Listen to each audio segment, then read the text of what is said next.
morning. It is Monday, July 24th, the day of President Bongbong Marcos' State of the Nation address. I'm Ria Tanwat Cotrillo. It is great to have you with us. This is a CNN Philippines special coverage, and we'll bring you live updates and in-depth reports and analyses of SONA 2023. I'm Paolo Abrera. It's great to be sitting next to each other on a Monday, SONA Day. I'm Andre Felix. Join us here on CNN Philippines as we give you news you can use, news you can trust all throughout the day.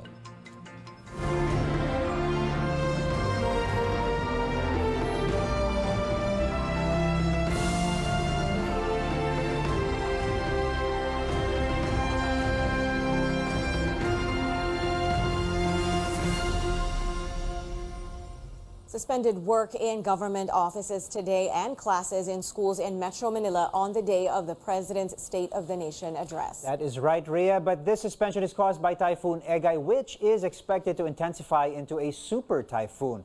And of course, there's also a transport strike today. And we'll closely monitor those situations and how these will affect the people who will be attending pro and anti-government protests. Our correspondents on the ground will be joining us in just a bit as they monitor situations in strategic locations in relation to the SONA and the transport strike. And we'll also have the latest weather report. And in the next hour, we'll speak to newsmakers about the president's first year in office and the security preparations for his second address to the nation. First, let's start with our correspondents on the ground.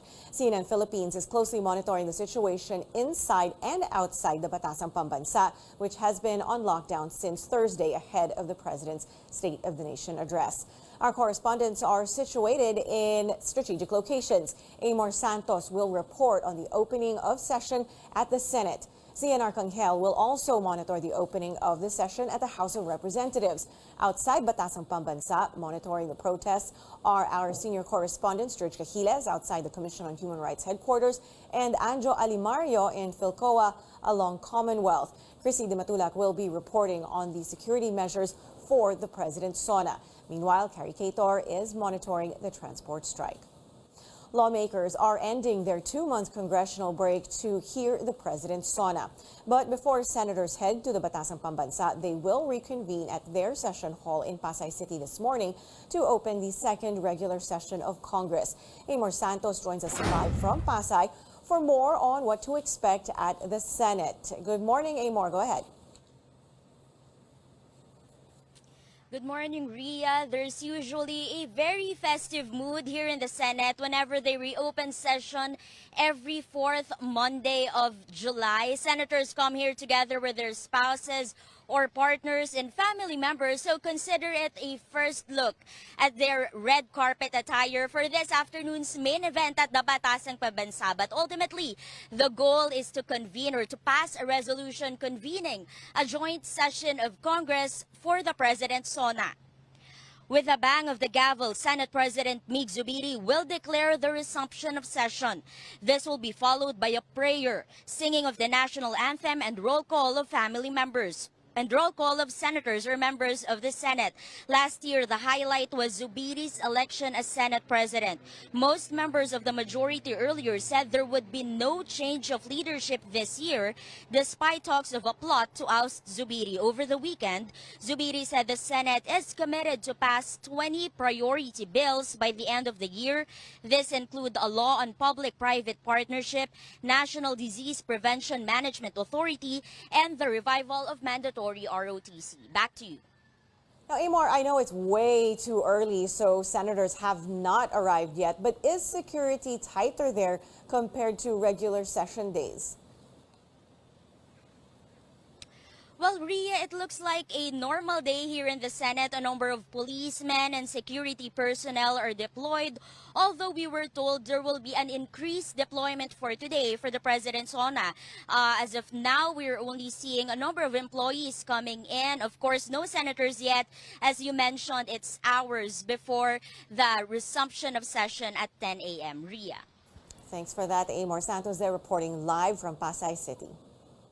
House Speaker Martin Romualdez is also expected to outline the chamber's priority bills in a speech at the opening of the second regular session of Congress. Let's hear more from our correspondent Zian Arcangel, who's monitoring developments at the House of Representatives. Most of the 312 House members are expected to be physically present for the inaugural session, which will be led by House Speaker Martin Romualdez. The national anthem will be sung by the I Love Tacloban quartet singers from the Speaker's hometown of Leyte. Romualdez is expected to give a speech rallying lawmakers to work double time to pass the administration's priority measures. Over the weekend, the Speaker said the House leadership targets the passage of 4 priority bills within the first month of session. He said the Budget Department is also expected to submit the 5.768 trillion spending plan for 2024 to Congress by the end of the month or in early August. This means lawmakers will have their hands full discussing next year's proposed budget and Marcos's legislative priorities. When Marcos arrives at the Batasang Pambansa around 3 p.m., he will be welcomed by leaders of the Senate and the House. Romualdez will be leading the House contingent. He will be joined by Senior Deputy Speaker Aurelio Dong Gonzales, Majority Leader Manix Dalipe, Minority Leader Marcelino Libanan, and the President's son, Senior Deputy Majority Leader Sandro Marcos.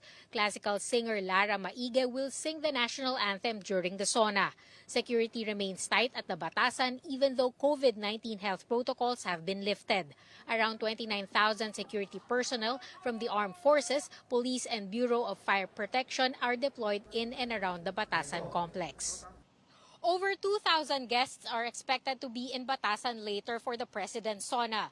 Those attending the joint session must be seated by 2 p.m. inside the plenary hall as all entrances will be closed by 3 p.m. in preparation for the President's arrival. Cian Arcangel, CNN Philippines. Security on full force around the Batasang Pambansa where President Marcos will deliver his second SONA. Let's get the latest from our correspondent Chrissy Di Matula. Chrissy, how's the security preparation so far? Paulo, security and other contingency measures are in place to ensure a smooth flow for President Bongbong Marcos's second State of the Nation address. The presence of pro- and anti-government rallies is expected today as they attempt to go near the Batasang Pambansa complex. Authorities say they already made a deal with groups. They will be allowed to march from the Commission on Human Rights to Tandang Sora Commonwealth. According to Quezon City Police District Director Police Brigadier General Nick Torre, the local government gave permits to 3 groups, but they are expecting that more groups will be joining. Torres says he hopes that protesters will keep everything within the bounds of the law to avoid any confrontation or untoward incidents. The police assure that maximum tolerance will be exercised with the protesters. 8,000 security personnel and contingent groups are deployed to Commonwealth. 1,000 cops are on standby here under the Luzon flyover, where groups will end their march. Back to you, Paulo.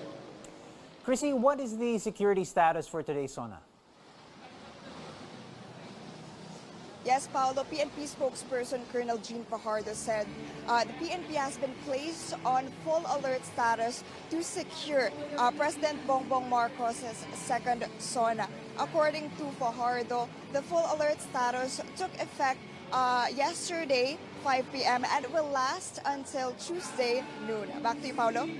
All right, thank you for that update, Chrissy Di Matulak.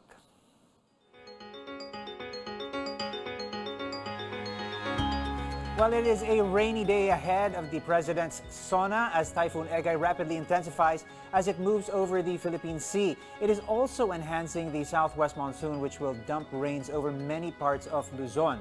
Metro Manila, where the SONA will be held, will be experiencing rains later in the afternoon. Now, Egay was last spotted 565 kilometers east of Baler, Aurora. It is carrying maximum sustained winds of 140 kilometers per hour and gusts that reaches up to 170 kilometers per hour. The typhoon is moving westward at a slow pace at 15 kilometers per hour. Signal number 2 is hoisted over the southeastern portion of Isabela and northeastern portion of Catanduanes. More than 20 areas, meanwhile, are placed under wind signal number 1, which includes provinces in Bicol, Mimaropa, Cordillera, Cagayan, and northern Luzon. Now, based on Pag-asa's analysis, Egay is expected to turn northwestward and head closer to northern Luzon in the next hours. It is seen to cross the Luzon Strait and hit land over Batanes or the Babuyan Islands tomorrow or on Wednesday. The typhoon will then exit the Philippine area of responsibility on Thursday. And for today, Typhoon Egay will bring rains and gusty winds over Bicol, mainland Cagayan, Isabela, and northern Samar. Scattered rains are also expected over Quezon, Aurora, Cagayan Valley, and the eastern Visayas. Residents are warned of possible flooding and landslides, so do stay alert and vigilant. The typhoon is also enhancing the southwest monsoon, which will dump rains over Mimaropa and the rest of Visayas and parts of Mindanao. Meanwhile, we're seeing generally fair weather across Metro Manila. As flashed on your screens, there are lesser chances of rain this morning. However, we're expecting rain showers in the afternoon, including Quezon City, where the SONA will be held. And now let's check on the conditions across Asia from the CNN World Weather Center in Atlanta. I'm CNN meteorologist Chad Myers with a look at your weather. We have a typhoon. We have a 150-kilometer-per-hour typhoon now, and it's going to be working its way close to the northern tip of Luzon as a much stronger storm than this. Forecast now calls for 230 kph in the next 48 hours, so pretty rapid intensification. The water is very warm. There's not a lot of shear out there. The storm looks quite organized at this point, and that's what it takes to get a much bigger storm. Here's what one of the computer models believes the rainfall will look like as it makes its way to the north and to the northeast there of Manila.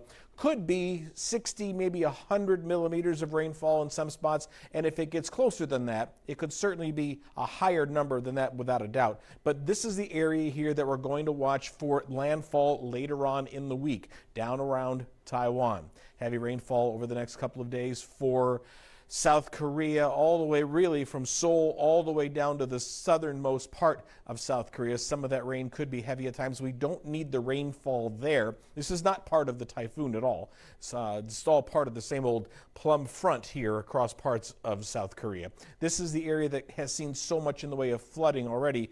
Any more rainfall will certainly not be welcome. Seoul, you'll get to a 30-degree reading today with those showers. And I can see showers all the way through every single day here for the rest of the week and into next weekend as the showers just going to linger. That front is not going to move very much at all. We'll go 32 degrees with partly cloudy skies and a pleasant day in Hong Kong later on this afternoon. And that was meteorologist Chad Myers from the CNN World Weather Center in Atlanta. Good Monday morning to you. Now let's take a look at the traffic situation on roads leading to the Batasang Pambansa for President Bongbong Marcos's SONA. These are live pictures right now near Batasang Pambansa Complex. This is along Commonwealth Avenue in Quezon City. And on the right side, you can see pretty clear here, not much vehicles, no heavy congestion as of this hour heading north to Fairview. On the left, if you are going to the elliptical road, the MMDA says a zipper lane will be implemented as needed on the southbound portion of Commonwealth Avenue to give way to vehicles of government officials and guests going to Batasan. Motorists are also advised to take alternate routes to avoid the heavy traffic, especially during the rush hours today. Now let's take a look further south now. This is a portion of the Skyway in Bicutan. Also pretty clear. Good news for motorists traveling south. These are the elevated, also the at-grade levels. The vehicles moving toward the screen are headed to Bicutan, Sucat, and Alabang. While if you're traveling on the opposite direction, you're headed to Villamor, EDSA, and Manila. Traffic is also still fast moving. The number coding scheme in Metro Manila is suspended today for the President's SONA. Heads up, motorist pump prices are seen to go up this week again. Diesel prices may go up by 30 centavos to about 40 centavos a liter, while a hefty hike is expected for gasoline. Again, as you can see on your screens, prices are seen to increase by as much as 1 peso and 20 centavos per liter to about 1 peso and 40 centavos per liter. As you remember, last week, it was almost 2 pesos per liter increase for gasoline. No word yet, though, on kerosene prices. You're watching a special edition of New Day. On the day of the President's State of the Nation address coming up, we'll check on security updates as the National Police remains on full force for SONA Day. We speak to the PNP after the break. Keep it here, only on New Day on CNN Philippines. We'll be right back.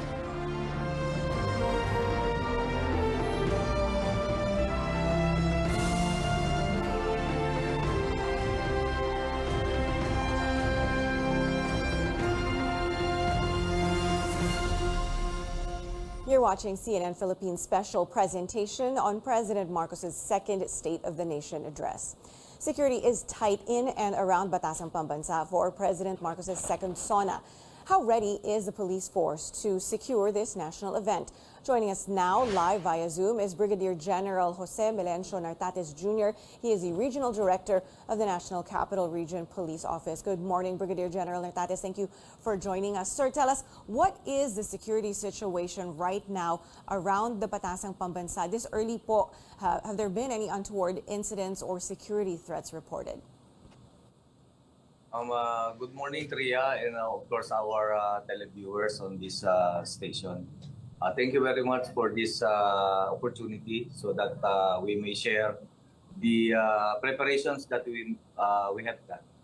Of course, when we have some activities like this, yearly we have the delivery of SONA of the President. For 31 years, I've been in the service.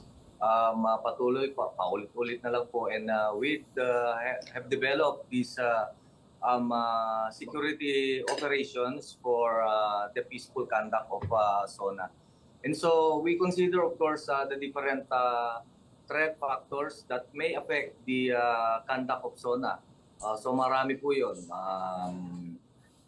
Weather situation, threats coming from the different threat groups like the CTGs, local terrorist groups, and even criminal gangs.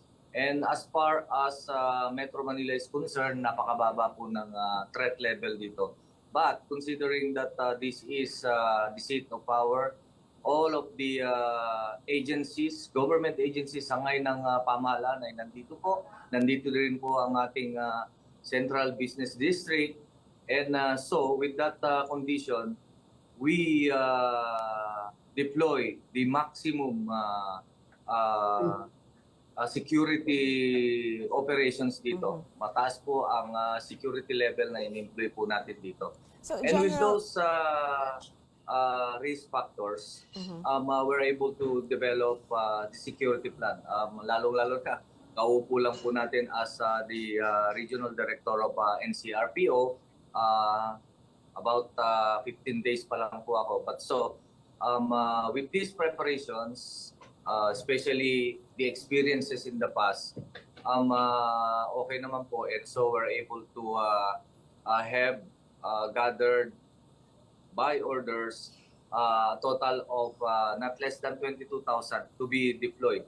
And utilizing all of this sa different tasking that we have given. And we have developed, of course, organized ourselves to different organizations and taskings, such that we have our route security, we have our containment ring, and we have our different task group to perform the regular police operations in the different districts, as well as the different contingency plans that we have developed. Yeah, speaking of contingency plans, General, no, there's always protests whenever there's a SONA. That's a given.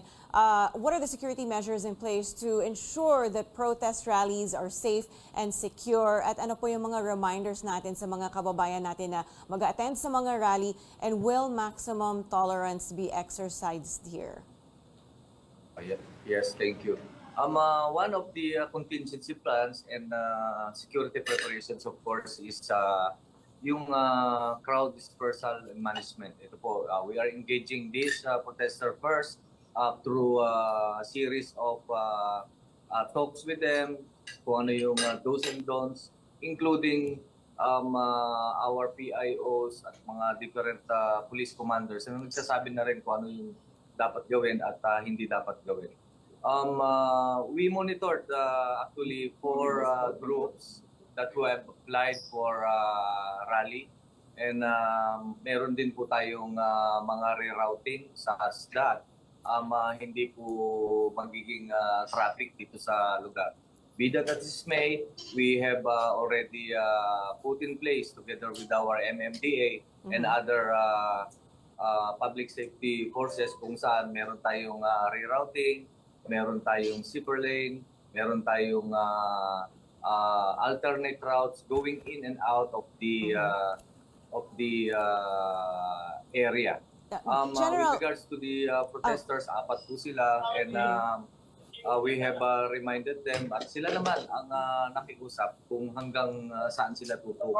And I think they would be staging their protest rally along Commonwealth, Right. but hanggang sa lang po sila. Hanggang sa Tandang Sori area sila on the west side. On the east side of the Commonwealth is hanggang IVP Road corner Commonwealth, and that is Litex kasi dalawa yung pagkakabitan ng or pagsasalubungan ng Commonwealth. Hanggang doon po sila. And with regards to the situation, sana po wag na silang magdala ng mga bata and as well as yung mga matatanda kasi of course mayroon din tayong kinukonsider na isang risk factors, that is meron po tayong bagyo. Sana hindi na po sila magdala doon at magiging now, maulan. General, At, even before you... In cases like this, it's not only yung protesters ang mapupunta sa alanganin, including the police. I'm worried about our police kasi kagabi pa sila nag-deploy dyan. Full deployment. Aside from before last night, meron na pong skeletal teams na rin dyan. And now, yeah, General, I have another question to ask you. Even weeks before you officially assumed the office, there were reports that the NCRPO would be using drones equipped with facial recognition. And naturally, this sparked fears that the drones might be used for profiling, for red tagging. How can you assure the public that this won't be the case? And what type of drones will be used and for what purpose exactly? Okay, on the part of the PNP as well as on the part of the PNP, not only drones are being used. Available body-worn cameras, kasi naka-body-worn cameras po ang ating mga PNP. In Quezon City, there are 72 body-worn cameras being worn by our police officers. And not only that, meron din tayong CCTVs as well as the usage of this drones. So may mga drones tayo. This is typically used to monitor kung nasaan na yung kung meron bang nabubuo na different personalities or groups at pinapalipad po natin yan just to monitor yung ating mga activities. Within Batasan Pambansa as well as dito sa Quezon City and as well as Metro Manila. All and right, it is being used as a tool, of course, for investigation by the police. All right, sir. Thank you so much again for your time. That was Brigadier General Nartates. You're watching a special edition of New Day on the day of the President's State of the Nation address. Coming up, Transportation Secretary Jaime Bautista discusses the challenges that hounded the transport sector in the past year. That and more when we return here on New Day, only on CNN Philippines.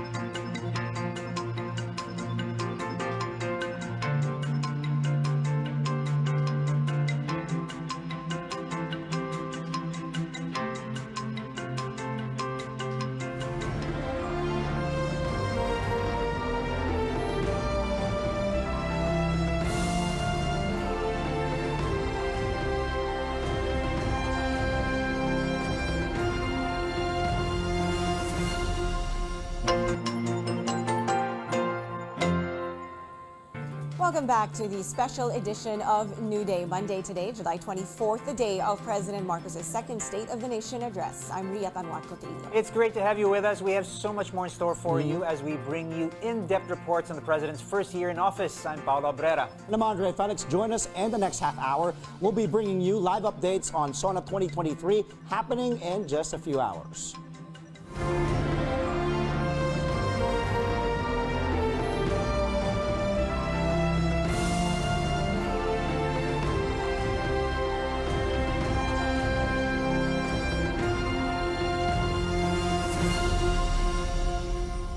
CNN Philippines is closely monitoring the situation inside and outside the Batasang Pambansa ahead of the President's State of the Nation address.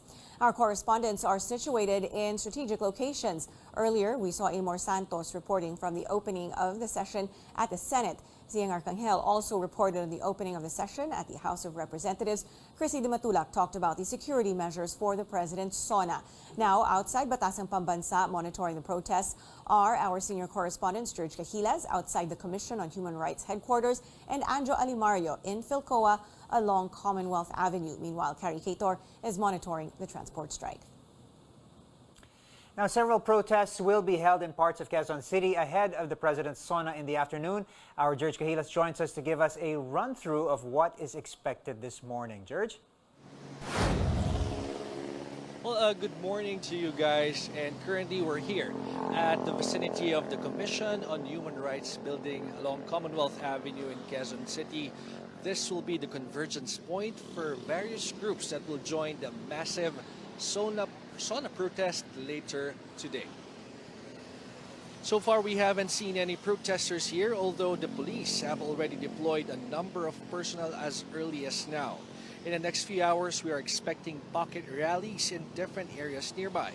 At 8 a.m., youth groups will assemble in front of the Commission on Higher Education building along CP Garcia Avenue in UP Diliman. They will protest the tuition and other fee increases and budget cuts on state universities and colleges. Also at 8 a.m., Moro and indigenous peoples groups and advocates will be holding a so-called State of the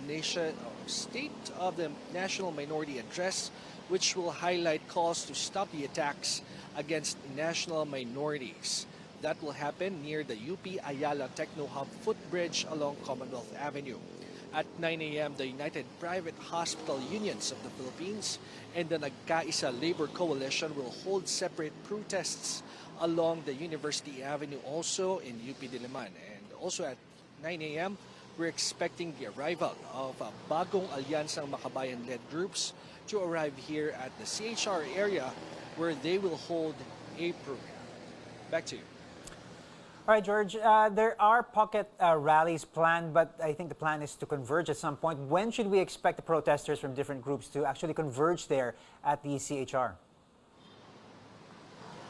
Yes, at 11 a.m., we're expecting all the groups that will join the protest to be here at the CHR area.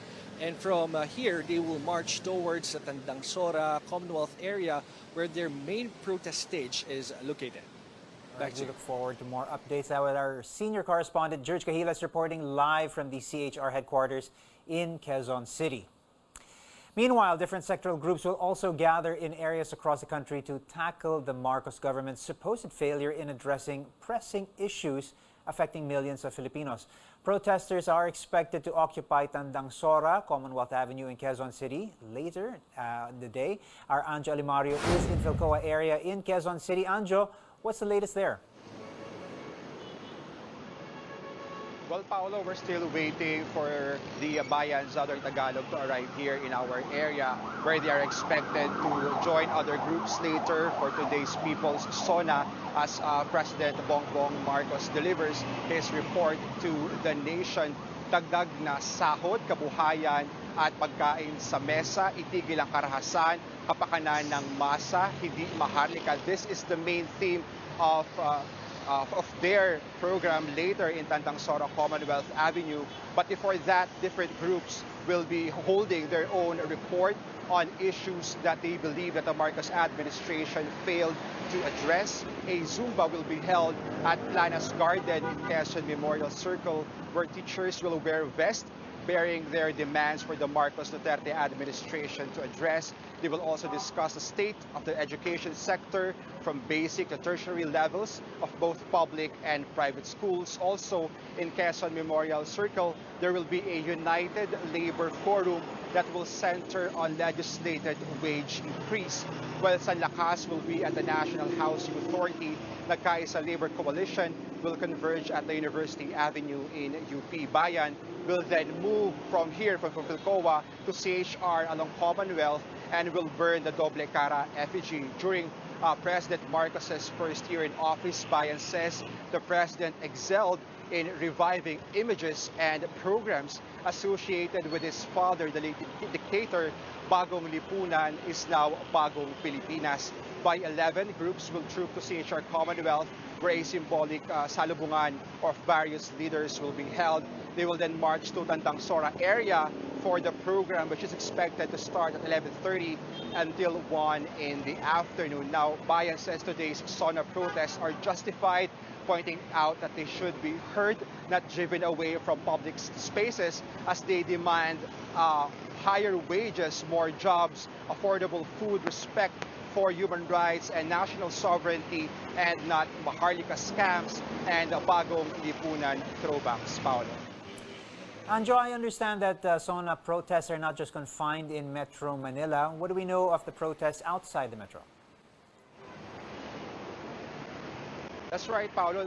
According to the advisory given to us by Bayan, there will also be protests in key cities in the country. You have in Iloilo City, Calibo, Rojas City, Capiz, Cebu City, Davao City, Naga, and Baguio. Back to you. All right, we look forward to more updates. That was Anjo Alimario reporting live from Quezon City. Let's do another quick road check right now and take a look at live pictures of Commonwealth Avenue. This is by Techno Hub.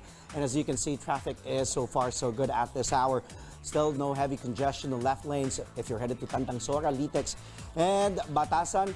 Traffic is also fast moving. Actually, if you take a look at the right side here, the lanes headed to Quezon City Circle, traffic is also still green and go. Here are live pictures now of the Alabang Viaduct along the Skyway from north to south. Let's take a look at the right side. Well, not much vehicles as well past if you're going to Pasay and Makati. And if you are headed home as well, going south to Muntinlupa, take a look at the lanes on the left side. Traffic is also still smooth sailing. Drive safe, buckle up, always keep your eyes on the road. A transport group is holding a 3-day transport strike beginning today as President Bongbong Marcos delivers his second State of the Nation address. Now we get the latest from our correspondent, Carrie Cador, joining us live from Quezon City. Carrie, good morning. She's actually in UP Diliman. Will there be free rides?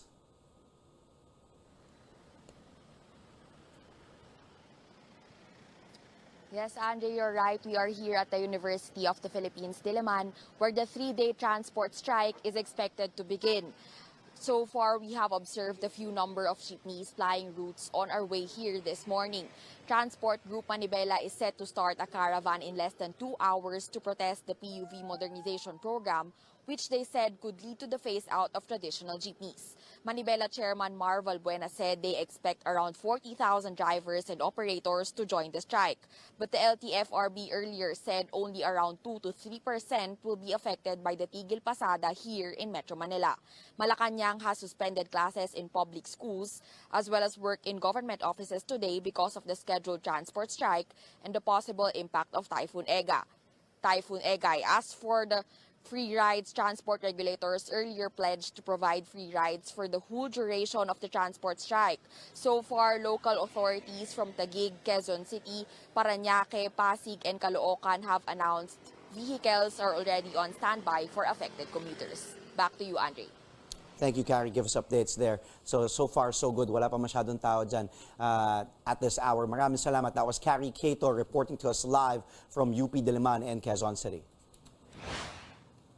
How is the Transportation Department handling this transport strike? Plus, what are their expectations on President Marcos's second SONA? With us now via Zoom is Transportation Secretary Jaime Bautista. Good morning, sir. Thank you for being here. Now, Transport Group Manibela is pushing through with their planned strike today. Its President Marvel Buena said that around 40,000 drivers and at least 200,000 nationwide will participate in the strike. What do you think of these numbers? Do you agree with these numbers? And do you think that this will greatly affect the commuting public today? Good morning, Ria. Thank you for the opportunity to present our programs and our solutions to different issues in the transport sector. Regarding the possible Tigil Pasada, we think that there will be very few participants as I have already talked to all the major associations and transportation group, and they committed to us that they will not join this Tigil Pasada. No? The biggest transportation group is Pasang Mazda, Piston, no? LTOP, no? And I met with them last week, and they give the commitment that they will not join the Tigil Pasada, and they will continue to support the public utility modernization program of the government. No? I also talked to the different regional directors of LTFRB all over the country, and they gave me the assurance that many will not join. No? Of course, there will be some people who will join, no? But we're expecting that most of the drivers and operators in Metro Manila and the major cities will continue to operate. No? And Ria, we have made all coordinations with the different government agencies, no? With MMDA, with the local governments, no? With Philippine National Police, even Philippine Coast Guard. No? And we are ready to dispatch additional vehicles if there's a need to. No? Although the major transport group requested us not to immediately deploy this libreng sakay because their operations will also be affected, no? Considering that there will be very few who will join the Tigil Pasada. No, sir, since their last strike in March until this latest strike today, have you or officials from the LTFRB been able to sit down with Manibela about their concerns? Because as we said, it's not the first time that they're holding a strike, and for practically the same reasons. They're opposing the December 31 deadline for the consolidation phase of the PUV modernization program. But you've said time and again, really the deadline is just until year's end. Well, the management of LTFRB continuously talk to them, no? And not only to them, but to all the transportation groups. No? The public utility modernization program is not a perfect program. No? We inherited this from the previous administration, but we think that the objective of this program is very good for the riding public, and this is the reason why we are implementing it. No? Regarding the phase out of the jeepney, I told the group that that will happen, but it will take some time, no? Because there are more than 180,000 jeepney operating all over the country. And for the last 6 years that the government has been implementing this program, there were only 6,000 modern jeepneys that were introduced to the system. No? So it's very difficult to import all this equipment, these vehicles. There are only few local manufacturers. So it will take time for us to replace all the old jeepneys. No? So what our request to the operators is that they should see to it that all these jeepneys are roadworthy, should provide a comfortable travel experience to our passengers. No? We're even talking about the possibility of rehabilitating these old jeepneys into jeepneys that will conform to what you call the Philippine national standards. No? I have discussed this with the major operators, no? Pasang Mazda and LTOP, and the members of Magnificent Seven. No? And they are supporting this program. No? I think this program will really benefit the riding public, because it will provide safe, comfortable, accessible, and affordable travel experience to our passengers. Secretary, talk to us a little bit about what your expectations are from the SONA as far as the transportation sector is concerned. What would you like to hear from the President today? Well, one important achievement that the department has really done in the last year was saving the employment of, of almost 50,000 seafarers in Europe. No? You know, since 2006, the Philippines has not complied or conformed with what you call the uh, standard for the seafarers. They call it STCW, standard for training, certification, and what's keeping. No? And we are very proud that this government was able to solve this problem. We were able to see to it that the certificates of our seafarers continued to be recognized by the European maritime sector. And that meant saving the jobs and livelihood of 50,000 seafarers in Europe, no? Which is contributing around $7 billion in remittances to our economy. No? I think this is a very important accomplishment of the Department of Transportation. But of course, we were not the only one that made it possible.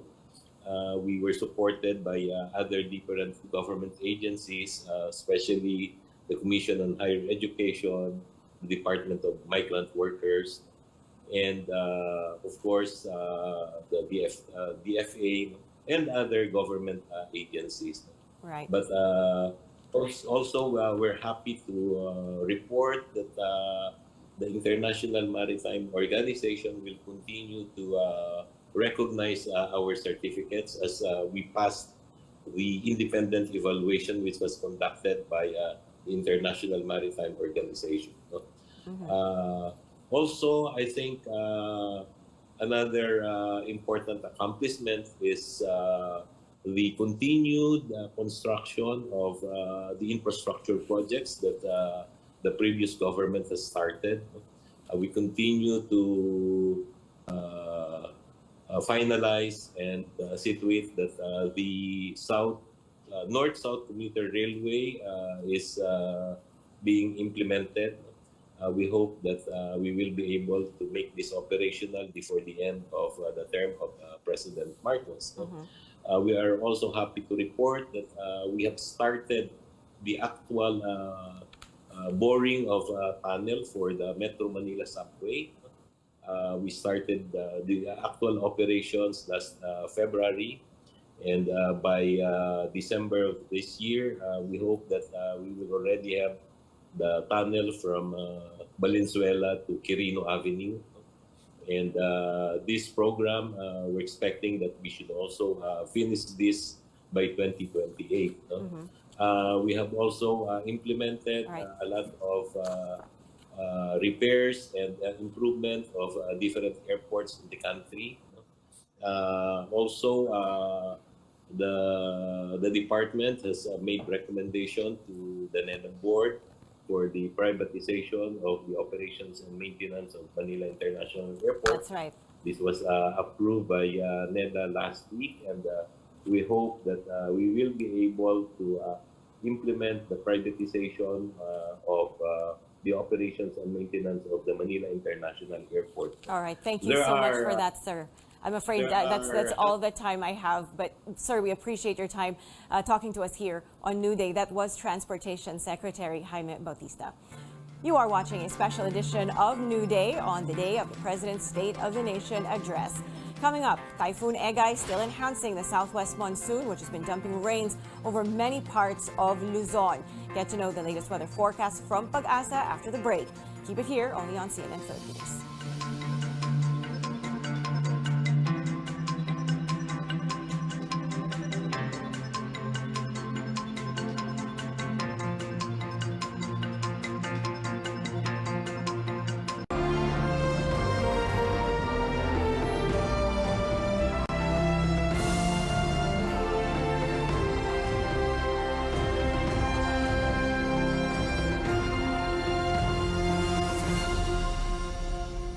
watching CNN Philippines' special presentation on President Marcos's second State of the Nation address.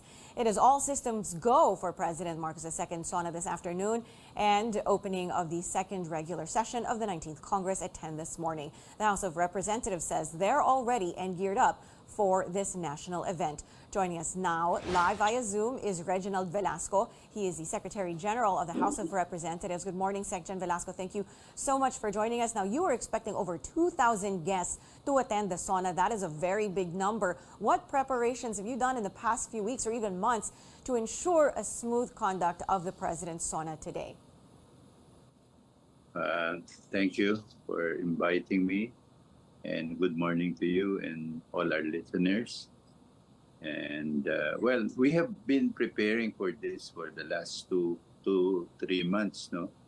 So we have refurbished all the seats and prepared the plenary hall for this big event, no?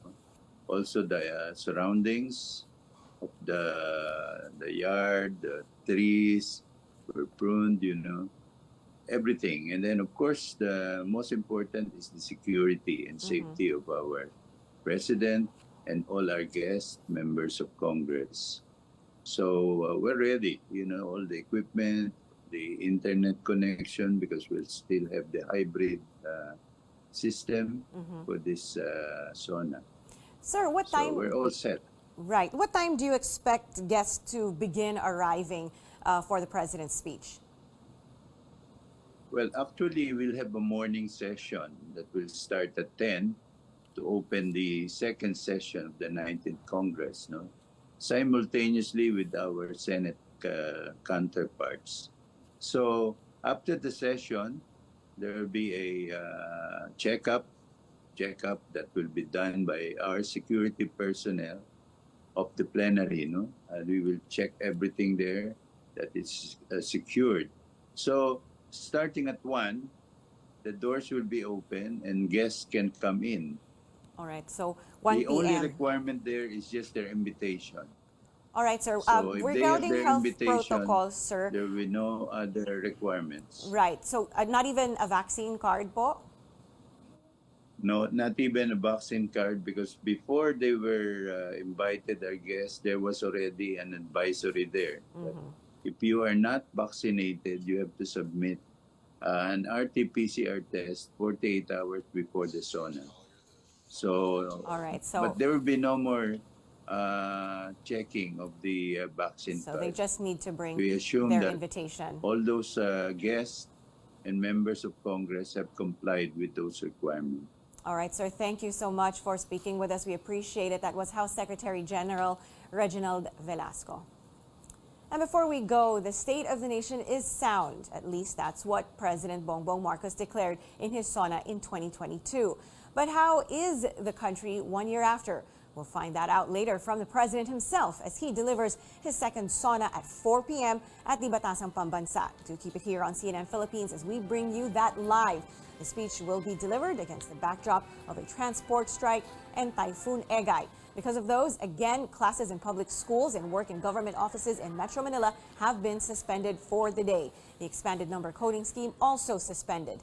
Meantime, Parañaque, Pasig, and Quezon City will offer free rides amid the transport strike. Thank you for joining us this morning. This is CNN Philippines' special presentation on the second State of the Nation address of President Bongbong Marcos. I'm Ria Tanwat Cotrillo. Stay tuned as we keep track of the President's address up to the last minute. I'm Paolo Abrera. And catch our live coverage the whole day inside and outside the Batasang Pambansa. I'm Andre Felix. Stay tuned to CNN Philippines for news you can trust. Good morning.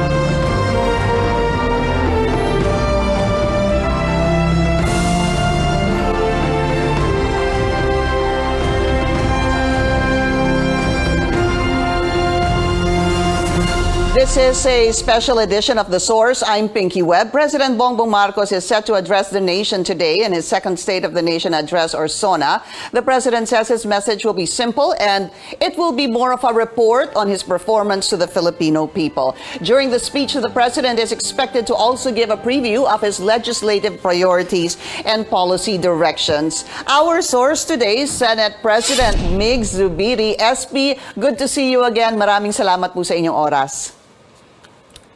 Thank you, Pinky. It's nice to be back on your program. Mabuhay po tayong lahat. SP, tell us, what is the state, to you, what is the state of the nation 1 year after the Marcos presidency? Well, tinanong ko ng media a few months ago what was my score of the president almost ending in the first year of office. And I said I gave him an 8 out of 10, and they asked me why. It's because he's a hardworking president. I have to say that he's up early in the morning, he does meetings all through the night, he goes around, does his inspection of projects and programs, and he listens. In many occasions, he asks us our advice on particular issues. He knows that I'm an agricultural expert, well, not an expert, but that's my field because I'm an agriculturist by education and profession. So he always calls on me once in a while to ask me suggestions and my opinions on particular programs under his department. He's the concurrent chairman or secretary of the department, rather, of agriculture. So I gave him an 8 out of 10 because he's trying his darn best against all these external factors, yung war in Ukraine, pagtaas ng presyo ng gasolina, pagtaas ng presyo ng pagkain, dahil itong nangyari sa Ukraine ay talaga nagpabigat sa ating mga kababayan both internationally and locally. So the State of the Nation address, if you ask me, is sound at the moment. We're having a 6.5% GDP growth rate. We're looking at possibly even higher by the end of this year, almost 7 to 7.5 GDP growth rate. We're the darling of the World Bank and IMF when it comes to their estimated GDP growth for this year of 2023 and looking good as well for 2024. When I say we're the darling, they're only looking at Philippines and Indonesia that will be coming up with positive growth rates for the end of the year and possibly for next year. Opo. We're trying to reach an 8% GDP growth rate by the middle of his term and become a middle-income economy by the middle of his term. So, figures-wise, numbers-wise, napakaganda. Of course, may mga problema pa rin tayo. We still have high inflation rates. Medyo mahal pa po ang bilihin sa mga marketplaces po na yun. We still have to work on bringing down the prices of electricity, prices of water, prices of fuel. And of course, ang clamor ng lahat ng mga kababayan natin ay itaas ang sahod on the private sector. So there's a lot of factors still that he has to work on, and we are ready and willing in the Senate and of course Congress to help him. But when media asked that, and you gave a grade of 8 out of 10 rather, that was a couple of weeks ago if I'm not mistaken, or even months ago. What is your grade now as we speak? Is it still the same? Oh, absolutely. It's still the same. You know, we met last week. We met last week for the signing of the Maharlika Investment Fund. He was very upbeat and he was telling us his plans and possible programs and projects for the Maharlika Investment Fund, which I think are phenomenal projects which will help boost the economy. Hopefully today, Pinky will be able to get a better direction on the use of the Maharlika Investment Fund. I'm sure he'll trump up possible projects, hopefully, para makita ng tao kung ano talagang papasukan ng ating Maharlika Investment Fund. Today, I'm looking forward to listening to his plans for the future, particularly this year in the field of agriculture, being the Secretary of Agriculture, the concurrent Secretary of Agriculture. We're also interested in looking at the major infrastructure projects that are lined up, not necessarily for Maharlika Investment Fund, but by the DPWH, by the DOTR, Pinky, the DOTR needs a lot of support and a lot of prodding because we still have problems with the transportability of our people. The traffic jams are still there. EDSA is still clogged. It's a big parking lot. It's scaring away a lot of investors. So we have to work on synergy on that. How we can prop up tourism We all know the tourist department has been controversial in the past few weeks. So we have to figure out, or at least get the direction of where we want for tourism, because tourism in many countries are a huge income generator for their economy. Yeah. So the Philippines as well should tap on tourism as one of the top sources of growth and development. All right. And so we want to hear that with the president today in that direction. But looking at this past year, I think we've done pretty well. Politically, it's been quiet. Alam mo, Minky, sa ibang bansa, katulad ng Thailand na yun, hindi pa sila nakakahalal ng Prime Minister weeks after the elections, kasi ayaw ng military rulers yung mga linalabas na kandidato. Wala po sa atin yan sa Pilipinas. I'm glad to brag about this, that we are a stable democracy in the region. All right, We SP. have a stable transfer of power every 6 years. So I think that's one of the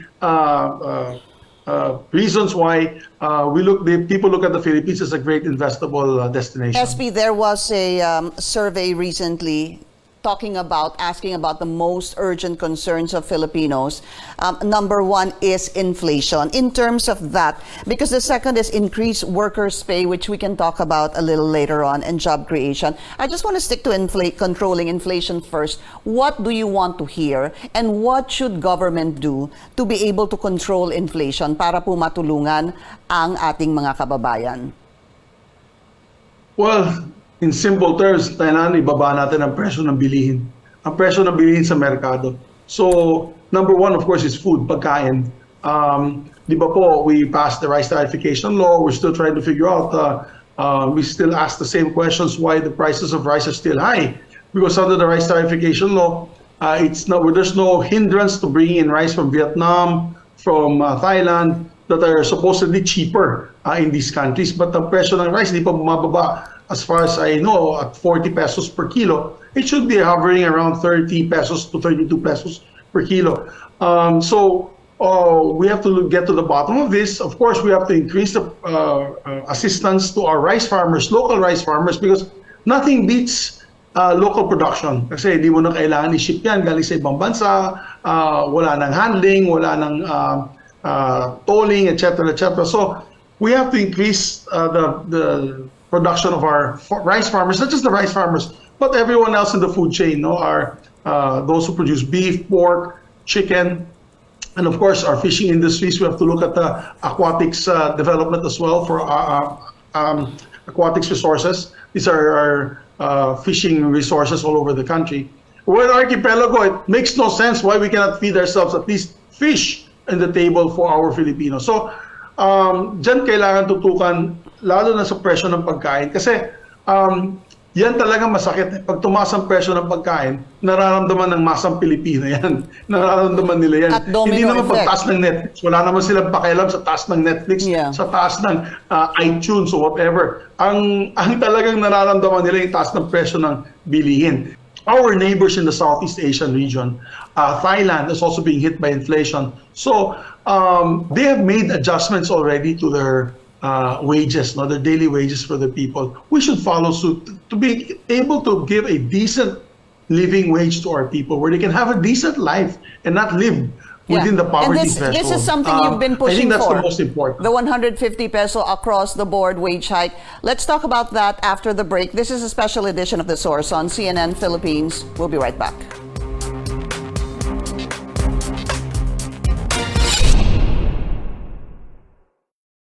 Owners as well as those who own hotels. Alam mo, sabi nila, that's a phenomenon now, Migs. They work with us for 6 months. After 6 months, they get a passport and they go to Singapore. They leave. They go to Dubai. They go to the Middle East. They go to all these big cities where they work as food and beverage employees. In the F&B industry. So, obviously, my answer to them is because we don't pay enough. I'm sorry if I want to be blunt about it. We don't pay enough. Why is there a problem with nurses? There is a problem with nurses. Not if you look at the number of nurses that or rather students that are studying to be nurses, it's by the tens of thousands. There's so many nursing students in the country. But when they graduate, why do they not stay here? They go abroad, United States, United Kingdom. It's because of higher wages in these countries. There are hospitals in the provinces where they pay the nurses just above minimum wage. That's not fair to these nurses who've studied for so long to become this qualified and skilled in helping the people. Senate President, the West Philippine Sea, you said that the Senate, my understanding was 95% ho ba ng mga senador are in agreement to issue a strongly worded statement. You want to file a resolution on the continued harassment of China in the West Philippine Sea. Sir, unang-una, meron pa ho bang nag-o-oppose? My first question. Number two, when do you plan to issue this resolution? Well, I can't short guess who will oppose this measure, Pinky. You know, we passed these similar measures before, and it was unanimous by the Senate. My message to our neighbors in China, get out of our territory. Get out of our territory. It makes no sense. It is so illogical. Look at the map. I have a map with me here. I bring this visual all the time with me, and I show the people, Pinky, very simple. I show the people, look at the map of the Philippines. Where's Recto Bank? Recto Bank is 80 nautical miles here in Palawan, no? Right beside Palawan. It's 80 nautical miles from mainland Philippines. Where is China? China is 600 nautical miles away from this area, and they're claiming that whole area as theirs, which is in no sense, in practical terms, for me, unbelievable. And so it's a creeping invasion. Before you know it, we wake up, they're already right beside El Nido, claiming that these islands are theirs. So unless we put a stop to this, unless we push back, and I'm hoping that the President in his State of the Nation address will continue his, of course, his statement that no single inch of Filipino territory will be given up by any foreign nation, to any foreign nation, and that we will protect every square inch of the Philippines. Of our territory. I think I want to hear also how we can strengthen our Navy, how we can strengthen our Coast Guard. But my message to the Chinese is get out of our territory. Very quick question, SP. Dapat ho bang dalhin ito sa UN General Assembly in September? Absolutely, Pinky. That's why we're going to pass a resolution recommending it to our government agencies like the Department of Foreign Affairs and to the President himself that we should file all the evidence in the last 7 years since the arbitral ruling. Itong ebidensya na pinapakita natin, photographic, video evidence, and we'll show to them that what they've been doing is building, reclaiming islands, building bases. These are bases carrying missiles, ships, all around the areas where it is part of the exclusive economic zone of the Philippines as declared by the arbitral ruling in 7 years ago in 2014. We have to go back to the United Nations, show them that this is not being respected. China may not do anything, and may ignore it, but let's let the international community know what is happening here near our shores in the Philippines within an exclusive economic zone. Senate President Mig Zubiri, sir, thank you so much for your time. Thank you very much, and God bless the Philippines. And you're watching a special edition of The Source on CNN Philippines. After the break, we'll speak with the Senate Minority Leader Coco Pimentel. Please stay tuned.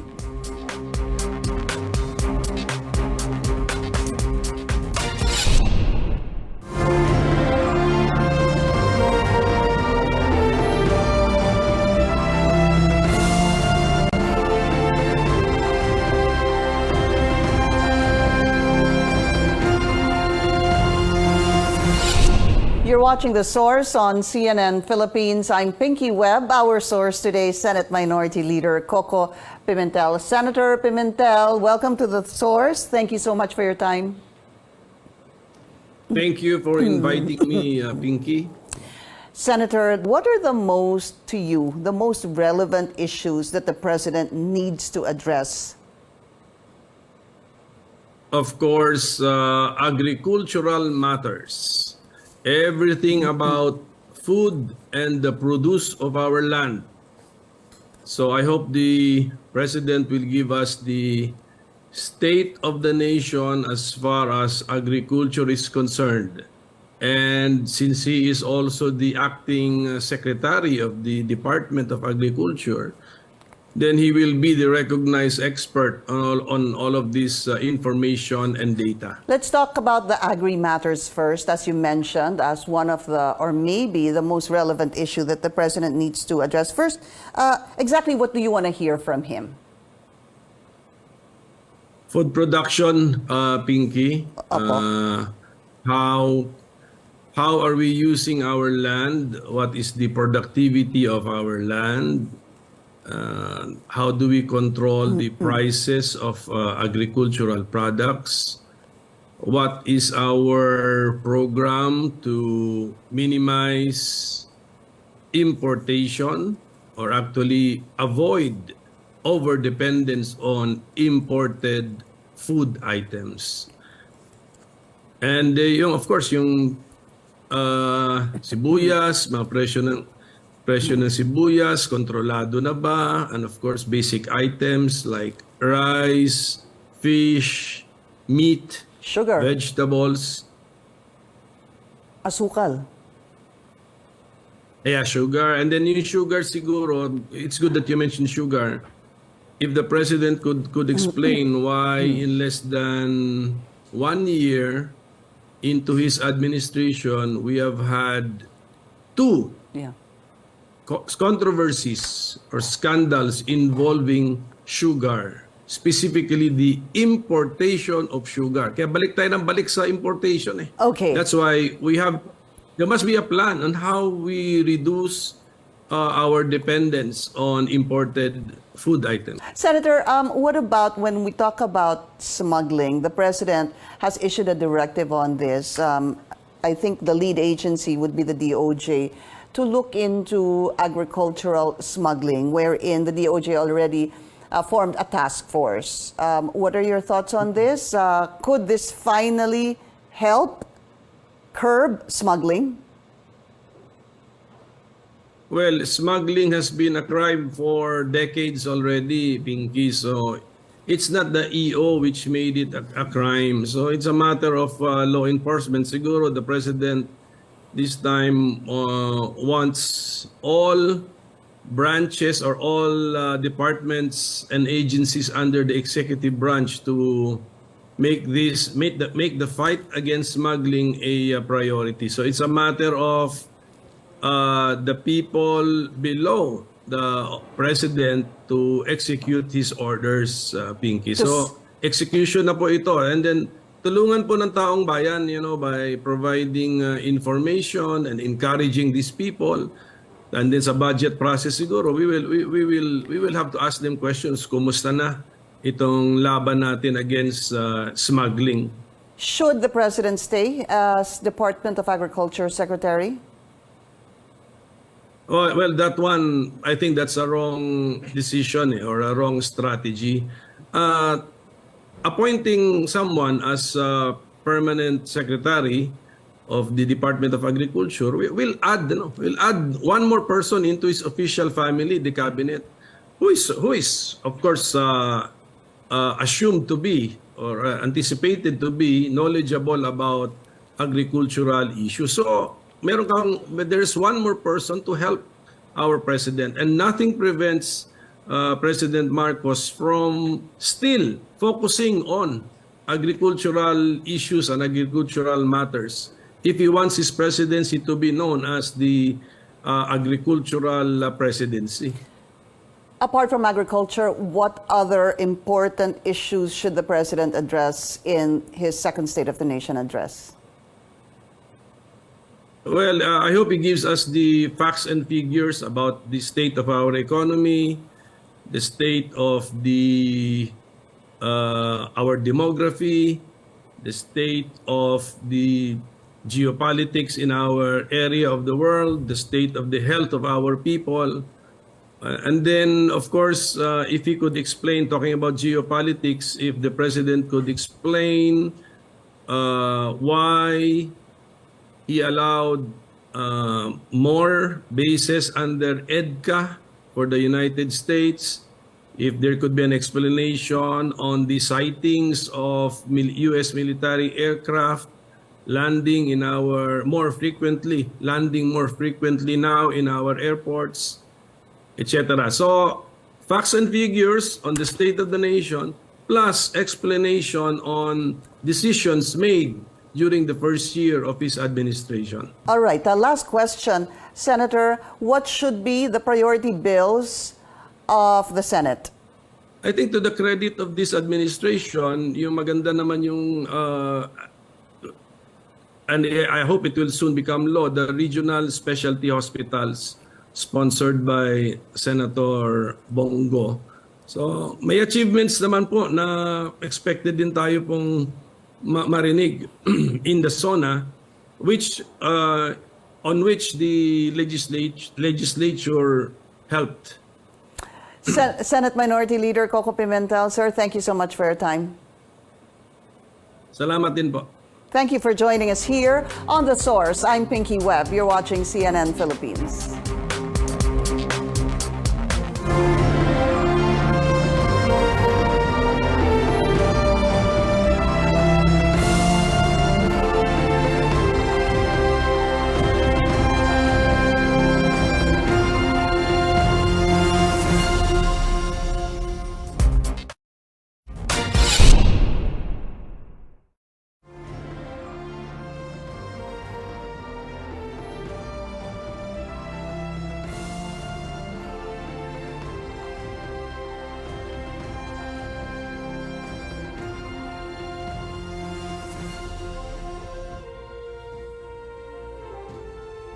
Magandang umaga, kayo'y nanonood ng CNN Philippines special presentation ng ikalawang State of the Nation Address ni Pangulong Bongbong Marcos.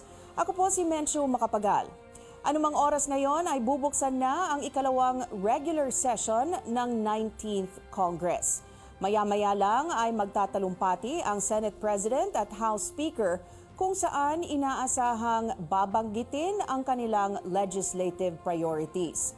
Kung matatandaan natin, 6 lang sa 42 panukalang batas na inaprubahan ng Legislative Executive Development Advisory Council or LEDAC ang naipasa sa pagtatapos ng unang sesyon ng Kongreso. 5 rito ang naging batas. Ang SIM Registration Act, pagdaraos ng barangay at sangguniang kabataan election sa Oktubre, mga pagbabago sa termino ng mga opisyal ng militar, ang New Agrarian Emancipation Act at pagbuo ng Maharlika Investment Fund. Kaugnay ng pagbubukas ng second regular session ng Kongreso, makakasama natin ngayong umaga si political analyst at dating dean ng Ateneo School of Government, Tony Lavinia. Sir, magandang umaga and thank you for joining us. Good morning, Metro. Good morning to everyone. Okay, so ngayon po, magbubukas na po ang second regular session ng Kongreso. Pero kamakailan lang, no, may mga agam-agam na naman na magkakaroon ng coup sa liderato ng Senado at Kamara. Sa paningin ninyo, may inaasahan po ba kayong ganito sa pagbubukas ng sesyon ng Kongreso? Wala siguro, parang unlikely for now to agam-agam, pero wala tayong nakikitang movements. But you never know. Pero bakit po, you're saying that it's highly unlikely, but why do you think parang naging masyadong maingay yung ganitong scenario the past couple of weeks? Kasi wala masyadong magawa. Wala kasi totoong oposisyon, di ba? Okay. These are all internal fights within the majority. All right. Well, let's talk about yung mga nangyari with the first regular session. Among the 42 priority measures ng LEDAC, 6 ang naipasa ng Kongreso. So why do you think na ganun lang konti yung mga naipasa? Well, first year pa naman ng bagong Congress. No? They have 2 more years to finish that legislative agenda. Of course, inuuna nila yung budget. Understandably. Okay. Pagkatapos, ngayon, yung Maharlika, wrongly, sa tingin ko, prioritize nila. Okay. So, I'm willing to wait the second year kung anong pwede lang mapapasa. All right. Speaking of Maharlika, we'll be talking more about that in just a little bit, sir, because sa ngayon, formal nang binubuksan ang ikalawang regular session ng 19th Congress. Panoorin natin ang mga kaganapan sa Senado. That we have spoken, we will do. To our work as lawmakers, we embody and fulfill your greatest commandments, that is, to love you, our God, with all our hearts, all our souls, and all our mind, and to love our neighbors as ourselves. May our efforts give justice to the weak and the parentless and maintain the rights of the afflicted and the destitute. May our compassion prevail in this august chamber as we take up the cause of the poor farmer, the weary laborer, the despairing victims of disaster and armed conflict, those of us enduring hardship in foreign lands, those deprived of the simplest of needs, and those suffering from abuse, exploitation, and indignity every day. It is our hope that these laws, along with those that you have given through the prophets, would serve as the cornerstone of a just and humane society where truth, justice, freedom, love, equality, and peace shall reign forever. In upholding these laws, may your way, truth, and light continue to reside in the hearts of our President, his cabinet, our uniformed men and women, and our public servants in all levels of government. Keep them in good health and secure them from all harm, so that they may proceed with faith and courage in our difficult fight against poverty, unemployment, homelessness, illiteracy, criminality, drug abuse, economic sabotage, disinformation, and foreign aggression. Panginoon, naway malagpasan ng aming bayan ang lahat ng mga problema at pagsubok na aming kinakaharap. Palagi po ninyo kaming gabayan dito sa Senado sa pagpapasa ng mga batas na makapagpapabuti sa antas at mag-aangat ng kalidad ng buhay ng bawat Pilipino. Gayon din naway magtagumpay inyong awa at katwiran laban sa aming makasalanan at pamunuan ng inyong pagmamahal, ang aming puso at isipan hanggang sa inyong muling pagbabalik. Sa araw na iyon, Panginoon, ikaluwalhati ka namin, magpakailanman, kasama ang iyong mga anghel sa langit. Amen. Amen. Please remain standing for the singing of the Philippine National Anthem and the Senate hymn, Senadong Marangal, by the Philippine Philharmonic Orchestra String Octet and Miss Bernadette Mamawag.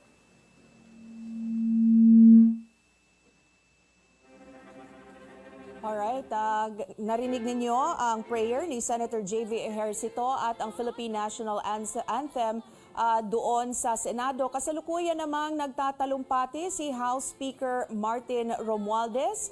Panoorin natin live.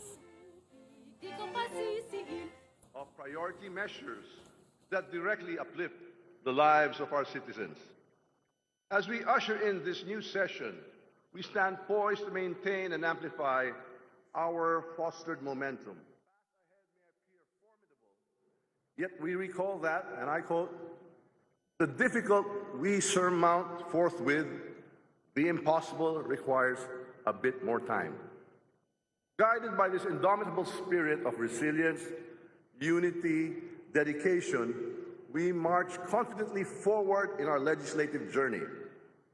We are here to respond to the call for public service, to build a more just, prosperous, and equitable society for our people.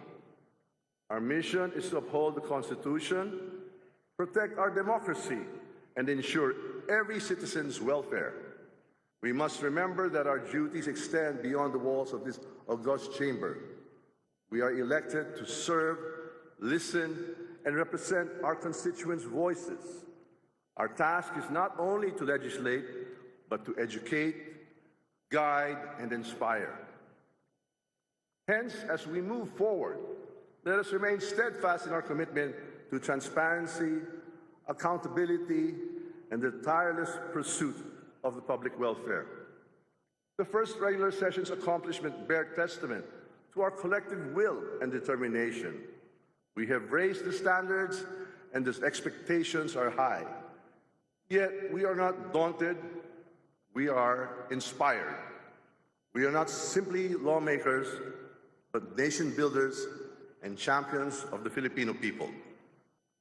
Reconvening for the second regular session, I borrow wisdom from our esteemed President, Ferdinand R. Marcos Jr., who asserts, and I quote, "To forge significant progress, we must summon the bravery, to envisage the change, the fortitude to strive for it, and the unity to materialize it.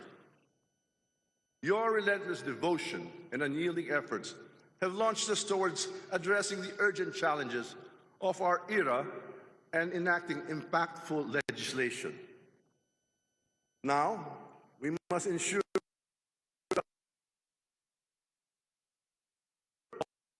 all employees our beloved nation so earnestly requires. In our pursuit, we remain steadfast, focusing on the 20 legislative measures approved during the second Legislative Executive Development Advisory Council LEDAC meeting. Our unwavering aim is to realize them before the year ends. We stay committed to spurring economic growth, alleviating poverty, augmenting healthcare services, and fostering job opportunities for our fellow countrymen. And these measures include: 1, the amendments to the BOT law, or the Public-Private Partnership Bill; 2, the National Disease Prevention Management Authority; 3, the Internet Transactions Act, or the e-commerce law; 4, Health Emergency Auxiliary Reinforcement Team, now known as the HEART Act, formerly the Medical Research Corps; 5, the Virology Institute of the Philippines; 6, the ROTC and National Service Training Program; 7, revitalizing the salt industry; 8, the valuation reform; 9, e-government and e-governance; and 10, the ease of paying taxes. Equally important priority measures that we strive to pass this year are the 1, National Government Right-Sizing Program; 2, the Unified System of Separation, Retirement, and Pension of Military and Other Uniformed Personnel, the MUPs; 3, LGU Income Classification; 4, the Waste to Energy Bill; 5, the new Philippine Passport Act; 6, the Magna Carta for the Filipino seafarers; 8, the amendments to the Anti-Agriculture Smuggling Act; 9, the Bangko Sentral ng Pilipinas endorsed bank deposit secrecy; and 10, the Anti-Financial Account Scamming Act, the AFASA bills. We face the remaining bills in the LEDAC priority list with enthusiasm and optimism, steadfast in our determination to transform these initiatives into concrete laws for the benefit of our fellow Filipinos. In the second regular session, we renew our dedication and passion, honoring our pledge to amplify investment prospects for domestic and foreign investors alike through the Maharlika Investment Fund and other initiatives aimed at accelerating our nation's development.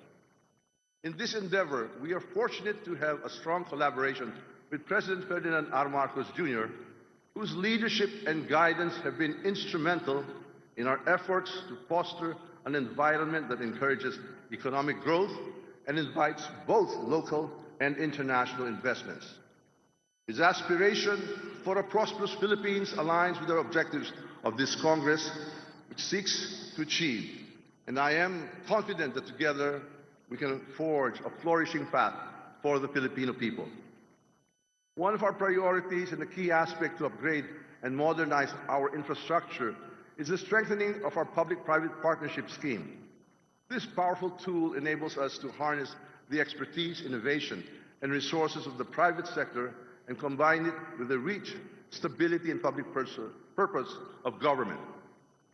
By leveraging the expertise and resources of the private sector, we can accelerate the development of vital transportation networks, energy systems, and digital infrastructure that are essential for a thriving economy.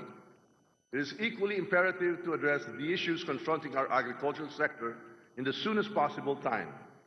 We will redouble our efforts to stop the smuggling of rice, sugar, and onions, which harms our farmers' competitiveness and disrupts the agricultural value chain. We shall safeguard our farmers' interests, ensure equitable market conditions, and foster sustainable farming methods to ensure our nation's food security.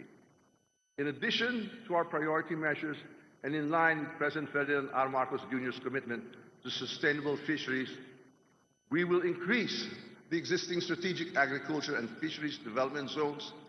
These zones will not only reinforce our fight against illegal, unreported, and unregulated fishing, but also promote responsible fishing practices, safeguard our marine resources, and support the livelihoods of our fisherfolk.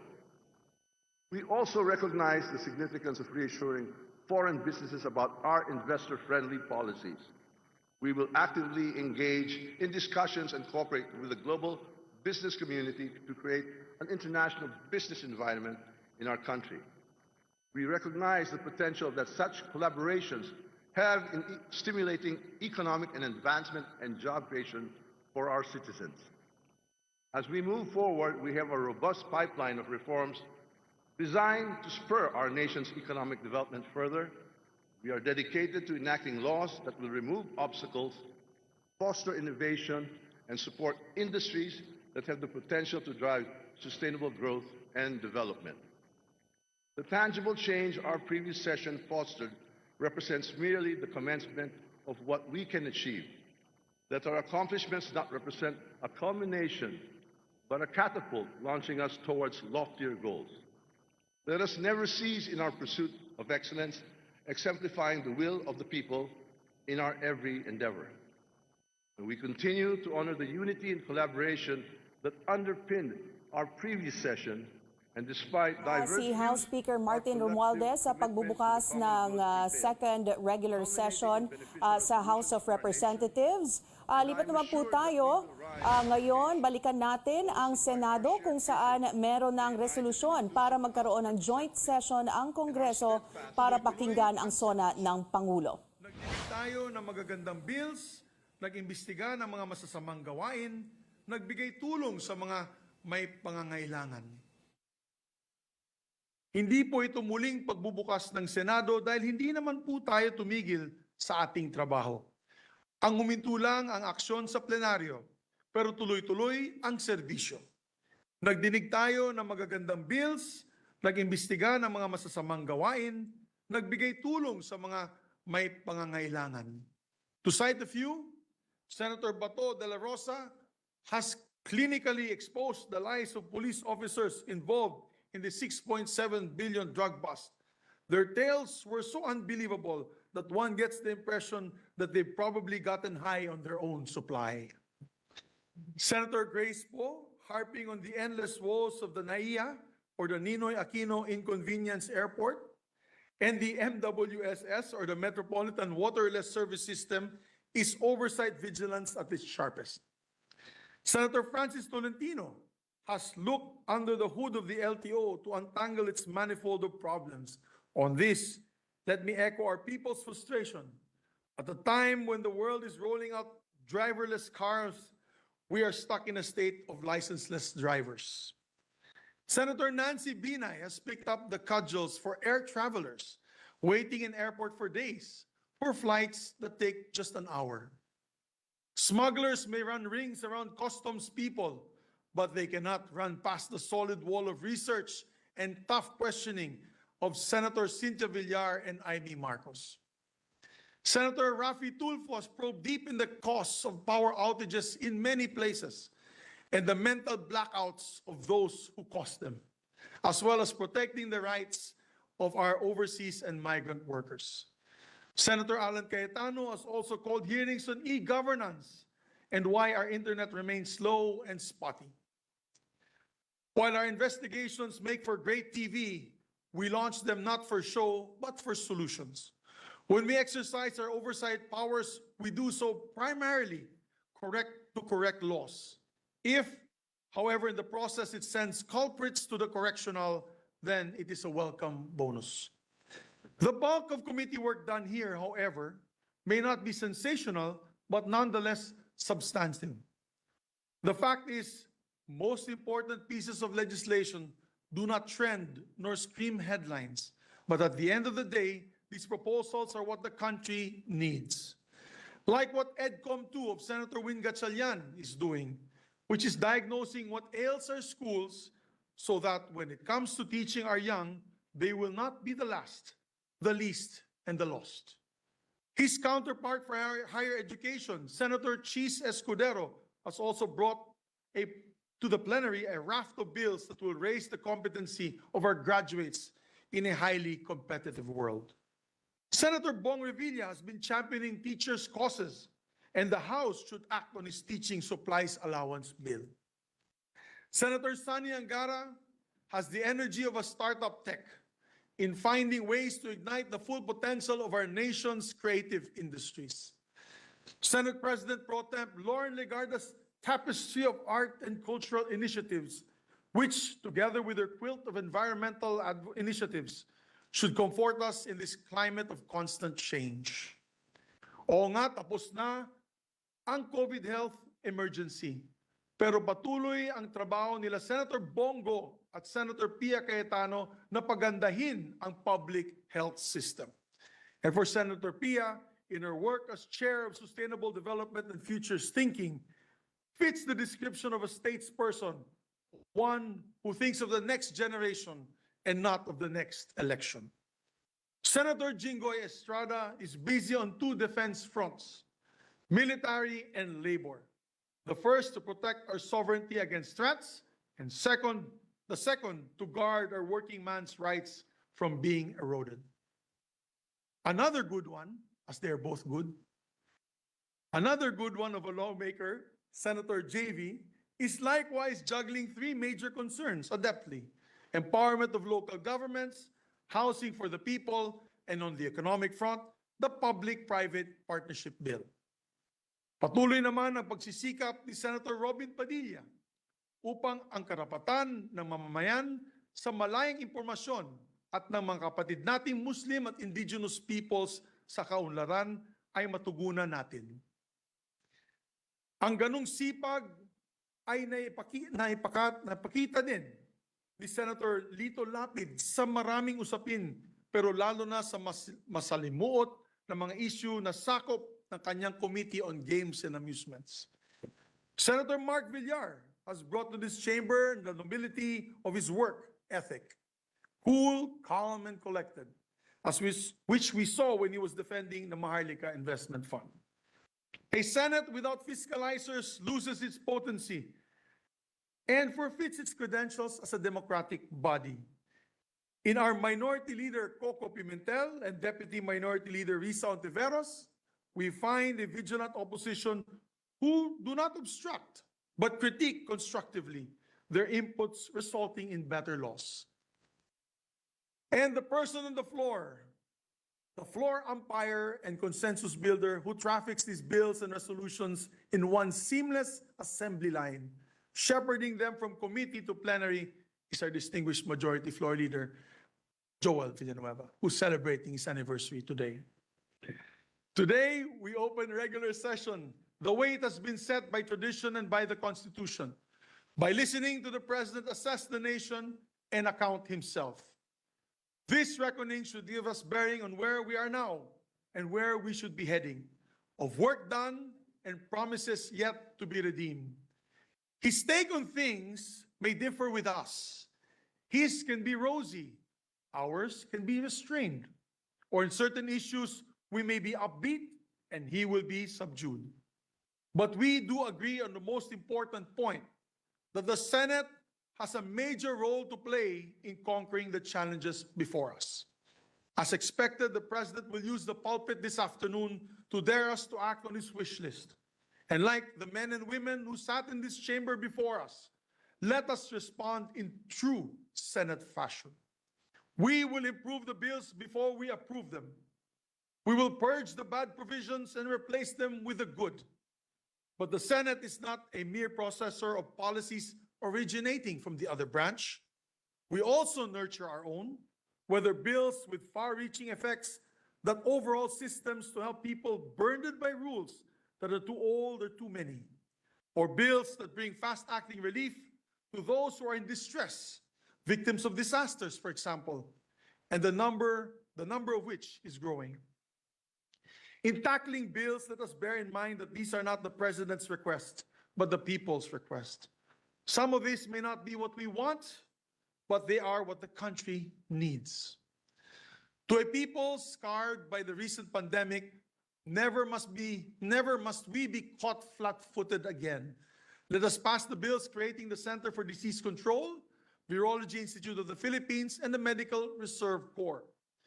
To farmers who feed other people but cannot feed their own, let us pass a stronger anti-agricultural smuggling law so that the flood of imports will not drown the crops that they grow. To taxpayers burdened by tax rules too complicated, inflicted by men who can change them at will, let us pass the ease of paying taxes bill. To the land suffocated by garbage, let us pass the waste to energy bill so that trash can power the very homes where it came from. To seafarers battling the elements, loneliness, unsafe working conditions, let us pass a Magna Carta that will serve like a safe harbor that will protect them. To people looking for jobs, let the National Employment Action Plan be the guide towards gainful employment in which fair work is rewarded with fair play. To those who toil starvation wages, let us put ourselves in their shoes, provide relief for their families, and pass the long-awaited across-the-board legislative wage hike. To a citizenry which the internet is a boon, let us end the bane of bureaucratic red tape, and like an app, E-Governance Act is in need of an update. To consumers who source goods online, let us firewall them against scams which the Internet Transaction Act will put up. Let us debug the commerce platform with its Budol virus. To a country whose sovereignty has been disrespected, we will pass a bill that will modernize our defenses. Marami pang batas na kailangan pandayin. Sample lang po ang ating binanggit, and we have our plate full and our calendars filled. On top of these is the 2024 national budget, which we will scrutinize minutely from morning to midnight, as it has been in the past, which can, because we senators are champion multitaskers. Every measure bound for the President's desk will pass through our quality control. Not a single bill will be enrolled unless it is fundable or shovel or roll out ready. Every bill carries a price tag which should not be hidden, as they are either paid by taxes we pay today or left to our children to settle whose future has been mortgaged. We will keep the faith in an independent Senate, but with independence comes the grit to make the hard decisions. We will sail against the wind, so to speak, even meeting headlong the gust of public opinion, and to stay the course for as long as we know that we are right. So those unpopular but correct, we will defend. The plenary's mood should not be dictated by any political weather vane. We will respect the collegial nature of our institution, and we will seek consensus and compromise whenever possible, or divide the House if needed. We will debate because a legislature which no longer does ceases to be the country's highest deliberative body. The Senate will remain a civic space, a safe civic space where anyone can come to market his or her views. And how do we measure the value of our labors and the common good of our policies that we've created? We will measure growth not in terms of gross values of wealth created, but in terms of houses built and energized, of meals on tables, of students with diplomas, of employees with decent jobs and livable wages, of crime rates reduced, of the bounty of farm harvest, of faster internet speed, of reasonable market prices of goods, or shorter commuting time. Hindi ito Senado na lunod sa numerong walang saysay o lutang sa katotohanan. Sa halip, lubog tayo sa taong bayan na siyang nagbibigay lakas sa institusyong ito. Suklian natin ang kanilang tiwala ng tunay na serbisyo, ng tapat ng panunungkulan, ng totoong pagpapaliwanag ng mga bagay, ng tapang sa pagwawasto ng mali. Sa tulong ng Diyos at bayan, magtatagumpay tayo. Mabuhay ang Senado, mabuhay ang sambayanan Pilipino. Thank you very much.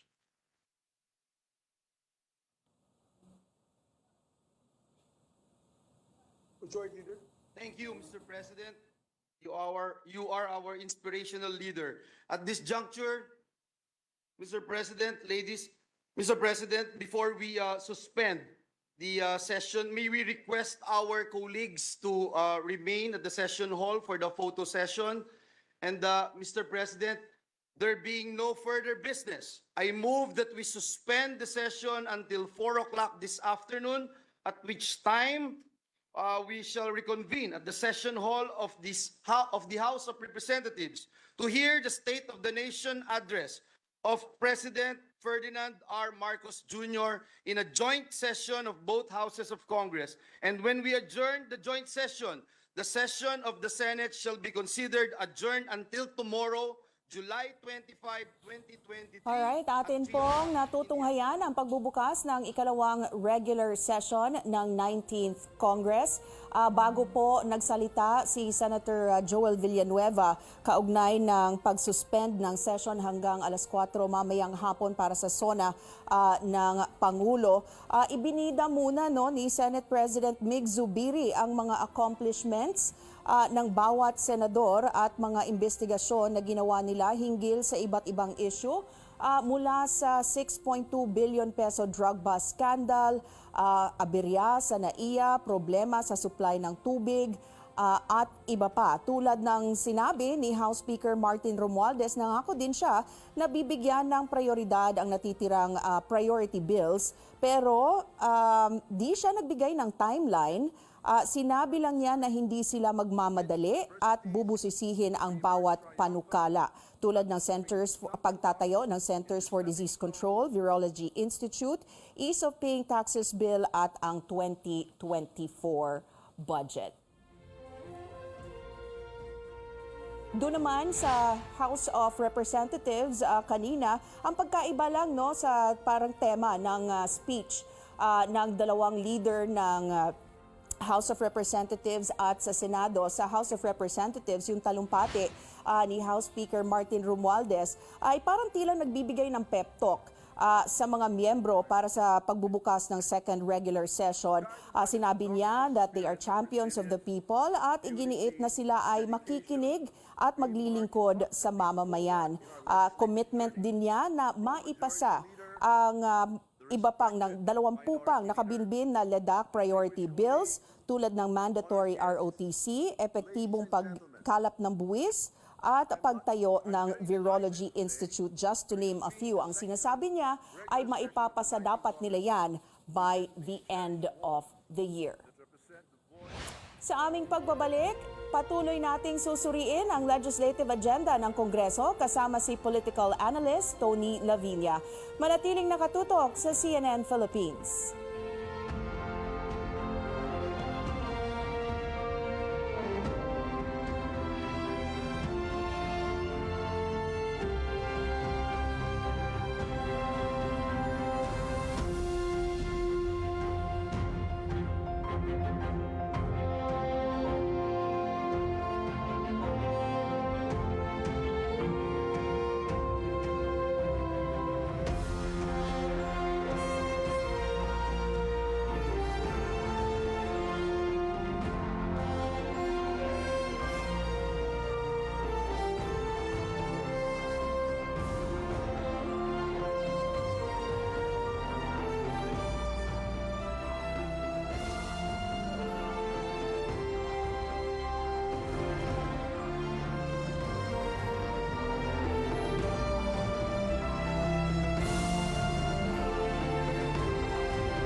Kayo nanonood ng CNN Philippines special presentation ng ikalawang State of the Nation Address ni Pangulong Bongbong Marcos. Kasama pa rin natin political analyst Tony Lavinia.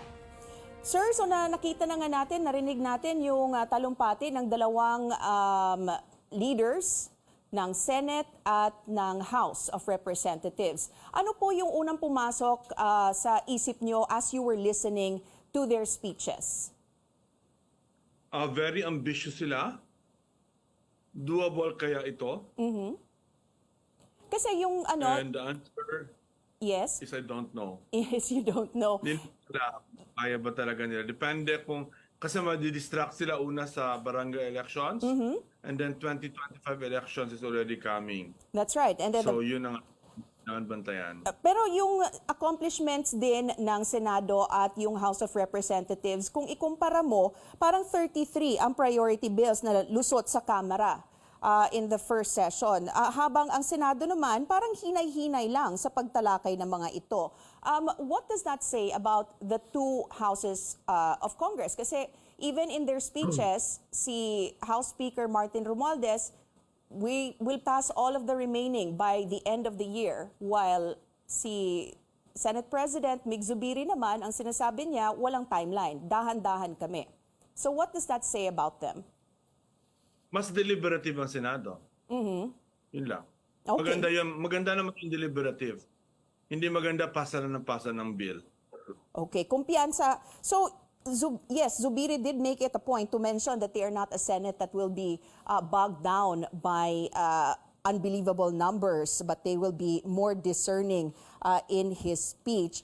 Before we took a break kanina, no, you mentioned that kasi isa sa mga naipasa before they broke for their session, before we took a break, you mentioned that the Maharlika Investment Fund Act was a mistaken priority. Why do you think that? And ano sa tingin mo ang dapat nilang inuna instead of that? Well, Land Use Act for one, matagal na yan, di ba? Yung mga bills on agriculture and fisheries, napakahalaga yun. Yung Maharlika bill, seems to me like a same old thing na maging vehicle ng corruption. So we have to be vigilant about it. Well, gusto na nga maraming mga grupo ngayon ang nagsasabi, gusto nila i-question itong pagpasa ng Maharlika Investment Act, no? Kasi ang sinasabi nila, legislation by Viber ang naganap at hindi naman daw inibitahan din yung minority group na sumama doon kung saan nila nag-insert at nag-delete ng mga approved already na provisions ng last minute. What do you think about that? Well, sigurado naman yan. Mention that there will be in fact cases filed. Alam ko some are already preparing the petitions to be filed to question the constitutionality of the Maharlika Fund. And how serious do you think of a challenge this is going to be? It will be very serious. There will be very good people, legal luminaries, political luminaries who will do the filing, di ba? Who will be the petitioners. Seryoso siya kasi malaking bagay siya. Pwede siya maging malaking source of corruption kung hindi natin siya bantayan. So, meron ng mga binanggit. You said that these are the things that you wish that they would prioritize, yung Land Use Act and something to do with the agrarian and aquatics and fisheries. Pero they mentioned certain priority bills already. Medyo magkatugma sila ng mga sinasabi. What do you think they should prioritize out of the pending bills now?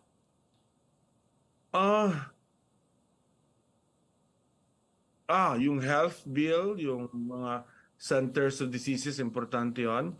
Basta gawin lang siya properly kasi we could have a pandemic anytime soon. So I would prioritize that among the bills na nakalaan na. Alright, maraming salamat, political I would not analyst. prioritize the ROTC bill kasi that is irrelevant to our situation, to improve our situation now. In fact, magkakagulo lang because of that. Alright, maraming salamat, political analyst at dating Dean ng Ateneo School of Government, Tony Lavinia. At ngayon ay nakikita nyo sa bandang kaliwa ng inyong screen ang pagsusunog ng effigy doon sa Commonwealth Avenue, Quezon City. Bahagi ito ng protesta ng ilang mga grupo bago ang SONA ng Pangulo. Ngayon nila ginawa, usually ginaganap yan bandang hapon na, pero ang sinabi ng liderato ng mga protesters, gagawin nilang mas maaga dahil usually pag sa hapon ay umuulan ngayong mga nagdaang araw na ito. Ang iba pang detalye sa protesta niyan sa aming pagpabalik.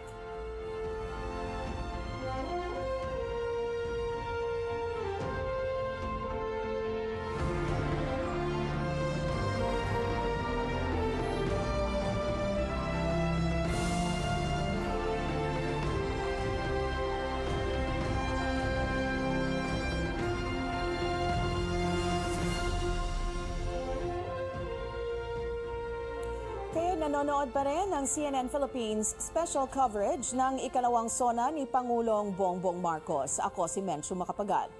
Inilatag ni Senate President Mig Zubiri ang legislative priorities ng Senado sa pagbubukas ng ikalawang regular session ng 19th Congress. Makibalita tayo sa ating correspondent na si Amor Santos. Amor? Yes, Menchu, 10:02 a.m. nga binuksan na ni Senate President Mig Zubiri yung second regular session itong 19th Congress at 23 senators, 23 out of 24 senators yung present dito sa unang session na to. Ang wala ay si Senator Pia Cayetano, pero according to her office ay nasa official travel daw siya bilang head of delegation ng Philippine Women's National Football Team sa New Zealand at Australia. Sa speech ni Senate President Mig Zubiri, nilinaw niya na hindi nagre-resume ng work ang Senado dahil hindi naman daw talaga natapos. Although, tinatawag kasi natin siyang session break. Ibig sabihin nito, Menchu, wala sila nung 3 p.m. session pero meron pa rin silang mga ginagawang committee hearings. So, depende sa mga komite yung schedule nila. So, ilan sa mga binanggit ni Zubiri ay yung mga ginawang hearing ni Senador Bato de la Rosa tungkol nga dun sa nakumpiskang shabu mula kay dismissed Police Master Sergeant Rodolfo Mayo at iba pang mga pagdinig na pinangunahan ng mga senador. Sabi niya, hindi man daw nakakalusot din sa mga balita, yung ilang ginagawang technical working group meetings, for example, ay siniguro niyang tuloy-tuloy yung naging trabaho ng mga mambabatas nitong nakaraang 2 buwan na session break. Nabanggit din, of course, ni Senate President Mig Zubiri sa kanyang speech yung Maharlika Investment Fund Bill na naipasa ng Senado at ng Kamara at syempre binanggit niya rin yung minorya sa Senado. Anya, vigilant opposition daw yung Senate Minority or si Senate Minority Leader Coco Pimentel and Opposition Senator Risa Ontiveros, pero critic or constructive naman daw yung criticism na kanilang binibigay. Ngayon, ano naman yung plano ng Senado para sa resumption of session? Ang ilan daw sa mga tatalakayin nila, yung stronger anti-agricultural smuggling law at gusto din nilang gawing less complicated yung proseso ng pagbabayad ng buwis para sa mga taxpayers, and although hindi raw priority ng administration yung legislated wage hike, siniguro ni Zubiri na ipaprioridad nila ito. Ngayon, Menchu, natapos na yung session under 30 minutes. Isinara ni Zubiri yung first session ng second regular session and nakaantabay tayo dito para sa ilang mga panayam sa mga dati and kasalukuyang senador. Kanina lang nakapanayam natin si former Senate President Franklin Drilon at sinabi nga niya na kailangan daw talaga na i-divulge ni former President Duterte kung ano yung napag-usapan nila ni Chinese President Xi Jinping doon sa pagbisita niya doon sa China kamakailan. Menchu. Alright, abangan namin ang mga updates mula sa iyo all throughout the day, Amor. Maraming salamat. Amor Santos, nag-uulat mula sa Senado sa Pasay City. Nagtipo naman ang mga rallyista sa harapan ng Commission on Human Rights Headquarters sa may Commonwealth Avenue sa Quezon City. Para sa detalye, nasa linya ang aming senior correspondent na si George Cahiles. George, kumusta na ang paghahanda ng mga rallyista? Medyo tapos na yung programa na isinagawa dito sa may bahagi ng Commission on Human Rights sa Quezon City. At tapos na rin sunugin yung effigy na inihanda nila bilang bahagi ng kanilang protesta. Yung effigy na tinatawag bilang doble cara. Pagpapakita raw ito ng dalawang mukha ni Pangulong Bongbong Marcos. Isa yung pagpapakita ng humanoid programa para sa mamamayan, pero sa likod daw nito ay yung mga di umano'y tangka nitong pagnanakaw sa mamamayan at wala ng aksyon sa pangangailangan ng mga mamamayan. So ngayon ay naghahanda na itong mga rallyista. Magbamarcha na sila anytime papunta sa bahagi ng Tandang Sora dito pa rin sa Commonwealth kung saan makakasama nila yung iba pang mga grupo na makikibahagi sa malawakang protesta ngayong State of the Nation Address ni Pangulong Bongbong Marcos. Ilan lang sa mga issue na ni-raise nila kanina during the program. Una, yung sinasabing railroading ng batas na bubuo nga dito sa Maharlika Investment Fund, imbes daw na unahin ang pagbibigay ng pondo para sa batayang serbisyo gaya ng edukasyon, kalusugan at kabuhayan ng mamamayan. Nabanggit din nila yung tungkol sa mataas na presyo ng bilihin at pamasahe at kakarampot naman daw yung itinataas ng sweldo ng mga manggagawa.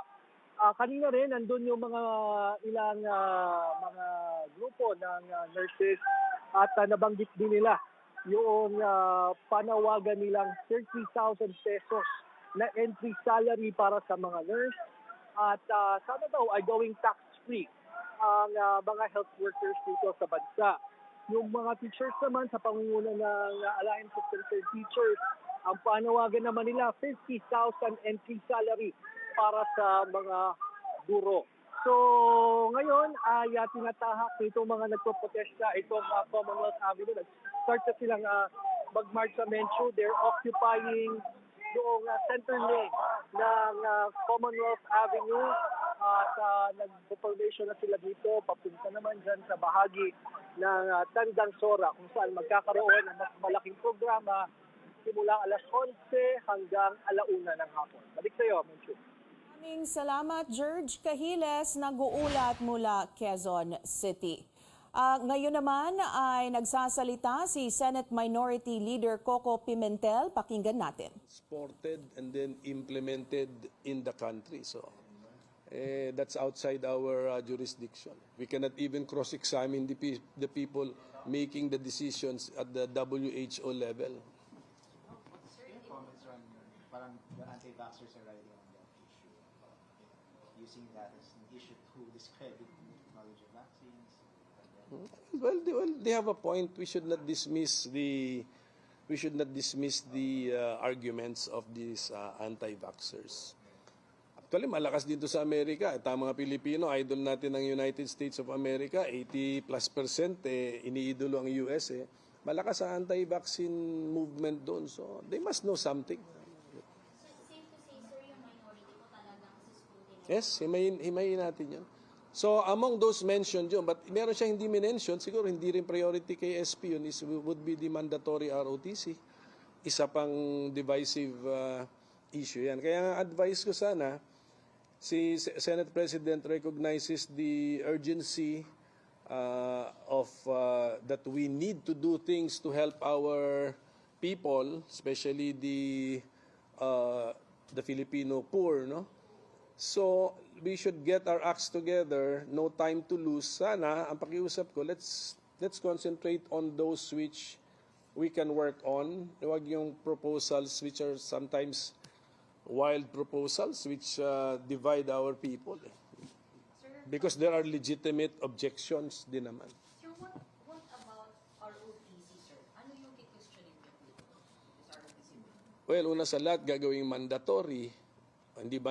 Hindi ba nag-work ang current NSTP program? Nakasali naman din na si ROTC. And then, ginulo pa nila lalo sa Senate version. Linagyan pa natin ng police training. Kahit yung ating regular military, hindi expected to be our policemen. And yet, this mandatory ROTC pa, Reserve Officers Training Corps, which will, the graduates of whom will form part of the reserve force of the military, will also spend a bulk of their time mandatory training for police. It's all confused. That's why yung mga against na nga dyan sa konsepto lang, binigyan pa nila ng additional arguments, di ba? To be against it. Nilagyan pa ng police training. What about, sir, sa budget? Ano yung mga ahensyang tingin nyo talagang tututukan nyo, sir, sa minority? Agriculture, of course, and the health, defense also, because of this modernization plan. I have my serious doubts dito sa excitement for submarines. What's our business being excited about submarines? Surface vessels, bilhin natin surface vessels. Gagamit pa natin sa disaster relief. Sir, how about yung di ba kaya nagpo-push po yung mga pro-ROTC? Kasi to rekindle daw yung nationalism and patriotism Mm. na yun. Your take on that? That's not the only way. Diba? I mean, service to your community is also a manifestation of love for your country. Diba? Service nga eh, service yun. Uncompensated service din yun eh. And it should be parang addressed na by the NSD. Yes, andyan si NSD. At saka let it be a real reserve officers training corps or training course kung gusto nila na. Siyempre yung interesado talaga to have a military career, military involvement. You know. What about the legislative wage hike? That's one of my proposals actually, more than just an across the board ni Senate President, because after the across the board, there will still be differences in the amounts per region kasi to start with, iba na yung base na umpisa. And then if you look at the highest rate, that would be in Metro Manila, the question is, even that Metro Manila rate, is that sufficient to sustain a family of 5 in Butuan City, in Region 13, in Region 10, in Region 8? Diba? So that is the question. I have a feeling hindi pa rin, even if you use the Metro Manila regional minimum wage. Therefore, apparently our regional wage boards have been slow to react to the need of our daily wage earners. So let it be Congress which should act to establish a new floor. Floor lang yan, iangat na natin ng floor. Siguro, nagkonsulta kami sa mga studies, siguro, ando na around 1,000 Around 1,000 pesos per day ang kailangan po for a family. Ang assumption kasi natin is a family of 5. Okay? And it's a wrong assumption to think na dalawa doon ay nagtatrabaho ng full-time, earning the minimum wage. Hindi po totoo yun. So, if the regional wage boards are slow to act, Congress must the void and act by legislation, a new floor. And then, the regional wage wage board system will continue if they need to add because of special circumstances in the regions. Ayan po ang pahayag ni Senate Minority Leader Coco Pimentel matapos magbukas ang ikalawang regular session ng 19th Congress. Sininggle out niya ang panukalang mandatory ROTC bill kung saan sinabi niya hindi ito magiging priority ng Senado dahil marami naman daw ibang paraan para magpakita ng pagmamahal sa bayan. Isusulong daw nila instead ang legislation for wage increase para ma-establish ng Kongreso ang bagong baseline para sa minimum wage. Mapapanood ang kanyang kabuuang press conference sa aming Facebook Live. At yan ang mga pinakahuling balita para sa ikalawang SONA ni Pangulong Bongbong Marcos. Mamaya yan, at 4 p.m. Maraming salamat sa pagtutok ngayong umaga. Ako po si Menchu Makapagal. Samahan ninyo ako mamayang alas 12 ng tanghali para sa espesyal na edisyon ng Balitaan. Dito lang sa CNN Philippines, News You Can Trust.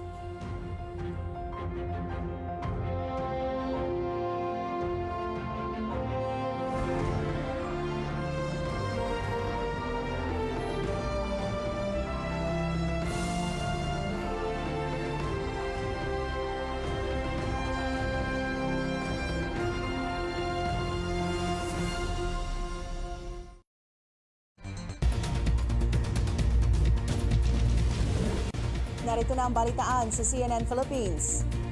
Sesyon ng Kamara at Senado nagbukas na ilang oras bago ang ikalawang SONA ni Pangulong Bongbong Marcos. Protesta at iba't ibang reklamo ng mga grupo sasalubong sa ikalawang SONA ni Marcos. Mga taga-suporta ng Pangulo nagmarcha na rin upang ibida ang mga programa at mga ambag ng Marcos administration.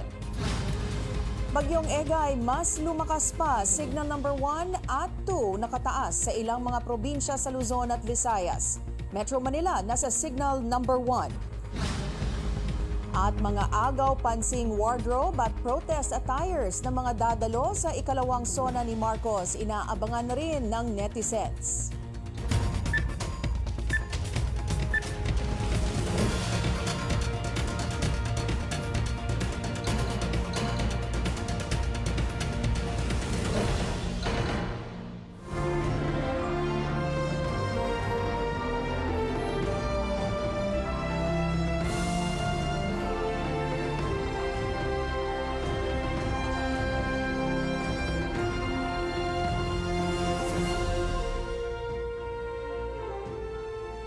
Magandang tanghali sa ngalan ni Pinky Webb. Ako si Menchu Makapagal. Nakatutok ang aming mga CNN Philippines correspondents sa loob at labas ng batasang pambansa upang ihatid ang pinakahuling sitwasyon kaugnay sa SONA ni Pangulong Marcos. Si Amor Santos binantayan ang pagbubukas ng sesyon sa Senado. Inalam naman ni Cian Arcangel ang pinakahuling balita sa pagbubukas ng sesyon sa House of Representatives. Nakamonitor sa mga protesta ng iba't ibang grupo ang aming senior correspondent Anjo Alimario sa Philcoa sa Commonwealth Avenue. Nakaantabay si Chrissy Di Matulak sa seguridad sa SONA ni Pangulong Marcos. Ihahatid naman sa atin ni Carrie Cator ang latest sa tigil pasada ng mga transport group. Si Rex Remitio magbibigay rin sa atin ng update mula sa Batasan Pambansa Complex. Samantalang nasa Masinloc, Zambales naman ang kasama nating si Tristan Nodalo. Matapos ang 2 buwan na pahinga, formal nang binuksan ng Kongreso ang second regular session ng 19th Congress bilang paghahanda sa SONA ng Pangulo. Live mula sa Senado sa Pasay City, magbabalita ang aming correspondent na si Amor Santos. Amor, kumusta dyan? Menchu, nagbalik nga yung mga senador dito sa session hall ng Senado pasado alas 10 kaninang umaga para dun sa pagbubukas ng sesyon. 23 sa 24 na senador ang present. Ang wala lang ay si Senator Pia Cayetano pero nasa official travel siya abroad. At tulad nga nung ipinangako ng maraming senador mula sa mayorya, si Senator Mig Zubiri pa rin ang Senate President nang magbukas ang sesyon. Sa kanyang speech, nilinaw ni Zubiri na hindi naman nahinto ang trabaho ng Senado sa loob ng 2 buwang break. Wala lang yung mga 3 p.m. sessions kung saan nila nag-aaproba or kung saan sila nag-aaproba ng mga panukalang batas, pero tuloy-tuloy ang committee hearings o investigasyon nito tulad na lang daw sa malaking shabu hall na nakumpiska sa isang pulis. Ani Zubiri, ilan naman sa mga prioridad ng Senado ang paggawa ng Center for Disease Prevention and Control o CDC, yung mas malakas na anti-agricultural smuggling law at pagpapadali ng proseso ng pagbabayad ng buwis. Nagpasalamat din si Zubiri sa minorya dahil hindi raw ito naging hadlang sa trabaho ng mayorya kahit na may mga oposisyon ito sa ilang issue. Nagkaisa naman sina Zubiri at Senate Minority Leader Coco Pimentel sa pagsusulong ng legislated wage hike. Nagtataka nga raw si Pimentel kung bakit hindi ito kasama sa inilabas na legislative agenda ng administrasyon, gayong sa kanyang pagtataya, halos doble sa daily minimum wage o 1,000 piso ang kailangan ng isang pamilyang may 5 miyembro dahil sa taas ng bilihin. Apela naman ni Pimentel, sana raw wag nang muling pagkaita ng oras ang minorya sa pagkwestiyon nito sa mga panukalang batas tulad na lang daw ng nangyari sa Maharlika Bill. 30 minuto lang ang itinagal ng sesyon. Ipinasa nito ang resolusyon na magko-convene sa joint session ng Kongreso para sama-sama silang makinig sa SONA ng Pangulo sa Batasang Pambansa. Balik sa'yo. Amor, ano naman yung posisyon ng minorya doon sa iba pang mga priority bills ng Senate Majority pati na ng administrasyon?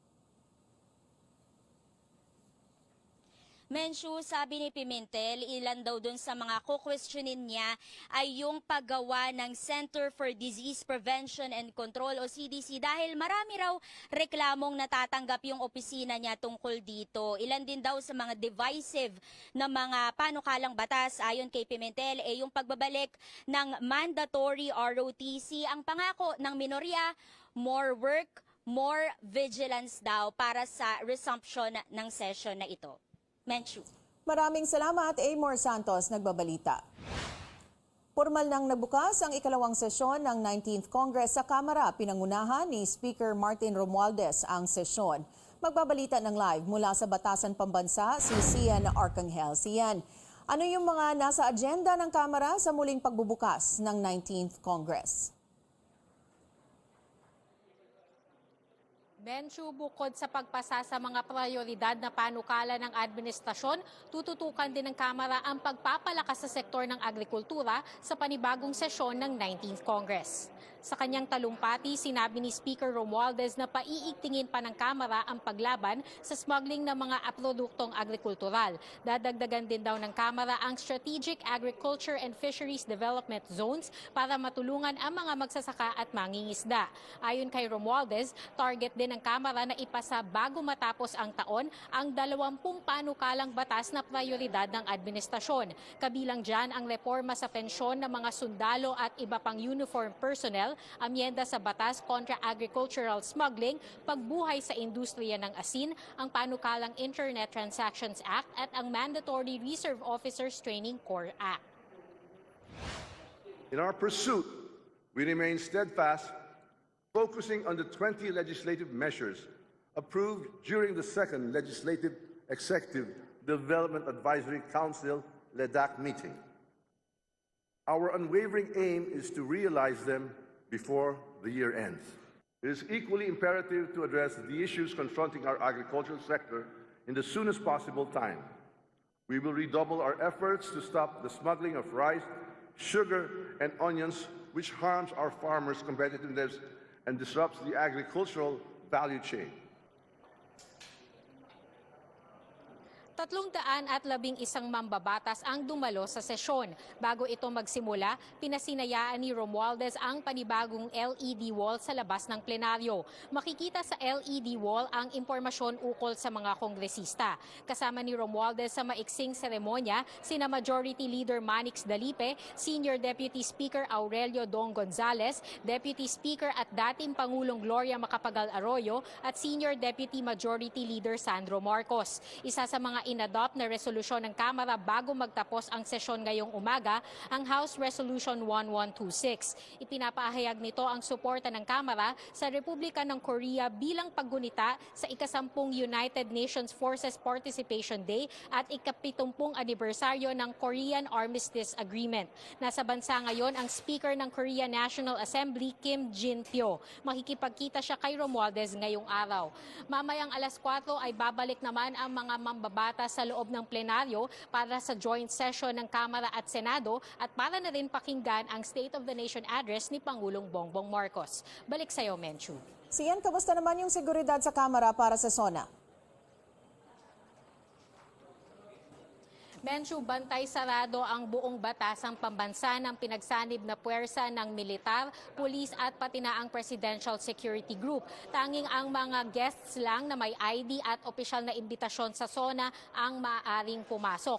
Kailangan ay lahat ng bisita na manonood ng joint session ng Kamara at Senado, lahat sila nasa loob na ng plenaryo pagdating ng alas 2 ng hapon dahil lahat ng pintuan ay isasara na pagdating ng alas 3 ng hapon. Pagdating naman ni Pangulong Bongbong Marcos dito sa batasang pambansa, sasalubungin siya ng welcoming committee na binubuo ng mga leader ng Kamara at Senado. Sa hanay ng Kamara, pinangungunahan ni Speaker Martin Romualdez ang welcoming committee na sasalubong sa Pangulo. Kasama niya na sasalubong sina Majority Leader Manix Dalipe, Minority Leader Marcelino Libanan, Senior Deputy Speaker Aurelio Dong Gonzales at maging ang anak ng Pangulo na si Senior Majority Leader Sandro Marcos. Balik sa iyo, Menchu. Maraming salamat, Sian Arcangel, nagbabalita. Nag-umpisa na ang 3 araw na tigil pasada ng grupong Manibela para iprotesta ang planong jeepney modernization ng pamahalaan. Alamin natin kung apektado na ang mga pasahero ng tigil pasada. Magbabalita ang aming correspondent, Carrie Cator, live mula sa Philcoa sa Quezon City. Carrie? Menchu, hindi bababa sa 50 jeep ang sumama sa transport strike na isinasagawa ngayon ng grupong Manibela rito sa Quezon City. Nandito nga tayo ngayon sa may Philcoa at ang sabi ng mga pasaherong nakausap natin, hindi naman daw nila ramdam ang hirap sa pagsakay. Kung tutuusin, mas mabilis pa nga raw ang biyahe nila ngayon. Ayon kay Manibela Chairman Marval Buena, bukod sa mga bahagi ng Quezon City, may tigil pasada rin daw sa Maynila, Parañaque, Pasig, Las Piñas at San Juan. Sa labas naman ng Metro Manila ang Bulacan at Pampanga. Hindi na raw sana itutuloy ng grupo ang pagkilos matapos ikansela ng Malacanang ang mga klase sa pampublikong paaralan at trabaho sa gobyerno dahil sa strike, gayon din sa bagyong Egay.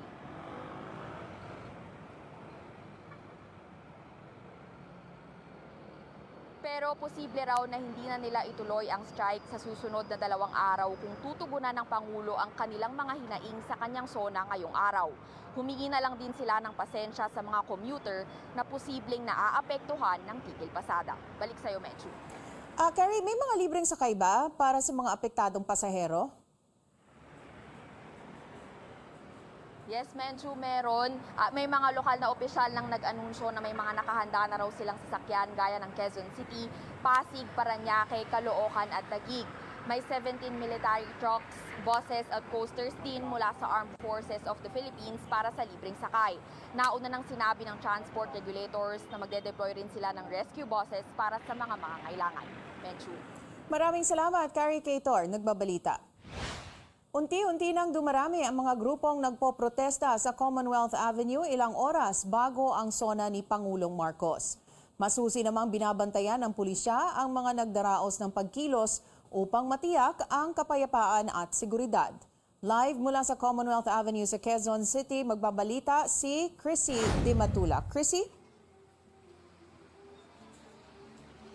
Menchu, maximum tolerance ang ipatutupad ng mga otoridad kapag nagkaharap sila ng mga rallyista. Siniguro ni NCRPO Acting Regional Director Police Brigadier General Melencio Nartate sa kanyang pag-iikot kanina na walang paluang mangyayari sa panig ng mga pulis. Ang mahuhuling mananakit ay paparusahan.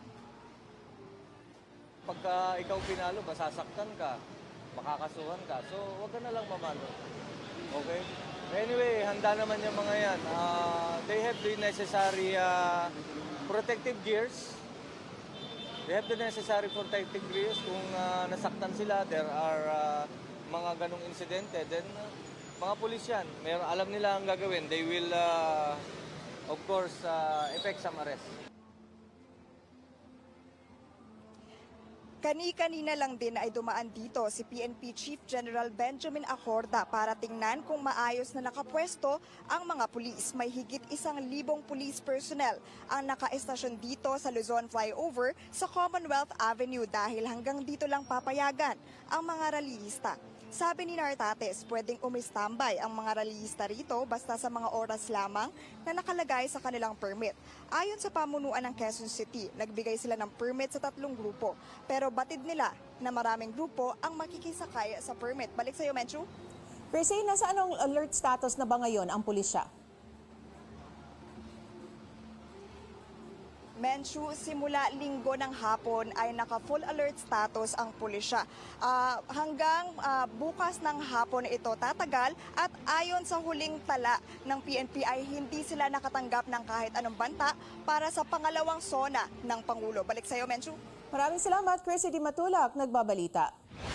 Kasado na ang mga paghahanda para sa seguridad sa State of the Nation Address ni Pangulong Marcos. Silipin natin mula sa Quezon City, magbabalita ang aming correspondent na si Rex Remitio. Rex? Inaasahang darating na rito si Pangulong Bongbong Marcos ilang oras para sa kanyang ulat sa bayan. At nauna niyang sinabi na kanyang iuulat sa taong bayan yung mga nakamit ng kanyang administrasyon sa nakalipas na 1 taon at inaasahang tatagal ng halos 1.5 oras yung kanyang talumpate at ayaw na raw niyang patagalin pa ito dahil nga baka hindi na raw makinig yung mga nanonood kung sakaling mas matagal pa rito. Aminado siyang marami pa ring hamon na kinakaharap ang bansa dulot ng pandemya pero marami rin naman na silang nakamit sa nakalipas na 12 buwan. At nauna rin niyang sinabi na may mga hindi pa sila nagagawa kung kaya't ilalatag niya sa taong bayan yung kanya pang mga plano. Ipapakita rin daw niya yung mga nauna niyang sinabi ay may kabuluhan at hindi lang puro salita. Nais daw niya ipabatid na marami ng magagandang bagay silang nagawa lalo na sa mata ng mundo. Maaalalang ilang beses umalis ng bansa ang Pangulo para makipagdialogo sa mga leader at manligaw sa mga investor. At umani rin ito ng batikos dahil taong bayan din ang gumagastos para sa mga biyahe ng Pangulo at mga miyembro ng delegasyon. Ang isa rin sa mga inaabangan natin ay yung ulat tungkol sa kanyang mga inilatag na prioridad na batas noong nakaraang taon. Kung maaalala natin ay nasa halos 20 priority bills yung kanyang inilatag sa Kongreso. Balik sa'yo. Maraming salamat. Rex Remitio, nagbabalita. Samantala, ayon sa Philippine Coast Guard, higit 3,000 katao ang stranded sa iba't ibang pantalan sa Bicol Region dulot ng epekto ng bagyong Egay. Stranded din ang lampas 300 katao sa ilang pantalan sa Eastern Visayas. Sa lagay naman ng panahon, mas lumakas pa ang bagyong Egay at posibleng maging super typhoon habang tinatahak ang Philippine Sea. Ayon sa Pag-asa, itinaas na ang Tropical Cyclone Wind Signal number 2 sa ilang bahagi ng Luzon at Visayas, kabilang na ang Catanduanes, ilang bahagi ng Isabela, Albay, Camarines Sur at Northern Samar. Signal number 1 naman sa malaking bahagi ng Luzon at ilang parte ng Visayas, kabilang na ang Ilocos Region, Cagayan Valley, Central Luzon, Calabarzon, Mimaropa, Bicol Region at Metro Manila, pati na ang ilang bahagi ng Samar, Leyte at Cebu. Namataan ang sentro ng mata ng bagyong Egay sa silangan ng Baler, Aurora. Kumikilos ito pakanluran sa bilis na 150 kilometers per hour malapit sa gitna at bugso na aabot sa 185 kilometers per hour. Makararanas ng malakas na pag-ulan ang Cagayan, Catanduanes, Camarines Sur, Camarines Norte at northern portion ng Sorsogon. Posibleng palakasin ng bagyong Egay ang habagat at magdadala ng pag-ulan sa western portion ng Luzon at Visayas. Sa mga susunod na oras, inaasahang kikilos ito palapit sa northern Luzon at posibleng maglandfall malapit sa Babuyan Islands at Batanes bukas ng gabi o Miyerkules ng umaga. Patuloy na lalakas ang bagyong Egay at maaring maabot nito ang super typhoon category. Lalabas mula sa Philippine Area of Responsibility ang bagyo sa Huwebes at patungong katubigan ng Taiwan. Samantala, hinihintay din ng mga mangingisda sa Masinloc, Zambales ang magiging mensahe ni Pangulong Marcos pagdating sa usapin sa West Philippine Sea. Halos hindi pa rin daw kasi sila makapagpangisda ng malaya sa Scarborough Shoal dahil sa presensya ng Chinese vessels doon. Live mula sa Masinloc, Zambales, magbabalita ng live ang aming correspondent na si Tristan Odalo. Tristan, ano ang gustong marinig ng mga mangingisda riyan mula sa Pangulo? Medyo inaasam pa rin ang mga mangingisda sa Masinloc, Zambales na dumating yung araw na malaya na silang makakapasok at makakapangisda sa Scarborough Shoal o Bajo de Masinloc. Sa ngayon kasi, bahagya namang nagbago na yung sitwasyon nitong mga nakalipas na taon. Kung dati ay hindi daw talaga pinapayagan ng Chinese vessels na makapasok sa Scarborough Shoal, ngayon ay kahit sa gilid o sa bukana raw ng shoal ay pinapayagan na silang makapangisda. Pero malaki pa rin yung diferensya ng huli kumpara ng mga panahon na wala pang tensyon sa lugar. Dati raw nasa 10 hanggang 20 toneladang isda ang nakukuha nila kada biyahe sa Scarborough. Ngayon maswerte na raw kung aabot sa 1 hanggang 2 tonelada. Kaya ang isang linggong paglaot, minsan kundi lugi ay break-even lang ang kita. May ilan na rin daw na nakakaranas pa rin ng harassment tulad ng paggamit ng water cannon sa ating mga mangingisda. Kaya sa ikalawang SONA ng Pangulo, narito ang hiling ng ilan sa kanila. Pangulong Bongbong Marcos, sana po itong issue ng West Philippines ay magkaroon ng katugunan, itong pangarap natin na totally yung mga Chinese ay umalis na dyan sa kanilang lungga, sir, kasi sa atin naman yan, sir, yung lugar na yan, at saka kung umalis ang Chinese, sir, dyan, yung mga Pinoy ay maginhawa na sa pangisda, sir. Lahat ng Pinoy ay makinabang sa karagatan, sir. Sana mahiling namin sa kanya na makapausapan yung mga kwando Chinese na pwede kayo mangisda sa loob. Di katulad nung nakarang taon, ayaw kayo pangisdain sa loob eh. Ayaw na bumalik kasi yung yung winater cannon sila, yung lumubog yung kasamaan po namin doon. Dahil po na disgrasya doon na kasama namin.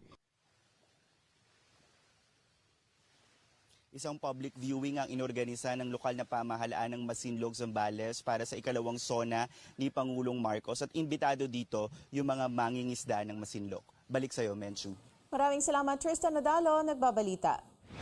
Susunod, mga protesta sasalubong sa ikalawang SONA ni Pangulong Marcos. Mga nagawa ng administrasyon at aabangan sa SONA ng Pangulo. Tatalakayin natin kasama ang political analyst na si Edmond Tayaw. Magbabalik ang balitaan dito lang sa CNN Philippines.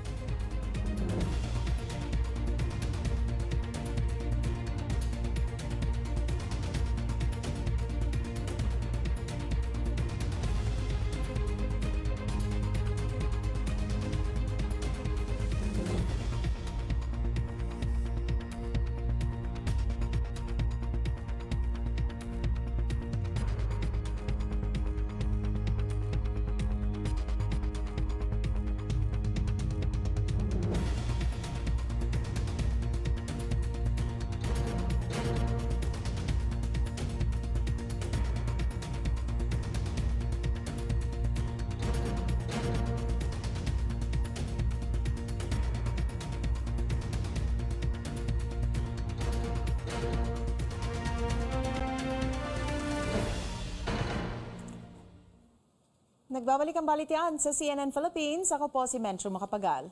Kasabay ng ulat ni Pangulong Marcos sa bansa, mamayang hapon may sariling bersyon naman na ang mga grupo mula sa iba't ibang sektor para ilahad ang tinatawag nilang tunay na sitwasyon ng bansa, ang People's SONA. Nasa Tandang Sora Commonwealth sa Quezon City ang aming senior correspondent na si Anjo Alimario. Anjo, anong sitwasyon dyan ngayon? Menchu, bit-bit ang samot-saring issue nagtipon-tipon dito sa kahabaan ng Commonwealth Avenue sa may area natin dito sa Tandang Sora. Ang mga grupong mula sa iba't ibang sektor para sa People's SONA ngayong araw. Ito raw ay pangontra nila sa naratibong sasabihin mamaya ni Pangulong Bongbong Marcos sa kanyang State of the Nation address. Kanya-kanyang dala ng streamers, posters, banners at props ay nagmarcha sila mula sa Commission on Human Rights papunta rito sa may Tandang Sora dito sa area natin. Kinukunod na nila ang kabiguan ng Pangulo na solusyonan ang mataas na antas ng pamumuhay. Sa halip ay mas nakatutok daw ito sa maraming biyahe niya sa labas ng bansa. Insulto raw ito Maharlika Law bilang solusyon sa paglikha ng trabaho, pagpapalago ng ekonomiya at pagkakaroon ng investments sa bansa. Ang obsesyon daw nito sa rebranding at pagbuhay sa legacy ng kanyang ama, ang dating diktador, ay nagpapakita lamang ng kawalan ng sinseridad na magpatupad ng totoong reforma na makakatulong sa mga mahihirap. Marami-rami mula sa labor sector ang lumahok dito ngayon, Menchu. Nandito sila para ipanawagan ang pagtaas ng kanilang sweldo. Di rin nakalimutan ng mga grupo dito na itong mga umano'y patuloy na paglabag sa karapatang pantao, kabilang na ang pagprotekta kay dating Pangulong Rodrigo Duterte sa pagtatapos ng pakikipagtulungan ng Pilipinas sa International Criminal Court. Binitikos din nila ang pangre-red tag at paggamit sa anti-terrorism law para pigilan ang dissent o hindi pagsang-ayon. Kanina ay sinunog din nila itong tinatawag nilang doble cara effigy. Una, ang mukha ng Pangulo na may nakasulat na bagong Pilipinas ang brand of governance sa administrasyon, pero sa kabilang pisngi ay nakasulat naman ang Rob the Philippines. Ito na pagsusunog ay para ipakita ang kanila pagkasuklam sa di mahirap na pamamahala ni Marcos. Nagpapatuloy pa rin ang Menchu ang programa dito ng iba't ibang grupo nagsasalita, yung iba't ibang leader mula sa iba't ibang sektor na nakatakdang matapos ng alauna ng hapon. Balik sa'yo. Pero Anjo, pagkatapos ng programa, maghihintay ba sila dyan para i-monitor ang SONA ng Pangulo o aalis na sila? Well, Menchu, base sa kanilang advisory, hanggang 1 p.m. lang talaga yung nakatakdang program nila dito at yung permit din na kasi nakuha nila mula sa Quezon City Government ay alas 12 lamang.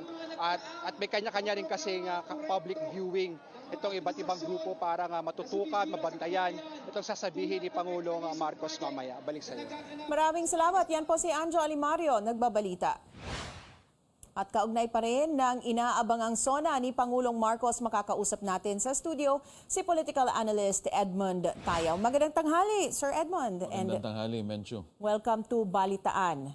Okay, pag-usapan muna natin no, yung nagdaang isang taon ni Pangulong Marcos. What do you see as major accomplishments so far? Ako kasi as a political analyst, no, matagal ko nang tinitingnan yung klase ng gobyerno at pag-gobyerno na meron tayo. Sa akin, tumatak sa isipan ko yung prioridad ng Pangulo na i-streamline ang gobyerno. At ito'y nakita natin ito sa mismong opisina niya, sa Office of the President. No? Natanggal yung mga opisina at na-merge yung mga opisina na kung tutusin nag-overlap. At sa pagkakaintindi ko, masusundan ito ng mga ibang ahensya. Alam mo kasi, Mencho, sa lahat ng mga nagdaang administrasyon, ang tendency, lumalaki yung bureaucracy natin. No? Pero hindi natin nakikita kung merong magandang epekto ito, kung nakakabuti ba, nagiging mas magaling ang pagpapatupad at pagbibigay serbisyo sa taong bayan. So, yun ang inuna ng Pangulo talaga, no? House cleaning. Of course, there are other priorities that the President has set forth, no? Particularly yung sa agriculture. Hanggang ngayon, ang dami nagtatanong, bakit ang Pangulo pa din ang namumuno sa Department of Agriculture? Siguro, dalawang bagay yan. Hindi pa niya nakikita yung isang tao na talagang mapagkakatiwalaan niya tungkol dyan. Siguro meron siya nakikita talagang issue na kailangang ayusin sa departamento. But speaking of issues, parang ang daming mga issues na talagang hounding the Agriculture Department, no? So do you think na yung staying on as the Secretary of Agriculture is parang nakatulong ba ito or parang it's a hindrance? I wouldn't really second guess what the President have in mind, no? But I've seen him work firsthand. I worked with him when he was a senator, no? I was a consultant with him together with the former dean of UP NCPAG. And alam mo, hands-on kasi ang Pangulo, yun ang isang nakita ko sa kanya, no? Kahit na maraming mga nag-a-advise sa kanya, maraming tumutulong sa kanya sa pag-isip ng mga programa, mga polisiya. At the end of the day, he will always have to have his imprimatur doon. No? So, meron siguro nakikita ang Pangulo na kailangan talagang siya mismo ang gumalaw doon sa agriculture. Pangalawa, Menso, alam mo, ang issue ng agriculture is not only about production, it's not only about food, it's also about security. No? Lagi ko binibigay na example yung sa sibuyas. No? Akala ng tao, tumaas ang presyo ng sibuyas, so therefore, malaking problema yan, hindi nagawa ng solusyon kaagad.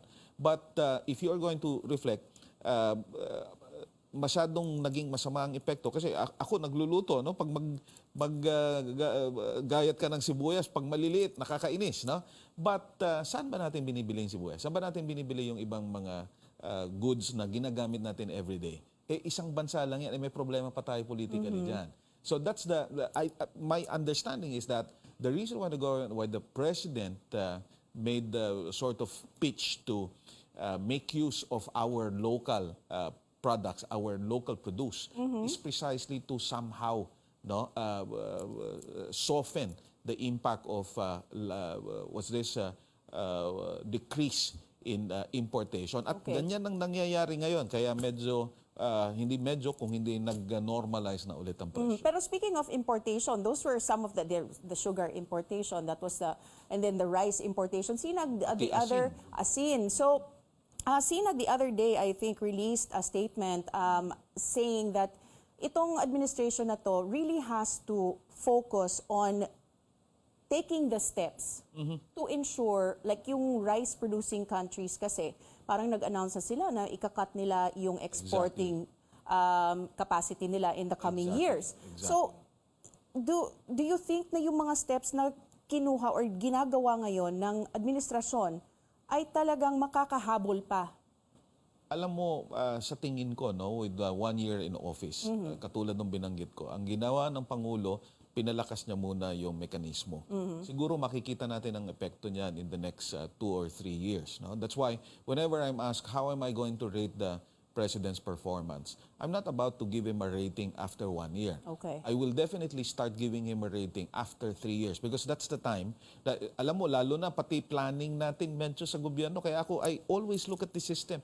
Until such time that we change the overall system, we can't even do long-term planning. no? Pati yung tinatawag natin na medium-term development plan, kaya nga medium-term eh. Hindi nga natin matapos yung medium-term development plan because after 6 years, isa-sideline mo na ulit yan, bago na naman. No? This also explains why infrastructure, nakita natin, dami magandang infrastructure ngayon.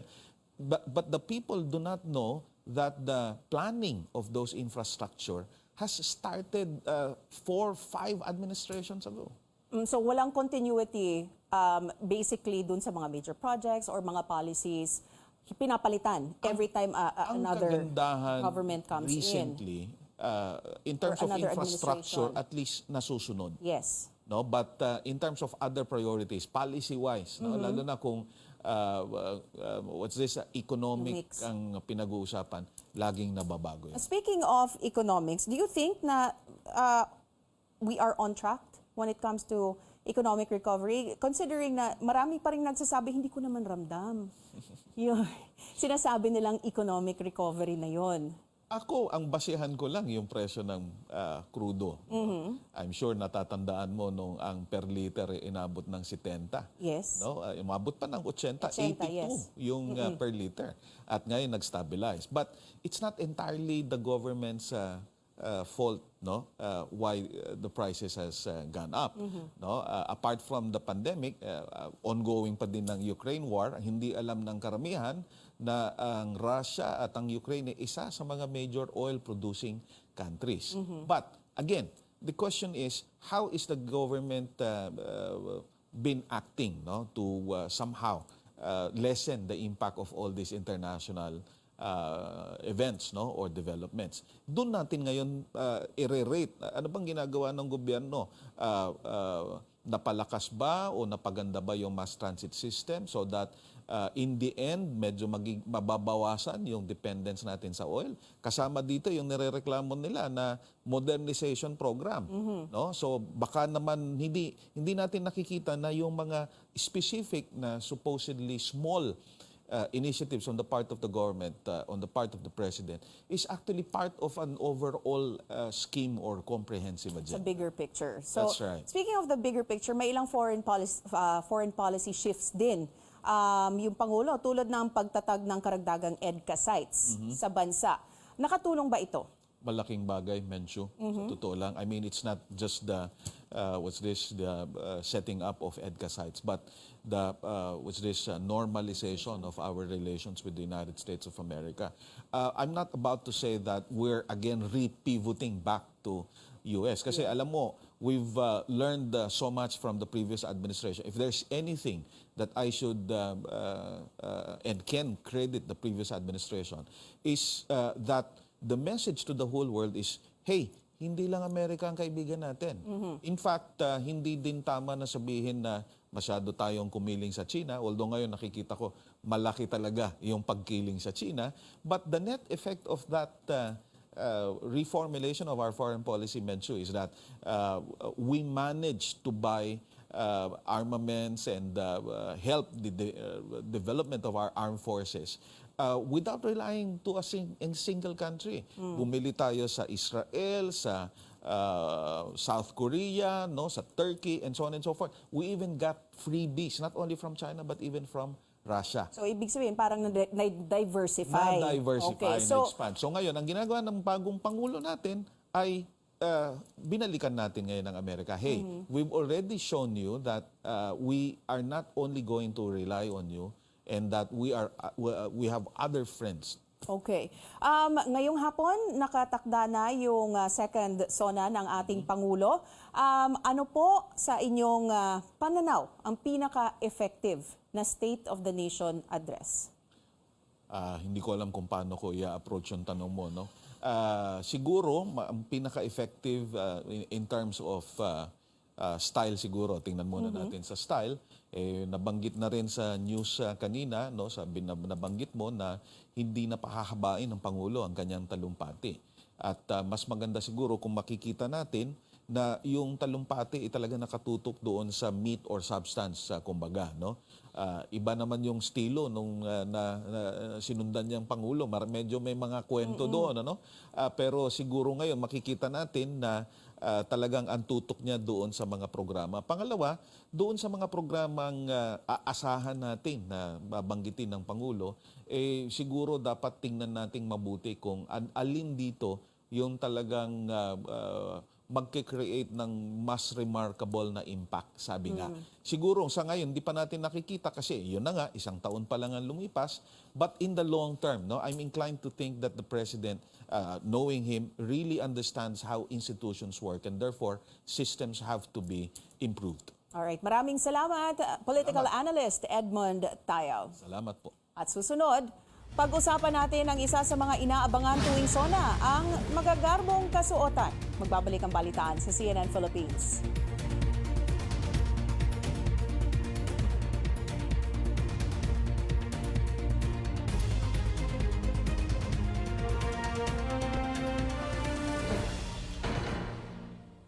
Nagbabalik ang balitaan sa CNN Philippines. Ako po si Menchu Makapagal. Optional na ang pagsusuot ng face mask sa loob ng pampublikong transportasyon. Yan ang kinlaro ng Transportation Department kaugnay sa pagtanggal ni Pangulong Marcos sa COVID-19 public health emergency sa bansa. Sa LRT2, pinapayagan na rin ang pakikipag-usap ng mahina sa telepono at kapwa pasahero. Ano ang reaksyon ng publiko at mga tsuper ukol dito?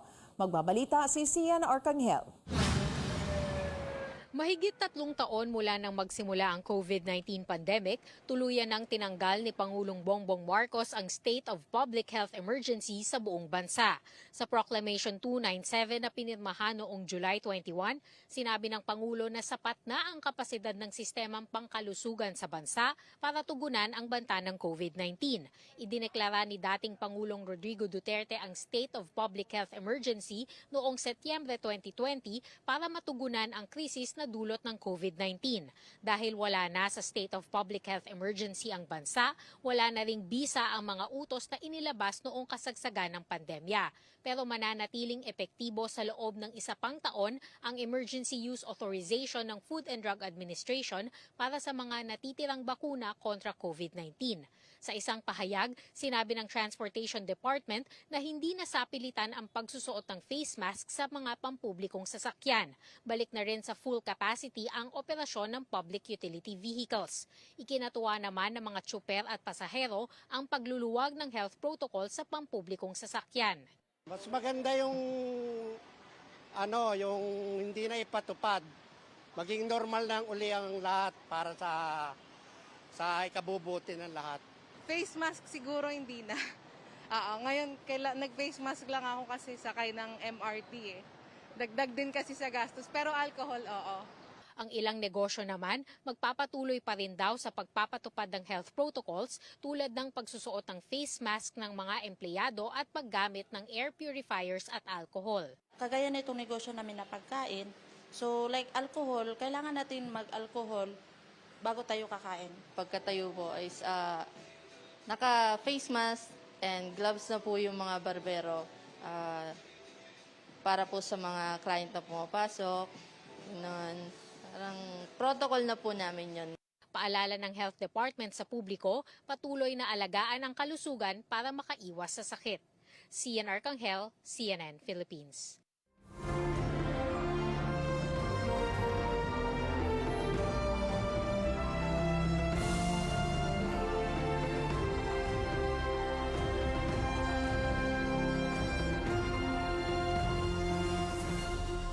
Ambisyoso, ganyan inilarawan ng isang political analyst ang inilatag na legislative agenda ng dalawang leader ng Kongreso sa pagbubukas ng ikalawang regular session ng 19th Congress kaninang umaga. Tanong ng dating dean ng Ateneo School of Government na si Tony Lavinia, magagawa nga ba lahat ng tinukoy na prioridad ng Senado at Kamara? Kaya ba talaga nila? Depende kung kasi madi-distract sila una sa barangay elections and then 2025 elections is already coming. That's right. And then so yun ang bantayan. Mas deliberative ang Senado. Yun lang. Okay.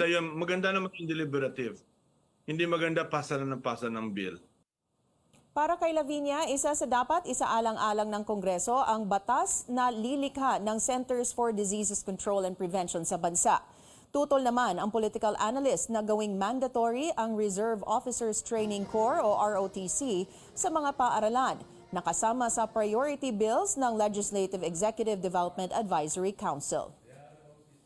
Bukod sa mensahe ng Pangulo, inaabangan din tuwing may SONA ang mga agaw pansin na kasuotan ng mga dumadalo. Actually, yes. Kasi it's parang an event wherein the rich culture of the Philippines will be parang exhibited. Let's say the Philippine Terno and then the textiles we have all over the country. So aside from the message of the President, it's also a fashion event dahil nga kailangan magandang suot and it will represent their culture, their artistry of every designer na we have here in the country. Ang isa sa pinakamagaling na fashion designers ng bansa na si Michael Leyva, suki na sa pagdidisenyo para sa SONA. Ngayong taon, nasa 100 designs niya ang irarampa sa okasyon. Ilan umano sa mga dadamitan niya, sina Senator Nancy Binay at Congresswoman Len Alonte. Bukod sa local craftsmanship, nagiging daan din ang SONA para ipahayag ang fashion na may political statement o protest attires na iginagalang naman ni Leyva. Though we have naman freedom of expression, but for them it's their platform to show kung ano yung message talaga nila. But for me, I'd rather go on the mas classic and timeless na pieces for SONA para mas okay. At yan ang kabuuan ng balitaan ngayong Lunes, July 24, 2023. Sa ngalan ni Pinky Webb, ako po si Mencho Macapagal. Hanggang bukas, mag-ingat tayong lahat.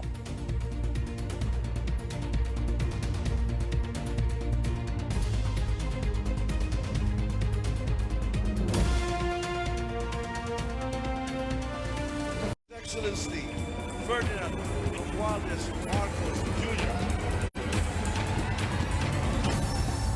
Nagpakilala sa mundo. Pinagtibay ang relasyon sa mga kaalyado. We need to find many ways to strengthen our alliances and our partnership. I can't think of any better partner to have than you.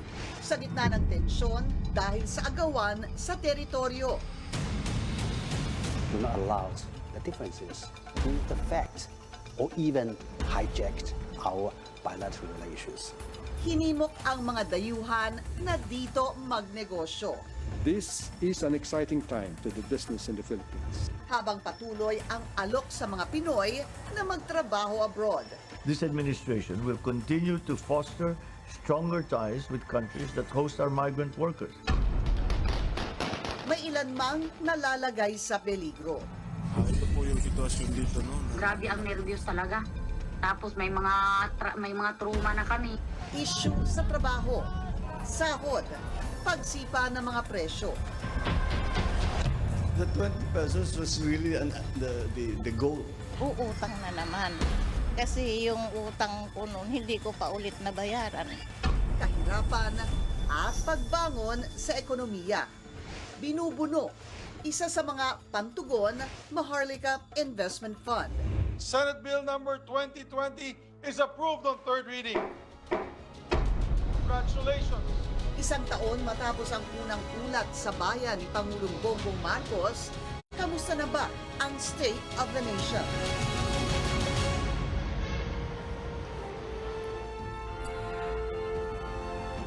Magandang hapon sa inyong lahat. Ako po si Pinky Webb. Ito ang special presentation ng CNN Philippines para sa ikalawang State of the Nation address ni Pangulong Bongbong Marcos. Alas 4 ng hapon, nakatakdang ilahad ng Pangulo ang kanyang SONA. Nitong Lunes, sinabi ng Pangulo na mag-uulat siya sa bayan hinggil sa kanyang performance at mga nagawa sa nakalipas na taon. Samahan ninyo ako sa mga susunod na oras para ihatid ang mga kaganapan sa loob at labas ng Batasang Pambansa. Nakatutok sa Batasan Complex ang aming Chief Correspondent, Pia Ontiveros. Malacanang Correspondent Rex Remitio, House Correspondent Zian Arcangel at Correspondent Daniza Fernandez. Sa labas naman ng House of Representatives, nakatutok sa mga nagpoprotesta sina Senior Correspondent David Santos sa IBP Road sa Quezon City, Anjo Alimario at George Kahila sa Commonwealth Avenue. Nakaantabay din sa kilos ng pulisya si Correspondent Chrissy De Matulak sa bahagi naman ng Tandang Sora. At tumungo muna tayo dyan po sa Batasang Pambansa. Kamustahin natin ang sitwasyon mula kay Pia Ontiveros. Pia, kamusta? Nagsimula na bang dumating ang mga bisita dyan? Higit 2,000 raw yung inaasahang tutungo dyan ayon kay House Secretary General Velasco. Hi, Pinky. Tama ka, no? Parating na. Kanina pa, siguro mga 30 minutes ago na dumarating yung mga panauhin dito, mga guests ni Pangulong Marcos para sa kanyang ikalawang State of the Nation address dito sa Batasang Pambansa. And this is not unusual. This is, in a sense, no, the biggest political event in the country's history every single year. This is something that we expect every single year. At tulad naman ng mga nangyayari palagi, no? Tulad ng isang SONA, talagang ang hinahanap natin, ano ba yung mga bago na nangyayari? So tingnan na muna natin, very briefly lang, no, sandali, itong nangyari last year, yung 2022 SONA. Kung naalala mo, ang pinakabago doon na nangyari ay yung mga camera shots, yung mga camera angles. Dahil first time natin nakita yon, no? Because courtesy of Direct Paul Soriano. If you remember, there was that top shot from the ceiling, the Batasan, facing down doon sa plenary hall. There was that back shot, yung camera na nasa harap ng rostrum, na nasa likod ng Pangulo, para makita natin kung baga yung kanyang perspective, no? Kung ano yung nakikita niya. At syempre, nakikita niya yung plenary hall, kung saan nandoon lahat ng mga panauhin niya, mga guests, for that 2022 SONA. Nakita natin yung mga senador at yung mga kongresista ng 19th Congress. This is the same Congress that is going to be here today because of course last year 2022 lang na-elect yung mga kongresista at yung mga senador na yon, or at least half of the senators of the 24-member Senate. And of course the President also looking at a new plenary hall kasi last year ang nangyari, nagbago yung plenary hall for the second time only, no, since it was built in 1978. Nabago siya, naging medyo parang amphitheater style yung floor. Anyway, the other things that we'd like to talk about very briefly, syempre alam naman natin to, and year in, year out, narinig nyo na rin sa akin ito. Palagi kong kino-quote si John Nery, na isang Inquirer columnist, at palagi niyang sinasabi sa kanyang mga column kung ano yung SONA. Ang SONA ay isang political theater. It is projection, it is performance. You need good oratorical skills. You need to connect. You need to communicate with an audience. After all, it is also projection, no? Kasi the President plays to the gallery. When we say the gallery, yung gallery sa loob ng Batasang Pambansa at yung gallery sa labas, yung mga taong nanonood sa TV. So, very briefly, ang dami niyang sinabi si Pangulong Marcos last year. Sa second report na lang natin yan banggitin. Pero ang inaasahan natin siguro this year na babangkitin niya, halimbawa, I'm sure sasabihin niya, pag-uusapan yung Maharlika Investment Fund Bill that really went through a ringer, no? Napaka-controversial noon. Pag-uusapan siguro niya, babanggitin niya yung bagong Pilipinas, yung bagong slogan ng kanyang gobyerno, yung agrarian emancipation. Siguro mababanggit din niya yung itong biglaang pagpalit sa liderato ng hukbong sa tatahan ng Armed Forces of the Philippines. Tinanggal si General Andres Centino at iniluklok si General Romeo Bronner, na siya namang mag-welcome kay Pangulong Marcos mamaya pagdating niya dito.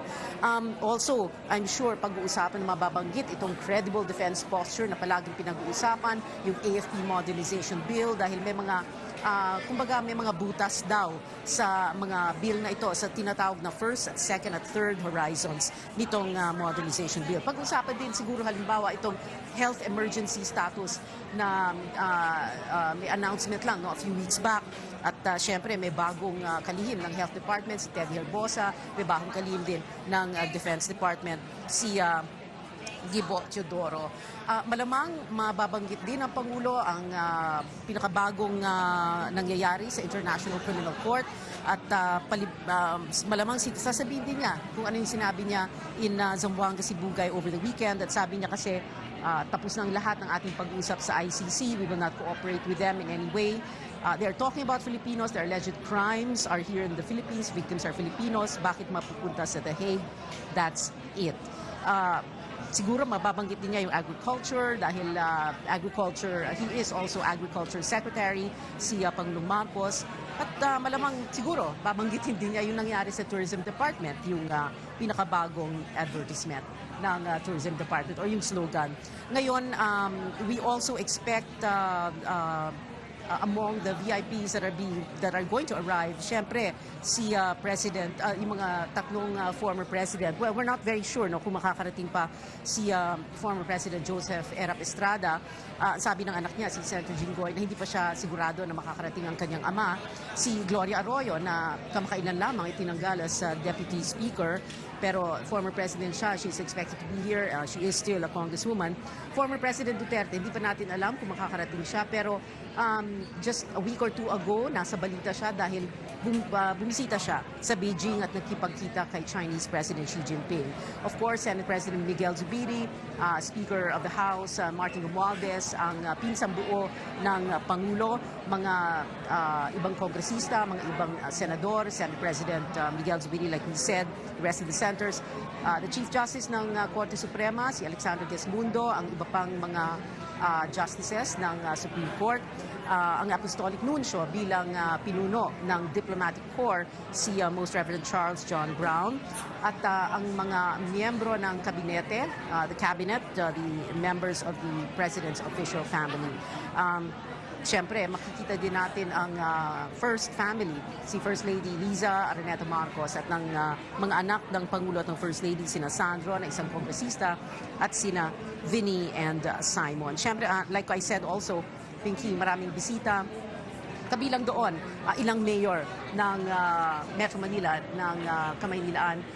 And join me now for very briefly is the Mayor of San Juan, si Francis Zamora. Mayor Zamora, hi, good afternoon. Magandang hapon po sa inyo. Yes, magandang hapon, Piat. Maraming salamat sa pag-imbita dito po sa CNN. What are you expecting, hoping to hear from the President today? Well, what I'm hoping to hear really is in relation to my tasking as Metro Manila Council President, which is more subway systems in the metro.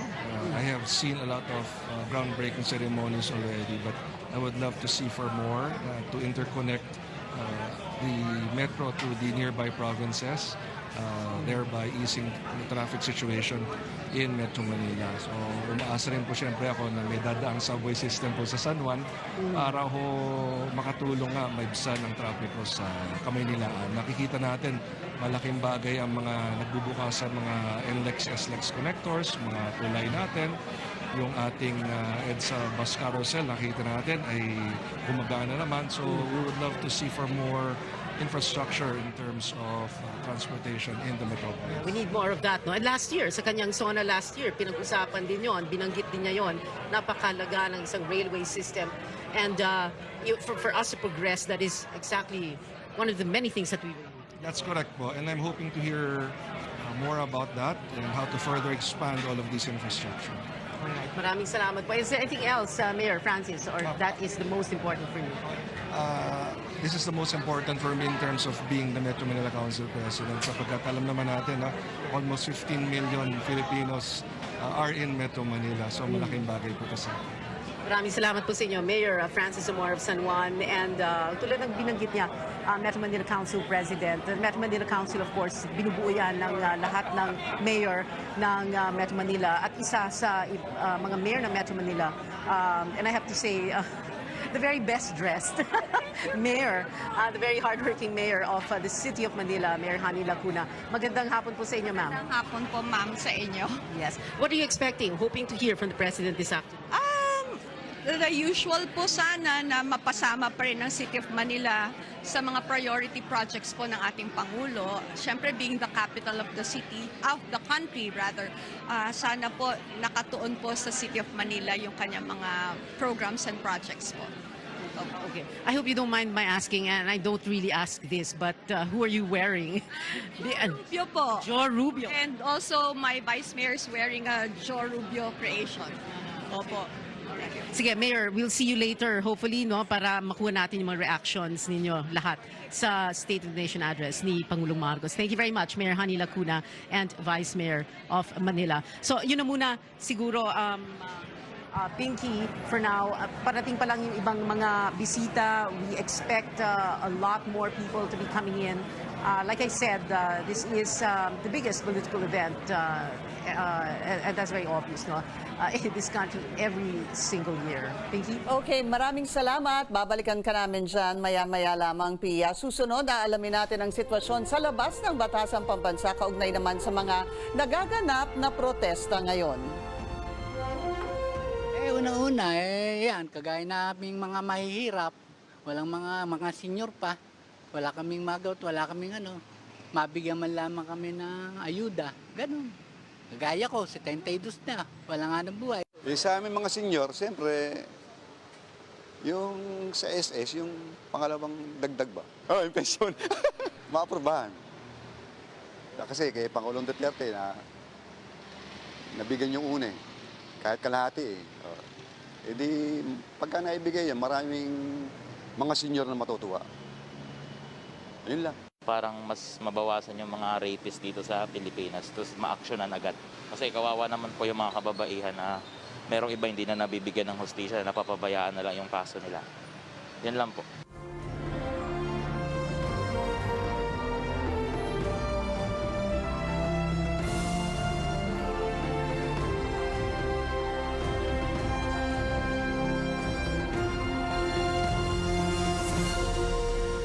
Mahigit isang oras na lang at magbibigay na ng kanyang ikalawang SONA si Pangulong Marcos. Nakapwesto na ang mga dilaw na silya kung saan uupo ang First Family, si Vice President Sara Duterte at mga dating Pangulo ng bansa.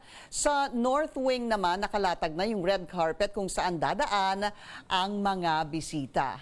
Binuksan kaninang umaga ang sesyon sa Senado. Ang mensahe ni Senate President Mig Zubiri, ihahatid ni Amor Santos. Nagbalik nga ang mga senador dito sa session hall para sa pagbubukas ng sesyon pasado alas 10 kaninang umaga. 23 sa 24 na senador ang present. Wala si Senator Pia Cayetano dahil nasa official travel siya, pero tulad ng ipinangako ng maraming senador mula sa mayorya, si Senate President Mig Zubiri pa rin ang tumatayong Senate President. Sa kanyang speech, nilinaw ni Zubiri na hindi naman nahinto ang trabaho ng Senado sa loob ng 2 buwang break. Wala lang yung mga 3 p.m. sessions kung saan sila nag-aaproba ng mga panukalang batas, pero tuloy-tuloy ang committee hearings o investigasyon nito, tulad na lang daw sa malaking shabu hall na nakumpiska sa isang pulis. Ani Zubiri, ilan sa mga prioridad ng Senado ang paggawa ng Center for Disease Prevention and Control o CDC, mas malakas na anti-agricultural smuggling law at pagpapadali ng proseso ng pagbabayad ng buwis. Nagpasalamat din si Zubiri sa minorya dahil hindi raw ito naging hadlang sa trabaho ng mayorya kahit na may mga oposisyon ito sa ilang issue. Nagkaisa naman sina Zubiri at Senate Minority Leader Coco Pimentel sa pagsusulong ng legislated wage hike. Nagtataka nga raw si Pimentel kung bakit hindi ito kasama sa inilabas na legislative agenda ng administrasyon gayong sa kanyang pagtataya. Halos doble sa daily minimum wage o 1,000 piso ang kailangan ng isang pamilyang may 5 miyembro dahil sa taas ng bilihin. Apela naman ni Pimentel, sana raw wag nang muling pagkaita ng oras ang minorya sa pagkwestiyon nito sa mga panukalang batas, tulad ng nangyari sa Maharlika Bill. 30 minuto lang ang itinagal ng sesyon, nagpasa ito ng resolusyon para mag-convene ang Congress bilang isang joint session para sama-sama nilang pakinggan ang SONA ng Pangulo sa Batasang Pambansa. Amor Santos, CNN Philippines. Sa House of Representatives, inilahad naman ni House Speaker Martin Romualdez ang mga naisabatas na panukala at iba pang prioridad na lehislasyon ng gobyerno. May ulat si Zian Arcangel. Bukod sa pagpasa sa mga prioridad na panukala ng administrasyon, tututukan din ng Kamara ang pagpapalakas sa sektor ng agrikultura sa panibagong sesyon ng 19th Congress. Sa kanyang talumpati, sinabi ni Speaker Romualdez na paiigtingin pa ng Kamara ang paglaban sa smuggling ng mga produktong agrikultural. Dadagdagan din daw ng Kamara ang Strategic Agriculture and Fisheries Development Zones para matulungan ang mga magsasaka at mangingisda. Ayon kay Romualdez, target din ng Kamara na ipasa bago matapos ang taon ang 20 panukalang batas na prioridad ng administrasyon. Kabilang dyan ang reforma sa pensyon ng mga sundalo at iba pang uniform personnel, amyenda sa batas kontra agricultural smuggling, pagbuhay sa industriya ng asin, ang panukalang Internet Transactions Act at ang Mandatory Reserve Officers Training Corps Act. In our pursuit, we remain steadfast, focusing on the 20 legislative measures approved during the second Legislative Executive Development Advisory Council LEDAC meeting. Our unwavering aim is to realize them before the year ends. It is equally imperative to address the issues confronting our agricultural sector in the soonest possible time. We will redouble our efforts to stop the smuggling of rice, sugar, and onions, which harms our farmers' competitiveness and disrupts the agricultural value chain. 311 mambabatas ang dumalo sa sesyon. Bago ito magsimula, pinasinayaan ni Romualdez ang panibagong LED wall sa labas ng plenaryo. Makikita sa LED wall ang impormasyon ukol sa mga kongresista. Kasama ni Romualdez sa maiksing seremonya, sina Majority Leader Manix Dalipe, Senior Deputy Speaker Aurelio Dong Gonzales, Deputy Speaker at dating Pangulong Gloria Macapagal Arroyo at Senior Deputy Majority Leader Sandro Marcos. Isa sa mga inadopt na resolusyon ng Kamara bago magtapos ang sesyon ngayong umaga, ang House Resolution 1126. Ipinapahayag nito ang suporta ng Kamara sa Republika ng Korea bilang paggunita sa ika-10 United Nations Forces Participation Day at ika-70 anibersaryo ng Korean Armistice Agreement. Nasa bansa ngayon ang Speaker ng Korea National Assembly, Kim Jin-pyo. Makikipagkita siya kay Romualdez ngayong araw. Mamayang alas 4 ay babalik naman ang mga mambabata sa loob ng plenaryo para sa joint session ng Kamara at Senado at para na rin pakinggan ang State of the Nation address ni Pangulong Bongbong Marcos. At yan ang ulat ni Zian Arcangel, bumaba sa 60% ang performance rating ng Administrasyong Marcos sa ikalawang quarter ng taong ito kumpara sa 62% noong unang quarter. Ayon po yan sa isinagawang survey ng political consultancy firm Publicus Asia nitong Hunyo. Lumitaw din na 57% ng 1,500 respondents ang sang-ayon sa pagtalaga ni Marcos sa kanyang sarili bilang Agriculture Secretary. At pag-usapan po natin yan, kasama ko ngayon dito sa studio ang political analyst na si Richard Haydarian at Robin Michael Garcia. Robin and Richard, maraming salamat sa inyong dalawa. Thank you. Pleasure. Okay, umpisa muna natin. Para ba sa inyo, Richard, ano ba ang State of the Nation natin ngayon? Well, ang State of the Nation address natin ngayon is to make sense of the first year of President Marcos Jr. Sa aking palagay, if you look at his first year, unang-unang na-achieve natin dyan is not necessarily unity, katulad ng gusto niya yung campaign period, but I think a certain degree of political detox. No, I mean, Bakit all mo due nasabing respect to nagkaroon the ng previous political administration, very polarized, no? Very polarized yung 6 years of President Duterte. And President Duterte had his own reasons. Sa tingin niya, we needed a, kind of upending of the system. But the reality is that way into the elections last year, sobrang polarized versus very aggressive, very cancel culture on both sides, no? So I think President Marcos Jr. did a pretty good job of de-escalating yung toxicity sa political discourse. Alam namin yan, katulad namin ng mga active on social media, mga active sa political discourse, we can see the detox effect there. But more than that, in fairness naman sa kanya, I think he was also able to show that the Philippines' foreign policy direction should not be taken for granted. That kung ito yung direction ni Pangulong Duterte, it doesn't necessarily mean that will remain to be the case, even if an ally becomes the next president. So as far as the Philippine foreign policy is concerned, I think si Marcos Jr., he took his own version of independent foreign policy. And did you see a shift? It's quite evident that there's a shift. Yeah, there's always continuity and also change, right? So I think that in terms of continuity, there's still the rhetoric of golden era with China. If you look at President Marcos Jr., hindi siya nagsasalita katulad ni Aquino, right, when it comes to China. Less aggressive, less confrontational. But if I were to put it crudely, I think his foreign policy has been so far 80% Aquino, 20% Duterte.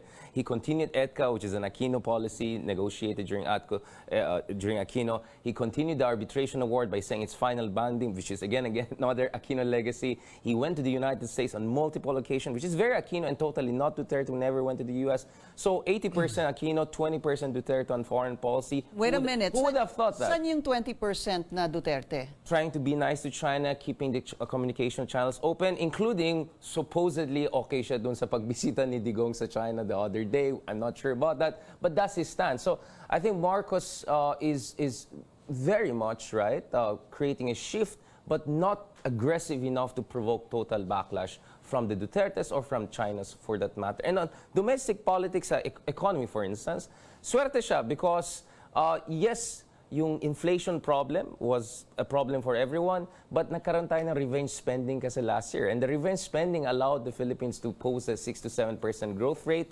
I don't know if that will continue this year, but that has been the case so far. And then lastly, on the human rights front, he split the difference. Very Chinese, right? In a sense that, you know, ituloy natin yung drug war, wala akong pakialam dun sa mga court cases, labans. But at the same time, if things go in the other direction, I'm okay with that. So far, we have seen acquittal of both Maria Ressa and De Lima on multiple cases that some would say it's a whiff of change. Good change. The president, of course, has nothing to do with it, but the president said on abs-cbn, for instance, he's open to the return of the franchise. But on the drug war, we see that it's continuing. There's still EJK cases based on reports, but definitely not as intensive as before. So I would say overall, mixed bag yung first year ni Marcos Jr., but definitely there's detox. And definitely pagdating sa foreign policy, so far, he's more Aquino than Duterte. But come second year, I think dito natin makikita kung ano talaga maging position niya, saan talaga siya tataya. Saan so magpapatuloy ito? pleasantly surprising for me yung first year. So would you say you were quite happy with this first year? Pleasantly surprised, yeah. Okay, Especially if he continues the current trends, yeah, on some issues. Robin, what about you? Ano ang ating state of the nation? Yeah, I'm also happy with rebalancing to the United States. I think in the international context, the structural changes in power in the United States and China really affect the Philippines a lot. So we are, we're cast in the middle of that change, and we are a big player. And so it's important that, the president, is able to justify the direction that he took in rebalancing and pivoting back to the United States, our traditional ally. But I'd also like to agree with Richard that there's a lot of political realignments and alignments that we've seen over the last few months. The important context as well of the State of the Nation address is the 2025 elections. Yeah, okay. The filing of candidacy for the 2025 All right. elections is next year. Okay. Robin, I'll get back to you on that. Now, let's continue that conversation. Let's just go to Batasang Pambansa right now. Pia is there with Senator J.V. Ejercito, I believe. Pia? All right, I think we may have lost them for a bit. Balikan namin maya-maya lang. I'm sorry about that, no? Because we'll be going in and out kapag may makakausap ang ating chief correspondent doon. All right, so what about, for now, let's just go to George Cahiles. He's at... Go ahead, George. Hi, Pinky. Tapos na nga yung protesta dito sa panulukan ng Commonwealth at Tandangsore Avenue sa Quezon City. Mapayapa namang nag-disperse yung mga rallyista kanina. Sabi ng organizers, around 5,000 yung nakatao yung sumama sa protesta kanina. Although we're still waiting for the report from the authorities kung ilan naman sa bilang nila. Ayon kay Mong Palatino, yung Secretary General ng bagong Alyansang Makabayan o Bayan, wala raw silang inaasahan sa SONA ng Pangulo mamaya kundi paglulubid ng kasinungalingan at pagkakalat ng disinformasyon sa mamamayan. Dagdag ni Palatino, hindi raw bagong branding at bagong logo ang kailangan ng mga Pilipino ngayon, patungkol ito sa bagong Pilipinas na slogan na kamakailan ay inilabas ng pamahalaan. pagkain sa mesa at nakabubuhay na sweldo raw ang mas kailangan ng taong bayan. Hamon ni Palatino sa Pangulo mag-focus sa trabaho at hindi panay pagbiyahe sa ibang bansa ang inaatupag nito. Bukas ay aalis ang Pangulo patungo sa Malaysia para sa isa na namang state visit. Ang mensahe po ngayong araw, dalawa. Pagkondena doon sa mga bigong pangako, yung mga anti-mamamayan, anti-manggagawa, anti-mahirap na patakaran ni Marcos.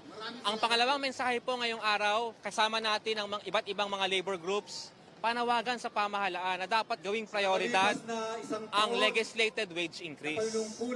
Sana marinig natin yan mula sa Pangulo mamaya na i-certify niya as priority itong proposal for wage increase.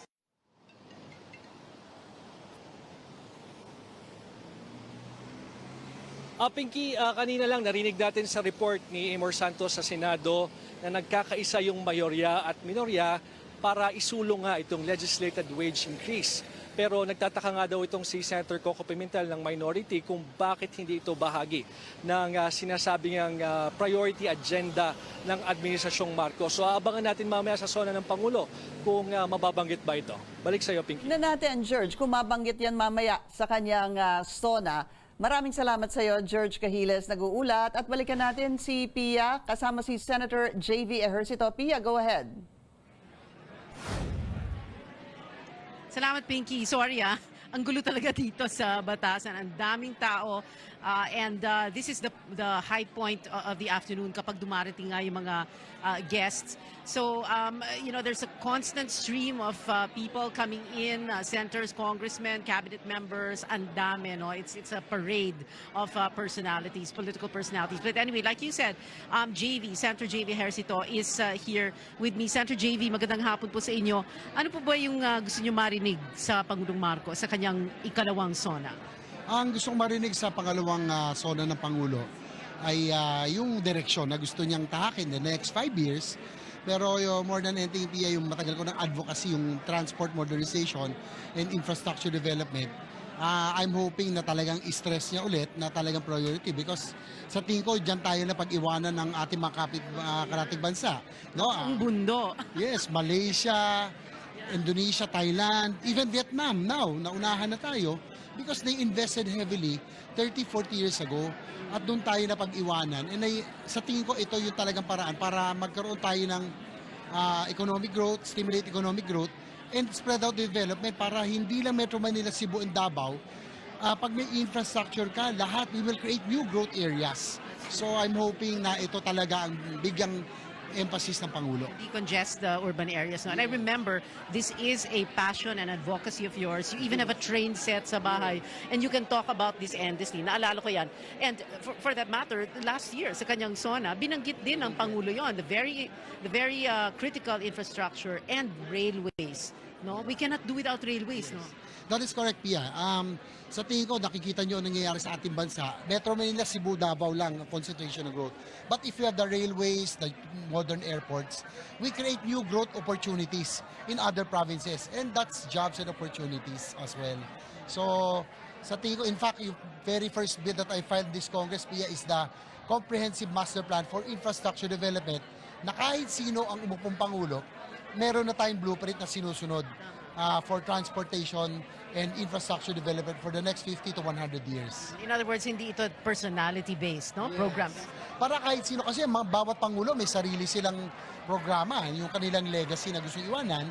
Pero ang infra kasi, Pia, it takes 30, 50 to 100 years ang planning and execution. Kailangan meron tayong roadmap, meron tayong blueprint na sinusunod. So hopefully may pasa natin yung itong bill na Comprehensive Master Plan for Infrastructure Development. Again, para makahabol tayo sa Indonesia, sa Malaysia, Thailand, even Vietnam. Tama. No, na pag-iwanan tayo, dapat makahabol Didn't tayo. they just have a war a few decades back? Tayo, wala naman.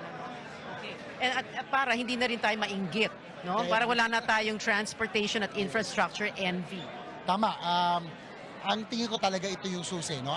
For economic growth and we will be spread out development and we will create growth areas in the provinces na hindi lang nakakonsentrate sa Manila, sa Cebu at sa Davao. Alright, maraming salamat po sa inyo, Senator J.V. Ejercito.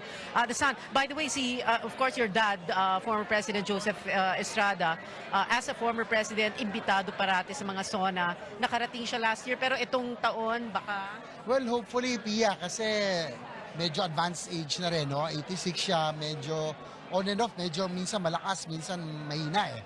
Well, probably frail na rin, given his age. So, hopefully, kayanin niya pa sa ngayon. So titingnan pa niya. So we'll see how he feels. All right. Thank you so much, Senator J.V. Ejercito. Of course, si Senator J.V. from the city of San Juan here in Metro Manila. Salamat, Senator J.V. Kakausapin din naman natin at ayun na-ambush interview na ng ibang network.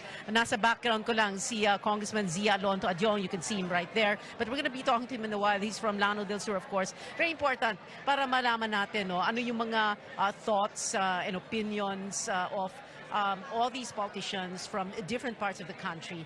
Like I was saying earlier, ang daming dumarating. There's Congressman Zia Alonto Adyong, former Speaker Sonny Belmonte is here also. His daughter Joy is mayor of Quezon City. Sonny Belmonte, of course, having had a very colorful political career. Hi, sir. Hello, sir. Sir, halika. Mag-interview po tayo. How are you? This is former Speaker Sonny Belmonte. How are you, sir? Well, I'm fine, and I'm fine, and surprisingly, although I'm already 86 pala. 86? No, really? Yeah, I'm 86.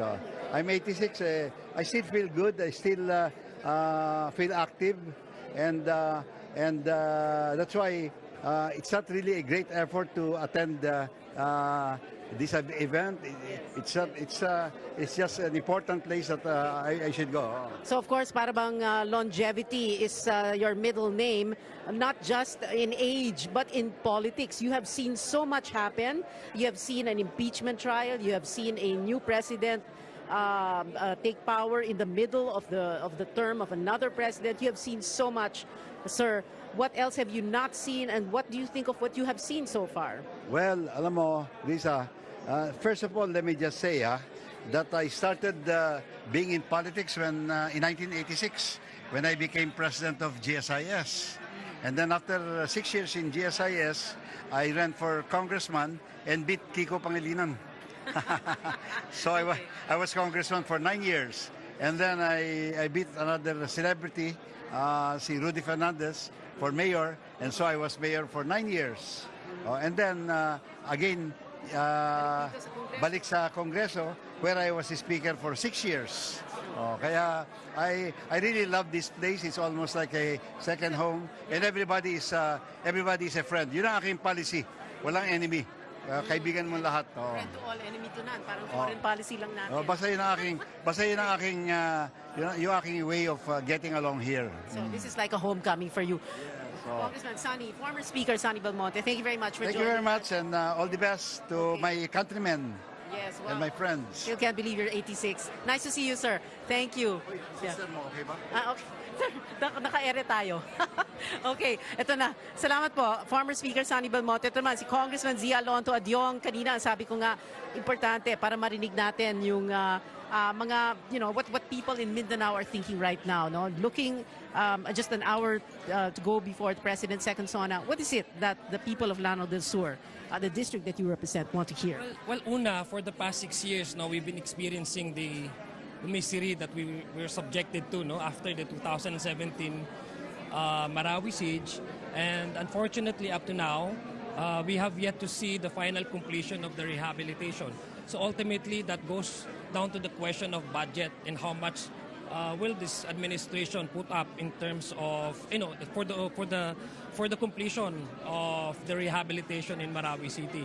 So I'm optimistic that this administration would like to pursue the complete rehabilitation of my city. Kasi we're talking about more than 200,000 individuals, me included, displaced. So now that the compensation board has finally is already operating, kasi they have already started their profiling it individually, yung mga eligible beneficiaries, and I hope that we can possibly add more to the needed budget in terms of the actual compensation for the victims of Marawi siege. And apart from that, that the overall transition period of the Bangsamoro Autonomous Region, I hope that we can aggressively use the IGRB, yung mga ginawang mechanism for the national government and for the regional government to sit down and cooperate, kasi we have so much to talk about, like energy, right? We have in BARM, we have plenty of resources.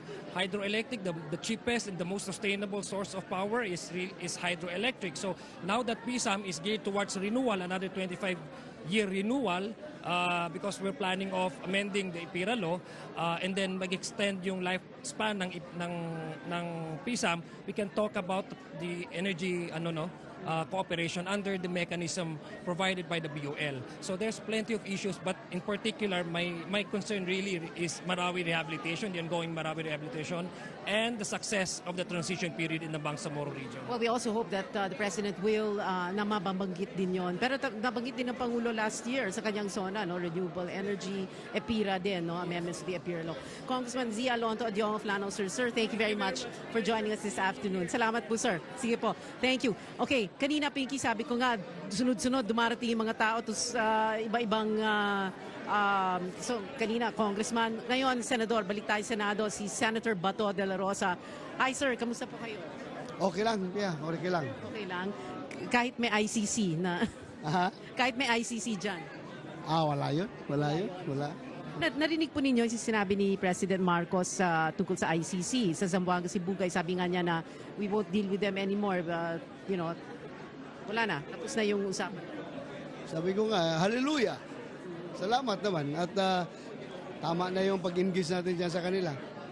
Hindi naman na pinapansin yung ating mga pag-iusap. Tama lang rin na hindi na rin natin sila pansinin. But you are preparing yourself and like preparing legal in legal ways, etc. Well, since we are no longer going to engage with them, so why prepare for anything that we are not going to engage with? So nothing. But you do have legal advice already. You've been told what to do, what not to do. Like don't travel. Yes. Senator Tolentino is my legal advisor. Senator Bato de la Rosa. Sir, thank you so much for joining us. We'll see you again. Okay. Ito na, sayang si Senator. Hi, ma'am. Hello, ma'am. Si Nancy de la Rosa. Alright, nandito lang sa likod ko si Senator Amy de la Rosa Sandali. Amy Marcos Sandali. Senator, nako, na-interview na ng iba. Alright. That's Senator Amy over there. Huh?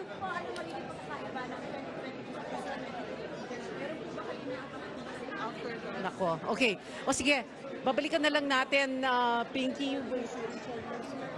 Where's Richard? Richard Gomez is here.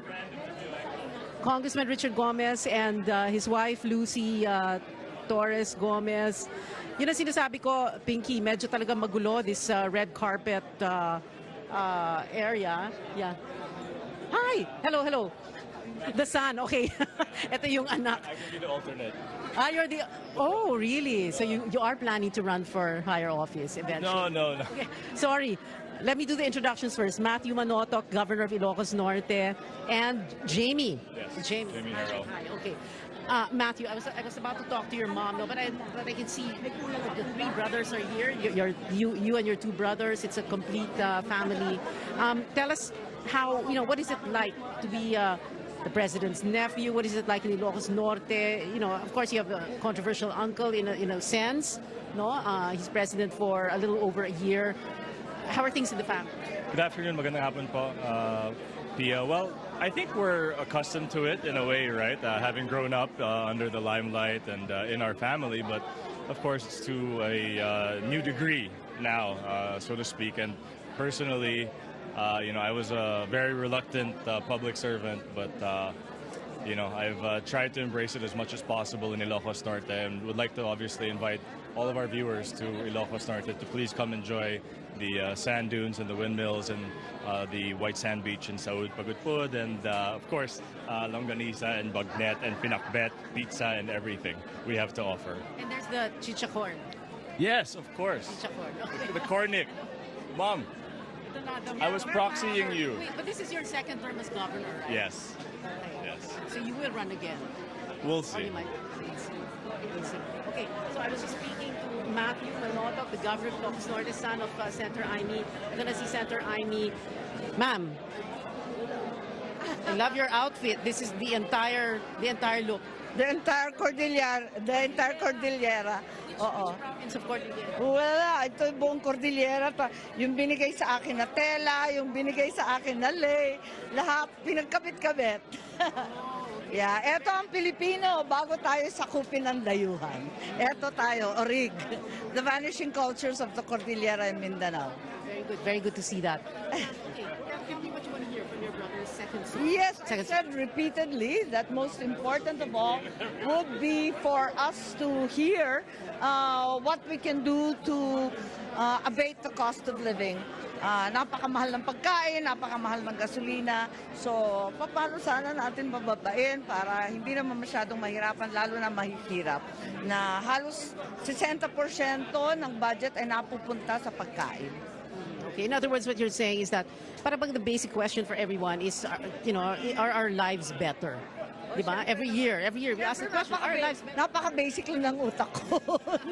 Salamat. Okay, thank you very much. Senator Aimee Marcos with her three sons, Borges here, and I was just speaking to Matthew Manotoc, and also Mike is here, Mike Manotoc, with his wife, Cara Manglapus, the granddaughter, by the way, of former Senator Raul Manglapus. I'm Pia Tiveros. Hi. Congressman, tama di ba? Congressman Richard Gomez and Mayor Lucy Torres Gomez. Hi. Okay, I'm sorry, kanina I said to Hani Lacuna, I don't usually ask this question, but you are wearing, who's your designer usually? For today? Your designer for the Len Kabili, Filipina. Len. Oh, Len Kabili, Filipina. Okay, all right. Anyway, sige, let's go to the subject at hand. So, Richard, I want to ask you first, what is it you want to hear from the President today? What I want to hear today is for him to enhance the agricultural programs of our country, to strengthen our peace and order. And I'm hoping that, like what the Speaker said this morning, which I was very happy about, to talk about the continued fight against drugs. Yeah, because that's really my personal advocacy. Yeah, I'm very anti-drugs. What about you, Mayor Lucy? Agriculture also, because we're an agricultural city and the livelihood of a lot of our constituents, they're really is dependent on that. So I'd want to hear how those will be strengthened. Thank you very much, Congressman Richard and Mayor Lucy. Sorry, it's like talagang red carpet. Ito na balik naman tayo sa Senado, si Senator Sherwin Gatchalian with your lovely date for the afternoon. Senator Sherwin, what do you want to hear from the President today? Well, the good things first. No, I saw the investment pledges of the country, and it surged in the last 3 quarters by 120%. So, meaning that the roadshow of the president in the last 1 year is bearing to fore, and that's good for our country because we are in a very tight fiscal space.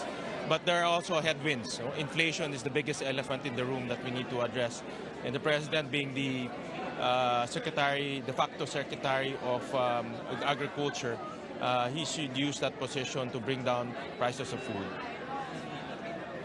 When you talk about investments, and you said the numbers look good, and you said that this is in a way an effect of the president's many trips. Kasi ang daming bumabati ko sa kanya dati, bakit daw siya palaging pupunta sa abroad, ang daming mga foreign trips, and this is one of the fruits of all those trips. Right? Correct. That's why I looked at the investment pledges by data gathered by the PSA, and it increased for the last 3 quarters by 120%, which is quite substantial. But then again, these are pledges. We need to sustain it with actual investments.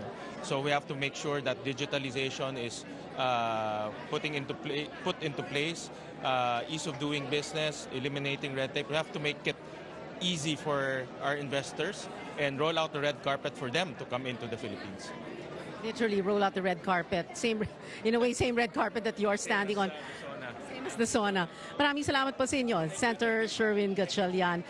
Pinky, we're gonna go back to you. Sabi nila, balik daw muna ako sa inyo. Marami pa rin na dumarating. Pero balik muna sa'yo, Pinky. Okay, Pia, babalikan ka namin maya-maya lamang. At sa aming pagbabalik, tatalakayin naman natin ang mga naisabatas na panukala at yung legislative agenda ng gobyerno. Kasama pa rin ang ating mga panauhin dito sa studio. Manatiling nakatutok sa CNN Philippines.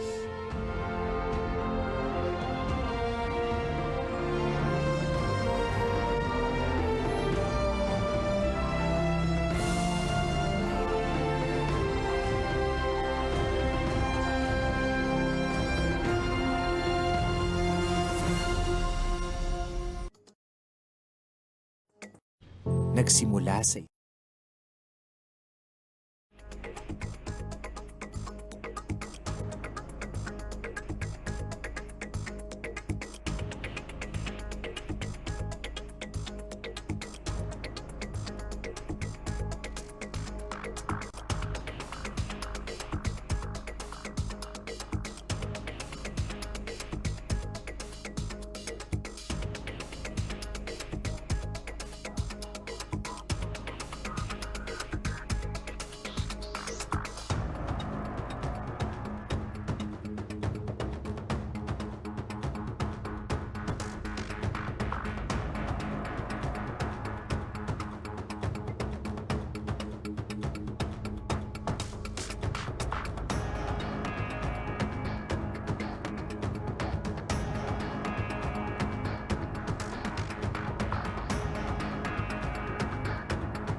placing the entire Philippines under martial law.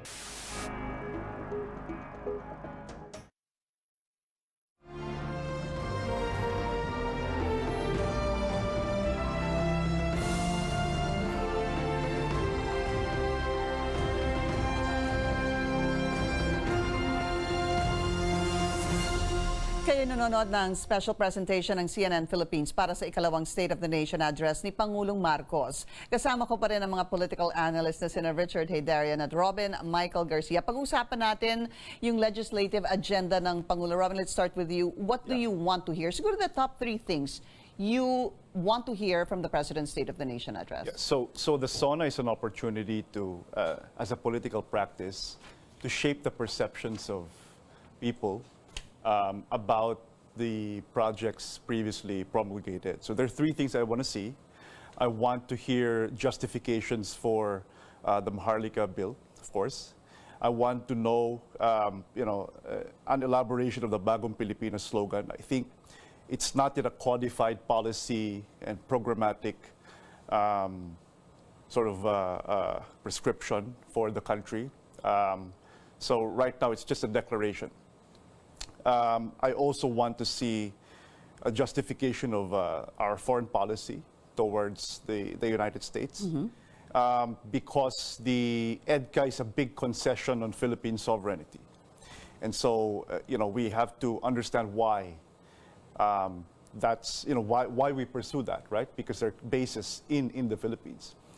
So if we do not like the bases that China created in the South China Sea or the West Philippine Sea, the same thing we have to think about, right? The presence of another foreign power in the country. So these are the things that we have to discuss. And we invited them, we spoke to them, and we agreed to have them here, unlike China, wherein they did they built islands on their own without the say-so of anyone else but themselves. Correct, but by not doing anything, we sort of agreed to, to let it be, right? And that's why we have certain islands that are not with us anymore, that are occupied by other countries like Vietnam and China. All right. What about you, Richard? Well, what are the top yeah. 3 things? Well, you want una-una to gusto hear? kong makita na paano niya explain at saka i-emphasize yung benefits ng, for me, his biggest achievement in first year, which is yung amelioration ng debt ng mga magsasaka. I think for me, that's the greatest achievement. I'm happy that finally someone is paying attention to the agricultural issue. In fairness to President Marcos Jr., during multiple visits abroad, he met the Prime Minister and leaders of Vietnam, from where we get, 85-90% of our rice. Right. So in fairness naman sa kanya, for all the criticism of him as, why are you there in the Department of Agriculture? Alam ambag mo dyan. Actually, a lot of people on the ground want him to stay there because the bully pulpit of the president is necessary to deal with the food and agricultural crisis we have in this country. And more than 600,000 Filipinos, farmers, are going to benefit from this. This is a big, big thing. We're talking about more than $1 billion in amelioration. But that's just the first step. You need the financial infrastructure. You need all sorts of support mechanisms over the next 3, 4, 5, 10 years. But let me just interrupt you there. The condonation or emancipation law, that was something that the president mentioned in his first State of the Nation address, right? And then recently signed, maybe about 2 weeks ago. Yeah. We're going to, I don't know if the right, that's worth about 58 billion pesos. This is around $1 billion. Exactly. That could have gone to government coffers. But Secretary Diokno was saying, hindi naman talaga sinama yan doon sa budget. So, in other words, this possible loss of 58 billion was somehow, would you say, downplayed by the Secretary of Finance. Okay, emancipation. Yeah, However, that's a big thing. Yeah. the president also last year spoke about farm-to-market roads. You were talking about we need structure. Exactly. Okay. This brings me to the Maharlika Investment Fund. Okay. In fact, on the fiscal front, there are 2 big issues, right? The Maharlika Investment Fund is going to be potentially $3-4 billion seed money for now, potentially affected some of the banks of the government who will be crucial to helping the agricultural sector. And then the pension reform, even more problematic. Because for me, the Maharlika Investment Fund is politically sensitive. It will be scrutinized by both supposed allies and critics and the investment community. The reception has been very negative among top economists in the country, from the university I come from, UP. In fact, if you look at the Philippines ranking in economic competitiveness, one area we did very bad is public finance. So talagang titignan niya, not to mention the Marcos, of course, reputation, unfortunately, on this front, whatever they want to say about Bagong Pilipinas. But the pension fund reform is even more politically sensitive because it's going to affect the armed forces of the Philippines. You had a very sensitive military reshuffle earlier this year. Head of the AFP, the defense secretary changed. And we have a long history of coup d'etats in this country. So it's very important how Gibo, how Finance Secretary Jokna, if he's going to stay around. Hindi naman changed ang Defense Secretary. OIC lang naman, di ba? Well, but the timing, right? Back, nag-resign, di ba? And so my point is, there was a little bit of murmurings of potential coup. There were concerns about discontent. Because, di ba, sa military, you take out one person, the whole promotion structure changes eh. Yeah. Hindi yan basta-basta. And Digong really raised their pensions and benefits and all. Right. So he created a culture of expectation. Some would say entitlement, but I'm all for the AFP getting what they deserve. So pension reform is going to be very sensitive. I want him to explain that. And going back to what Robin said, EDCA, the thing with EDCA is this. It's still not final. We don't know how many American troops will enter there. We don't know how big these bases will be. Some of them are literally sites, meaning may mga, I don't know, there's a bangka there and then there's a fish. You go to the Cagayan one, it's not a so big base. So how big will be the bases there? Will the Americans be able to You need to understand the terms of reference. No? Patriot missile systems there. What?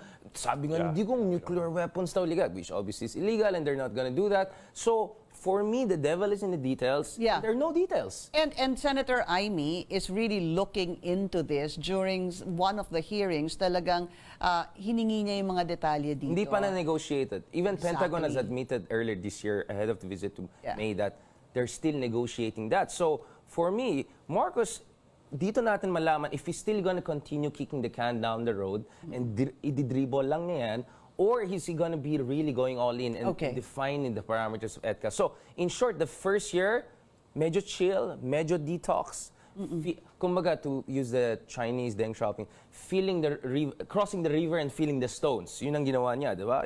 But in the second year, he will have to go and make some big, important decisions. All right. Because how he goes on EDCA will affect response from the Dutertes or Arroyos, who want stronger ties with China, skeptical of US. How he goes on the pension reform affects relations with the military, civil-military relations. How the Maharlika Investment Fund goes gives ammunition to the critics, both inside and from the outside, and how he deals with the issue of agricultural development. For me, that's a legacy issue because his father was the last Filipino president who really invested in agriculture development for all of his faults and problems during the Marcos dictatorship.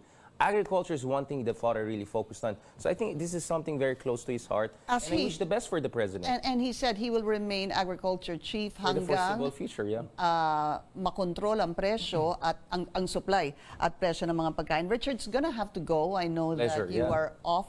I know I talked a lot, but I mean, Robin will. No, Robin will still be with Robin will us. make sure he'll have correct me for all the blah blah blah. Richard, before you go, just very quickly, how would you grade the president's first year? Out of 10. 10 being the highest. If I average different dimensions, no, so I have multiple indicators. In foreign policy, I give him 8 out of 10. On agriculture, I give him 7 out of 10. On human rights democracy, I give him 5 or 6 out of 10. So if you average all of them, I will give him a passing grade of 7.5. Of B+, I would say. Yeah. So, yeah. Richard, thank you so much, and I'll see you again soon. Robin will still be with us. Ito po, tinanong namin ng netizens, ano bang nais naman nilang marinig kay Pangulong Marcos sa kanyang SONA? Ang kanilang mga kasagutan ihahatid ni May Rodriguez. Pinky, marami tayong natanggap na komento at reaksyon online bago ang State of the Nation address ni Pangulong Marcos. Tinanong natin sila kung ano ang gusto nilang mapakinggan sa ikalawang SONA ng Pangulo. Narito ang kanilang mga tugon. Umpisahan natin sa Facebook kay Moonray Magtown.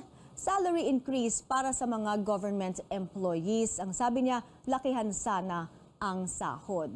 Sa Facebook pa rin, dito kay Rocky Bato, gusto niyang makarinig ng konkretong mga plano, hindi mga hiling o vision lamang. Dito naman kay Nerius Patino, gusto niyang marinig sa ulat ng Pangulo ang second tranche ng SSS pension increase. At pumunta naman tayo sa Twitter kay Bing Acuna.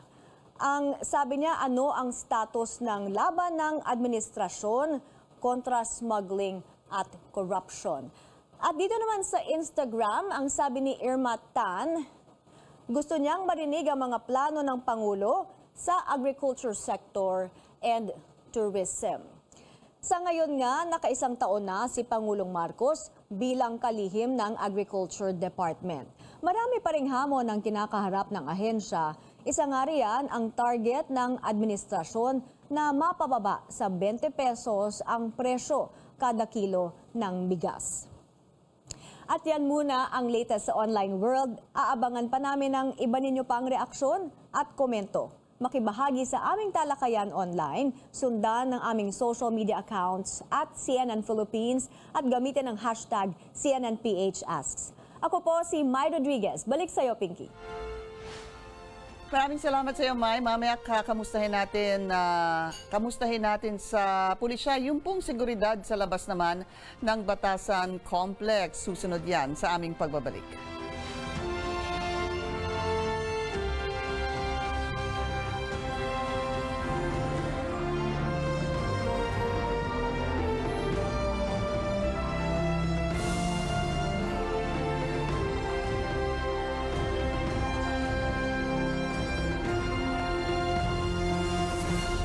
Isang 1,300 traffic enforcer ang nakadeploy sa Commonwealth Avenue at sa mga kalsadang malapit sa Batasang Pambansa para sa ikalawang State of the Nation address ni Pangulong Bongbong Marcos. Paliwanag ni MMDA Acting Chairperson Don Artes, para ito sa trapikong inaasahang bibigat dahil sa mga kilos protesta sa lugar kasama na ang tigil pasada.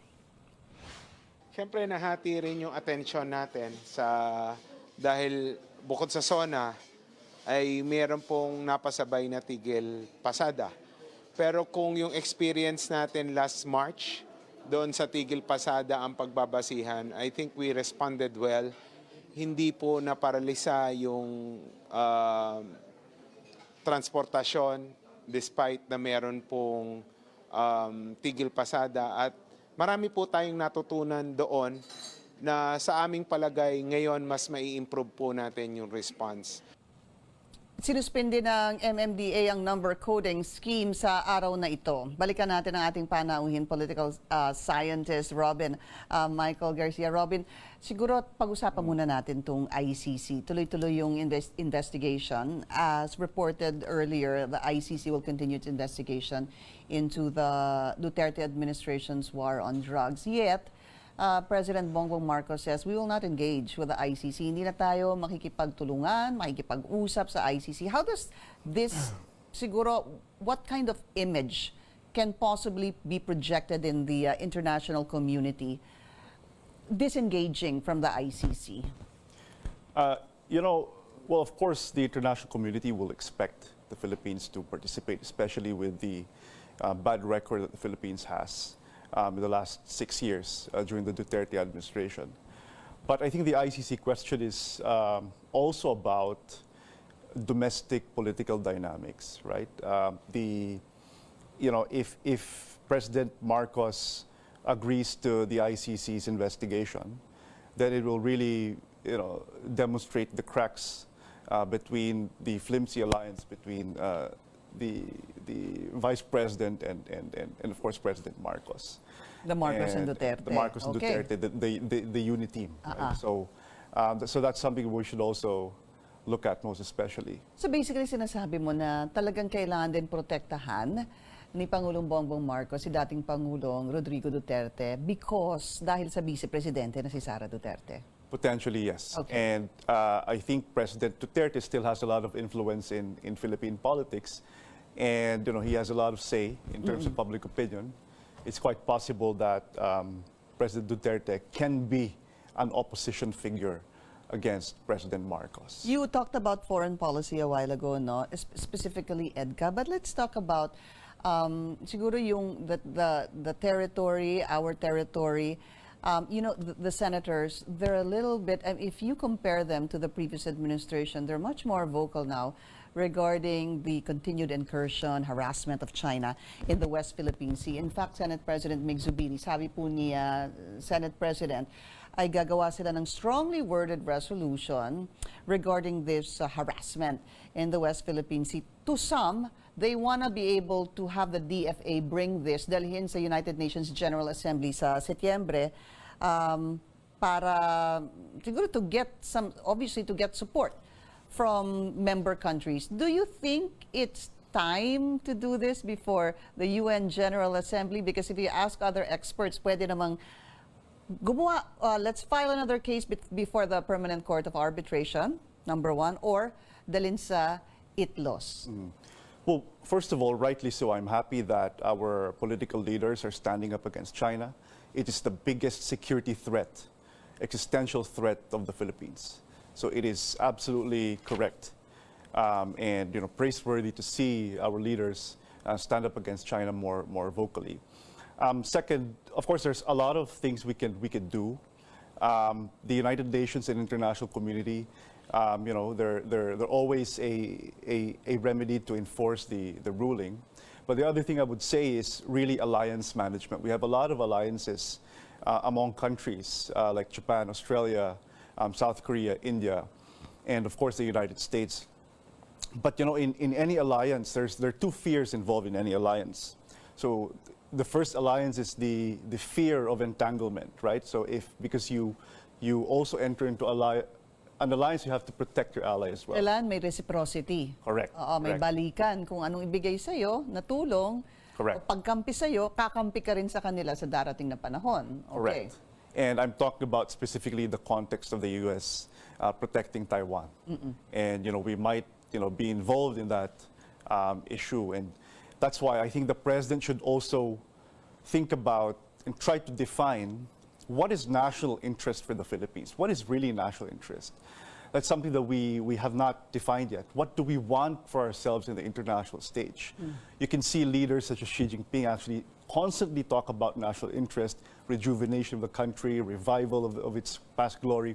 So this is something that we want to see from President Marcos, to really define what is national interest, what do we want for ourselves in the region and our place in the world and in the international community. The other fear is the fear of abandonment in any alliance. So that means that even if you have a paper agreement with one country, it is possible that the country will not honor that agreement. Mm-hmm. And one of the reasons why At any given time, huh? Okay. At any given time, but also because of domestic changes in the country you agreed with. For example, let's be specific, the United upcoming States US elections. and the upcoming U.S. elections in November next year. There is a strong support for the former President Donald Trump. Of course, President Biden is also trying to make a comeback. So it's basically round two of their battle. Okay. If President Trump wins, and because of his record, detesting multilateralism in the world stage, talk about the removal of funding from the World Health Organization at the time when the world needed financial support, when the WHO needed financial support. Of course, America First policy. And so there's the fear for the Philippines that the United States will rescind the U.S. alliance that we forged, over the last few months. Okay, with the Biden administration. Correct. All right, that's something that actually we were talking about it during the break.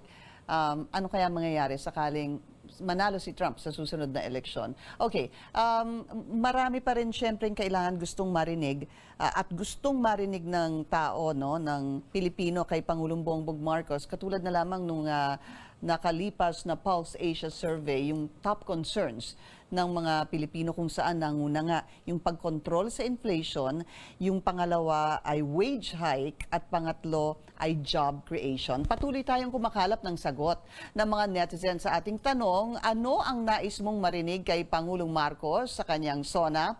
Nagbabalik si May Rodriguez. Ang gusto ko marinig yung yung sinasabi nila na pabahay sa mga OFW. Kasi di ba maraming pinapakita na mga bahay na nagawa para daw sa mga ang dami, di ba? Mga gawa na daw. Pero hanggang ngayon wala naman pinamimigay, di ba? Yung about po sa edukasyon, kasi yung karamihan po sa ibang mag-aaral is wala pong pang-provide ng kanilang pang school, like pumapasok pa sila ng scholarship para lang makapag-aral. Yun po yung sanang gusto namin marinig po kay Bongbong Marcos. Yung magkaroon po ng free scholarship po yung mga batang gusto pong makapag-aral, private man or public. Gusto ko lang naman yung maging mura bili para hindi na naghihirap yung ibang Pilipino, gano'n. Yun lang. Alright, balikan natin ang ating Chief Correspondent sa Batasang Pambansa. Naroon si Pia Ontiveros. Pia, nakausap mo daw si dating Pangulong Joseph Estrada, tama ba? Tama yun, Pinky, no? Nakausap natin pero hindi siya nagpapa-interview kasi, no? Meron siyang, he's not up to it, yung mga interviews na ngayon, whether taped or live. But we did get to speak to him. It was a surprise to see him because kanina nga sabi ni Senator JV na hindi siya sure kung makakarating yung ama niya. And earlier this morning, na-text ko rin si Senator Jinggoy, tinatanong ko, makakarating ba yung dad mo? At sabi niya hindi pa siya sure, but he would try. If you noticed the video of the former president, he looks a little bit weak already, no? At nung sinabi na nga niya, yung sinasabi niya, hindi na ako magpapa-interview, ha, ganon. So sabi ko, sige po, okay lang po, ganon. Yan din ang sinasabi niya doon sa ibang mga media. Nag-hello lang siya, no? But at least he's here, no? Because all former presidents are invited to the State of the Nation address of an incumbent president, and there are only three living former presidents. So President Joseph Estrada, President Gloria Arroyo, who is now a congresswoman, and President Duterte, former President Rodrigo Duterte. Kanina lamang dumaan si Senator Bongo na matagal ng right-hand man ni dating Pangulong Duterte na galing din sa China, no, on that private visit. At sinabi na nga ni Bongo na nasa Davao daw si former President Duterte, which means dalawa lang ang former presidents na makakarating. That's important also because when the incumbent president acknowledges kung sino ang mga VIPs, no, in the gallery, he will start with the vice president, so that is Sara Duterte, and then he will mention the former presidents. Of course, as we all know, former President Fidel Ramos died in August last year, and he was also not at the SONA last year. And before that, of course, we also know, no, minsan pag merong isang pangulo na hindi nakakarating, minsan ang dahilan dahil medyo because he or she and the incumbent president don't get along, or if that former president is in jail, as what had happened before to Erap himself and to Gloria. Now, kanina din sinasabi natin kung sino yung mga darating.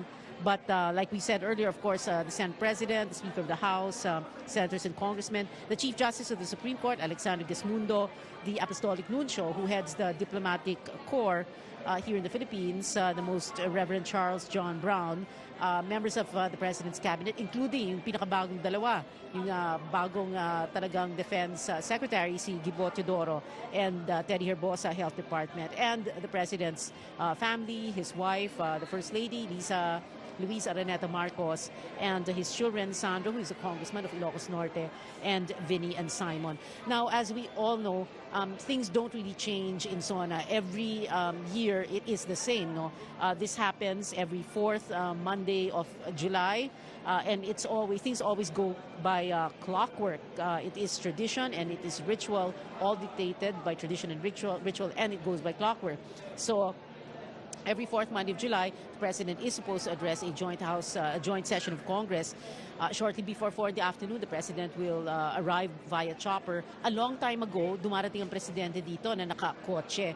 Pero noong nauso yung mga rallies, no, at yung mga protesta sa Batasan Road at sa Commonwealth Avenue, tinigil na yung practice na yun at nililipad na lang ang Pangulo papunta dito via chopper. So when he arrives, he will be met by the Senate and the House Sergeant at Arms doon pagbaba ng chopper. Tapos sasalubungin siya ng Armed Forces of the Philippines Chief of Staff. This is significant also because kapapalit lang ng liderato ng AFP, ng Hugbong sa Tatahan. It is pinalitan na si Andy Centino, ang bagong AFP Chief of Staff ay si Romeo Bronner. Now, may honor guard na magbibigay pugay sa Pangulo, magbibigay sa kanya ng tinatawag na arrival honors. He will be escorted until through the honor guard formation, at doon sa at the end of the honor guard formation yung Senate President si Mig Zubiri and si Speaker Martin Romualdez, the President's first cousin. And then dadalhin siya sa isang holding room kung tawagin to wait for the appointed time. At doon may konting chikahan, konting usapan ng isang welcoming committee of both senators and congressmen. When the hour of 4 o'clock is near, that is when the prayers will be said, national anthem, the introduction of the president. He's going to be escorted to the plenary hall. He will ascend the rostrum, introduced, and will deliver his speech. But that's going to happen in about 10 to 15 minutes from now, and that is what we're expecting for President Marcos's second State of the Nation address. Pinky, balik muna sa'yo. Okay, maraming salamat sa'yo. Pia, naalala mo kanina, di ba kausap mo si Speaker, naririnig mo pa ba ako? Si dating Speaker Feliciano Belmonte. Yes. Okay, yung katabi ko dito, si Robin, alam mo ba speech writer dati ni dating Speaker? Nakakatuwa lang, oo, kasi nung kausap mo, naikwento niya. Hi, Robin. Ay, si Robin, si Pia. Ayun. At nagulat nga. 86 years old, grabe. Ayun, yun ang sinabi din niya, 86 years old and he was still very strong. Okay, maraming salamat sa iyo, Pia. Balikan ka namin maya-maya lamang. Robin will also, aalis ka na rin in a couple of minutes. Siguro as a last question, looking forward, are you optimistic about the year ahead? Yeah, so I think we're still at the heels of the COVID-19 pandemic. Ito pa rin yung pinakamalaking pagsubok ng Pilipinas at ng tao. Yung lumabas nga ng mga resulta sa survey, na yan yung kailangan tugunan ng ating presidente. So I hope yung Maharlika Investment Bill is really a solution to that, since the government is going to invest in supposedly high potential investment areas, including infrastructure.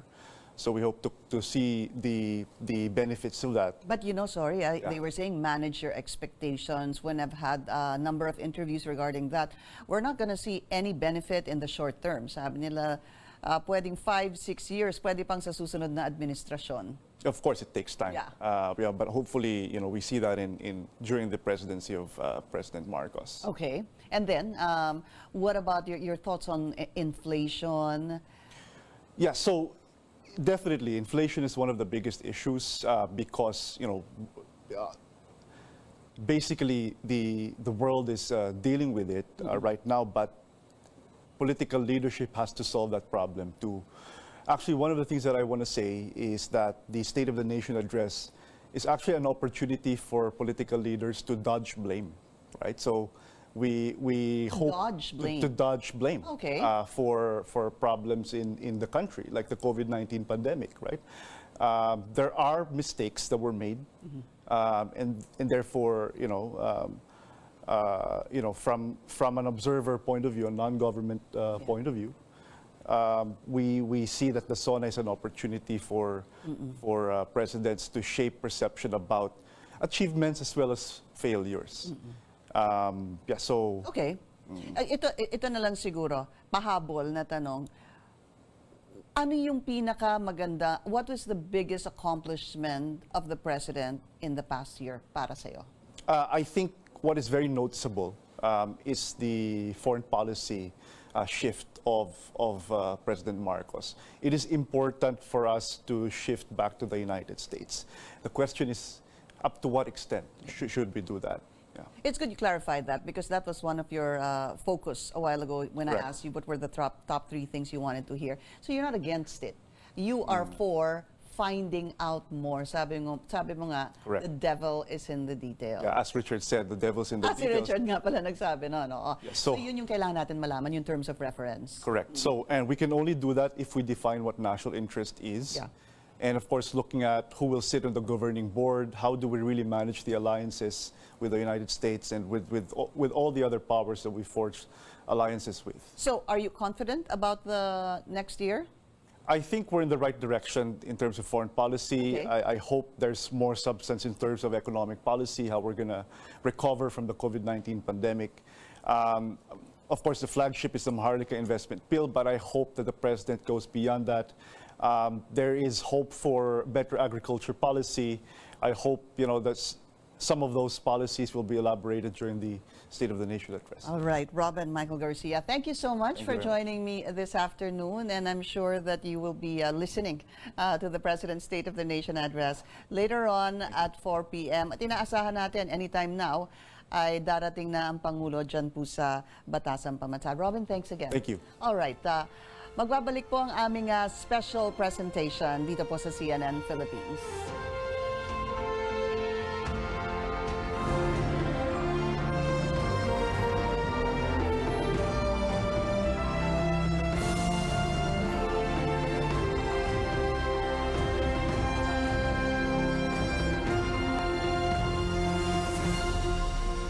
Natatanaw na po ang chopper ng Pangulo. At least yan ang, that's what it seems like, no? At the moment, puntahan natin ang aming chief correspondent na si Pia Ontiveros. Pia, can you hear me? Yes, Pinky. We do think that this is the helicopter that that is bringing in President Marcos here to the Batasan Pambansa. Either that or he is in the second chopper. But any moment now, if he is on that chopper, he's expected to disembark. If not, he will be in the second chopper. And yung binanggit ko kanina na what's going to happen, that is all going to unfold like clockwork as dictated by tradition and ritual. As you could see, PSG members approaching that chopper. I'm very sure that that is him already. It's now 3:41 in the afternoon, just 19 minutes before the appointed time of 4 o'clock in the afternoon, which is the time that the president should be delivering his State of the Nation address, his second State of the Nation address. Now, like we said earlier, this is all going to go by tradition and ritual. This will all go by clockwork. A SONA is delivered every single year, every fourth Monday of July in this plenary hall of the Batasang Pambansa. The president will disembark from the chopper. He will be met by the Chief of Staff of the Armed Forces and the sergeants at arms of both the Senate and the House of Representatives. This welcome symbolizes the fact that the executive and the legislative are co-equal branches of government. As you can see on your screens, President Marcos disembarking from that chopper and walking towards the rear entrance of the Batasang Pambansa. Now, waiting there at the rear entrance is an honor guard formation. The Chief of Staff of the Armed Forces, Lieutenant General Romeo Bronner, will be escorting the president through that honor guard formation. And at the end of that honor guard formation is going to be the Senate President, Miguel Zubiri, and the Speaker of the House, the President's first cousin, Martin Romualdez. As the President is going to enter the Batasan, he's going to be brought first to a holding room, and he's going to be waiting there for what we call the appointed time. When 4 o'clock, with the hour 4 o'clock is near, that's when he'll be brought to the Batasang Pambansa. No, like I said, Mig Zubiri and Martin Romualdez, and a welcoming committee meeting the president. And of course, the super ate of the president, Senator Amy Marcos. Kanina na-interview natin siya meeting the president. I think she was showing him her, I'm not sure what it was, tattoo or something. All right. And of course, other members of both the Senate and the House meeting the president, including his son, Sandro, who is Congressman of Ilocos Norte. Now, when the president, of course, ascends the rostrum, the joint session will already have been called to order with a bang of two gavels and the mounting of the maces of both the Senate and the House of Representatives. Please take note that the only other two times when Congress is in joint session is when it convenes as the National Board of Canvassers to canvass the votes cast for President and Vice President, as it did in May last year, and when it considers martial law, as it did in July 2017, when it extended martial law in Mindanao because of the siege for or of Marawi City. Now, this is going to be, of course, the second time that President Marcos, or BBM, as known by his initials, will be delivering a SONA in the Batasang Pambansa, which his father built and which his mother, former First Lady Imelda Marcos, envisioned. We all know, as history has already told us again and again, the elder Marcos had declared martial law in 1972, threw his critics in jail, padlocked Congress, the old legislative building, and now the National Museum, where the younger Marcos took his oath on June 30th. At the time, the Batasang Pambansa, beginning in 1978, housed what we call the Interim Batasang Pambansa, or the IBP. That was from 1978 to 1984. Yes, I know what many young people right now who are listening and watching are thinking. You weren't even born yet at that time, no? And then the regular Batasang Pambansa from 1984 to 1986. When democracy and the presidential system of government was restored in 1986, the Senate took a presidency in the old legislative building, and the House of Representatives ended up in this Batasang Pambansa. Now, this Batasang Pambansa has been refurbished only twice, back in 2002 to about 6 to 7 million pesos. They fixed the ceiling, it was leaking. They changed the carpet. And just recently, last year, pinalitan yung floor ng session hall. Dati isang one floor lang siya, no? Flat lang siya. Ngayon para siyang amphitheater style. Nakita natin yun noong canvassing nung election results last year. Now, we all know, as we've already said again and again, the SONA is known as political theater. This is something that John Nery, an Inquirer, Philippine Daily Inquirer columnist, wrote a long time ago. Now, last year was the president's first SONA, of course, and this year it will be his second. Marcos Jr., the young Marcos, is the 17th president of the Republic of the Philippines. He's the president of the Fifth Republic that came into being in 1987 when a new constitution, the 1987 Constitution, was ratified. He is the third child of a president to become a president in his own right. Before that, Gloria Arroyo became president. She is the daughter of former president, the late President Diosdado Macapagal, and Noynoy Aquino, of course, who became president in 2010, the son of democracy icon, former president, the late President Cory Aquino. BBM, President Marcos, is the 11th senator to become president, the 11th to have served as congressman, the second president from Ilocos Norte, the 11th president to be proclaimed by a legislature with 31 plus million votes in May 2022.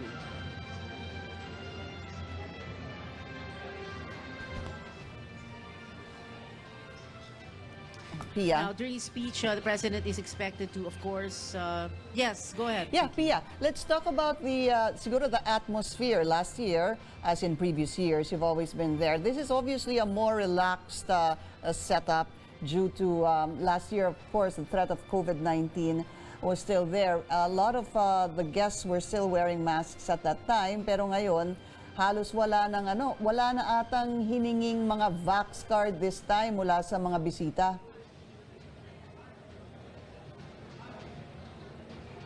Well, actually, we were told, I mean, for us, no, sa media, na dapat meron kaming ipapakita or isusumite na vaccination certification. Pero dito, nung pagdating namin, wala namang ganun na hiningi. And you're right, many, if not most, are not wearing masks. There is a more relaxed atmosphere, not just because the pandemic, because of the COVID-19 pandemic, but also, I suppose, because of political tensions. Last year, of course, was just like, a month and a half after elections, a very, very brutal election campaign, if you will. And it became a very controversial point in Philippine history, of course, because, syempre, all these forces that ousted the president's father back in 1986 never ever thought that the son would become president. Right. No? So, and then you have him coming here to the Batasan delivering a State of the Nation address. But definitely, yes, a more relaxed atmosphere, if you will. Also, very quickly, what we expect him to say, I'm sure he's going to talk about Maharlika Investment Fund, Bagong Pilipinas, the new slogan, agrarian emancipation, this new health emergency status.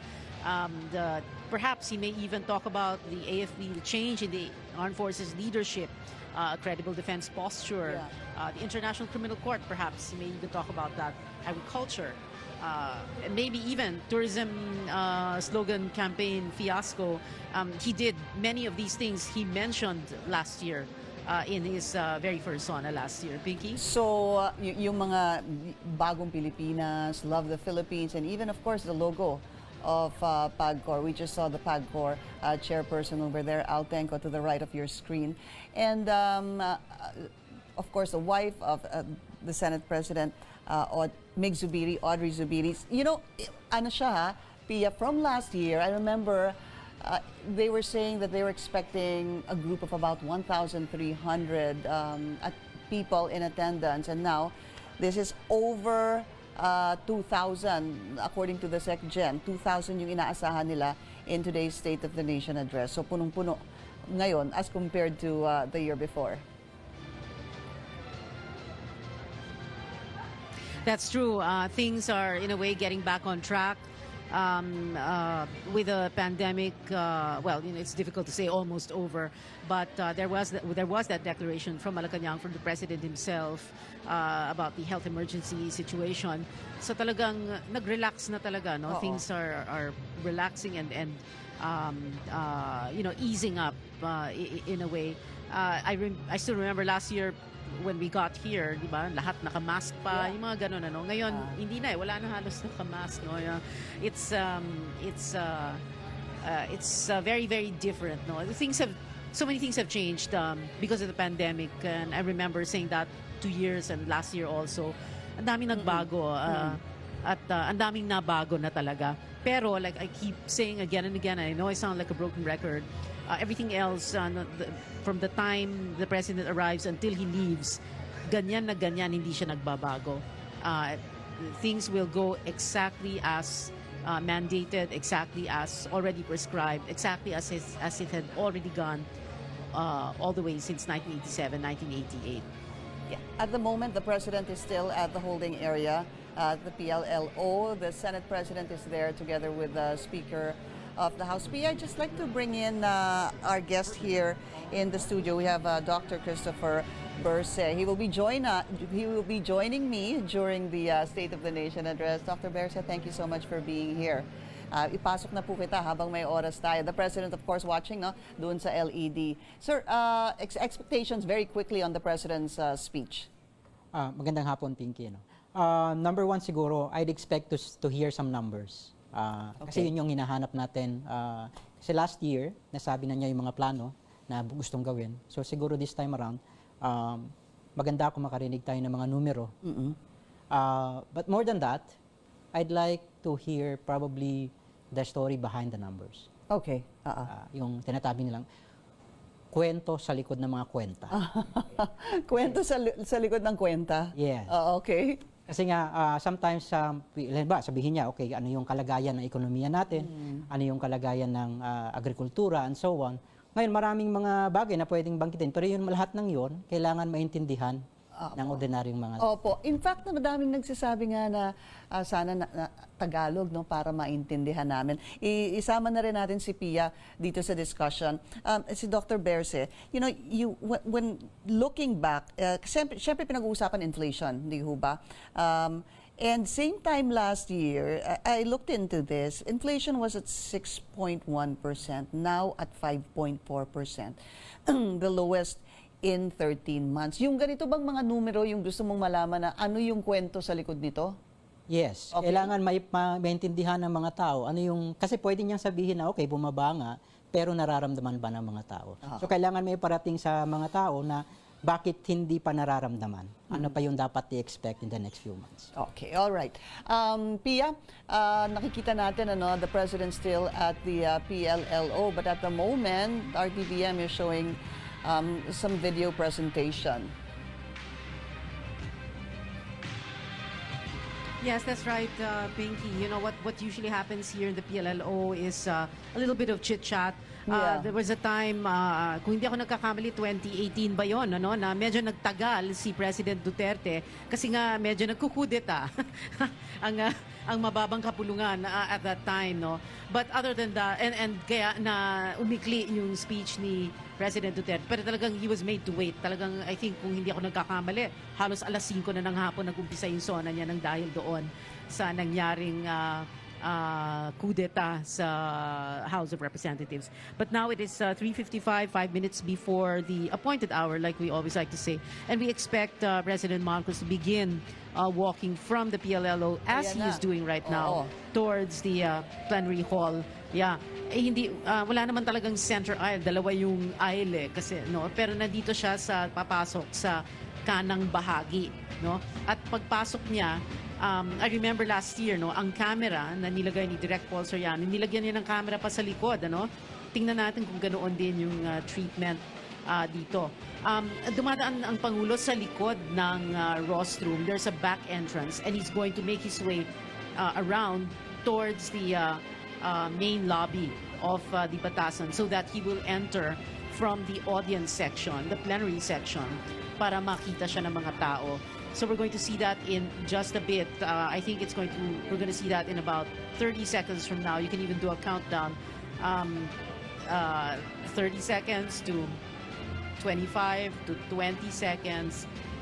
When you reach 0, he's going to be at the door of the plenary hall, and he's going to be walking in. And like I said earlier, this is all going by clockwork. This is exactly how it happens every fourth Monday of July when Congress holds its joint session and it opens its regular session here at the Batasang Pambansa. This is President Marcos's second State of the Nation address. He is, like I said earlier, the 17th President of the Republic of the Philippines, the President of the Fifth Republic that came into being in 1987, third child of a president to become a president in his own right. Let's listen in. Let's rise and welcome the President of the Republic of the Philippines, His Excellency Ferdinand Romualdez Marcos Jr.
Mr. President.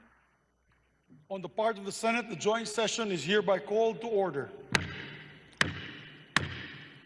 On the part of the House of Representatives, the joint session is called to order.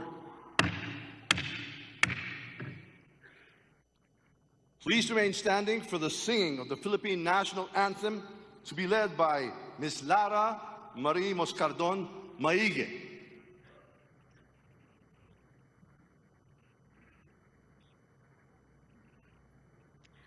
Bayang magiliw, perlas ng silanganan, alab ng puso, sa dibdib mo'y buhay. Lupang hinirang, tuyan ka ng magiting, sa manlulupig, di ka pasisiil, sa dagat at bundok, sa simoy at sa langit mong bughaw, may dilag ang tula at awit sa paglayang minamahal, ang kislap ng watawat mo'y tagumpay na nagniningning, ang bituin at araw niya kailan pa may di magdidilim, lupa ng araw ng luwalhatit pagsinta, buhay ay langit sa piling mo. Aming ligaya na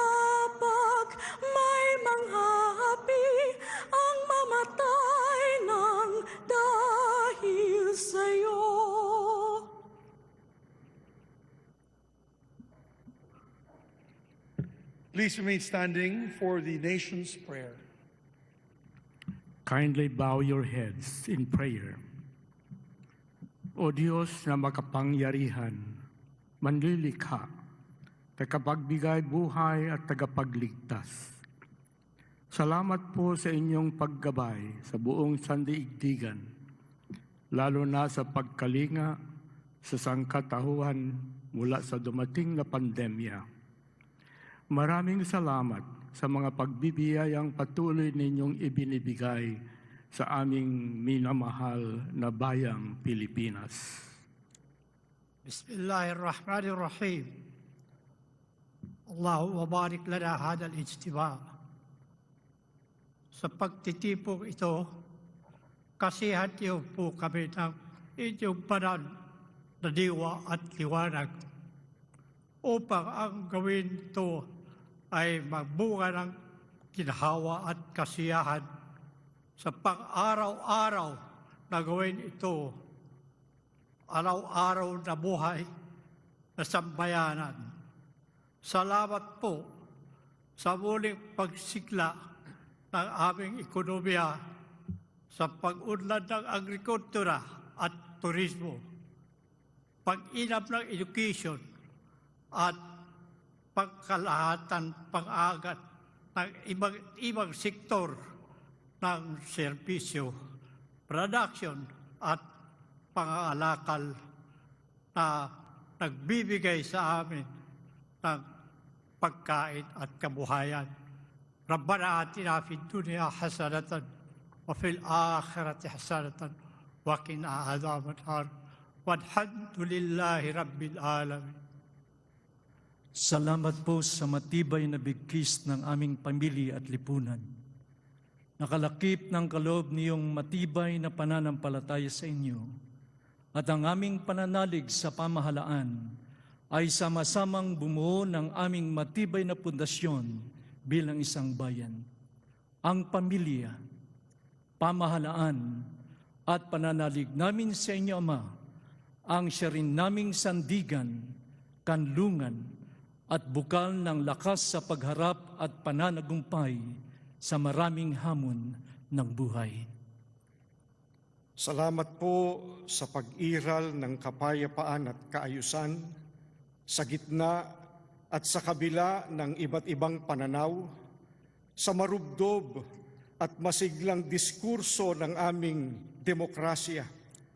Tulungan niyo po kami upang makamit ang mas malalim, matibay, malawak na kapayapaan sa ikabubuti ng lahat. Akayin niyo po kami sa pagpapaunlad panglalo ng ekonomiya upang makarating ang mas maraming biyaya sa bawat tahanang Pilipino. Kalakip nito, bigyan niyo rin po kami ng dunong at pagkakaisa sa pagharap at pangangasiwa ng hamon ng climate change. Maghari po kayo ng ganap ang inyong banal na diwa sa puso at isip ng aming mga mamamayan at mga pinuno, mga mambabatas, na mamahala at mga hukom, 10 ng kanilang mga tauhan, upang ang buong katapatan, ang paglilingkod nila at kagandahang loob na manguna sila at maglingkod tungo sa mapayapa, makatarungan, maayos, maunlad, masagana at masayang pamumuhay ng buong sambayanan. Itinatalaga po namin ang gawain ito sa inyo pong mabunyi at dakilang pangalan.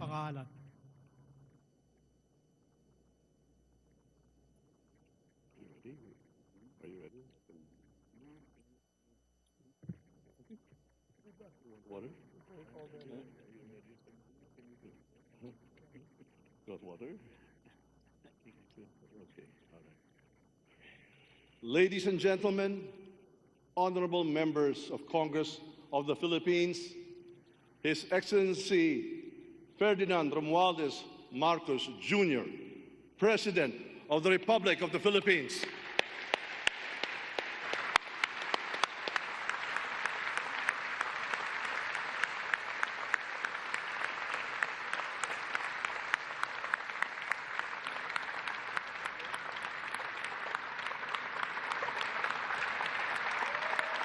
Thank you.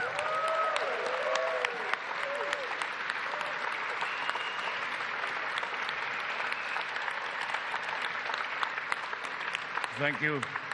Thank you very much. Allow me to greet Vice President Sara Zimmerman Duterte, the former presidents, our former presidents, President Joseph Ejercito Estrada and President Gloria Macapagal Arroyo, Senate President Juan Miguel Zubiri, and the honorable members of the Senate, House Speaker Ferdinand Martin Romualdez, and the honorable members of the House of Representatives, Chief Justice Alexander Gismundo, and the honorable justices of the Supreme Court, His Excellency, Most Reverend Charles John Brown, and the esteemed members of the Diplomatic Corps, Executive Secretary Lucas Bersamin and the members of the Cabinet, First Lady Luis Araneta Marcos,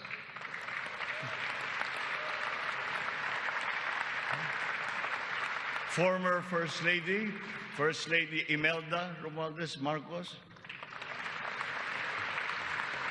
other distinguished guests, mga minamahal kong kababayan, ladies and gentlemen, magandang hapon po sa inyong lahat. 1 year ago today, I stood here before you, setting forth the plans that we have to improve our economy, bring jobs to our people, improve the ease of doing business, recalibrate our educational system to adapt to the new economy, lower and rationalize energy costs, boost agricultural production, enhance healthcare, and continue social programs for the poor and the vulnerable. Let me now report to the people on the successes that we can now lay claim to, and also the challenges that we continue to face. Last year, we emphasized certain strong headwinds that were confronting us along with the rest of the world in our post-pandemic economic recovery. And the biggest problem that we encountered was inflation. Maraming kaganapan sa mundo ang nakapagpagulos sa maayos na takbo ng pandaigdigang merkado.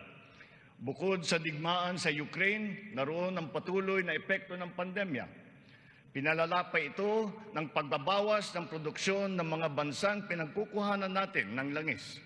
Nang tumaas ang presyo nito, nagsunura na rin ang presyo ng iba't ibang bilihin, ang gasolina, ang kuryente at ang pagkain. Ramdam sa buong daigdig, pati na sa Pilipinas, ang naging pagtaas ng mga presyo ng bilihin noong mga nakalipas na buwan. Sinuri nating mabuti ang sitwasyon. Sa tulong ng ating mga ekonomista, nakapagbalangkas tayo ng mga polisiya na magsisilbing pundasyon ng ating ekonomiya sa mga susunod na taon. Ito ay nakasaad sa ating medium-term fiscal framework na sinuportahan ninyo sa Kongreso. Kasabay nito ang paglulunsad ng mga estratehiya na mapalakas sa kakayahan ang ating mga kababayan at mga sektor ng ating ekonomiya. Nakakita po tayo ng magagandang resulta. While the global prospects were bleak, our economy posted a 7.6% growth in 2022, our highest growth rate in 46 years.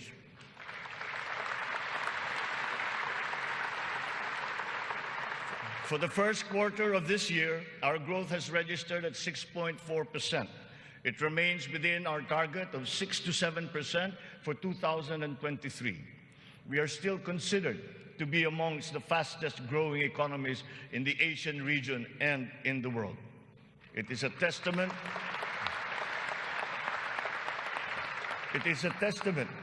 to our strong macroeconomic fundamentals. Our financial system, the nerve center of our economy, remains strong and stable.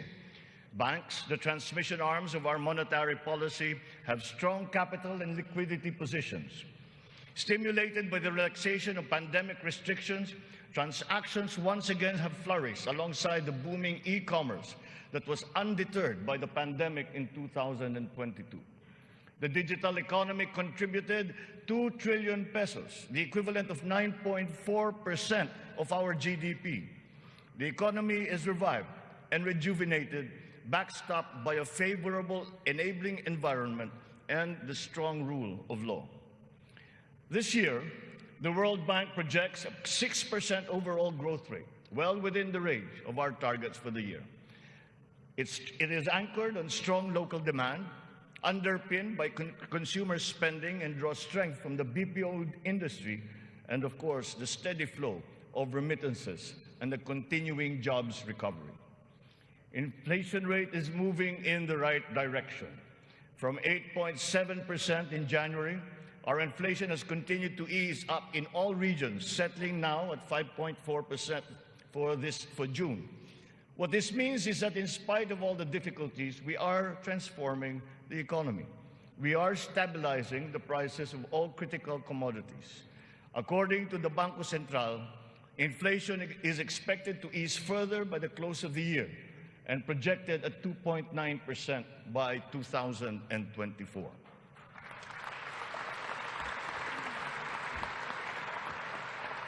On matters of the economy, there are many things over which we have no control. But over those where we do have control, we are doing everything we can. Puspusan ang ating ginagawa upang pataasin ang produksyon ng ating ekonomiya. Pinapalago natin ang mga industriya. Dinadagdagan natin ang mga infrastruktura upang mas mapabilis ang daloy ng mga produkto at ng serbisyo.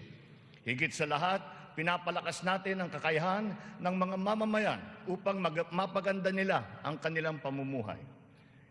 Ito ang punot dulo ng ating Philippine Development Plan. Investments in public infrastructure and in the capacity of our people through food, education, health, jobs, and social protection remain our top priority. For this year, economic and social services were allocated almost 70% of the national budget. Higher revenue collections will be critical in our bid to bolster public investments. Under our fiscal framework, we envision our tax and revenue efforts to further increase to up to 16.9% and 17.3% by 2028. Revenue generation has improved this year.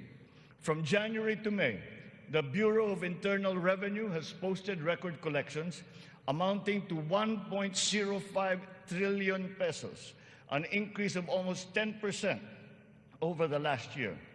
For its part, the Bureau of Customs has also increased its collection by 7.4% for the first 7 months of 2023, amounting to 476 billion pesos.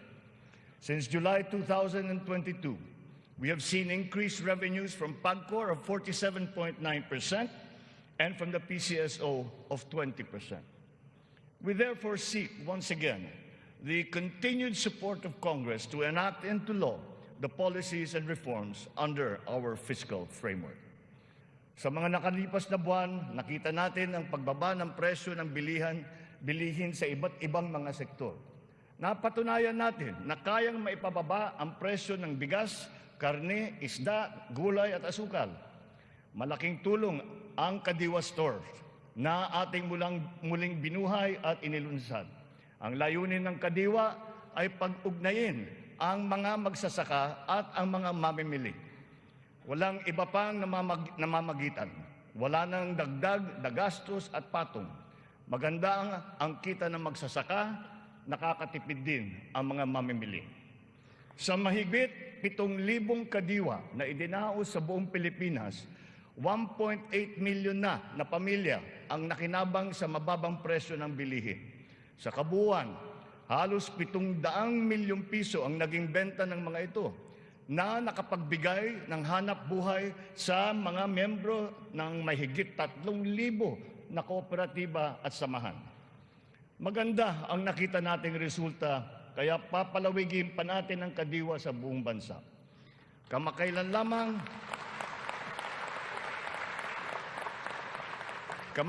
lamang ay nagsanib puwersa na ang mga ahensya ng pamahalaan upang lalo pang patibayin ang Kadiwa.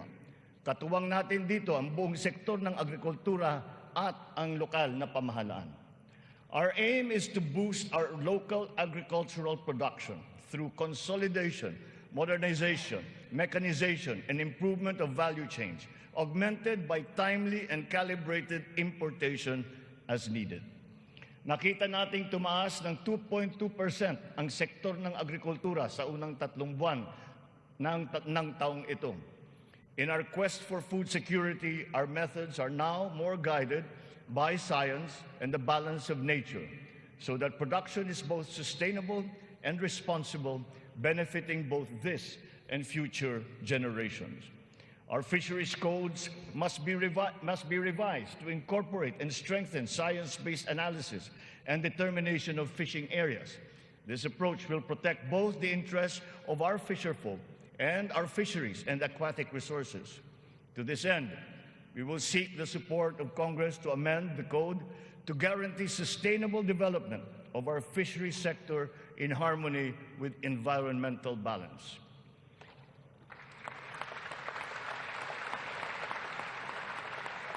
Ipinagbubuklod natin ang mga magsasaka sa pamamagitan ng farm and fisheries clustering at mga livestock multiplier farms. 300 cluster na ang ating natukoy na binubuo ng halos 900 kooperatiba at may lawak na mahigit na 200,000 hektarya ng bukirin. Upang mas mapabilis at mas mapadali ang pagbuo ng kooperatiba, kakailanganin natin ang suporta ng Kongreso na maamyendahan ang Cooperative Code. Sa pamamagitan nito, unti-unting lalakas ang kanilang produksyon at puwersa sa merkado. Totoo ang kasabihan, mas malapas basta't sama-sama. Pinapalawak natin ang kanilang kaalaman sa makabagong mga teknolohiya at pamamaraan. Isa na rito ang paggamit ng biofertilizer na gawa sa Pilipinas at subok din at maaasahan. Sa balanced fertilizer strategy, gaganda ang ani ng mga magsasaka. Hindi na nila kailangan pang umasa sa mas mahal at imported na fertilizer. Bilang tulong sa mga magsasaka, namigay ang pamahalaan ng mahigit 28,000 mga makabagong makinarya at mga kagamitan sa iba't ibang dako ng Pilipinas. Sa ilalim ng iba't ibang mga programa ng kagawaran ng agrikultura, namigay ang pamahalaan ng mahigit na 50 milyong binhi ng palay, mahigit 1 milyong binhi ng mais, at sari-saring mga binhi ng gulay. Nagpamigay tayo ng mahigit 100,000 binhi ng nyug at nagpatanim sa halos 10,000 hektarya ng lupa sa buong bansa. Lahat ng mga binhing ito ay makabago, hybrid, at mataas ang kalidad. Sa naging pagtaas ng presyo ng gasolina at pataba, nagdala ng kaunting ginhawa ang mga fuel at fertilizer discount vouchers na ating pinamigay sa mga nahihirapang magsasaka. Ang mga natanggap nating donasyon na pataba mula sa China, pinimigay na natin kaagad sa kanila. Isa sa mga dahilan ng pagtaas ng presyo ay ang mga smuggler, mga hoarder at mga nagmamanipula ng presyo ng produktong agrikultural.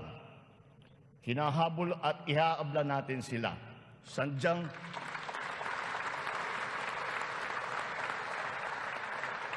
Sadyang hindi tama ang kanilang gawain at hindi rin ito tugma sa ating magandang layunin.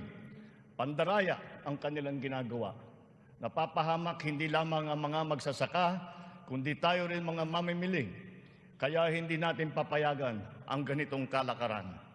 Bilang na ang mga araw ng mga smuggler at hoarder na yan.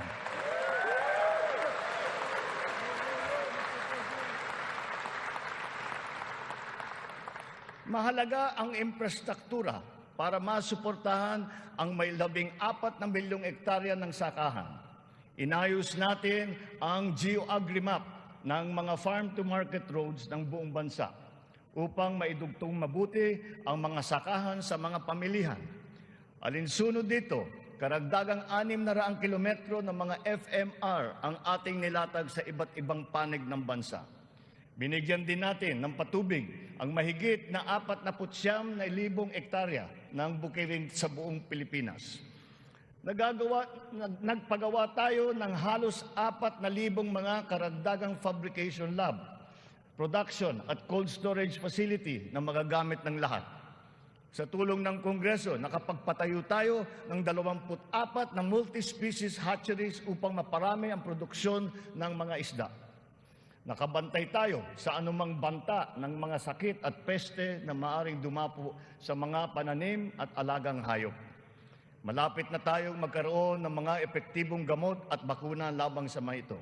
Samantala, pinapalakas natin ang biosecurity levels ng mga alagang hayop bilang panlaban sa sakit. Tayo rin ay naghahanda sa El Nino na nagbabadyang tumama sa mga darating na buwan. Nagsimula na tayong maghanda at ang mga buffer stock at ang mga kagamitang patubig ay hinahanda na. Kung kinakailangan, magsasagawa pa tayo ng cloud seeding upang makapagdala ng ulan.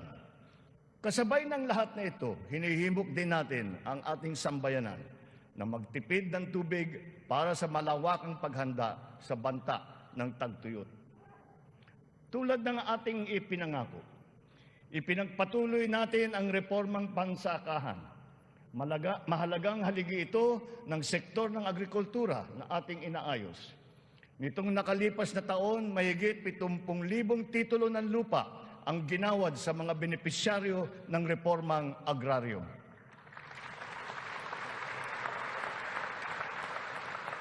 Tamang-tama ang ating pagpapatigil ng mga bayarin ng mga benepisyaryo sa ilalim ng ating nilagdaan EO number 4. 1 taon mula nung aking unang SONA na isabatas na ang bagong Agrarian Emancipation Act.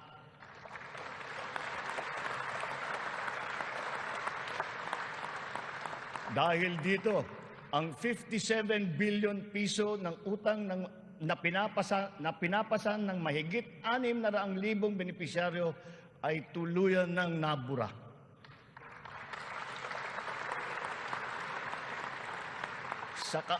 Sa ngalan ng mga magsasakang ito at ang kanilang mga pamilya, maraming salamat muli sa ating mga mambabatas.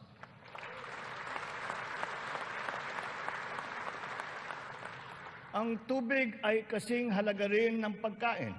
Kailangan natin tiyakin na may sapat at malinis na tubig para sa lahat at sa mga susunod na salinlahi. Kasama na rito ang tubig na ginagamit natin para sa sakahan. Considering its fundamental importance, water security deserves a special focus. Our efforts must not be scattershot, but rather cohesive, centralized, and systematic. So given that urgency, we have created the Water Resources Management Office to specifically handle the delicate job involving this most precious resource. Nakikipag-ugnayan tayo sa Kongreso upang maipasa ang batas para sa pagbuo ng isang Department of Water Resource Management.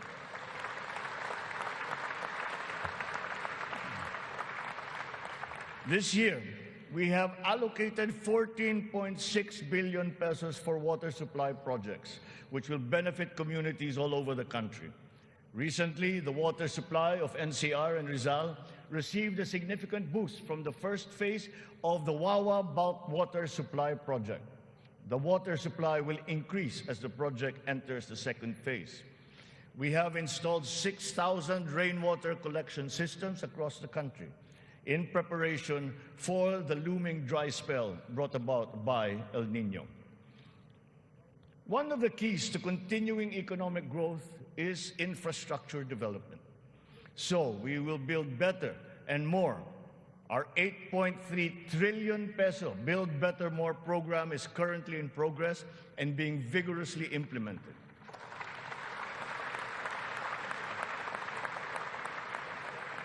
Ang buong bansa ay makikinabang sa 174 na proyekto sa ilalim ng programang ito. Hindi lamang natin pinapagpatuloy ang mga nasimulan ng mga proyekto, lalo pa natin pinapalawak. Kaya naman, ang 123 proyekto dito sa Build Better More program ay bago. The flagship projects cover investments in the areas of physical connectivity, water resources, agriculture, health, digital connectivity, and energy.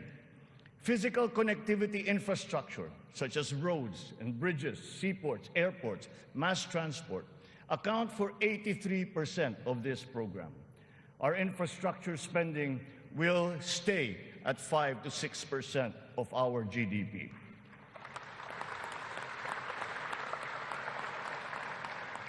The underlying logic to our infrastructure development is economic efficiency. We are opening up all gateways to mobilize goods and services at less cost and in less time, and ultimately to drive the economy forward. Our road network plans must link not only our 3 major islands, but all prospective sites of economic development. The 1,200-kilometer Luzon Spine Expressway Networks program will effectively connect Ilocos to Bicol from 20 hours to just 9 hours of travel.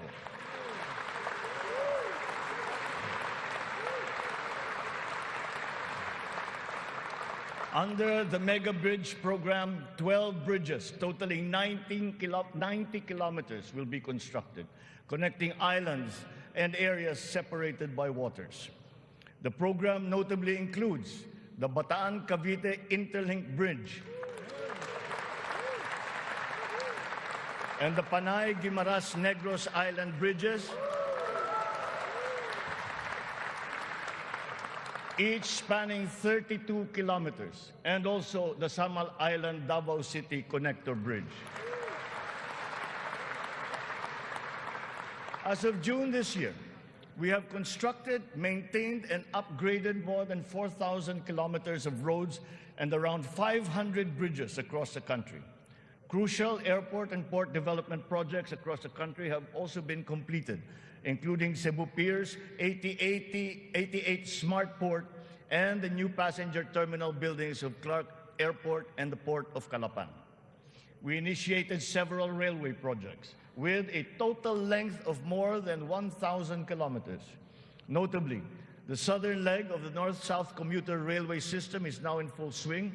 In a few years, travel from Pampanga to Laguna will be reduced from 4 hours to just 2.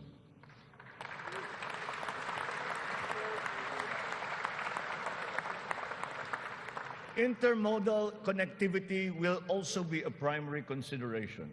Roads, bridges, and mass transport systems will be interconnected. This network will provide access and passage to vital and bustling economic markets, such as agriculture hubs, tourism sites, and key business districts. For strategic financing, some of the nation's high-priority projects can now look to the newly established Maharlika Investment Fund without the added debt burden. In pooling a small fraction of the considerable but underutilized government funds, the funds shall be used to make high-impact and profitable investments, such as the Build Better More program. The gains from the fund shall be reinvested into the country's economic well-being. To ensure sound financial management, a group of internationally recognized economic managers shall oversee the operations of the fund, guided by the principles of transparency and accountability. This guarantees that investment decisions will be based on financial considerations alone, absent any political influence.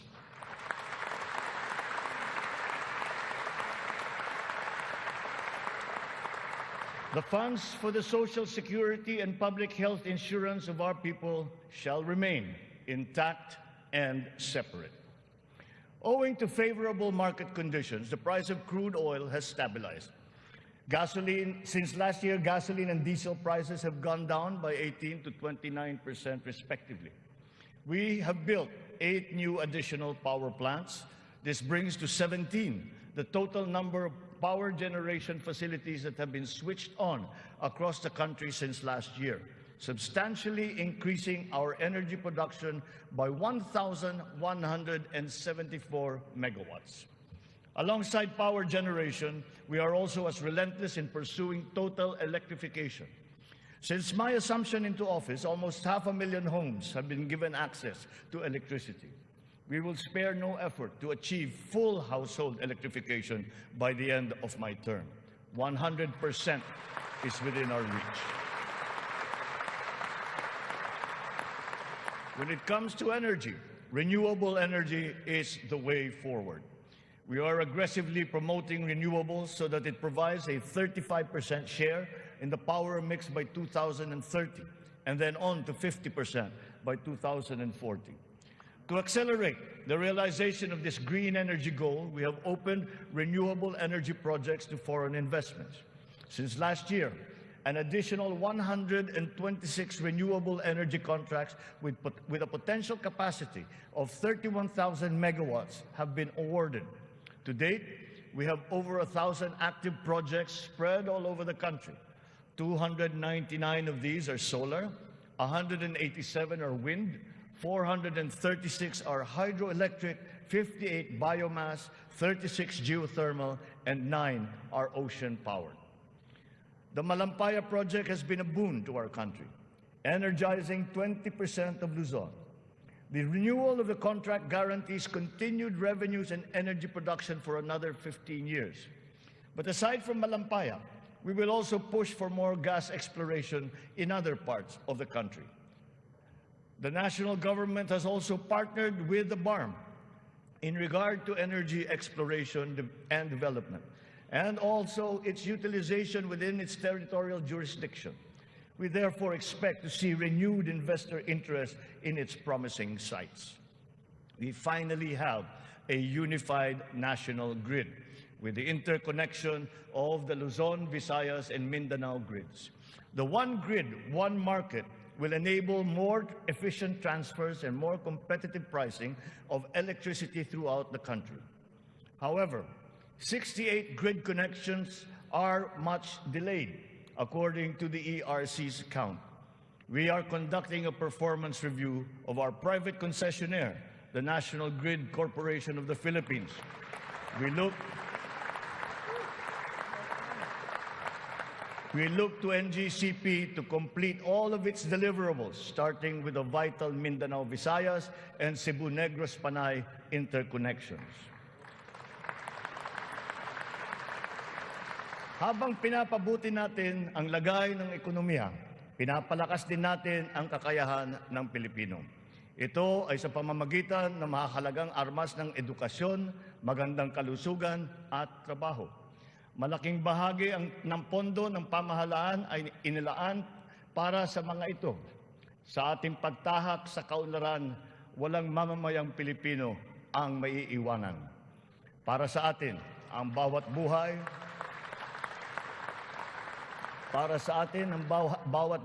ay mahalaga.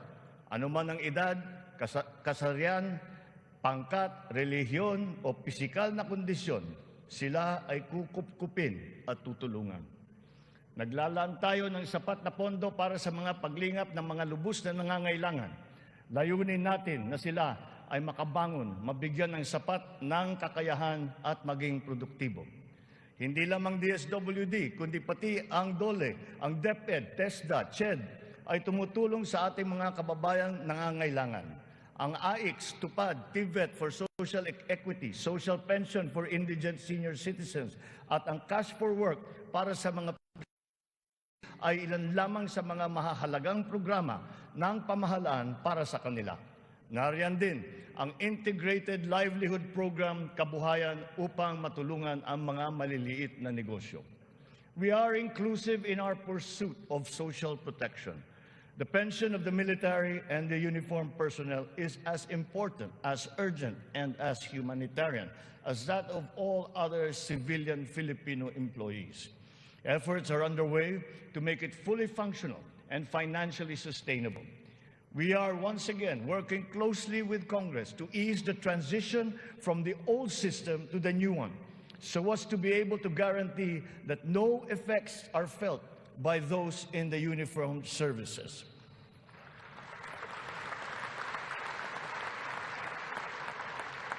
Nagsisimula ang lahat sa edukasyon. Ito ay para palakasin ang isip at kakayahan ng bawat Pilipino. Ang ating butihing Vice Presidente, na kalihim din ng kagawaran ng edukasyon, ay tumutulong upang tiyakin na ang bawat batang Pilipino ay mabibigyan ng nararapat at kalidad na edukasyon.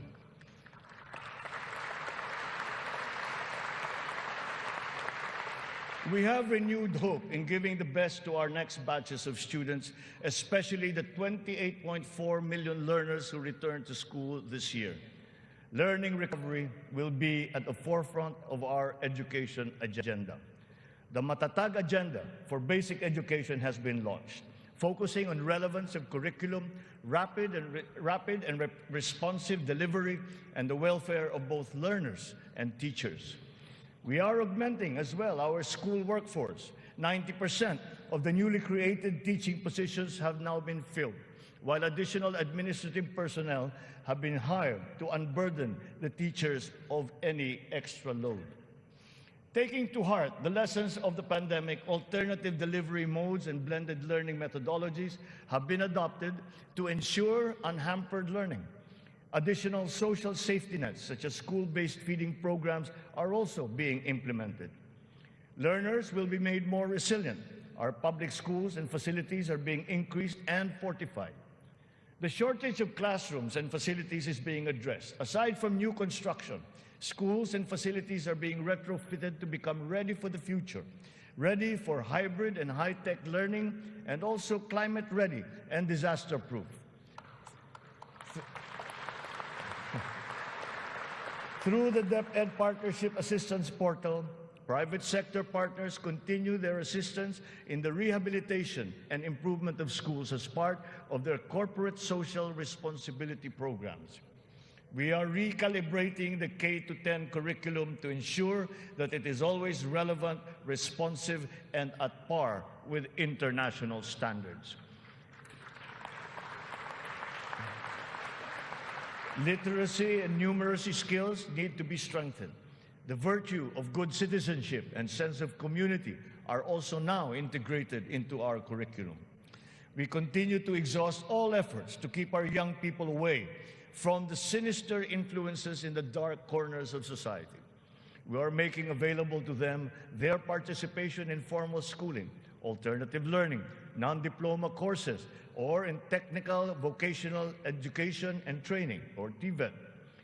TVET continues to prove itself to be an empowering educational intervention. There are many examples of how its graduates have gone on to secure competitive technical jobs. Since last year, more than 1 million Filipinos graduated from the TVET, 1/3 of whom were TESDA scholars. More and more of our higher education institutions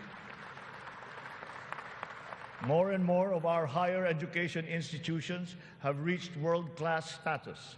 This year, 52 Philippine HEIs have been included in the World Universities rankings compared to just 15 last year.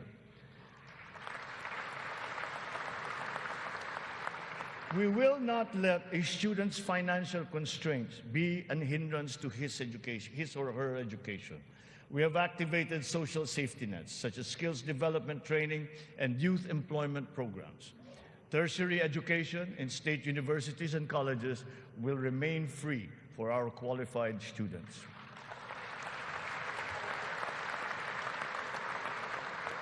Last year, out of the 4.1 million enrolled college students, almost 50% were beneficiaries of the country's free higher education under the Universal Access to Quality Tertiary Education program. Deserving and talented students without the financial capacity to attend school will not be left behind in this education agenda. A culture of innovation, working hand in glove with a culture of entrepreneurship, must be fostered. This is Philippinovation. Science and technology, especially R&D, will be at its foundation. The DOST leads the development of our capabilities in science, technology, and innovation.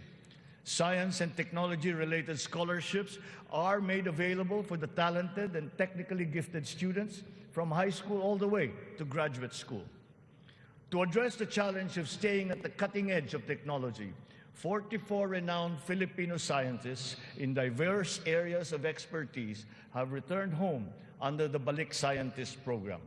They will undertake research in various priority fields and will be supported by upgraded facilities and R&D funding.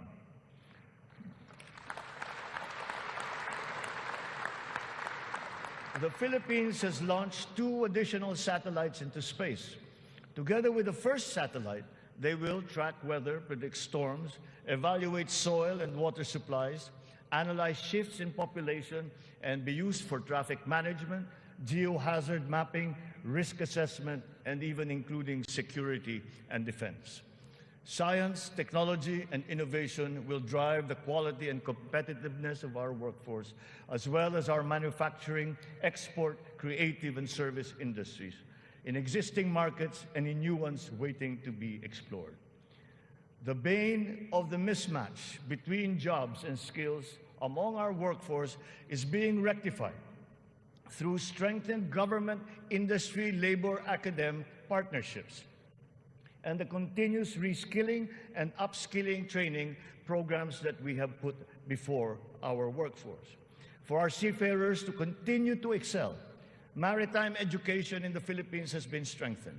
This will progress and solidify our country's position as a global maritime hub through the steady supply of competent Filipino seafarers to foreign merchant marine vessels. The question about the European Union's recognition of the standards of training of Filipino seafarers has, after 17 years, finally been resolved.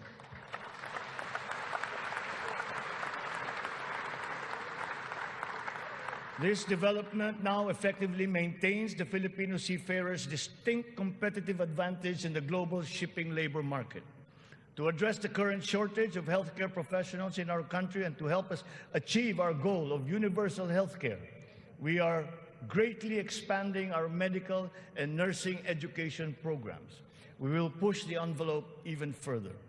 We are helping nursing graduates hurdle their board exams so that they will obtain their licenses and join our pool of healthcare professionals. Ang kalusugan ang ikalawang armas para sa lakas ng pangangatawan ng bawat Pilipino. Isinusulong natin muli ang kalusugan ng Pilipino. We are now refocusing our health priorities, applying the lessons learned from the pandemic and addressing the weaknesses that it has exposed. Healthier communities and lifestyles are our advocacy. We have launched convergent programs to address hunger and nutrition-related issues amongst our people, especially the children, like stunting and wasting. Last week, we introduced the pilot food stamp program, which seeks to supply the nutrition needs of the 1 million most food-poor Filipinos. The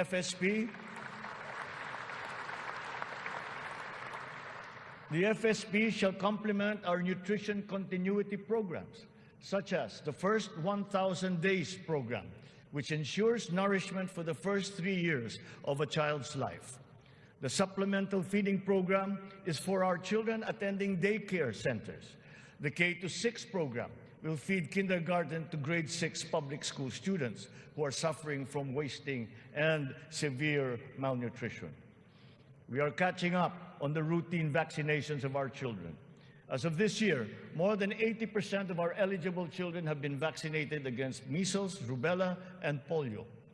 Nananawagan ako sa lahat ng mga magulang na kumplituhin ang mga bakuna ng kanilang mga anak at magtungo sa pinakamalapit na health center para sa mga libreng bakuna. The whole of society must exert efforts to suppress the alarming rise of tuberculosis and HIV/AIDS. To stem the tide, the strategic plan is to ensure early diagnosis and treatment and ample testing sites and medications. Our healthcare system is undergoing structural changes. Public health facilities are being increased, both in number and in capability. Last year, more than 3,400 projects were completed. To improve capacity for specialized medical treatment, specialty centers in various fields are being established and integrated into our government hospitals. And the last year, additional 60 specialty centers have been opened to the public. Just last week, we inspected the site of what will soon be a 5-hectare multi-specialty center in Pampanga, which will specialize in pediatrics, cardiology, kidney, and cancer treatment.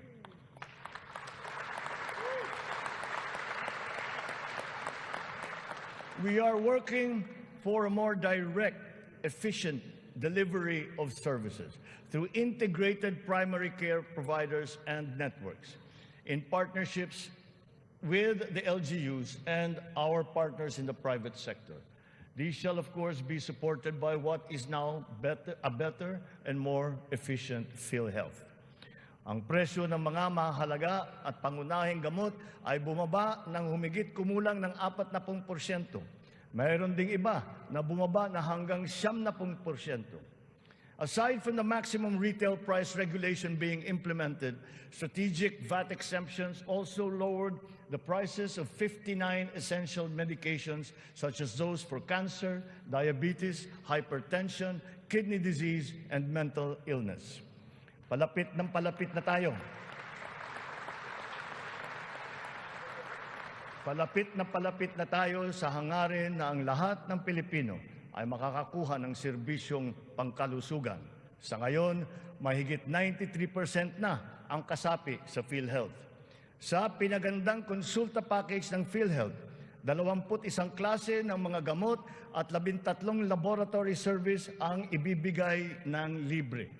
Ngayon, meron na tayong mahigit 2,000 konsulta centers sa buong bansa. Ang bilang na ito ay mas marami ng 35% mula nung nakalipas na taon. Upang mas lalo pang makatulong sa mga pasyente, ang dating 70 libreng dialysis session ay inakyat na natin sa 156.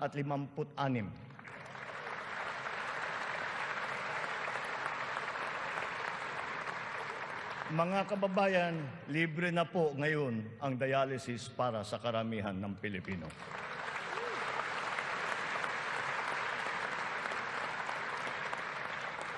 Noong nakalipas na taon, mahigit 3.4 milyon na Pilipino ang nabigyan ng tulong sa ilalim ng Medical Assistance for Indigent Patients program ng DOH. Tinutugunan natin ngayon ang ating kakulangan sa mga doktor at mga nurse sa pamamagitan ng mga reforma sa edukasyon, patuloy na pagsasanay at paniniguro sa kanilang kapakanan. Naglagay po tayo ng doktor sa halos 200 munisipyo sa bansa. Lalagyan natin din ng doktor ang natitirang 19 na bayan na wala pang doktor. Upang masuklian naman natin ang naging sakripisyo ng ating mga health workers sa pribado at pampubliko ng mga ospital nung nakaraang pandemya, ipapamahagi na sa kanila ang kanilang COVID Health Emergency Allowance at iba pang mga nabinbing benepisyo.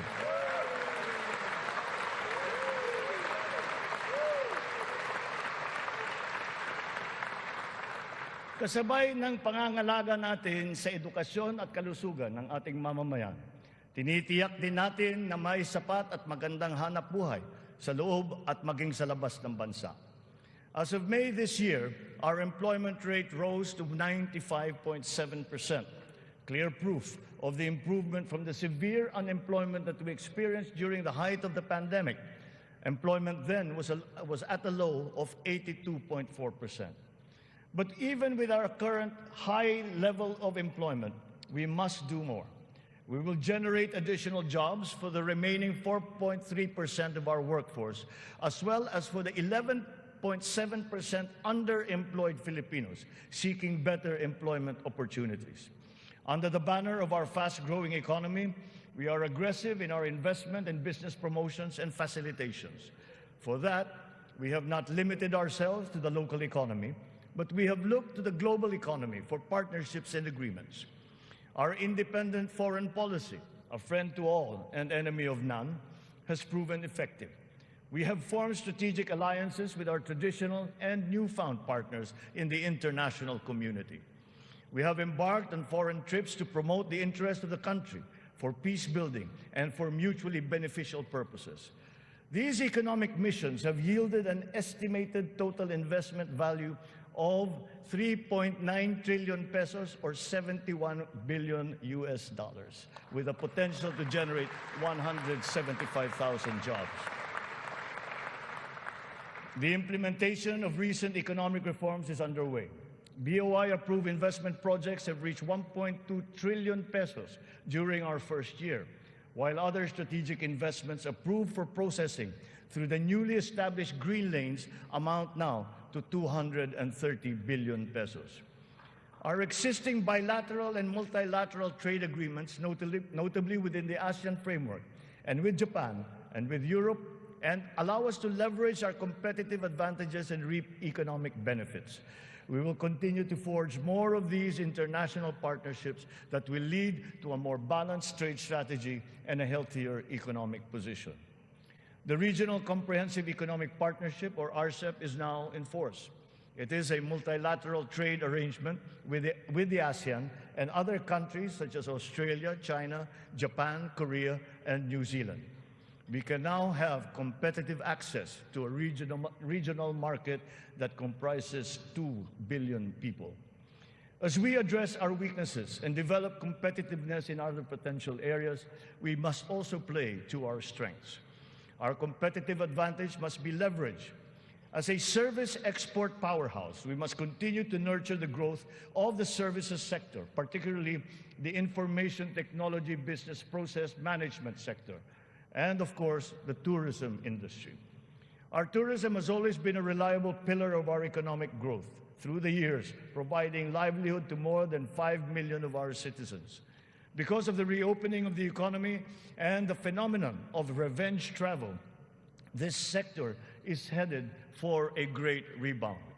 From January to June this year, we have received 3 million international visitors. This number is already 62% of our 4.8 million target for the entire year. Mga kababayan, ang lahat ng mga ginagawa natin ito ay magbibigay bunga sa libu-libong hanap buhay para sa ating mga kababayan.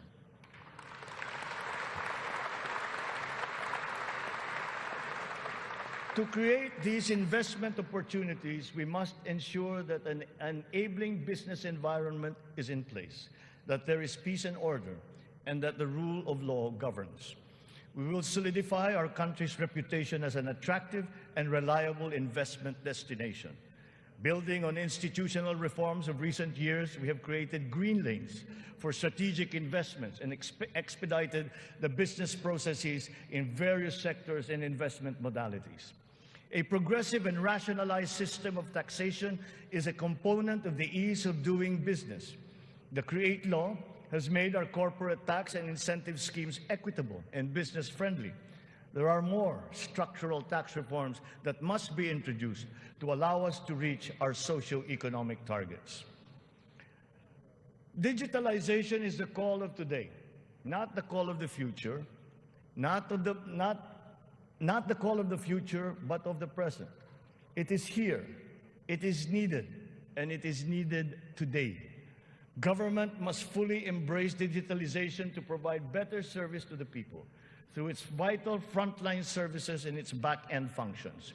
Digitalization will support the government's data-driven and science-based planning and decision-making. It is the greatest, most powerful tool, not just to improve the ease of doing business, but also against many forms of graft and corruption.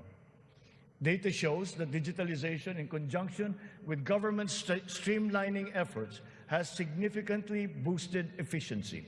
Notable examples are in the areas of government payments, company and business registrations, issuance of permits and licenses, loan applications, and revenue collection.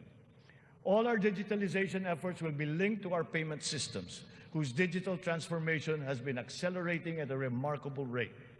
Digital payments accounted for 42% of the total retail payments made in 2022, whether by businesses or individuals or by the government. Its high trajectory is now well positioned to achieve Bangko Central's target of 50% of total retail payments by this year. The eGov PH app has also been launched. As envisioned, all key government services are to be integrated into the single and centralized mobile app for the convenience of the general public. The national ID system will be at the core of this digitally transformed network of government services. It will fundamentally change the lives of each Filipino. At 87% total registration, we are now closer to establishing a complete, accurate, and reliable digital database of our own for the entire population. This has already been integrated into the eGov.ph app and can be now accessed by our citizens. Consistent with this transformative policy direction, all government offices must then ensure that their vital services are digitalized immediately. In response to this call, the Department of Migrant Workers launched last week the Department of Migrant Workers Mobile to make the journey of our overseas Filipino workers easier. Because of system upgrades, our internet speed has improved. As of June of this year, our fixed broadband speed ranks 47th amongst 180 countries.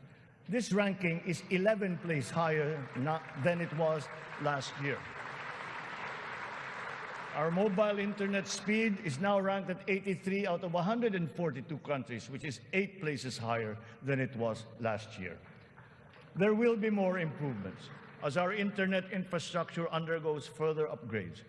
Early this year, Starlink went live in the Philippines, now providing high-speed satellite broadband connectivity. Our national fiber backbone and broadband ng MASA projects will also deliver high connectivity and high-speed internet. We are prioritizing geographically isolated and disadvantaged areas. The DICT has been directed to consolidate all these digitalized government services into the eGov.ph app, to establish the National Government Portal and the Philippine Business Data Bank to improve the internet speed in our country. With our e-commerce roadmap firmly in place, we are poised to take this digitalization drive further and beyond, utilizing e-commerce to take full advantage of new technologies.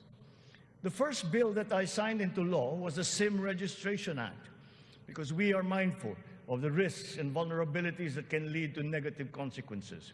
Digital users and consumers shall be protected from identity theft, phishing, other online scams through essential systems and safeguards, such as cybersecurity, data privacy, consumer complaint mechanisms, and financial literacy campaigns. The trainings necessary to ease the transition of those whose jobs would be affected by the shift to digitalization are also now being included in the curricula and programs offered by TESDA, DICT, and other agencies of government. It is our wish that one day foreign employment will be driven by choice, not by necessity. It remains a noble calling that our OFWs have answered, requiring great sacrifice from them, their families, and their communities. We are engaging with our partners in the international community to ensure a safe working environment for our countrymen. And as we do so, we are also putting in place responsive mechanisms for the social welfare, repatriation, and reintegration of our returning OFWs into the Philippine economy.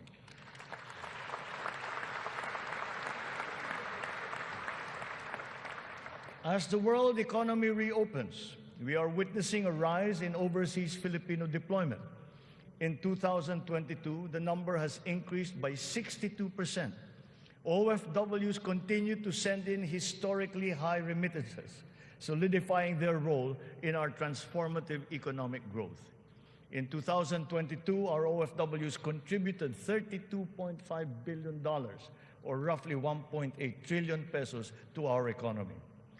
Several countries have also signified interest to explore bilateral labor cooperation with the Philippines in the areas of healthcare, tourism, hospitality, engineering, construction, and information technology. Recently, we signed agreements with Singapore, Austria, and the province of Alberta in Canada. Our priority is to ensure that the principles of ethical recruitment, fair employment, and the safe and orderly migration of our people are embodied in our agreements with other countries. For example, the deployment issue in the Kingdom of Saudi Arabia has now been resolved. And as of today, 70,000 of our OFWs have already been deployed to Saudi Arabia for employment. Moreover, the unpaid salaries and other related claims of some 14,000 OFWs who have been put out of work in Saudi Arabia during the pandemic are now being processed. The Crown Prince of the Kingdom of Saudi Arabia himself personally committed to me that the unpaid claims of Filipino workers would now be paid.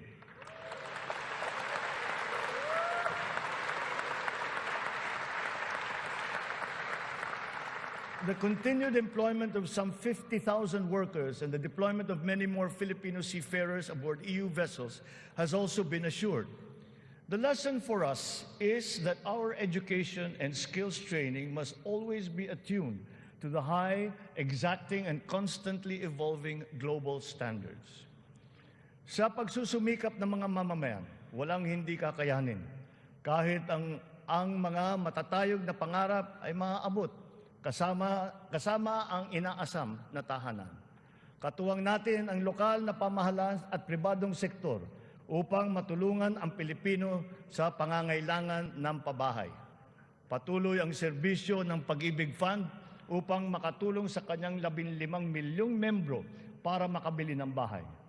Sa nakarang taon, mahigit 100,000 ang kumuha ng housing loan sa Pag-ibig na nagkakahalaga ng 117 billion na piso. Ito ang pinakamataas ng bilang sa buong kasaysayan ng Pag-ibig.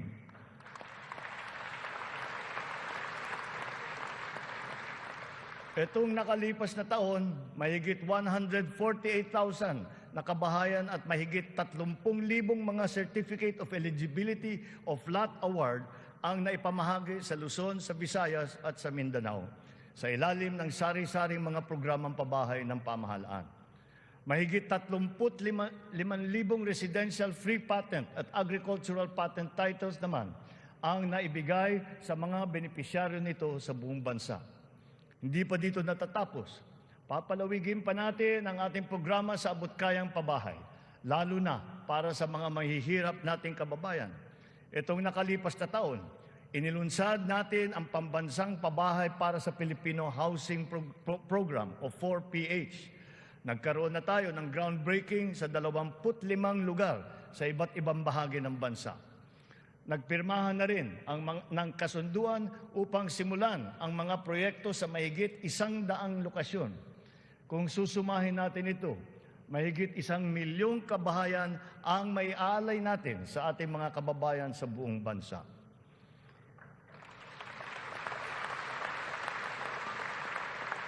The building blocks of progressive, livable, and sustainable communities will never be complete without appropriate and responsible action to mitigate and to adapt to the effects of climate change.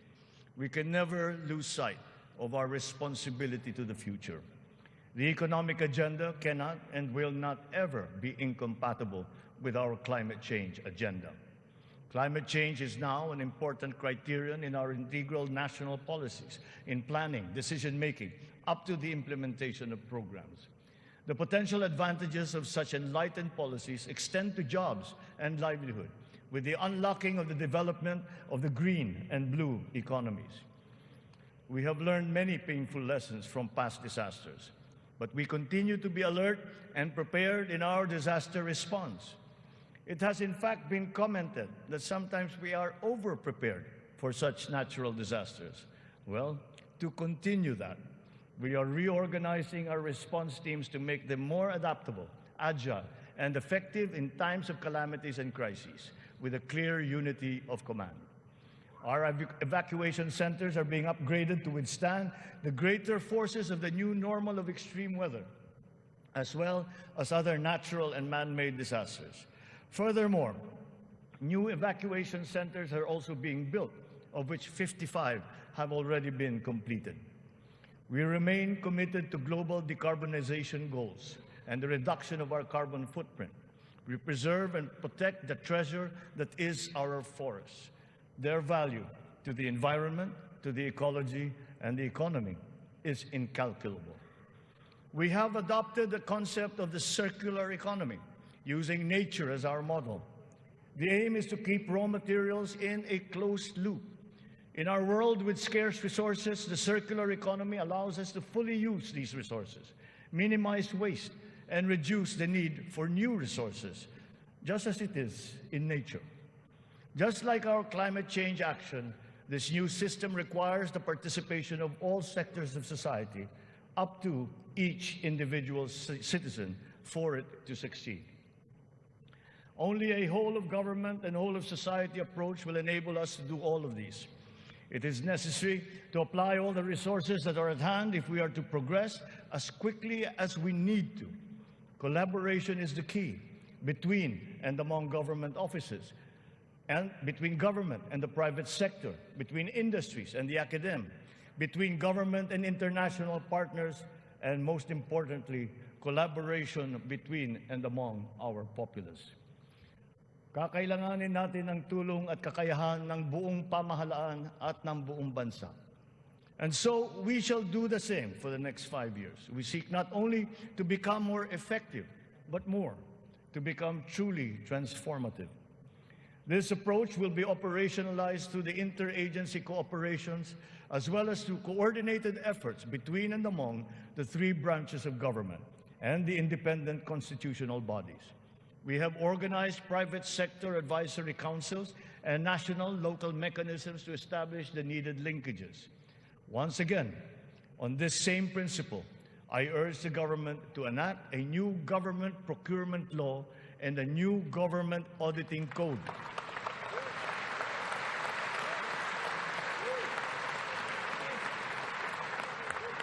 This to make government procurement and auditing more attuned to these changing times. We will give effect to the mandate of the Constitution and the Local Government Code as clarified by the Supreme Court very soon. Almost all the required devolution transition plans of the LGUs are done. To fully prepare them for optimal devolution, the necessary technical and financial assistance is being extended to our local governments.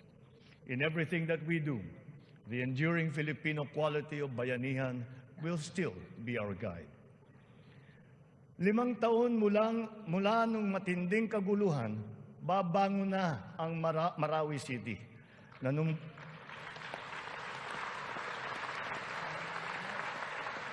Nanunumbalik na ang sigla sa pamayanan, maraming proyekto ang nakumpleto at mga infrastrukturang naitatayo.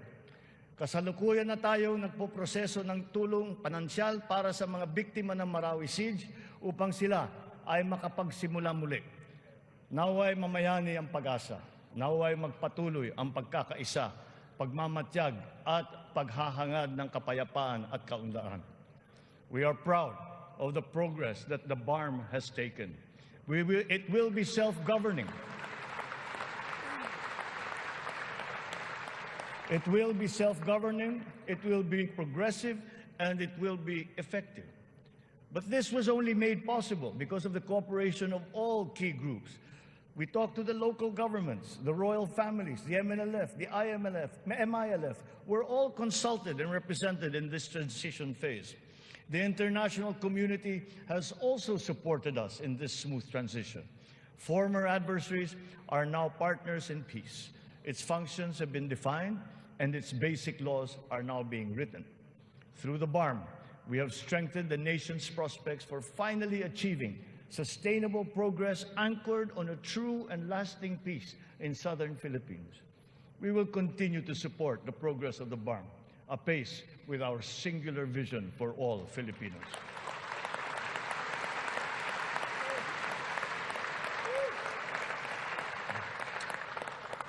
A strong and stable rule of law will strengthen the foundation of our transformation. Our police and armed forces are being strengthened and modernized to be more effective in maintaining peace and order and in defending our sovereignty. We fully support the judiciary's efforts to improve the justice system and to protect constitutional rights. The campaign against illegal drugs continues, but it has taken on a new face.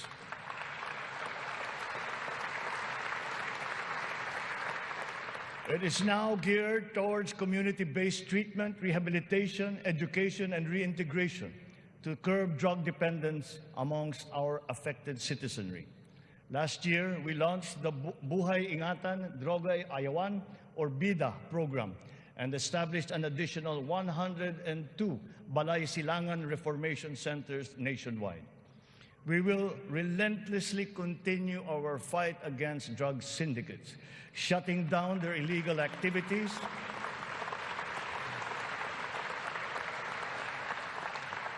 we will shut down their activities and dismantle their network of operations. Unscrupulous law enforcers and others involved in the highly nefarious drug trade have been exposed. I will be accepting their resignations.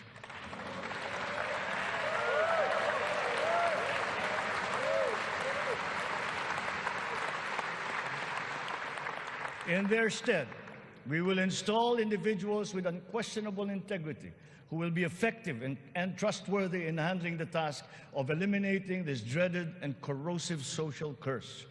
We cannot tolerate corruption or incompetence in government.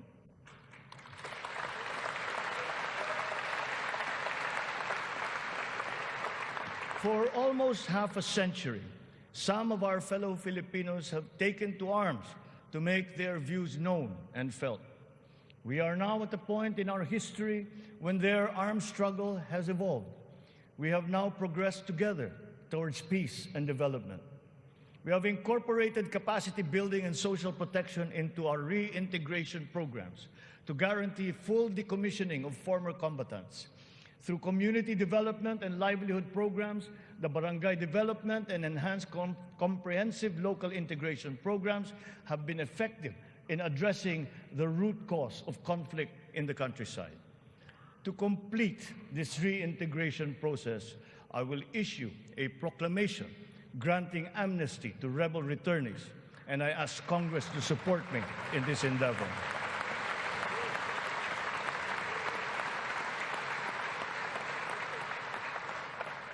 Our journey to progress requires not only unity and social cohesion amongst our people. It is also imperative that our nation remains intact and inviolable, our sovereignty preserved. We will protect our sovereign rights and preserve our territorial integrity in defense of a rules-based international order.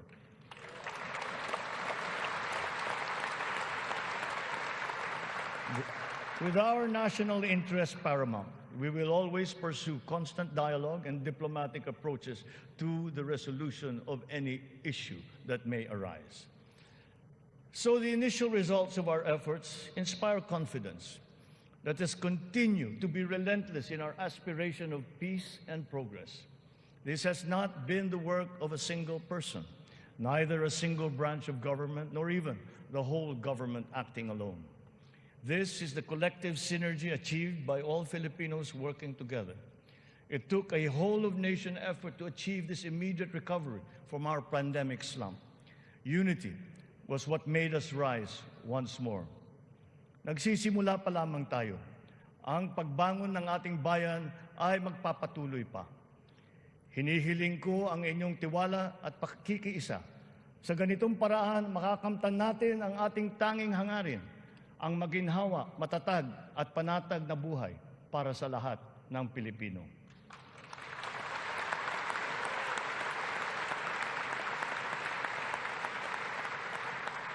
Makikipagtulungan tayo ng mabuti sa Kongreso para sa mga mahahalagang batas na kinakailangan para sa ating tuloy-tuloy na pag-ahon. And once again, I appeal to Congress for its support for the following priority legislations.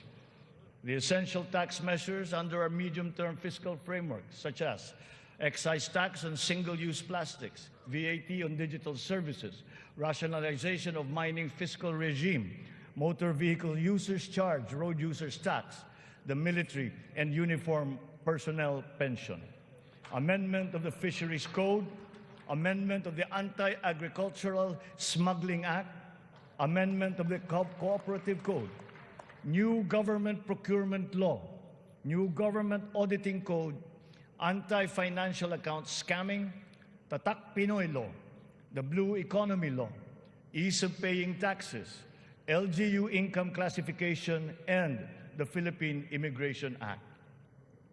In the past year, it has been a source of great hope and optimism to me to now know that there is an enormous pool of highly competent and dedicated workers serving in our government. It is up to us to provide good leadership and guidance. They love the Philippines and have responded to our call.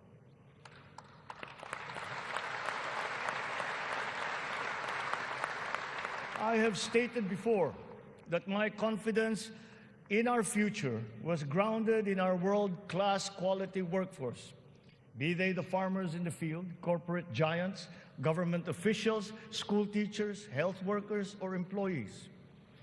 That confidence has been further buoyed by the demonstration of love for the Philippines. Every Filipino has unanimously risen to the challenge that we have made to them to be part of our nation's future. Handa silang maghandog ng tulong dahil mahal nila ang kanilang kapwa Pilipino at mahal na mahal nila ang Pilipinas.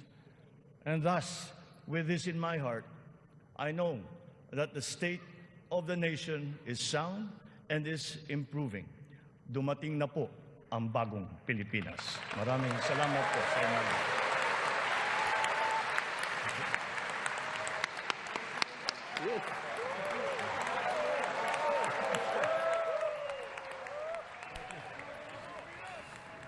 Okay, katatapos lamang po ng State of the Nation address ni Pangulong Bongbong Marcos. Yun yung pinakahuli niya, no? I was actually waiting for that sound kasi yun yung dati. The economy is sound. Ngayon, sound and improving at dumating na ang bagong Pilipinas. Dr. Bursa, tell us the highlights of the speech for you. Well, kagaya nung nauna niyang SONA, comprehensive uli, no? I think ang dami niyang kinover. Pero mapapansin mo rin, in some parts, merong nagbigay siya ng detalye in terms of accomplishments. Yung ibang parts, more of plano kung ano pa yung gagawin. So, I would look at that as a kind of an indication in terms of where we have maybe improved, maybe. Let's say, for example, ang haba ng sinabi niya about agriculture, no? Siguro dahil yun nga talaga ang tinutukan niya. He said a lot of numbers, may mga numbers doon, may mga kwento tayong nakita sa agriculture, sa higher education meron, sa health. Although at the same time, hinahanap ko rin kasi yung mga bagay na hindi niya sinasabi. Tulad ng? Halimbawa, sa agriculture, binanggit niya yung efforts, sabi niya, di ba, na wala tayong yung tungkol dun sa mga smugglers, etc. No, as practically dahilan kung bakit nahihirapan ang sektor. Pero hindi din niya, inaabangan ko kung babanggitin ba niya yung role din mismo ng mga corrupt na practices sa loob ng government, for example. I see. Diba? Marami pang halimbawa dun sa aspect ng IT, speed, internet. No, sinasabi niya umunlad ang speed, but nothing about halimbawa yung cost. No? So yung mga ganong bagay na hindi nababanggit, yun yung hinahanap ko. Although baka nga yun yung walang data. At napansin ko rin na may mga yun nga, sektor na more of plano yung inilalatag as opposed dun sa iba na medyo may mga... Katulad, for example, El Nino. He talked about El Nino and pushing Congress. Kahit na meron ng Department of Water Management Office sa Office of the President, no? I think it was through an executive order. Ang sinasabi niya, Kongreso, kailangan natin ng Department of Water talaga. Buuin na natin yan as soon as possible. Okay, so isa yon. Pero pagdating dun sa mga farmers, no, was he quite comprehensive in a way na it's something he said in the past. Binigyan natin ito, gagamitin na natin to, biofertilizers, mas mura to, yung binigay ng China sa atin, ipinamahagi na natin. At yung pinaka-importante, isa sa mga pinaka-importante, yung sinasabi niyang farm-to-market roads are in progress. Pero kung ano-ano yun, I might have missed it. Did you know what they were? May mga binanggit siya kanina na ilang kilometro and so on. Pero hindi gaano. Specific. Oo. At saka kasi hindi lang farm to market roads ang problema natin pagdating sa agrikultura.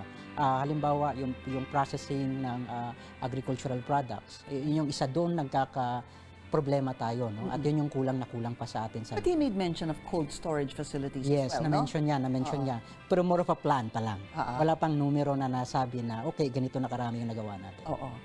Tapos yung patuloy na, of course, he mentioned the Emancipation Act, of course, recently signed by the President. It condoned 58 billion pesos sa 600,000, tama ba? 600,000 na beneficiaries. Pero how that will move forward, was that clear to you? Well, hindi ko gaanong natutukan yung part na yan, ano? Okay. Pero I think it's a good thing that we have that, no? I think it's a long time coming na dapat na nagawa na dati pa. But there are other things na sa tingin ko ang nawala na, lalo na dun sa priority bill. Halimbawa, hindi na nabanggit yung right sizing ng bureaucracy. Oo nga, ano? Diba? Oo. Isa yan sa mga naka-highlight last time. Hindi rin nabanggit ang land use bill, land use act. Hindi na rin nabanggit yung even yung modernization of the budget system, yung pag-adapt ng cash-based budgeting, Okay. hindi na nabanggit. Yung e-government, there was a lot of talk about digitalization, but not on the, well, partly on the side of the government also, no? Pero yung mismong government to proceed towards e-governance, e-government, medyo hindi na yun na ipresenta. Meron lang siyang ilang halimbawa, no, dun sa digitalization, katulad ng Department of Migrant Workers, at yung e-governance, pero syempre kailangan pa natin maintindihan ito ng lubusan at maging mas expansive siguro itong digitalization. Pero malinaw naman ang hangarin ng digitalization, sabi nga niya, efficiency, and it will prevent graft and corruption. Yes, binanggit niya yun. Sinabi niya yun, di ba? Also, there was something interesting he said about the power sector. Sabi niya, in his term, 500,000 households have now access to power. Mm-hmm. That's also important. At sabi niya, and to add, he wants 100% access by the end of his term. Yes, yes. All right. And meron din siya sa renewable energy. What about yung sa health sector? Well, I think isa yun sa mga areas na tingin ko natutukan niya in terms of the stories that he wanted to say. Marami siyang mga nabanggit na efforts, not only structurally but even dun sa mga programs na meron tayo. No? I think, I was even surprised kasi for a long time, acting secretary lang yung nilagay niya doon, no, sa DOH. But yeah, I think he did, marami siyang na-cover doon sa pagdating sa health. Okay. Yung employment, pinag-usapan din, sabi niya, we want to be able to generate more jobs for the and underemployed. Pero parang nag-morph dun sa partnership with other countries to be able to have better working conditions. Yes, yes. Was it clear on other ways or strategies domestically to be able to improve job generation? Hindi gaano. Hindi, I would say, no. Sa economy, binanggit niya siyempre yung employment, labor. He cited some numbers, di ba? Pero in terms really of addressing that particular aspect, underemployment, although he did cover one aspect about the nurses, yung program, yung upskilling ng mga nurses. I think that's one good initiative that came out during this first year. He did mention that, but in the other areas outside of the healthcare workers, he said something about yung sa OFWs, reintegration of OFWs, for example. But not really much in terms of what have we done. Again, it's more like what we plan to do pa lang, no, at this point. Well, first year in office, that's of course, quite understandable. And second, SONA, hindi na pag-usapan ng budget at all kasi we were talking about it a while ago that this will be the first full-on budget of the Marcos administration. Being last year was a carryover, half of that really, diba, was a carryover rather of the Duterte administration. So we continue to monitor the developments there. After the president's speech, that took about an hour and maybe 15 minutes, no? 1:15 to about 1 hour and 20 minutes. And syempre patuloy pa yung pag-selfie, pag-picture sa Pangulo sa lahat ng mga nandyan sa loob ng plenary hall. Ang aming chief correspondent si Pia Ontiveros patuloy pa rin nakaantabay doon kasama ang iba pang mga reporters namin sa loob at labas ng Batasan Complex. Maya-maya lamang babalikan natin sila para kumuha ng mga karagdagang detalye. Samantala tuloy ang pag-invest ng gobyerno sa mga infrastruktura sa iba't ibang sektor ng lipunan. Binigyan din niya ni Pangulong Marcos para maiangat ang kabuhayan ng mamamayan. Ang buong bansa ay makikinabang sa 174 na proyekto sa ilalim ng programang ito. Ang 123 proyekto dito sa Build Better More program ay bago. The flagship projects cover investments in the areas of physical connectivity, water resources, agriculture, health, digital connectivity, and energy. Bilang Agriculture Secretary, nais ng Pangulo na gamitin ang siyensya upang palakasin pa ang estado ng agrikultura sa bansa at makamit ang food security. To boost our local agricultural production through consolidation, modernization, mechanization, and improvement of value chains, augmented by timely and calibrated importation as needed. Nakita nating tumaas ng 2.2% ang sektor ng agrikultura sa unang 3 buwan ng taong ito. In our quest for food security, our methods are now more guided by science and the balance of nature, so that production is both sustainable and responsible, benefiting both this and future generations. Kanya ring ibinida ang mga hakbang ng gobyerno para mapalakas ang ekonomiya ng bansa. Iniulat niya ang tuluyang pagbaba ng presyo ng mga bilihin at ang pagtulong sa mga magsasaka. Tiniyak din niya nga bilang na yung araw ng mga smuggler. Ihaabla natin sila.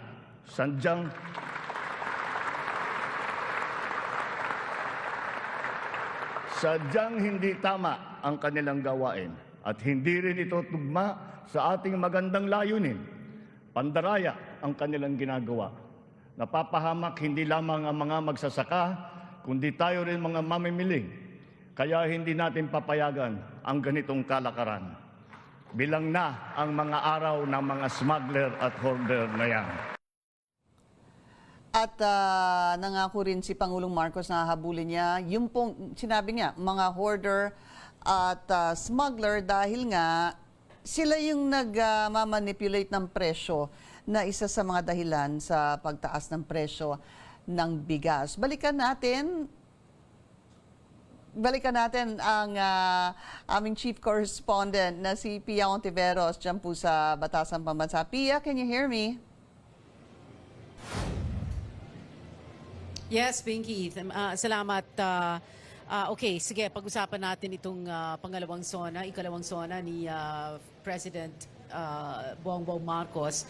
Alam mo, first, I think 2 important points here. No? Number one, how do you make it understandable? Kanina, Pinky, kung hindi ako nagkakamali, may binanggit ka na before the speech, no, na parang magtatagalog kaya because last year it was mostly, the speech was mostly in English, no? And, I was pleasantly surprised that he did dip into Tagalog at certain points, no? And then you could tell na medyo nagsistruggle siya because, of course, English is his main language, no? But he did make that effort. So there was that effort na magtagalog para mas maintindihan siya ng mas nakakarami.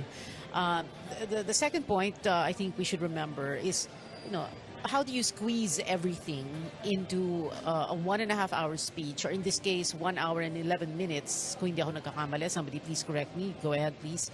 How do you squeeze everything, but cover everything, and not leave anything out? No? But of course, necessarily you would leave some things out. However, for example lang, meron siyang binanggit tungkol sa AFP and PNP, and it was a general sentence to say that a strong and stable rule of law, and I'm paraphrasing already, no, would be parang important, for peace and order and defense.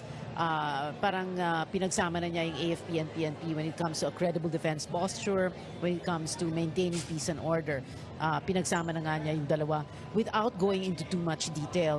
So there was a lot of, siguro, and that is every year, no? Taon-taon naman, nakikita natin yon kahit sa sinong presidente, the struggle of the president and yung kanyang staff to put everything together. So what I did was, syempre, I was just taking notes, no? And then I just highlighted certain, siguro mga buzzwords kung sabihin, mga points, no? Mga talk points niya.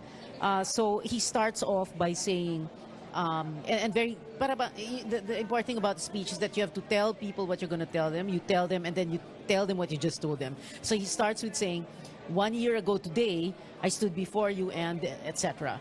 So, and then he says, let me report to you on the successes and the challenges. So successes, kung saan siya nagtagumpay, kung ano yung okay, ganon. At yung challenges, kung saan medyo pumalpak, yung medyo hindi maganda yung resulta, no? And he did try to do that.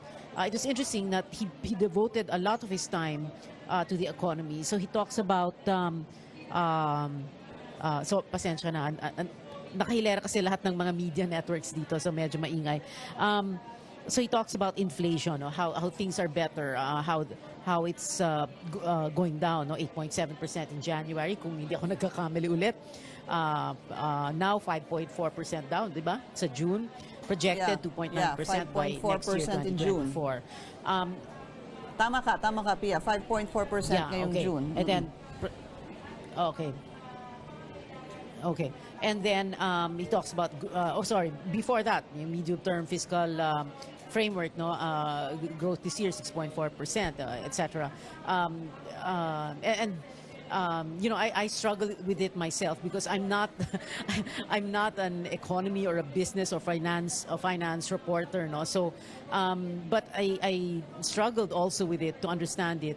Because, you know, in a speech, when we all look for details, we all want to hear stuff like that. But when we hear things like that, you know, we get a little bit confused, siguro, no? For those of us who are not, na hindi naman talaga finance reporting ang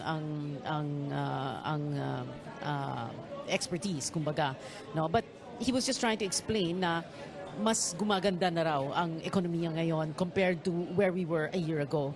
And he's saying that things are going to get better. BIR is collecting better, BOC, Bureau of Customs, collecting better, increased revenues of both PAGCOR and PCSO, Philippine Charity Sweepstakes Office. Nabanggit na rin niya yung Kadiwa, nabanggit niya yung mga seedlings, so many seedlings na pinamigay nila. Okay, sinabihan ako 3 minuto na lang. Okay, teka, bibilisan ko na lang to. Nabanggit niya agrarian emancipation, 70,000 titles given. Yung 1 year after his first SONA, nagbigay na sila ng loan condonation sa mga farmer beneficiaries.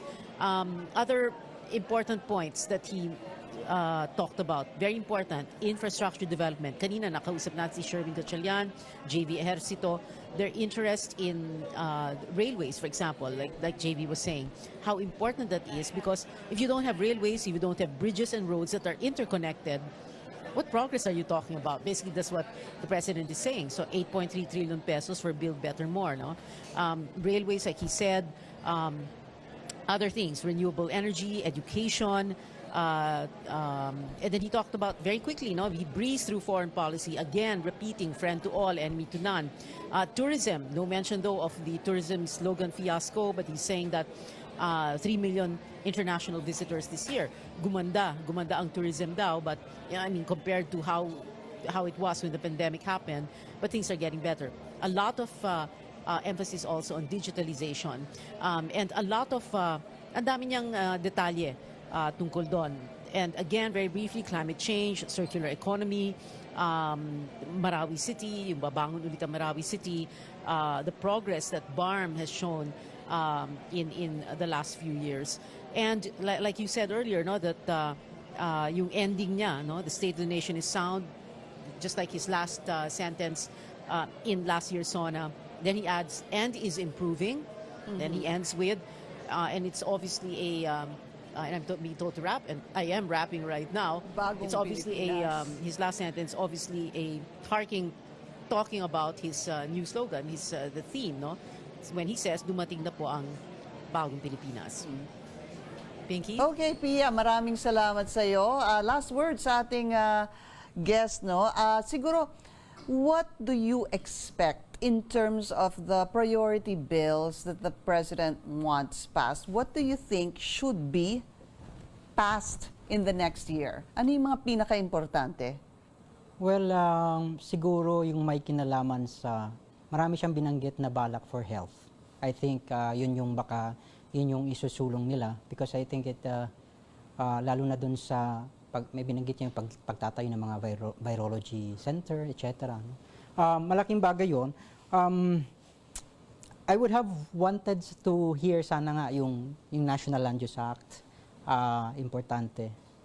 Yung effort to, siguro, siyempre yung right sizing, kasi sa public ad, that's practically, or I would say, kasi inulit niya yung procurement, hopefully that can be addressed because it's an important aspect of our management. Kung ma-address yan, it could address many other problems that we have sa government. Marami na nag-attempt na ayusin, so hopefully that can be addressed and that can be prioritized. Sorry, isang tanong pa habol. Nabitin ho ba kayo sa foreign policy? In a way, yes. No, hindi siya ganong nag-delve into it, di ba? Hindi katulad last year, yes, ba? Yes. Okay. I think he also wanted to avoid going deeper into the, kasi alam naman natin yung iba pang kung saan mapunta yung usapan. So, yeah. Okay, maraming salamat po sa inyo, Dr. Christopher Bersen ng Maraming UP salamat. NCPAG. Thank you for your time and sharing with us your insights. Thank you din, Pinky. At sa lahat po ng aming naging panauhin, maraming salamat din sa kanila who joined me earlier this afternoon. At yan po ang kabuuan ng CNN Philippines special presentation sa ikalawang State of the Nation address ni Pangulong Marcos. Ang iba pang mahalagang impormasyon, abangan sa Newsnight mamayang 6:00 ng gabi. Manatiling nakatutok sa CNN Philippines News You Can Trust.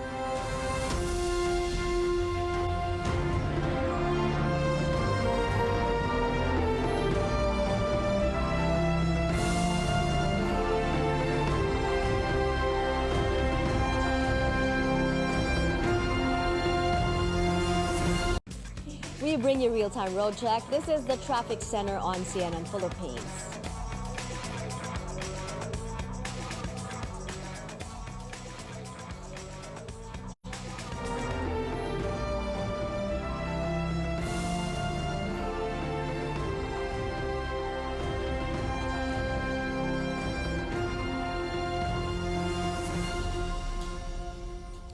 Good afternoon, I'm Mai Rodriguez. A few moments ago, President Bongbong Marcos delivered his second State of the Nation address at the Batasang Pambansa in Quezon City. The president trumpeted his accomplishments for the past year. He also laid down his roadmap for the country in the next years to come. The president's speech was greeted not only with applause, but also with a transport strike mounted by the group Manibela. With the government suspending classes and work in the metropolis, some passengers said they were not affected by the strike. But Manibela says they just want to air their concerns to the Marcos administration. Meanwhile, despite the threat of Typhoon Egay, there's no stopping protesters and supporters of the president from gathering in Metro Manila. Law enforcement officials earlier implemented a zipper lane or counterflow on portions of Commonwealth Avenue as heavy traffic is expected in the vicinity of the Batasang Pambansa complex. President Marcos bared his mammoth projects totaling 194 under the Build Better More program. Mr. Marcos says the 8.3 trillion peso infrastructure development is one of the keys to continuing economic growth. He adds 123 of these projects are new. Physical connectivity infrastructure, such as roads and bridges, seaports, airports, mass transport, account for 83% of this program.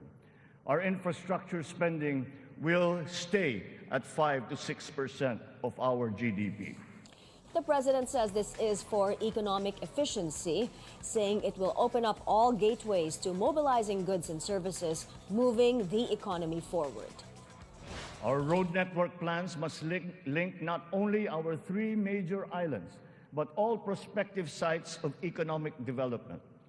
The 1,200-kilometer Luzon Spine Expressway Networks program will effectively connect Ilocos to Bicol from 20 hours to just 9 hours of travel. Marcos notes under the Mega Bridge program, 12 bridges totaling 90 kilometers will be constructed, connecting islands and areas separated by water. This includes the Bataan-Cavite Interlink Bridge, Panay-Guimaras-Negros Island bridges, and the Samal Island-Davao Connector Bridge. As of June this year, We have constructed, maintained, and upgraded more than 4,000 kilometers of roads and around 500 bridges across the country. Crucial airport and port development projects across the country have also been completed, including Cebu Pier's 88 Smart Port and the new passenger terminal buildings of Clark Airport and the Port of Calapan. Marcos adds several railway projects were initiated, notably the southern leg of the North-South Commuter Railway. He says in just a few years, travel from Pampanga to Laguna will be reduced from 4 hours to just 2. Meanwhile, the president says the prices of petroleum products in the country have stabilized. He says since last year, gasoline and diesel prices have gone down by 18% to 29% respectively. He says the pandemic and the Russia-Ukraine war disrupted the normal flow in the world market, resulting in elevated inflation in the country. Pinalala pa ito ng pagbabawas ng produksyon ng mga bansang pinagkukuhanan natin ng langis. Nang tumaas ang presyo nito, nagsumura na rin ang presyo ng iba't ibang bilihin, ang gasolina, ang kuryente at ang pagkain. Just today, oil firms announced pump prices are again set for an increase. Gasoline will cost 1 peso and 35 centavos more per liter, while diesel prices will be up by 45 centavos per liter. For households using kerosene, it will cost 35 centavos more per liter. This is the second straight week of price increases for gasoline and the third straight week of price hikes for diesel and kerosene. Based on the oil price monitoring by CNN Philippines as of July 24th, the year-to-date per liter increase for gasoline is almost 9 pesos per liter, while the price of diesel declined by 40 centavos and kerosene by 3 pesos and 35 centavos per liter. The Energy Department earlier cited the drop of the US dollar to its lowest value as well as growing demand as reasons for the price adjustments. As Manibela proceeds with its transport strike to protest the government's jeepney modernization program, the Transportation Department says the jeepney phase-out will push through despite challenges. Even though only 6,000 modern jeepneys have been introduced to the system that has more than 180,000 operators all over the country, DOTR Chief Jaime Bautista remains optimistic about the agency's program. So it's very difficult to import all this equipment, these vehicles.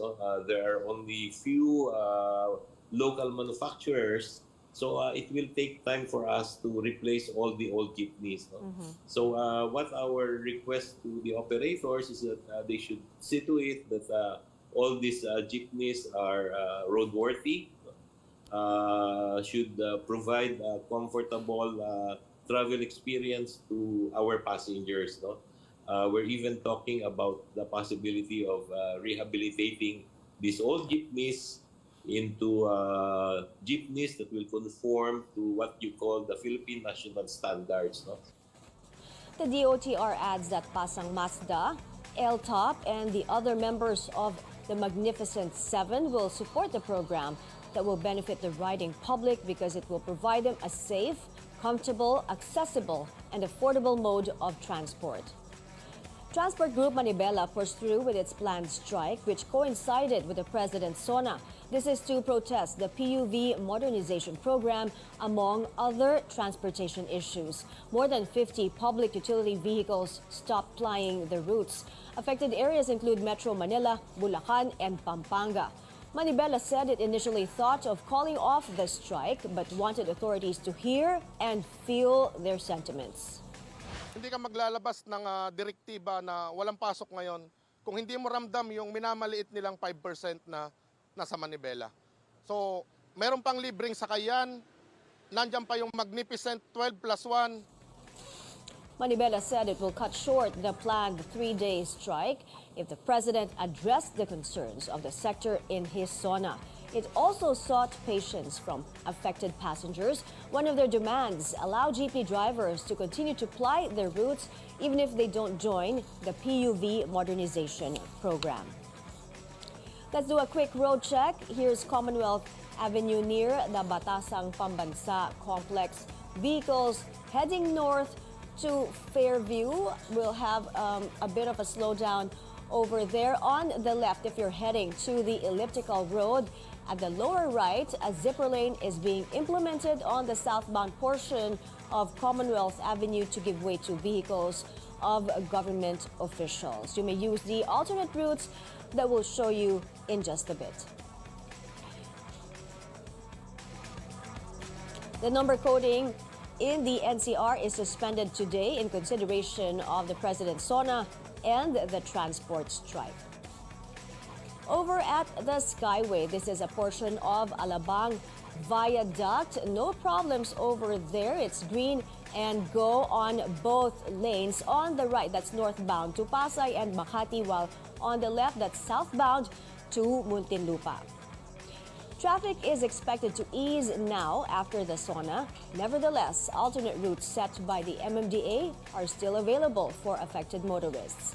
For those coming from the elliptical road going north, take North Avenue, turn right on Mindanao Avenue, and right again on Sauya Road or Quirino Highway towards your destination. Take the reverse route if you're heading south. Take Sauya Road or Quirino Highway, left on Mindanao Avenue and left again on North Avenue to your destination. For light vehicles coming from C5 or Kalayaan, turn left on Magiting Street, right on Maginhawa Street, and another left on Mayaman Street towards Kalayaan Avenue to your destination. For trucks coming from the same area, take the Luzon flyover, then make a left on Congressional Avenue to your destination. Some local government units in Metro Manila are offering free rides to commuters affected by the transport strike. Stranded commuters in Parañaque, Quezon City, Taguig, Manila, and Pasig can avail of these. The routes for these rides in Parañaque, Quezon City, and Taguig are flashed on your screens.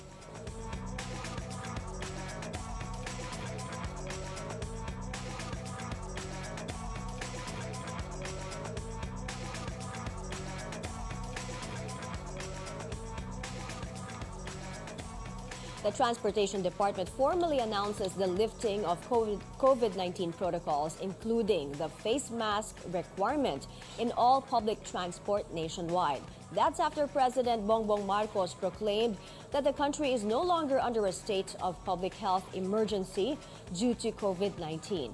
The physical distancing rule will also be scrapped and passenger vehicles can operate at full capacity. According to Transport Chief Jaime Bautista, public safety is still a top priority. However, despite the removal of the COVID-19 protocols, authorities promised commuters that sanitation would be done frequently. It's time for another road check. Here's Commonwealth Avenue by the Techno Hub. Right lanes are going to Tandang Sora, while the left lanes are going to the elliptical road. We're seeing a bit of a slowdown on the right lane, but going left is light to moderate. On to Sucat Road in Parañaque City. That's the right lane going to Alabang. It's smooth over there, while on the left, that's Las Piñas. We're seeing the same situation at 5:56 p.m. Here's one for the road. President Marcos earlier arrived via chopper at the Batasang Pambansa. It has been tradition for sitting presidents to use a helicopter as a mode of transport going to the SONA. But did you know they can also travel via land, especially during bad weather conditions? In 2015, the late President Noynoy Aquino used the presidential car bearing the plate number 1, symbolizing the highest office in the land. In 1970, the late President Ferdinand Edrelin Marcos also used a limousine to his SONA. Marcos was greeted by protesters while exiting the legislative building, now known as the National Museum. The protest kicked off what's known as the first quarter storm. And that's it for today. I'm Mai Rodriguez. Stay safe, stay healthy. Newsnight is next. Keep it here on CNN Philippines.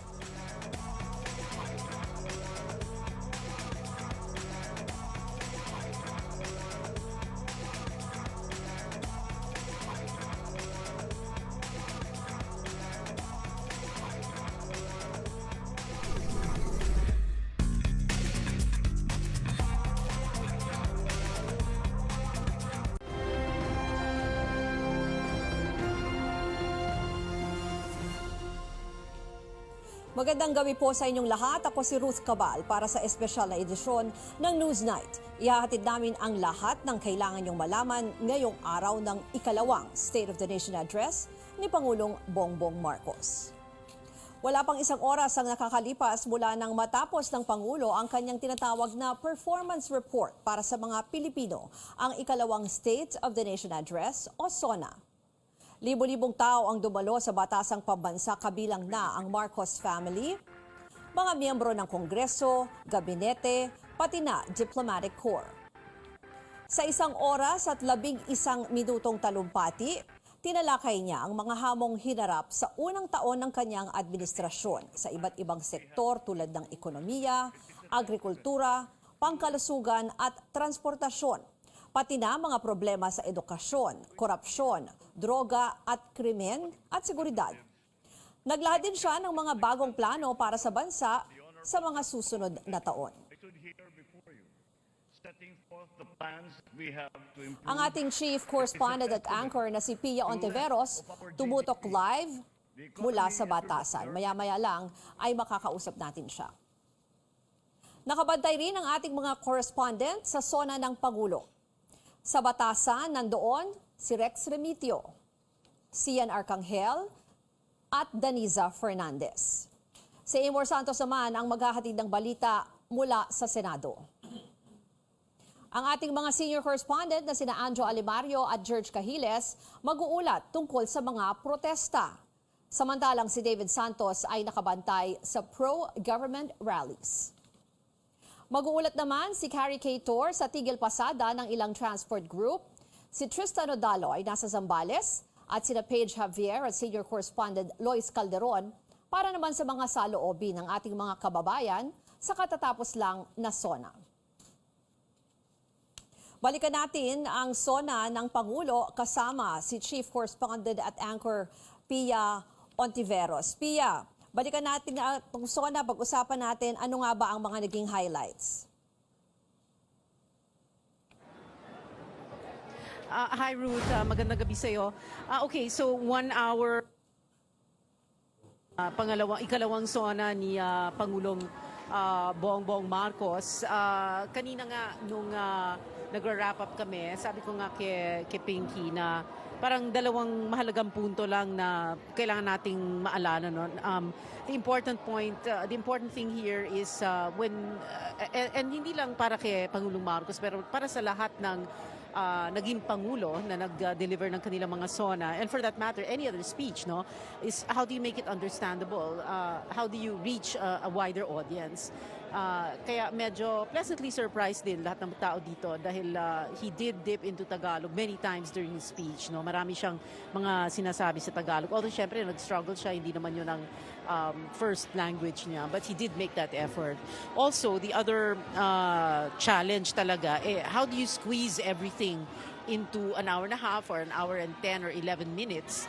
Or any speech for that matter. How do you cover everything? How do you cover all the grounds but not put too much detail? Nakahaba sobra ang isang speech. Naalala ko nga dati, nakalimutan ko na kung sinong presidente yun na ang sabi ng staff niya kung hindi nila makontrol yung pagsusulat ng speech, baka umabot ng 4 o 5 oras nga, no? And that is really a challenge. So how do you make all the sectors feel important by not making them feel na you're ignoring them if you don't mention them, but how do you mention and focus on as many things as possible and make everybody feel that you have not forgotten them, in other words. Now, siguro ang maganda rin pag-usapan natin siguro mga very briefly, no, para we can touch on so many points. Ano yung mga talk points ng Pangulo? So talagang nag-umpisa siya sa kanyang speech. Yung first sentence niya, syempre bukod sa greeting yung mga panauhin niya, yung mga guests, he starts with saying, 1 year ago today, I stood before you. Let me report on the successes and the challenges. So acknowledging na he's saying na, okay kami sa iba, pero medyo pumalpak, medyo hindi namin nagawa ito. Pero ito yung mga kailangan pa namin gawin, no? Tapos he really did focus a lot of his speech on the economy, inflation, growth. But he's saying very clearly na things are getting better. Better collections, halimbawa for the BIR, Bureau of Internal Revenue, better collections on customs, better collections, increased revenues ng PAGCOR, Philippine Amusement Gaming Corporation, increased revenues ng PCSO, ng Philippine Charity Sweepstakes Office. Nabanggit niya yung Kadiwa Store. He's saying na papaliwigin pa natin yan sa buong bansa. He talked about hundreds, thousands of seedlings given out. He talked a lot about agriculture, agrarian emancipation. Sabi na nga niya, naipamahagi yung mga titulo, 70,000 titles given. At the same time, saying mga debt condonation makakatulong sa mga farmer beneficiaries.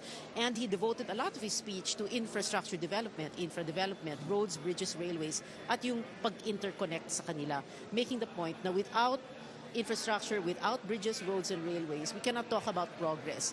Earlier, nakausap ko si Senator J.V. Ejercito, Senator Sherwin Gatchalian, many senators and congressmen talking about paano tayo napag-iwanan ng ibang bansa dahil wala tayong matinong railway system, matinong road network, matinong bridge network, no?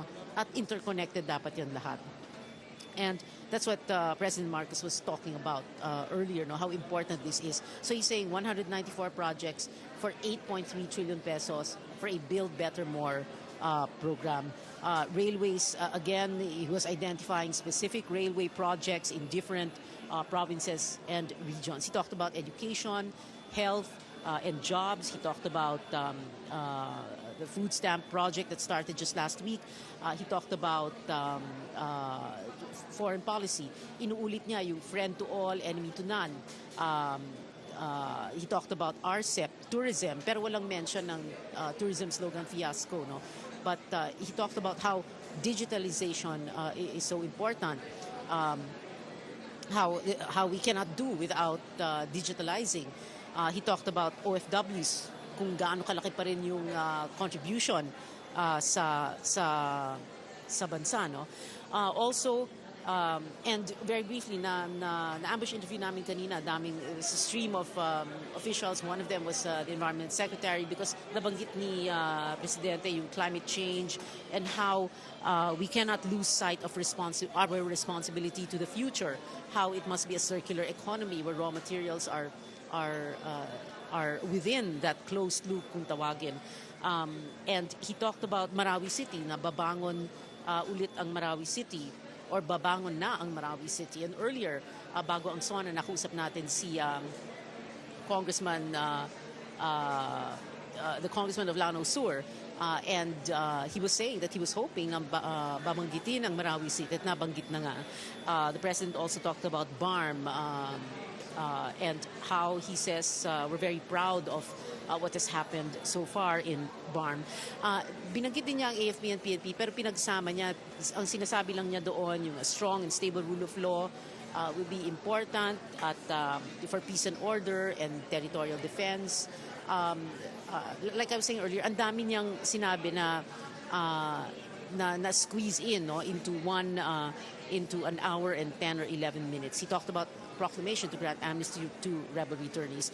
The ending of his speech was very similar to last year's speech, because last year he said the state of the nation is sound, and this time around he ends with the state of the nation is sound and improving, and then he says dumating na po ang bagong Pilipinas, which is a very clear clarion call, if you will, and a very clear message talking about what the new slogan of the Marcos administration is. Now, earlier also, we had gone inside the one of the reception areas. Tapos kasama ko yung isang producer ko, si Jade, at hindi nga namin napasok yung camera, no? But we were able to speak to Nancy Binay, very satisfied with the speech of the president. We also spoke to Sandro Marcos, son of President Marcos, and he was saying that he's very proud of his father. I hope we can get that video ready, if not within this report, at least within the newscast, para makita nyo. He was talking about how his father showed a side he rarely shows in public.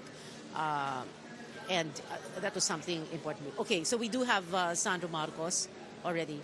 Let's roll that soundbite, please. Just how you felt about your dad's speech? Obviously very happy. I was quite nervous to begin with, given the fact that he was my dad, and I saw him rehearsing it yesterday.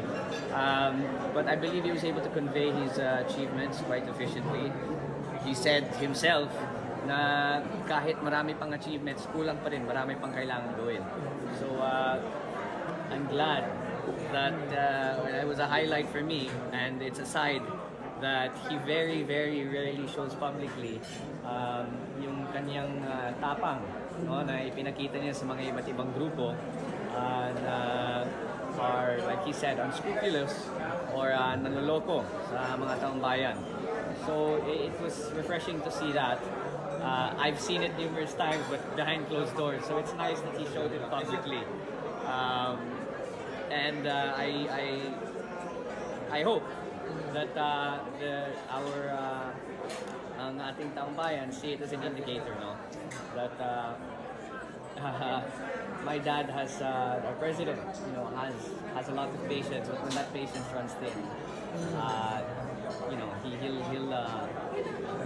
put forward the chopping block, so to speak. So I'm quite happy about that. All right, that was Sandro Marcos, who is congressman of the 1st District of Ilocos Norte, eldest son of President Marcos, speaking to CNN Philippines earlier. Quite a number of people still inside, nagme-merienda kasi, no, parang late merienda, early dinner for some of them. While we were there, where Sandro was, we were told that the president was in the PLLO area. That holding room where he was, where he stays, no, where the president stays before his SONA.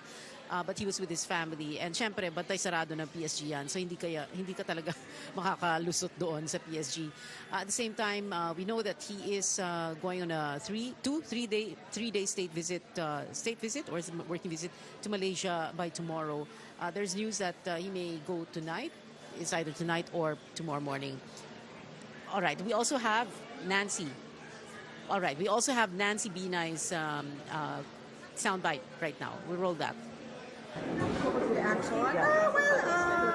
For me, it was very comprehensive. Ang dami niyang sectors na nabanggit. So, for me, the hard part now is to implement yung mga nabanggit ni President. It's comprehensive enough. Didn't leave anything out. Tried to cover as much ground. Well, syempre, we were waiting for the West Philippines. But in a way he mentioned it. Natutuwa din tayo kasi ilang beses na nabanggit yung tourism. So it highlights the importance of the industry. As chairperson of the committee. All right, nabanggit ni Senator Nancy Binay in West Philippine Sea, although the President did in the latter part of his speech around 5:15 p.m. He did say we will protect our sovereign rights and territorial integrity, rules-based order. So there was that sentence or two about territorial integrity. In last year's speech, remember, he said we will not give up. I can't remember, give up. Hindi ata yung exact words na give up, no? But to that effect, we will not give up an inch of Philippine territory to any foreign nation. Ruth? Pia, kasi napansin ko, kapansin-pansin doon sa SONA na mahaba nga yung naging diskusyon ng Pangulo doon sa agriculture, no, pagdating doon sa mga ginawa dyan bilang agriculture secretary. Yung binanggit ni Congressman Sandro na inilabas nung kanyang ama yung parang palaban na side na usually hindi nakikita. Kasi ganyan din yung naging mensahe niya doon sa mga agricultural smugglers and hoarders na nandun sa kanyang SONA, di ba, Pia? Yes, there was that aspect of the speech, like you said, no, as Agriculture Secretary, he did have to speak at length about agriculture, and at the same time show a stronger side of himself, no, to those who, some mga hoarders, no, and smugglers. So yes, there was that aspect of the president's. Of the president.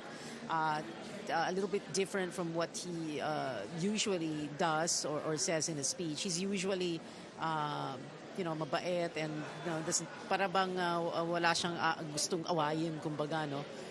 Pero ngayon medyo nag-iba ng tono, and specifically for a State of the Nation address. Yung binanggit niya, sabi niya, bilang na yung araw ng mga smuggler at hoarder. Sige, mamaya, Pia, ipagpatuloy natin ang ating usapan at babalikan, hihimayin pa rin natin ang SONA ng Pangulo.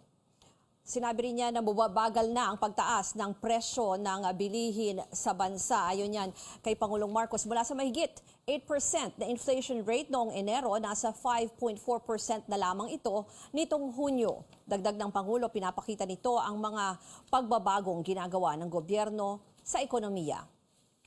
Inflation rate is moving in the right direction. From 8.7% in January, our inflation has continued to ease up in all regions, settling now at 5.4% for June. What this means is that in spite of all the difficulties, we are transforming the economy. We are stabilizing the prices of all critical commodities. According to the Bangko Sentral, inflation is expected to ease further by the close of the year and projected at 2.9% by 2024. Busisiin pa natin ang ikalawang SONA ng Pangulo. Ano-ano nga ba ang pinakatubatak sa mga sinabi ni Ginoong Marcos? Kasama natin ngayon si political analyst Dennis Coronacion. Magandang gabi sa iyo, Dennis. Good evening, Ruth. Yung tinatanong natin kanina, ano ba ang tumatak at para sa iyo ba nailahad ng Pangulo ang tunay na state ng ating bansa?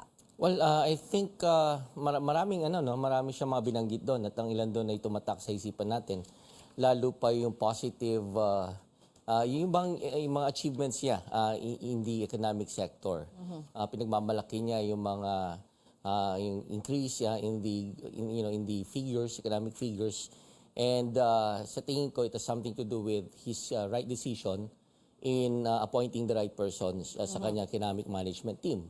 And then another thing is his support for the BARM transition. Kasi kung titingnan natin ang ating tradisyon pagdating sa bagay na yan, kung sino man ang nakaupo sa Malacanang, ang kanyang hihirangin also suportahan para sa BARM leadership ay yung kanilang mga political allies usually. And I think President Bongbong Marcos is trying to veer away from that kind of practice. Ganun din sa mga ilan, ang dami niya mga in-introduce ng mga bagong measures. Gusto niya sana tulungan siya ng Congress, katulad na lamang halimbawa nung sa digitalization. I think this is something that his government would like to really focus on. And then meron din siya mga pinagpapatuloy at ini-intensify pa tulad ng kanyang yung project ng kanyang predecessor sa infrastructure, yung build na tinawag niya naman na build more. So pero ang maganda 'yon kasi tama siya in his view that these infrastructure projects are really going to boost and sustain our economic growth. But then again, I think it's going to, this kind of ambitious project is going to face the same challenges and issues that the Duterte administration had also faced. Number one dyan yung sourcing ng funds. Yes. So, But he briefly mentioned about Maharlika, di ba? Nandun din siya when he also talked about yung infrastructure projects, nabanggit din niya yung Maharlika Fund. Yeah, ang tingin niya interconnected ito, no? Yes. So siguro kung naman yung profit na makukuha sa Maharlika Investment Fund will be able, he's hoping that it will be able to help in funding his infrastructure projects. But nasa experiment stage pa itong Maharlika Investment Fund. Bagong-bago pa, oo. Hindi pa ito tried and tested and many are pessimistic about the prospect of success of this program. Kasi alam naman natin na pagdating, basta may mga ganyang perang involved, i-invest o kaya papahiram in the form of loan, medyo masama ang track record natin dyan. Minsan, lalo ng panahon ng kanyang ama, nauwi sa behest loans. So, yun may ganung danger.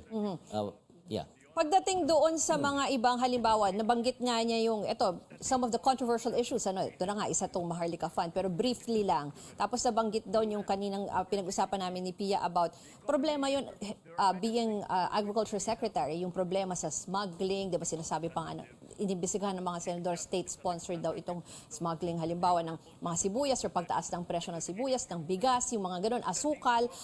Tingin mo, na-address na enough yun? Well, Lalo na malapit sa sikmura ng Pilipino ito. that's right. Oo, yung issue na yun is really very close to the heart of the Filipino people, especially mga masa, no? And that's why I suppose that's the reason why the president is really keen on being, being the head of the agricultural department, department. Pero alam mo, he has his own limits eh. Oo, doon na lamang sa pagiging pangulo, marami ng constraints and limitations. Mas lalo pa siguro sa magdadagdag siya ng trabaho bilang Secretary of Agriculture. So it has its own set of limitations and constraints. And nakikita naman natin, no? But then again, I think siguro gusto niya gamitin yung kapangyarihan ng ehekutibo, yung buong kapangyarihan upang i-address at solusyonan ito. Actually, sinabi niya, sinocase sa atin kung ano yung mga measures na isinagawa niya. Number one, subsidies. Oo, tapos introduction of hybrid variants. Kadiwa, Kadiwa also, yung kooperatiba nung panahon ng kanyang ama.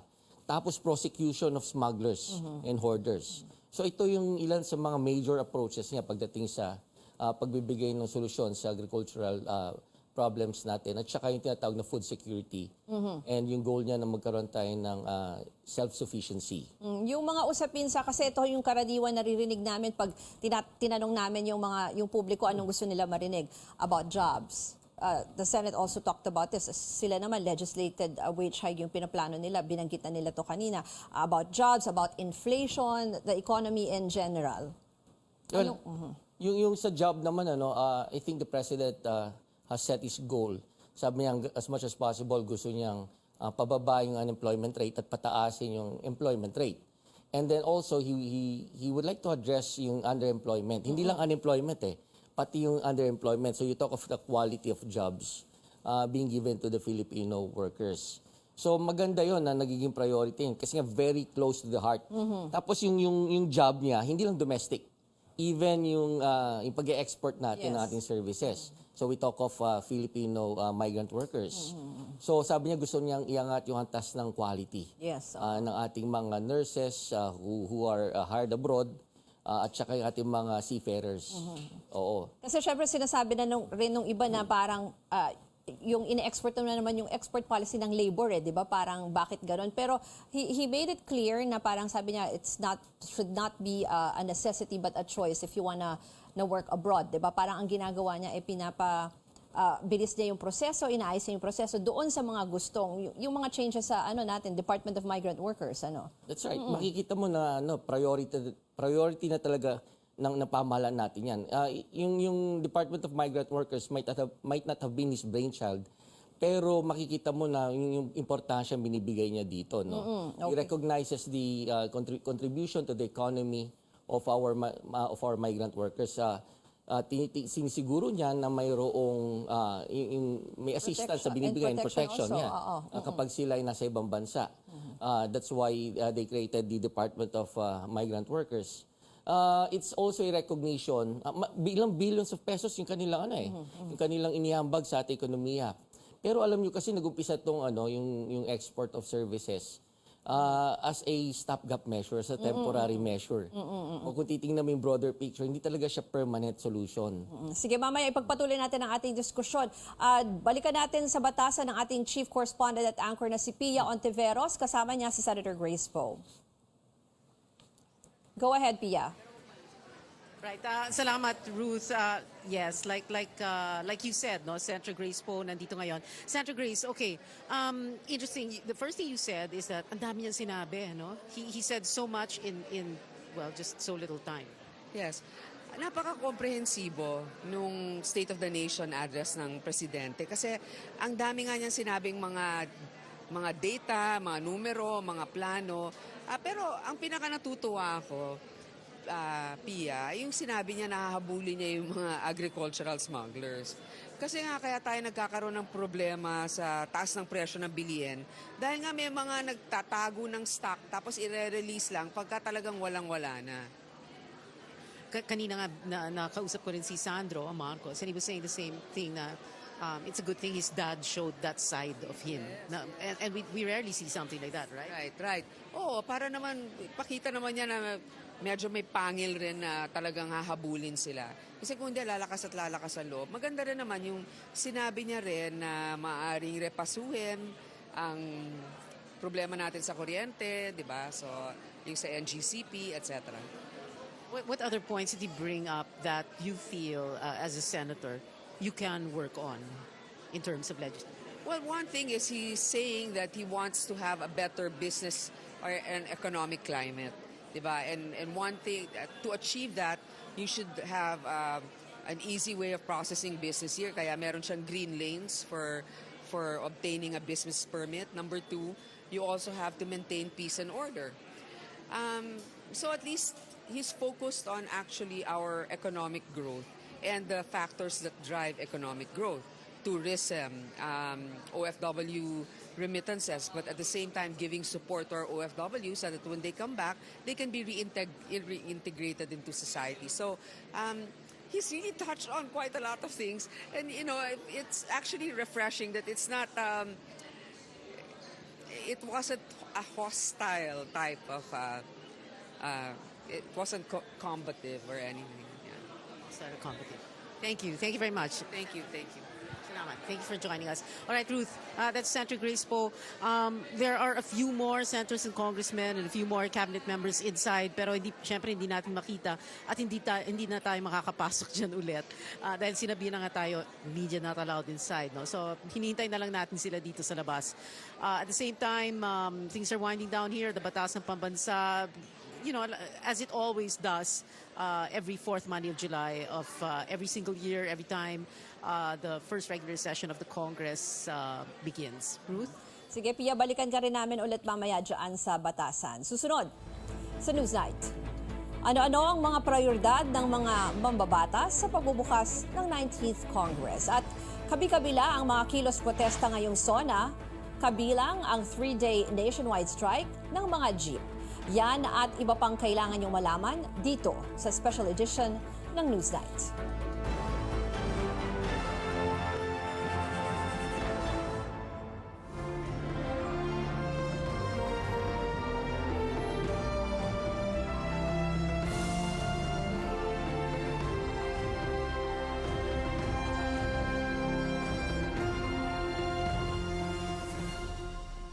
Nagbabalik ang Newsnight para sa special coverage ng CNN Philippines sa ikalawang SONA ni Pangulong Bongbong Marcos. Sa muling pagbubukas ng sesyon sa Senado, nagkakaisa ang mga lider ng mayorya at minorya sa pagsulong ng aumento sa sahod. Nagpasaring naman si Senate Minority Leader Coco Pimentel na baka pwede nilang makasama sa minorya si Senadora Amy Marcos. Iyan at iba pang storya sa report ni Amor Santos. O Senado ng marangal at matatag. Balik sesyon pero hindi natigil ang trabaho. Yan ang nilinaw ni Senate President Mig Zubiri nang formal niyang buksan ang second regular session ng 19th Congress matapos ang halos 2 buwang break. Kahit walang 3 p.m. sessions kung saan sila nag-aaproba ng panukalang batas, naging tuloy-tuloy daw ang pag-iimbestiga ng Senado. When we exercise our oversight powers, we do so primarily to correct laws. If, however, in the process it sends culprits to the correctional, then it is a welcome bonus. Gaya ng ipinangako ng maraming senador mula sa mayorya, hindi napatalsik sa pwesto si Zubiri sa kabila ng usap-usapang kudeta. Kabilang daw sa prioridad ngayon ng Senado ang pagpapalakas sa batas kontra agricultural smuggling na nagpapahirap sa mga magsasaka at pagpapasimple ng proseso para sa pagbabayad ng buwis. 20 priority bills ang target ipasa ng Senado bago matapos ang taon.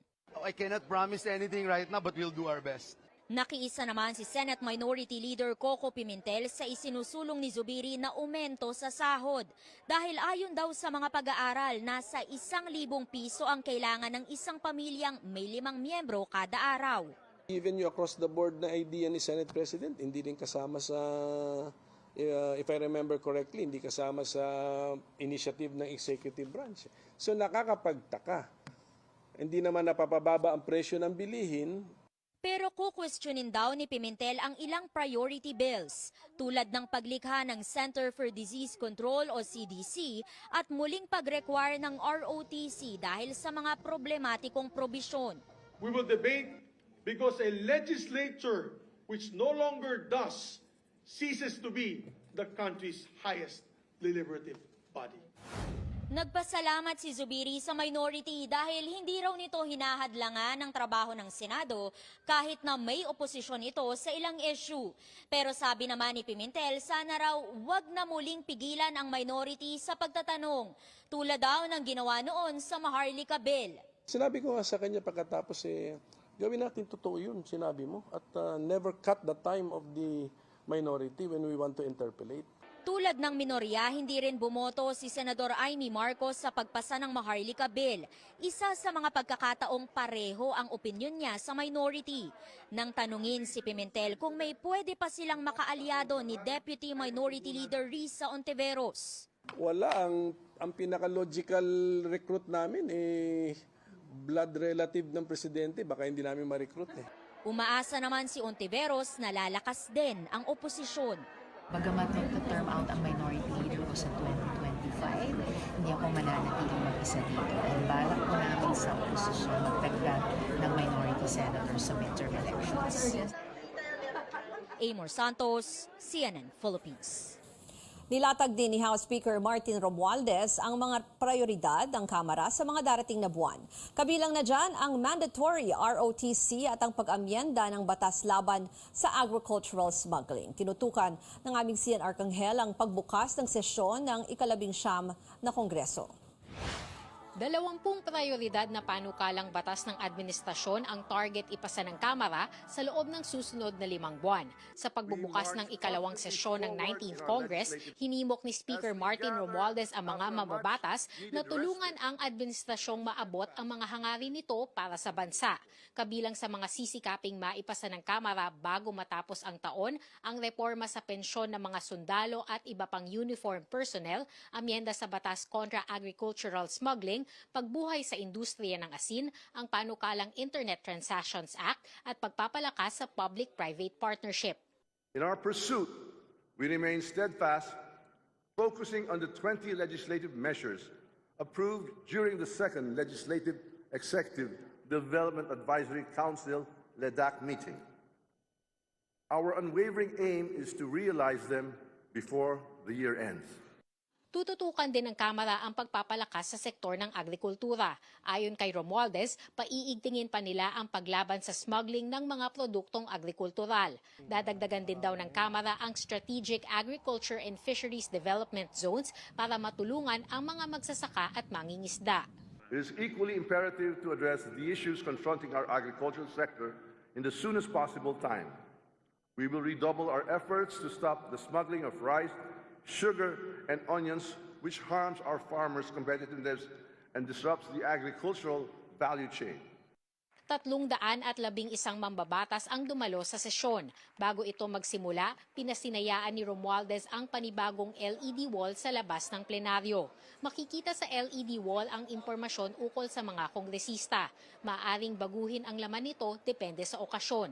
Kasama ni Romualdez sa maiksing seremonya, sina Majority Leader Manix Dalipe, Senior Deputy Speaker Aurelio Dong Gonzales, Deputy Speaker at dating Pangulong Gloria Macapagal Arroyo at Senior Deputy Majority Leader Sandro Marcos. Pagkatapos ng sesyon, nakipagpulong si Romualdez sa Speaker ng National Assembly ng Korea na si Kim Jin-pyo.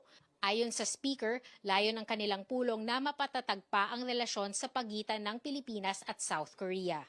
Sa loob ng 1 buwan, inaasahang isusumite ng Budget Department sa Kongreso ang panukalang 5.8 trilyong pisong national budget para sa susunod na taon. Abalaman sa mga pagdinig, kumpiyansa si Romualdez na maipapasa ito ng Kamara pagdating ng Oktubre. Cian Arcangel, CNN Philippines. Dismayado naman ang transport group na piston dahil hindi nabanggit ni Pangulong Marcos ang hinaing ng mga driver sa kanyang SONA kanina. Mag-uulat ng live mula sa UP Diliman ang aming senior correspondent na si Lois Calderon. Lois, ano pang mga sinabi nila dyan?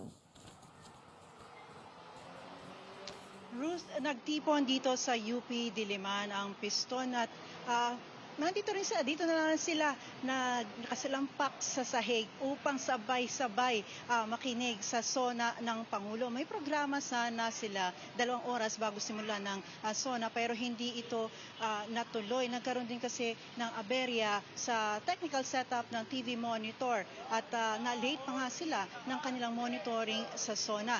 Higit 20 beses nating narinig na nag-boo sabay thumbs down ang grupong piston habang nakikinig ng SONA. Tanda daw ito nang hindi sila naniniwala sa mga sinabi ng Pangulo ukol sa inflation, pababang presyo ng gamot, kadiwa stores, tulong sa healthcare workers at mas maraming infrastruktura. Ang pinakamasakit daw, hindi nabanggit ang hinaing ng mga driver na isinumite daw ng piston bago pa man ang SONA. Yan yung pagpapalawig ng expiration ng prangkisa ng mga jeep, modernisasyon ng mga jeep, taas sweldo at ayuda. Pakinggan natin ang president ng piston. Bagamat tayo ay katuwang ng gobyerno, walang binabanggit. Matatapos na yung kanyang pahayag, hindi niya malang nabanggit na anong plano niya doon sa usapin nung pinail namin. Nagpile tayo ng position bago mag-SONA. Kaya nadidismaya tayo sapagkat hindi niya man lang na nahagingan yung kanyang pinangako noong nakarang eleksyon. Ruth, higit 20 minuto ang inilaan ng Pangulo sa sektor ng agrikultura at mga gagawa nitong magsasaka, pati sa mga ibang manggagawa, sa mga nurses, OFWs, seafarers. Pero hindi nga naman nabanggit ang tungkol sa mga driver, bagamat may na-mention ang Pangulo ukol sa fuel discount vouchers, pero ito ay sa mga magsasaka. Balik sa iyo, Ruth. Lois Calderon, nag-uulat. Susunod. Mga otoridad may babala sa pagsunog ng mga effigy sa mga kilos protesta. At transport strike ng grupong Manibela, umarangkada kasabay ng ikalawang SONA ng Pangulo. Manatiling nakatutok dito sa special edition ng Newsnight.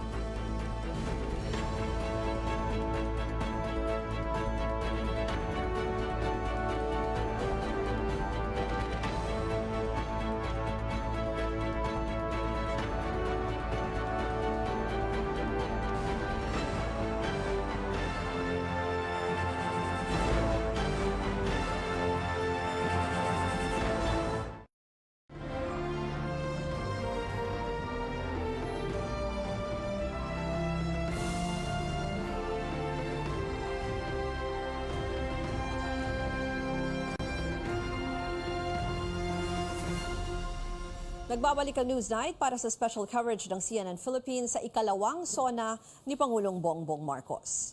Kasabay ng naging ulat ni Pangulong Marcos sa bansa ang sariling bersyon naman ng mga grupo mula sa iba't ibang sektor para ilahad ang tinatawag nilang tunay na sitwasyon ng bayan, ang People's SONA.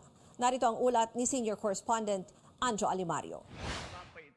Sa taong-taong pag-uulat ng Pangulo para ilahad ang estado ng bansa, kakambal na nito ang iba't ibang protesta mula sa mga progresibong grupo. Mas pinatingkad ang pagkilos ngayong taon ng mga isyong malapit sa sikmura ng maraming Pilipino. Samot-sari man ang bitbit nilang hinaing, nabigkis sila ng iisang tema. Dagdag na sahod, kabuhayan at pagkain sa mesa, itigil ang karahasan, kapakanan ng masa, hindi maharlika. Mga guro, mangingisda, magsasaka, ordinaryong manggagawa, abogado, health workers at mga estudyante. Nagtipon-tipon sa kahabaan ng Commonwealth Avenue. Di man maririnig ang kanilang pagsigaw sa loob ng batasan, sapat nang pumainan lang ang kanilang tinig ng pakikibaka. Sa nakalipas na isang taon na panunungkulan ni Marcos Jr., klaro, si Marcos Jr. ay inutil sa masang Pilipino. Siya'y walang pinag-iba sa mga nagdaang administrasyon. Pagtuunan po niya ng pansin yung education at mental health crisis na kinakaharap po ng mga kabataan at hindi bigyan ng prioridad ang mandatory ROTC na meron ng mahabang kasaysayan ng karahasan. Maging si dating Senador Laila de Lima ay nagpadala ng mensahe. Paano magiging bagong Pilipinas kung luma at dati pa rin mga kalakaran ang umiiral? Ang batas ay pinapatupad para pangalagaan, hindi para sikilin ang karapatan at kalayaan ng taong bayan.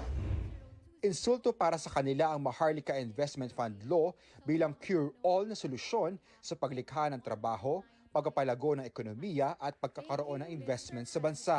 Ang obsesyon daw nito sa rebranding at pagbuhay sa legacy ng kanyang ama, ang dating diktador, ay nagpapakita lamang ng kawalan ng senseridad na magpatupad ng totoong reforma na makakatulong sa mga mahihirap.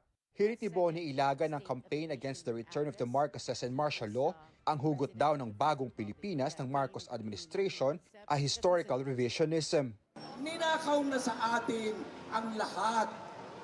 Pati ba naman ang kasaysayan ay ipananakaw natin? Pati ang drug nakarating na sa People's SONA. Natapos man ang programa, hindi ang kanilang laban. Anjo Alimario, CNN Philippines. Nagbabala naman ang pulisya hinggil sa pagsunog ng effigy sa mga kilos protesta. Anila, kung madodokumento ito, maaaring kasuhan ang mga rallyista ng paglabag sa Clean Air Act. Pero bakit nga ba sinusunog ng mga nagpoprotesta ang likhang sining na kanilang pinaghirapang gawin? May ulat si Senior Correspondent George Cahiles. Ubusin ang pera! Marcosin! Magnakaw sa kanto! Marcosin! Mahal na sibuyas! Marcosin! Pinuno sa budol! Marcosin! Manguna ang tuta! Marcosin! Paabutin sa Malacanang! Baon na sa utang! Marcosin! Bahagi na ng protesta tuwing SONA ang mga pagtatanghal at pagpapakita ng makukulay at naglalakihang likhang sining. Protest art nga kung tawagin, na hindi biro ang ginagawang paghahanda para makabuo ng sining na ipaparada sa araw ng protesta. Ngayong taon, highlight ang effigy na ito ni Pangulong Bongbong Marcos na tinatawag nilang doble cara. Sa isang mukha, yung mga pangako ni Marcos, bagong Pilipinas, unity. Sa kabilang mukha naman yung tunay na nangyari, Rob the Philippines. Nandiyan yung Maharlika investment scam, tapos yung pagpapatay sa mga Pilipino aktivista at saka mga magsasaka. Halos 2 linggo raw ang kinailangan para mabuo ang effigy na ito, mula sa konsepto hanggang sa aktwal na paggawa. Bagamat pinaghirapan, sa dulo, susunugin din lang nila ito. Bakit nga ba kailangang sunugin ang mga likhang sining kagaya ng nakikita natin sa likuran? Ayon sa mga artist, bahagi yan ng proseso at ng kanilang protesta. Dahil kung hindi susunugin ang effigy, baliwala ang kanilang likhang sining. Pero ang pulisya, hindi raw palalampasin ang ginagawang pagsusunog tuwing may protesta. Kung magsunog sila, on their own yun. Pero kung may makitaan kami and then therefore ma-document,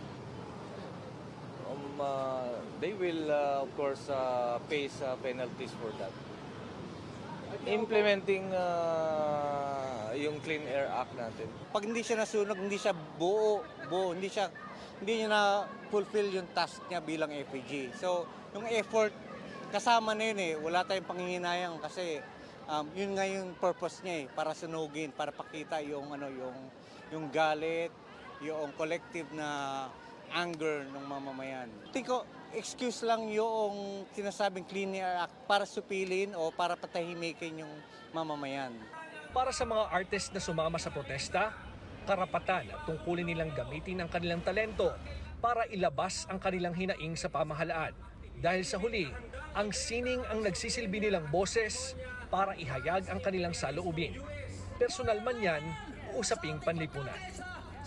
George Cahiles, CNN Philippines. Pumunta naman tayo ngayon sa Commonwealth Avenue para sa pagtitipon ng mga supporter ng Administrasyong Marcos. Naroon ang ating senior correspondent na si David Santos. David, kamusta naman ang sitwasyon dyan?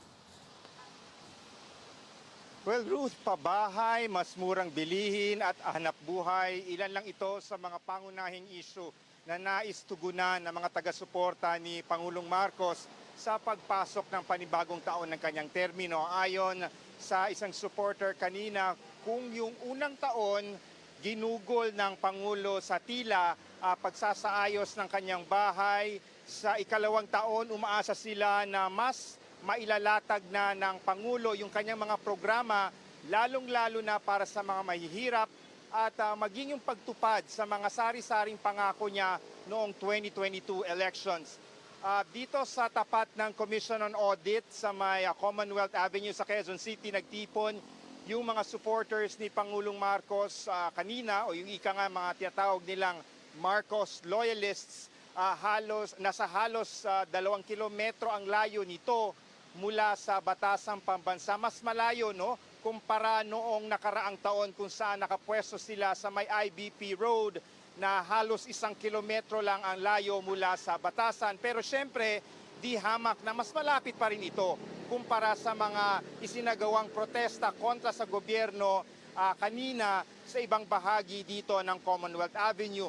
Ilan sa nandito kanina, yung mga support groups ng Pangulo mula sa iba't ibang bahagi ng Metro Manila, pati na rin yung mga karatig probinsya gaya ng Rizal, ang lokal na pamahalaan ng Malabon, ilang bus ang pinadala dito kung saan sakay yung mga grupo ng mga supporters ng Pangulo. Marami sa kanila sinuportahan ang kampanya ng Pangulo noong 2022.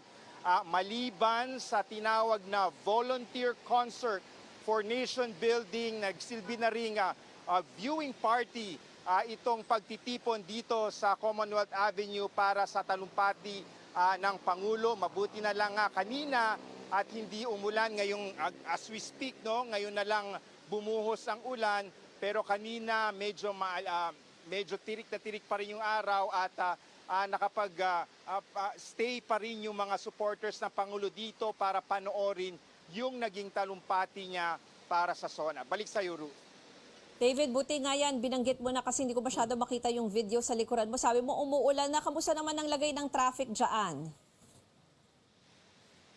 Alam mo Ruth, ewan ko kung nakikita mo no, sa likod ko, medyo binabaklas na yung makeshift stage na itinayo nga sa bahaging ito ng Commonwealth Avenue at inaasahan na once matapos ito, inaasahan na mas mapapagaan na ngayong gabi yung daloy ng traffic dito. Ilang oras ding isinira sa trapiko yung 3 sa 6 na lanes dito sa may kahabaan ng Commonwealth Avenue, at least a kilometer ng stretch na ito. Bago pa man natapos yung talumpati ng Pangulo, nagsiuwian na rin kasi yung ilan sa mga dumalo dito dahil nga nagkaroon ng technical problem at sa internet connection. Kasi kung alam mo naman, if you must know Ruth, or you must have known Ruth, no, sinat down yung telco service ng ilang oras during the duration ng speech ng Pangulo, kaya nagkaroon ng internet problem at kaya hindi na ipalabas ng buo yung live feed mula sa batasan dito sa naging viewing party sa may Commonwealth Avenue. But as we speak, no, gaya na banggit ko, wala na dito yung mga supporters, nagsialisa na rin, binabaklas na yung makeshift stage at bumuhos na rin finally yung ulan, pero at least wala na rin yung mga tao dito. Balik sa Ruth. David Santos, nag-uulat. Tinuloy ng grupong Manibela ang kanilang transport strike laban sa Public Utility Vehicle o PUV Modernization Program kasabay ng ikalawang SONA ng Pangulo. Tinutukan ni Carrie Cator ang sitwasyon sa mga kalsada. Narito ang kanyang report. Higit 50 public utility vehicles ang nagtigil pasada sa araw ng SONA. Bahagi ito ng kilos protesta ng Manibela laban sa PUV Modernization Program. Hindi lang Metro Manila ang apektado kundi pati ibang probinsya gaya ng Bulacan at Pampanga. Kanselado ang mga klase sa public schools at trabaho sa government agencies. Isang dahilan din ang transport strike. Hindi ka maglalabas ng direktiba na walang pasok ngayon kung hindi mo ramdam yung minamaliit nilang 5% na nasa Manibela. So, meron pang libreng sakayan, nandiyan pa yung magnificent 12+1. Hindi na rin daw dapat itutuloy ng Manibela ang transport strike. Pero para sa kanila, mas mainam na maiparamdam pa rin ang kanilang kalbaryo. Si Jojo, isang miyembro ng grupo, aminadong hindi rin niya kakayanin kahit isang araw lang natigil pasada. Kaya bumiyahe pa siya saglit bago sumama sa protesta. Kasama kami kanina. Siyempre, kailangan naman kahit paano meron kami pang-agahan. Ganun.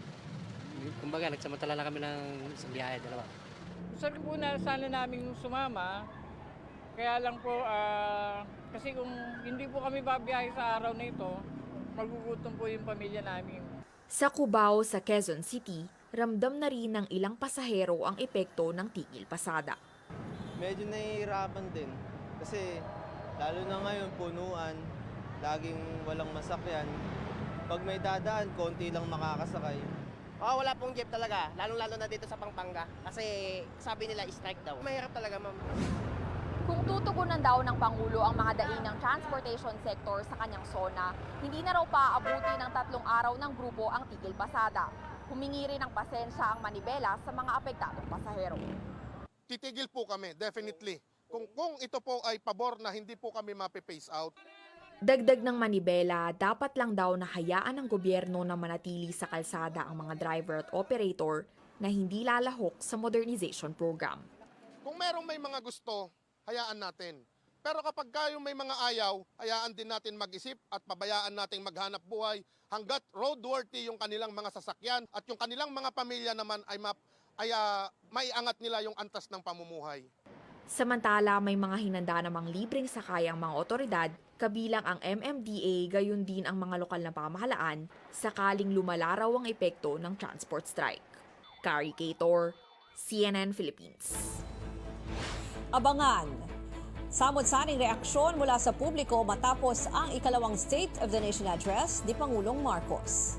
Manatiling nakatutok sa special edition ng Newsnight.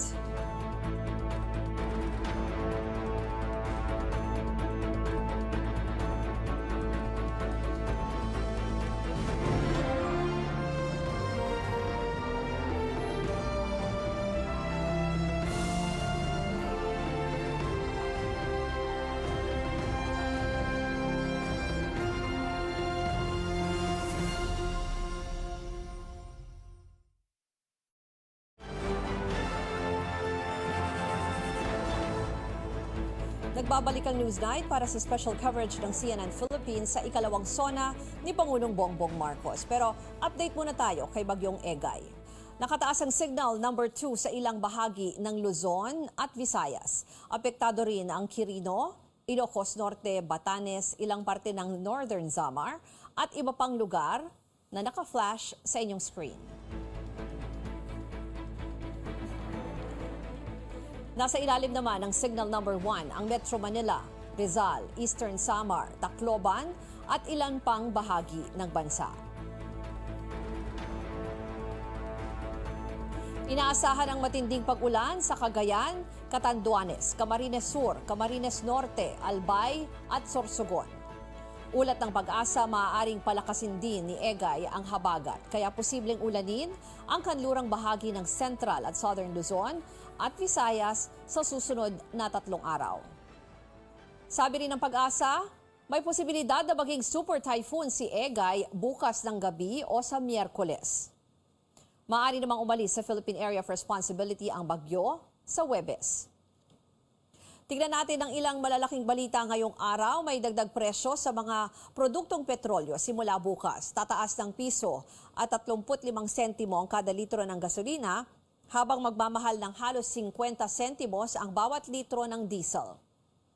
Ang kerosene ang karaniwang ginagamit sa mga bahay at maliliit na negosyo, may dagdag na 35 sentimo kada litro. Kahit tinanggal na ang public health emergency dahil sa COVID-19, ang emergency use authorization para sa mga bakuna kontra COVID ay magtatagal pa ng 1 taon. Paliwanag ng Health Department, ito'y para maubos na ang natitirang vaccine supply ng gobyerno. Dagdag ng DOH, hindi na rin kailangang mag-face mask sa mga pampublikong sasakyan.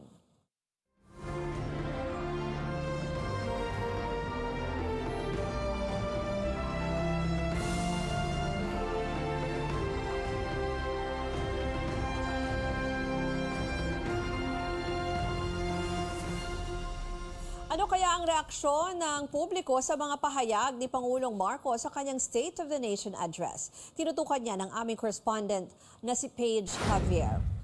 Paige, ano yung mga nakuha mong sinabi nila dyan? Ruth, hati ang pananaw ng mga kababayan nating nanood kanina sa SONA ni Pangulong Marcos. Kanina nga habang nagsasalita ang Pangulo, kapansin-pansin ang negatibong reaksyon ng ilang manonood. Narinig pa nga natin ang side comment ng ilan, lalo na nung nabanggit ng Pangulo na bumaba ang presyo ng ilang bilihin.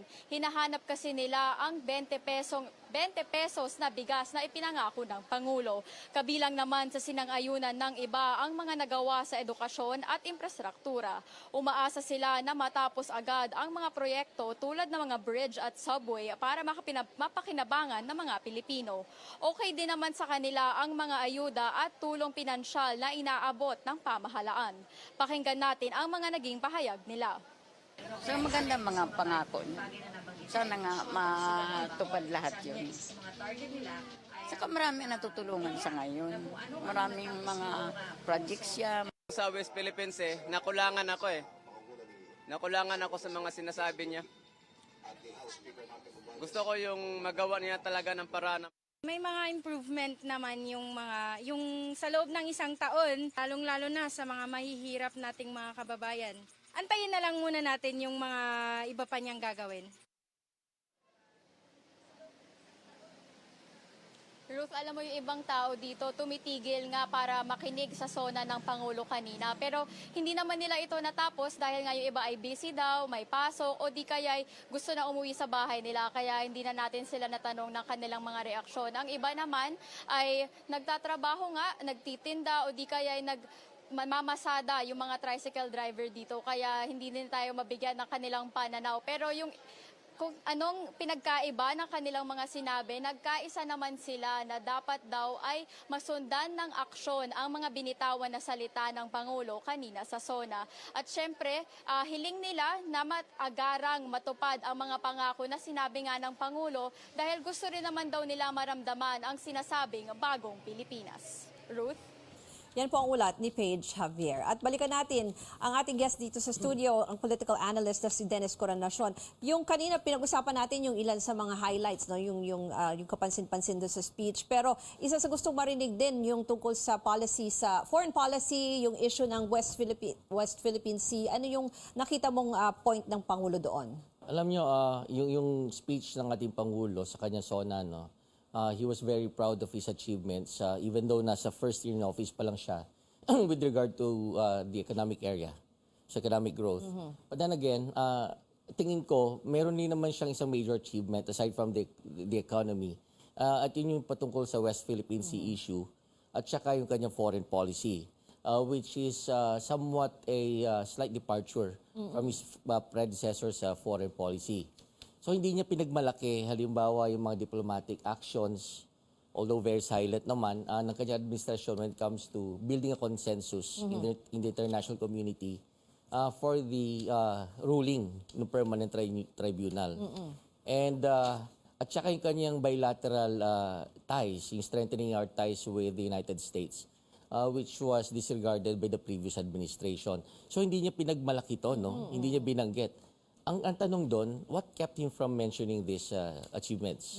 Oo, so parang lumalabas tuloy, the impression that is being created here is that he doesn't want to offend China.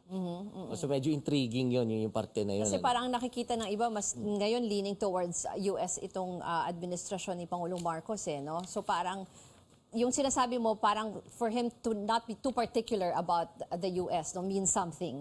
Kasi yung mga previous actions yan, let's say for example, naging guest natin dito, ilan sa mga high-ranking US officials. US, and we all thought, well, it created the impression that itong Bongbong Marcos administration is veering towards the United States and veering away from China. But then again, his silence about this matter in his SONA tells something that's quite the opposite. Yung isa pa, Dennis, kasi malaking kampanya din nung nakaraang administrasyon, yung illegal drugs. Nabanggit din ito ng Pangulo kanina sa kanyang SONA. Yung kanyang approach is very different from the approach of his predecessor. Yung sa kanyang predecessor, medyo brusko. At saka may violence na involved. Pero sa kanya, ang sabi niya, yung approach niya is community-based or community-oriented. So ito na yung hinihiling noon ng mga human rights groups na tinutuligsa yung dating Pangulo pagdating sa kampanya laban sa illegal na droga. Huli na lang siguro yung with the way he ended the SONA, no? Sinabi niya na parang the state of the nation is sound and improving at dumating na ang bagong Pilipinas. Anong hudyat nito? Anong nakikita mo dito? And then ano yung senyales nito para sa susunod pa na taon ng Marcos administration?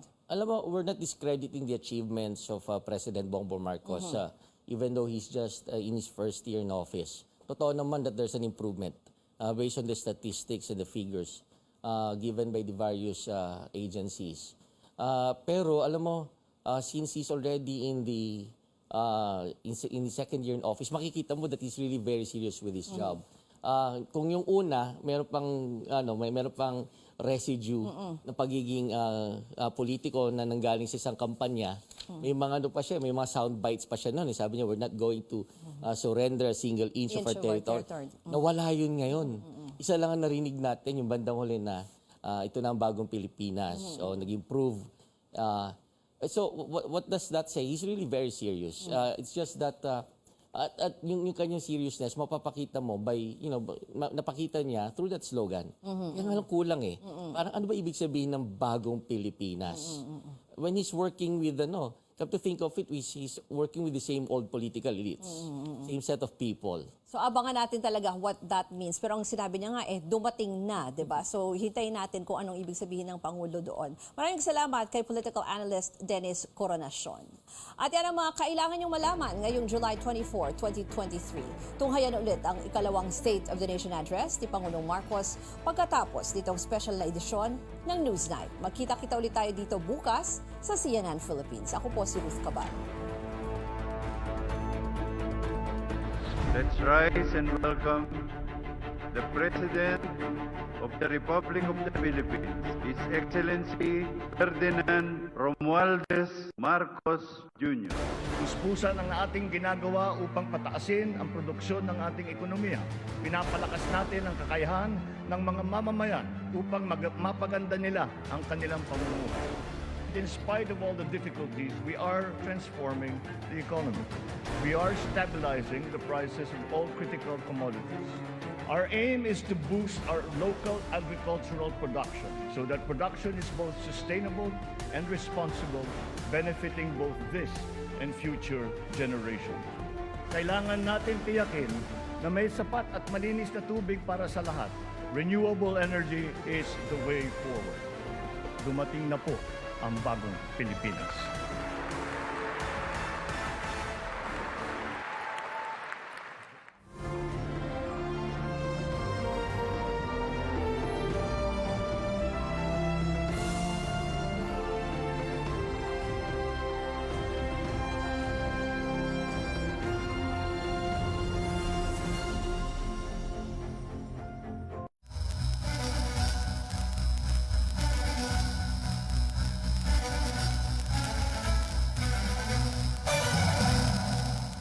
Hello everyone and good evening and welcome to this 90-minute special edition of The Final Word. Tonight, we will be providing all of you with an in-depth coverage on President Bongbong Marcos's second State of the Nation address. We bring you music and news, music and trust. I'm Rico Hizon and this is The Final Word on CNN Philippines. President Ferdinand Marcos Jr. delivers his second SONA in a speech heavy on the economy, while he leads out key issues such as China's aggression in the West Philippine Sea and the investigation of the International Criminal Court. We speak with the Trade Secretary, business leaders, and political analysts. The nationwide transport strike is now in full swing. Tens of thousands of jeepneys are off the roads until Wednesday. And Typhoon Ega is forecast to reach super typhoon level tomorrow as it rapidly intensifies.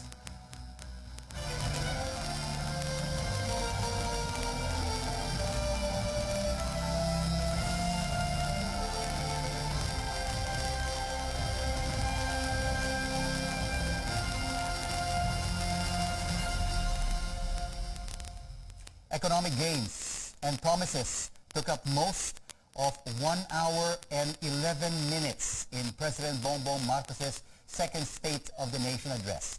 He also touched on agriculture and some controversies from the past year.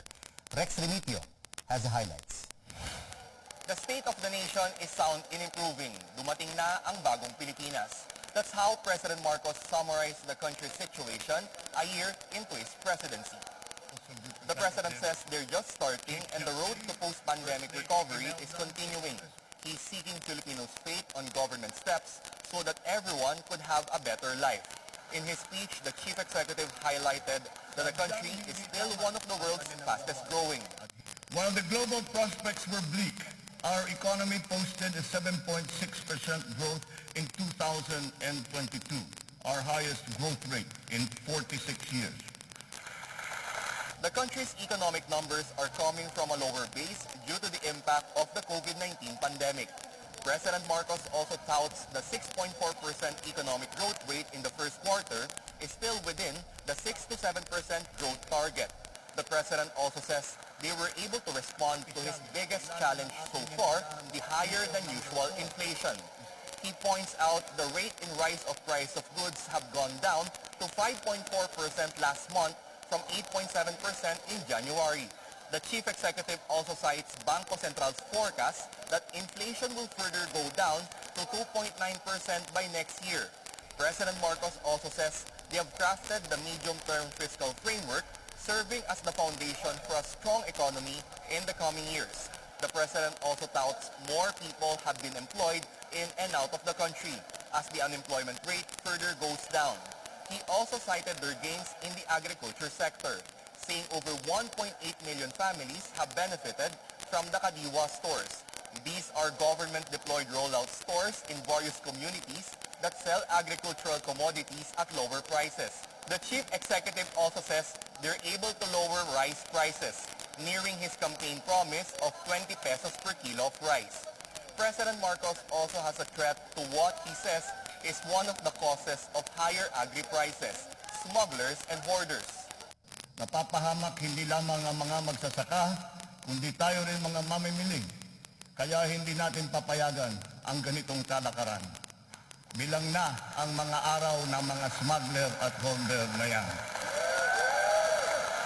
The president also cites his gains and plans for other sectors like infrastructure, energy, education, and health, among others.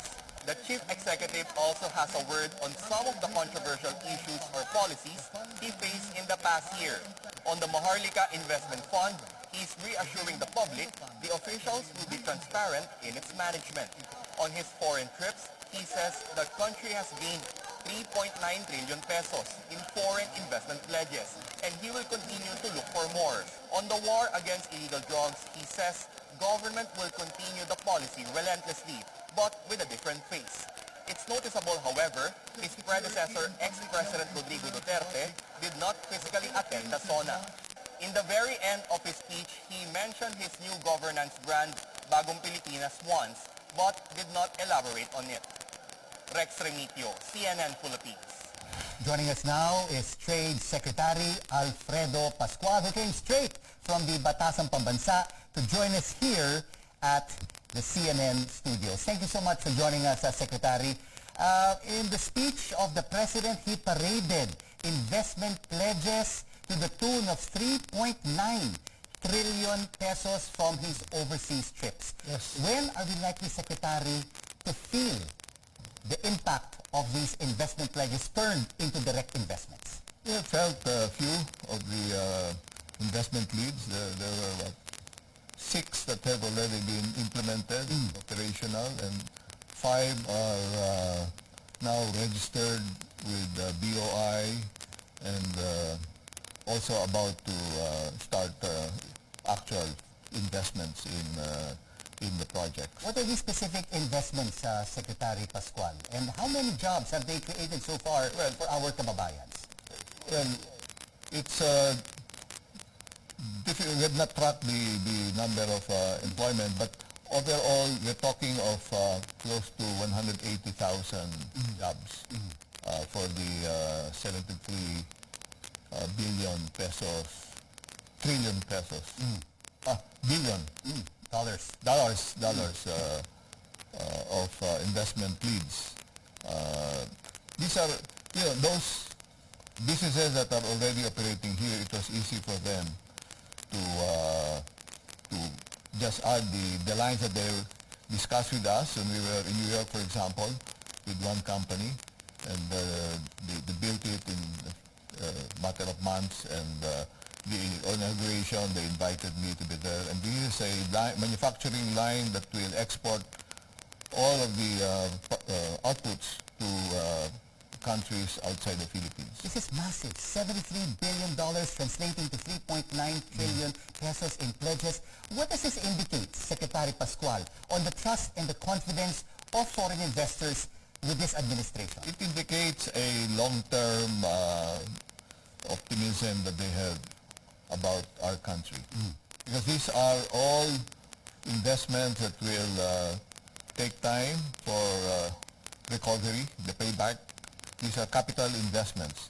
And a number of them will take a few years to really be realized fully. Take, for example, a floating wind project. It's 4 to 5 years to do, starting with study of, first they started with existing data on wind patterns in the chosen location, but that will have to be verified, and then studies will be made also on the depth of the sea where the the wind towers will be built, and all this will be done, and then the permitting and licensing process, which we are trying to shorten with our green lanes. Yes. That will take much shorter than the usual. They normally allow 1 to 2 years, you know. That's right. This is always the big question mark. So now it will be, hopefully, much shorter than that. How much shorter, Secretary? Because that's always been the question. Yes. Many foreign investors is the ease of doing business. Quite true. That's why we are taking very special measures, you know, to address this. If the permitting will be done simultaneously, which is the intent of EO 18, if permitting will be done simultaneously, this will take a matter of weeks. You know, And of course, a lot of investors are also talking about digitalization, which will also shrink the bureaucracy. That's right. And quicken the pace for That's these right. permits to be approved, so they can set up business here. Yeah, take for example, I signed an agreement with the mayor of Quezon City a few days ago, and the idea is for our business name registration system to be integrated into their permitting process. So it's like before, the practice before was for them to get the certificate of registration, review it, and then check the authenticity. Now, it's instant, you know, because they are already linked to our system. The city system will now be able to check right away whether that certificate of registration for the name is authentic or not. But of course, the wish is there's just one digital platform where all businesses, whether the local or international, can apply. That's right. This is the You don't have to eGov. go through different municipalities. This is the eGov app. And the idea is to have the same kind of system being implemented in each every local government unit to be provided by the government to the local governments. And everyone And they will all be linked in a common database. And so information will be available to anyone that needs the information, need to know, but access will be there instantly, rather than waiting for paper to be submitted. And this is very good news because this will attract more foreign investments into the country. But of course, Secretary Pascual, what is also key here is one of the backbones of the Philippine economy, which are the micro, small, and medium enterprises. Yes. What does this second State of the Nation address of President Marcos Jr. offer for the MSMEs? Well, the MSME was touched upon when we were talking of Kadiwa, because that's one important vehicle by which the MSME in the localities where the Kadiwa is being offered are located, so they'll have ready access to the market. But at the same time, DTI has major concerns, major programs for MSMEs. We are introducing science, technology, and innovation to the MSMEs in different localities through our regional inclusive innovation centers and to our negosyo centers in each of the provinces of the country. We are giving them access to mentoring, technology, and then for access to market, we have launched the Philippine e-commerce platform, and we will be onboarding MSMEs that have products that have been developed with our assistance for sale to the national market and eventually beyond the Philippines. This is great news for all MSMEs. We are financing arm also the small business corporation that will provide the financing. And of course, when it comes to trade, Secretary Pascual, people think in the back of their minds, smuggling, hoarding. And in this SONA of the President, he's told everybody that your days are numbered. But of course, these are words that have been told by past presidents. What do you think will make people believe that this can really materialize, that their days are numbered? Is there the political will to really enforce? Yes. Well, the whole of government approach is what we will adopt here. All agencies involved, all hands on deck, in fact, will be from those that patrol our surroundings to customs to the agencies that are in charge of dealing with importers like DTI, will all to our support to achieve the aspiration of the President, which is the aspiration of the whole the government. All Filipinos are hoping. All Filipinos are hoping that what the President talked about in his second SONA will indeed materialize. We will work together with the President to make sure we are able to realize those aspirations or commitments to the Filipino people. Trade Secretary Alfredo Pascual, thank you, sir, for joining us on the special edition of The Final Word. Thank you, Rico. I will take a quick break, and when we come back, a nationwide transport strike greeted President Marcos' SONA, but the grievances of jeepney drivers were still left unaddressed. And we get the insights of the Management Association of the Philippines on President Marcos' economic pronouncements. Keep it right here on CNN Philippines. News you can trust.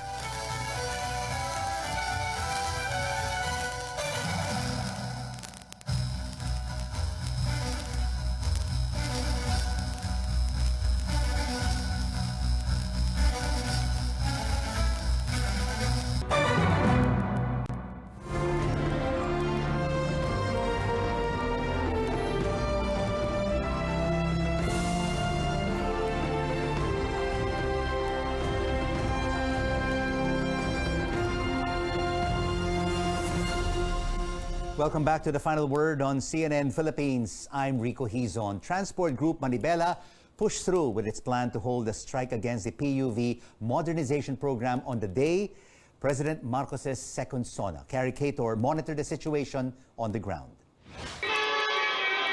More than 50 PUVs have stopped plying their routes on the day of the SONA, part of Manibela's protest action against the PUV modernization program. Manibela said affected areas include not only Metro Manila, but also other provinces like Bulacan and Pampanga.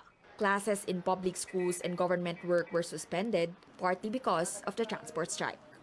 Hindi ka maglalabas ng direktiba na walang pasok ngayon kung hindi mo ramdam yung minamaliit nilang 5% na nasa Manibela.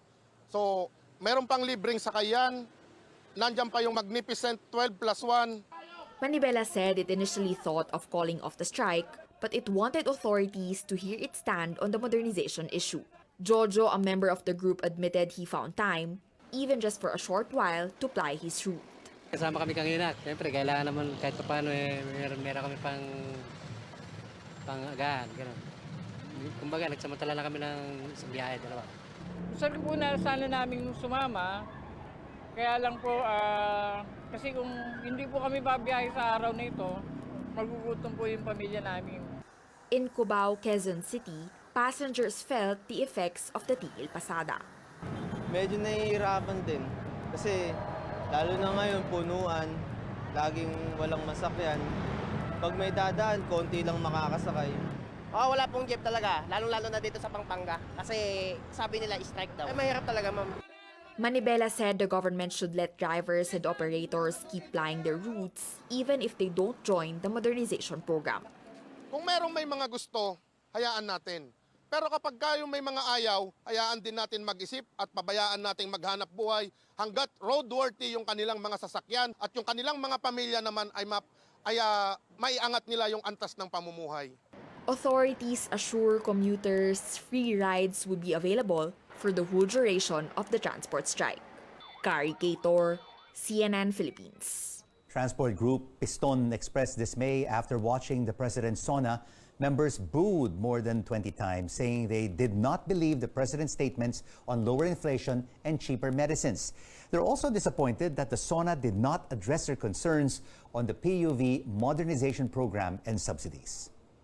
Bagamat tayo ay katuwang ng gobyerno, ay walang binabanggit. Matatapos na yung kanyang pahayag, hindi niya malang nabanggit na anong plano niya doon sa usapin nung pinail namin. Nagpile tayo ng position bago mag-SONA. Kaya nadidismaya tayo sapagkat hindi niya man lang na nahagingan yung kanyang pinangako noong nakarang eleksyon. President Duterte mentioned fuel discount vouchers not for PUV drivers but for fishermen. The Marcos administration will continue courting investments in its push to create more jobs for Filipinos. In his second SONA, President Marcos Jr. cited initiatives like green lanes for strategic investments and agreements struck overseas. To create these investment opportunities, we must ensure that an enabling business environment is in place, that there is peace and order, and that the rule of law governs. We will solidify our country's reputation as an attractive and reliable investment destination. What is the business community's sentiment on President Marcos's SONA? Management Association of the Philippines President, Attorney Dick Du Baladad, joins us now in our studios. Attorney Dick, thank you so much for joining us. You heard the President's 1 hour and 11-minute speech. He highlighted his achievements, economic achievements over the past year. Are you happy or disappointed with the details? We are happy. Actually, the mere fact that he was able to transition us smoothly from a pandemic state or pandemic situation to a situation where we call it vibrantly recovering economy, then I think that's a big achievement by itself. But isn't the stellar economic growth, the 7+% over the past year, the 6.1% in 6.4% in the first quarter, all due to election spending and revenge spending?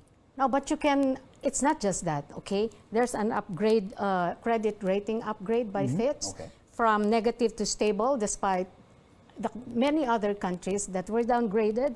We also have regained, I would suppose, market confidence, as can be seen from the opening up of the economy and from what Fred Pascual has mentioned a while ago. Was a former MAP president himself?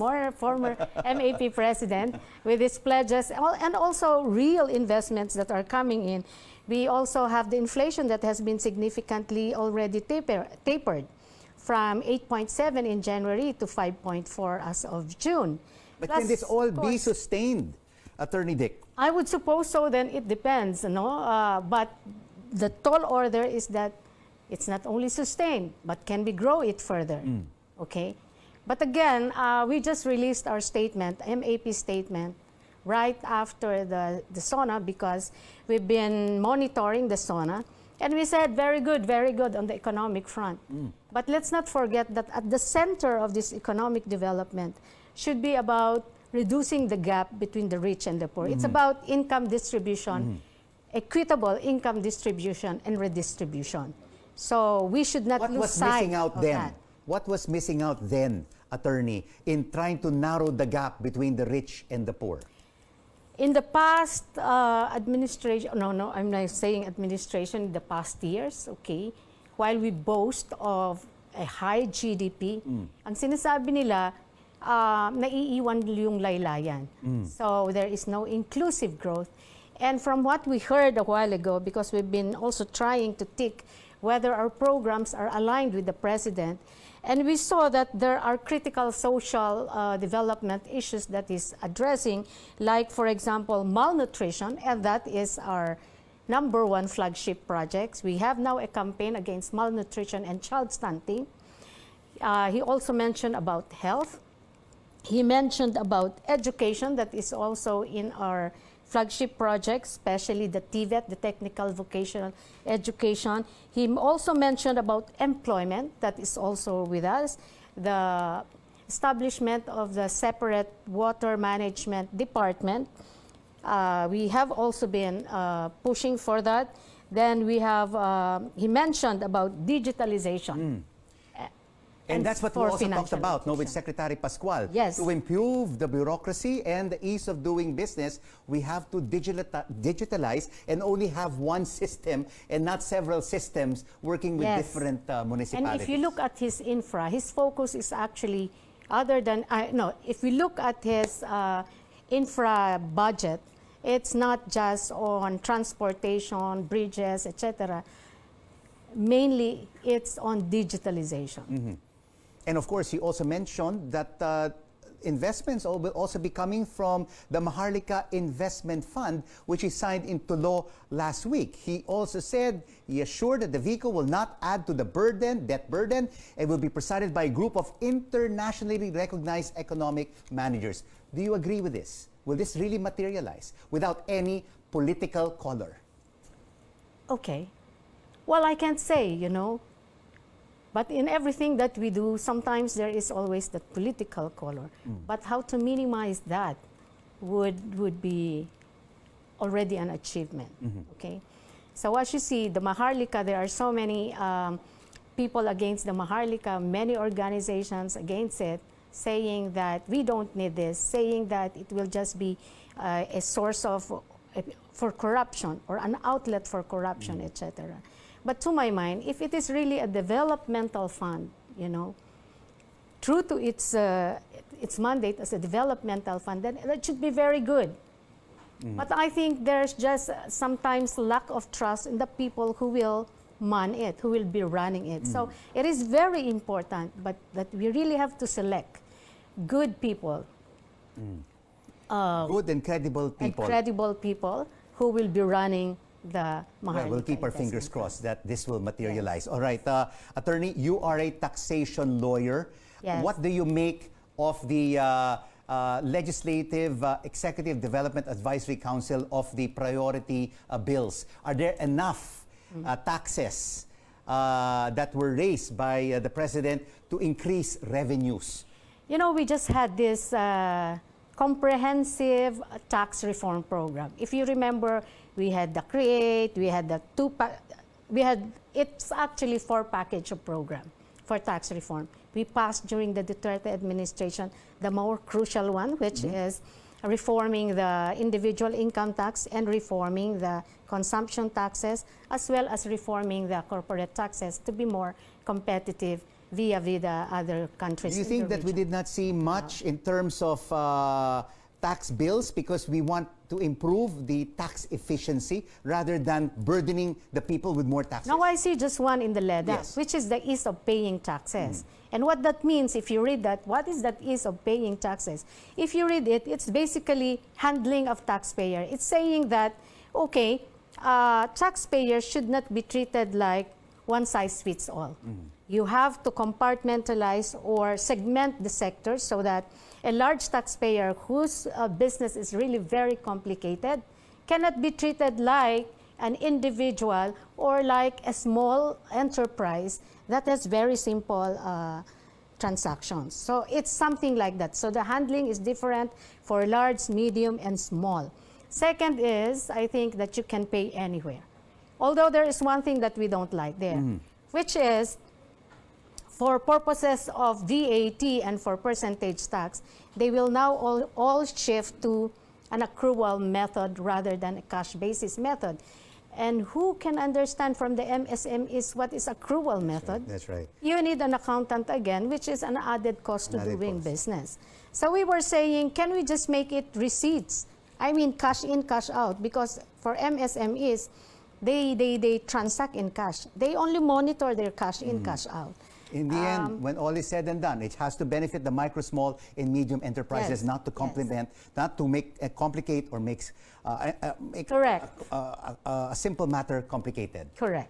Thank you so much for joining us on this special edition of The Final Word. Attorney Dick Du Baladad from the Management Association of the Philippines. Thank you, Rico. Well, in the opening of the second regular session of the 19th Congress, both Senate majority and minority leaders called for higher wages. We get the details now from Amor Santos. O Senado ng marangal at matatag. Senators are back in session. Senate President Mig Zubiri opened the second regular session of the 19th Congress but clarified they never stopped working during the 2-month break. He says although there were no 3 p.m. sessions where they approved bills, the hearings continued. As promised by most members of the majority, Zubiri stayed as Senate President despite talks of an ouster plot. He says among Senate's priorities now, a stronger law against agricultural smuggling to help farmers and simplifying the taxation process. The Senate targets to pass 20 priority bills by year-end. I cannot promise anything right now, but we'll do our best. Senate Minority Leader Coco Pimentel joined Zubiri's call for a legislated wage hike, saying studies show a family of 5 needs at least 1,000 pesos daily. Even yung across the board na idea ni Senate President, hindi din kasama sa, if I remember correctly, hindi kasama sa initiative ng executive branch. So nakakapagtaka. Hindi naman napapababa ang presyo ng bilihin. But Pimentel says he will question other priority bills, such as the creation of a Center for Disease Control and mandatory ROTC due to problematic provisions. We will debate because a legislature which no longer does ceases to be the country's highest deliberative body. Zubiri thanked the minority for exercising vigilance without obstructing the Senate's proceedings. Pimentel reminded him that the minority should not be prevented from debating measures like what happened with the Maharlika bill. Sinabi ko nga sa kanya pagkatapos, gawin natin totoo yun, sinabi mo, at never cut the time of the minority when we want to interpolate. Senator Amy Marcos did not vote for the Maharlika bill. One of the instances, she shared the same opinion with the minority. Asked if the 2-member minority bloc can find another ally. Wala, ang pinaka-logical recruit namin, blood relative ng presidente, baka hindi namin ma-recruit Deputy Minority Leader Risa Ontiveros remains hopeful for a stronger opposition. Bagamat magta-term out ang minority leader ko sa 2025, hindi ako mananatiling mag-isa dito. And balak po namin sa oposisyon magtagda ng minority senators sa midterm elections. Amor Santos, CNN Philippines. House Speaker Martin Romualdez also laid out what would keep lawmakers busy in the coming months. Sian Arcangel has this story. The House of Representatives aims to pass 20 of the administration's priority bills in the next 5 months. At the opening of the second regular session of the 19th Congress, Speaker Martin Romualdez urged lawmakers to work with the administration towards nation building. Among the priority measures that the House targets to pass by year-end are the reforms in the pension of military and uniformed personnel, amendments to the anti-agricultural smuggling law, proposed revival of the salt industry, the law regulating internet transactions, and the bill strengthening public-private partnership. Our unwavering aim is to realize them before the year ends. Strengthening the agriculture sector is also on the House agenda. Romualdez vows to step up the Chamber's efforts against agricultural smuggling. The House will also increase the number of strategic agriculture and fisheries development zones to help farmers and fishermen. It is equally imperative to address the issues confronting our agricultural sector in the soonest possible time. We will redouble our efforts to stop the smuggling of rice, sugar, and onions, which harms our farmers' competitiveness and disrupts the agricultural value chain. 311 lawmakers were present in Monday's session. Before it started, Romualdez led the inauguration of a new LED wall outside the plenary. After the session, Romualdez met with the Speaker of Korea's National Assembly, Kim Jin-pyo. The Speaker says their meeting aims to strengthen ties between the Philippines and South Korea. The Budget Department is expected to submit to Congress soon the proposed 5.8 trillion peso national budget for 2024. Romualdez is confident that the House can pass the government spending plan by October, along with some of the administration's priority bills. Cian Arcangel, CNN Philippines. Straight ahead on The Final Word, we discuss more on what the president said and did not say in his SONA with political analyst Antonio Contreras. And how are the markets expected to react to the president's speech? We get the insights of BDO Capital's Ed Francisco and market analyst Jonathan Ravelas. Keep it right here on CNN Philippines. News you can trust.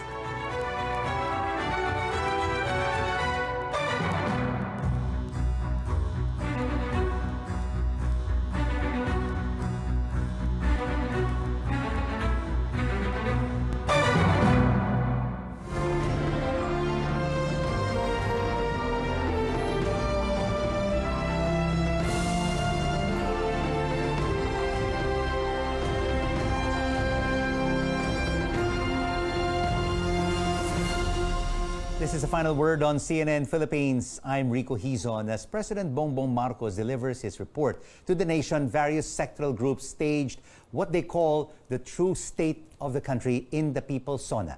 Senior correspondent Anjo Limario has the details. Every year, the president reports the state of the nation. And in every SONA, expect rallies from progressive groups. This year's mass actions are highlighted by so-called gut issues, concerns that are close to countless Filipinos. The protesters may come from different sectors of society, but they are united by a common theme. Dagdag na sahod, kabuhayan at pagkain sa mesa, itigil ang karahasan, kapakanan ng masa, hindi maharlika. The sweltering heat didn't deter teachers, fisherfolk, farmers, laborers, health workers, lawyers, and even students to march along Commonwealth Avenue in Quezon City. Their voices may not reach batasan, but for them, to voice their dissent is already enough.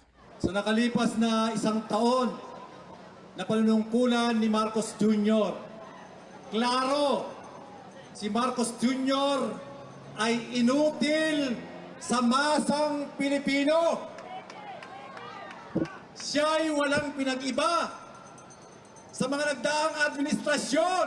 Pagtuunan po niya ng pansin yung education at mental health crisis na kinakaharap po ng mga kabataan at hindi bigyan ng prioridad ang mandatory ROTC na meron ng mahabang kasaysayan ng karahasan. Former Senator Laila De Lima also sent a message. Paano magiging bagong Pilipinas kung luma at dati pa rin mga kalakaran ng umiiral? Ang batas ay pinapatupad para pangalagaan, hindi para sikilin ang karapatan at kalayaan ng taong bayan. They say the government touting the Maharlika Investment Fund as a cure-all solution for creating jobs, boosting the economy, and generating investments is a big insult. They say Marcos's obsession with rebranding and reviving the legacy of his father, the late dictator, only shows his insincerity to implement pro-poor reforms. Boni Ilagan of Campaign Against the Return of the Marcoses and Martial Law believes the administration's new slogan, Bagong Pilipinas, is plain and simple, historical revisionism. Ninakaw na sa atin ang lahat. Pati ba naman ang kasaysayan ay ipananakaw natin? The People's SONA also proved that drag can be political. The program may have ended, but not their fight. Anjo Alimario, CNN Philippines. President Marcos says his independent foreign policy is working and the country will uphold the rule of law to defend its sovereignty. But hundreds of fishermen near the West Philippine Sea found his speech lacking. This story from Tristan Nodalo. Around 200 fishermen in Masinloc, Zambales gathered in their municipal hall to witness the second SONA of President Bongbong Marcos. But the president did not elaborate on the issue of the West Philippine Sea that many of them wanted to hear. Despite this, they want their message to the president to be heard. Isa lang po talagang hinihiling namin sa kanya na makapasok kami mismo sa loob ng baho ng Scarborough. Yun lang po talagang laging idinadaing namin dahil hirap po talaga kami sa pag nasa labas po kami ng Scarborough. Just last week, Jeffrey went to Scarborough Shoal, but they were barred from entering by Chinese Coast Guard vessels. Jonathan Minyoza has been a fisherman in Masinloc for 3 decades. He said that there were slight changes when it comes to the situation in the shoal in recent years. Para hinihigpitan yung Pinoy para hindi makapangisda doon sa loob ng Scarborough Shoal. Before the tensions in the West Philippine Sea, fishermen could bring home 10 to 20 tons of fish from Scarborough. Now they consider themselves lucky if they can bring home 1.5 tons of fish. Some fishermen are also afraid of going back to Scarborough Shoal. Ayaw na bumalik kasi yung yung winater cannon sila, yung lumubog yung kasamahan po namin doon. Dahil po na-disgrasya doon na kasama namin. For the local government of Masinloc, while tensions continue in the West Philippine Sea, livelihood for fishermen should be maintained and secured. Katulad nito mga ito, nabigyan natin ng bangka pang Scarborough. Ang importante kayo ay makapaghanap buhay ng marangal at hindi tayo papasok sa gira dahil ang bawat buhay na Masinloqueños ay mahalaga. In his SONA, the president also pushed for the amendment of Fisheries Code to protect fisher folks through science-based approach. In Masinloc, Zambales, Tristan Udalo, CNN Philippines. What were the hits and misses in the president's second SONA? Political analyst Antonio Contreras weighs in. He joins us now in the studio. Thank you so much for joining us, Professor. Wait a minute. The president missed out on the West Philippine Sea. Why so? Well, he wants to be diplomatic. But you see, Rico, his policy on the West Philippine Sea, maybe on the ICC, was hidden in a code when he mentioned that he is upholding a rules-based order. And for us in the political science discipline who understands IR language, know that the rules-based order is simply a Western, a liberal international order that is sort of, when it started, it was led by the United States. It is for liberal democracy.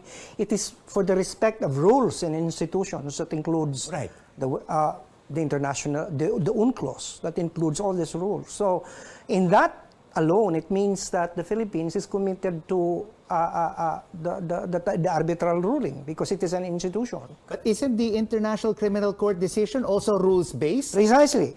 And I think that there is a twist there because it could be spent in such a way that President Marcos can argue that it is the ICC that is violating the Rome Statute. Because the Rome Statute clearly said that ICC can only intervene if we are unwilling or unable to prosecute. And it has to be based on actual evidence.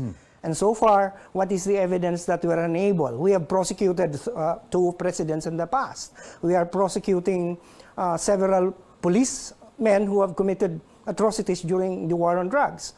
Now, what is the evidence that we are unwilling? You know, there is a single case that was filed against Duterte in court. So what is the basis for saying that we are unwilling?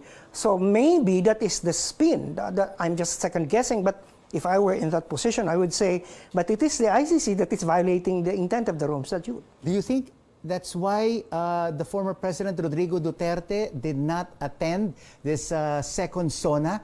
Because he would have thought that President Bongbong Marcos would include in his speech the ICC. Well, I don't know. I don't want to second guess President Duterte's move or stance. You know, you and I know very well that sometimes it could be mysterious, it could be erratic, it could be illogical in some of his moves. Well, he said that he decided not to attend because of his long visit to China. Which is okay. So maybe how do you think, Professor, will the Chinese view this term that President Marcos Jr. included in his SONA of rules-based? Well, if they know their IR theory, then they would say they will be pissed. But they could not declare a diplomatic protest on the basis of a code. Because we can easily say, of course, it's just a term. You know, that's one thing good about using the term. You can get away with it. It's neither here nor there. Yeah, that's right. You know, if China gets pissed, then parang pikon. They're coming out with something which they can easily deny. And that's not our intention. Our intention is simply to say we follow rules. But you know, for me at least, I know that you ask any IR student or IR theory expert, rules-based is liberal international order. And it means it is respecting the rule, UNCLOS, international law, and all the other. Setting aside the West Philippine Sea and the ICC decision onto one side, which the President did not mention, did the President really share with the people the true and genuine state of the nation? Well, like I said in a different station, you know, the speechwriter sort of change the people in a sense that there's so much focus on some details that didn't give the entire picture. In my opinion, State of the Nation addresses and State of the Union addresses should basically be a pep talk. It should provide the zingers. It provide the key themes that would galvanize. It should be, you know, mobilize people, and it should also be honest in telling us what's wrong. What are the shortfalls? What did we fail to do? And we promise to do better. And I think that's for me. And if I'm going to use that standard, then this State of the Nation address was okay, but it was not the one that should have rallied the people around because it provides. Look, some people are saying it's incomplete. Some people are complaining hindi sila napasama. Yung iba naman, they are happy that it's very comprehensive. So the fact that it is analyzed based on the political persuasion of people, then it means that it is not getting what it wants to convey. Well, from the get-go, he talked about inflation. He talked about agriculture. What is your sense now, Professor? From now until the third SONA, will the President relinquish his post as Agriculture Secretary? Well, if I were his advisor, I would say he has to. You know, 3 years of being Agriculture Secretary is a lot, you know, enough for the first year. He's going to be, for the second year, he's not going to relinquish it. I think, you know, I think, in fact, he should be giving it up as soon as possible. Give it to someone who is, I would prefer a technical person who is really in agriculture, maybe an economist, an agriculture scientist, and you know, he's not going to lose anything. That person is his alter ego. He can easily, you know, direct what he's going to do. And we've seen in the past quarter that this has affected the popularity of his administration. Inflation, which has led to higher prices of agricultural produce, which he is saying now he will run after the smugglers and the hoarders without a timetable. Yes. But is the political will there to run after them? Well, it remains to be seen if he's going to be able to do it. You know, he has, in the area, for example, of the National Land Use Act, he promised last year that the National Land Use Act, which is relevant in agriculture, because it's going to set the limit for the areas that could not be converted into subdivisions and malls. It has something to do with our food security. That kind of law, in the past, in his 2022 SONA, he said he requested Congress to prioritize it. Now it's 2023. There is no bill that has even reached third reading in for the National Land Use Act. So I would say, you know, what is the kind of, you know, what is the move there? What is the push in terms of the promises that he made? But of course, he also you know, fulfilled some of what he promised as well, some of it. But you know, at the end of the day, I don't want to be cynical about this, Rico, but it's not. We don't have this understanding that all things that will be done by the President are the ones contained in the SONA. Remember, the Maharlika Investment Fund was not mentioned in his 2022. And it was inserted towards and the it end is of last year. it is now it was prioritized. It was certified as urgent, and it is now a law. So we don't know. We don't even know what surprises. That surprises. The ROTC. What is surprising is that the ROTC bill was mentioned by Speaker Romualdez, enumerated in what was agreed to be the priorities by LEDAC, but it was not mentioned in the SONA today. On a scale of 1 to 10, substance of the speech. 1, failure. 10, perfect. Where would you put 7 the to second 8. SONA? 7 to 8. Thank you so much for joining us on The Final Word on this special edition. Antonio Contreras, a political analyst. Straight ahead on The Final Word. The Philippine Stock Exchange Index closed slightly lower ahead of the President's second SONA. Will this trend continue? BDO Capital's Ed Francisco and analyst Jonathan Ravelas weigh in. And how are foreign businessmen reacting to President Marcos's latest pronouncements? We speak with the European Chamber of Commerce of the Philippines. And as we go on a quick break, we give you an update on the ongoing cleanup of the Pasig and Bulacan rivers.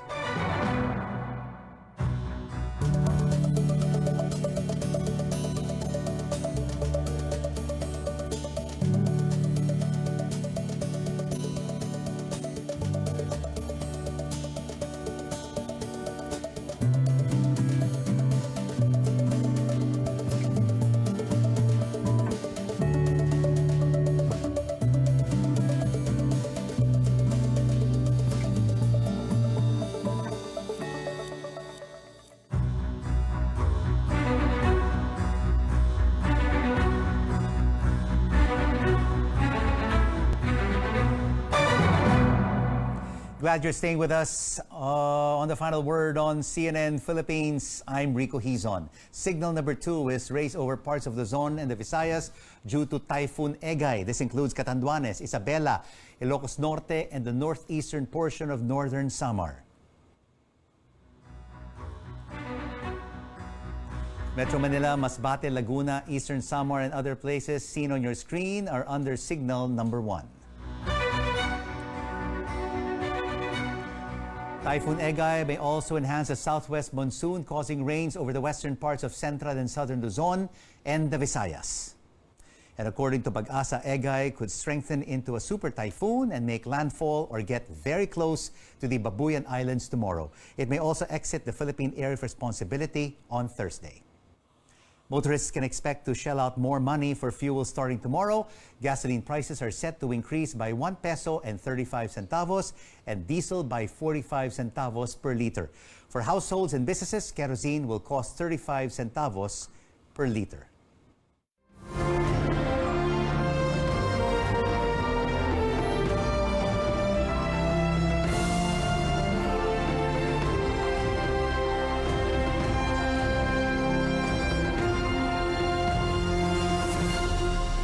How are investors making sense of President Marcos's second State of the Nation address? BDO Capital President Ed Francisco and economist and market strategist Jonathan Ravelas join us now for their take live in the studio. Gentlemen, thank you so much for joining us. Ed, let me start off with you. How will the markets react when they restart trading tomorrow after this second SONA of Marcos? Okay. I think generally it will be upbeat, but it will still go sideways because I guess there are other signals that we're waiting for. No? So we're waiting for the Fed. So that's in the next day or so, and then the BSP later on this month. So those are more critical, I guess. All right.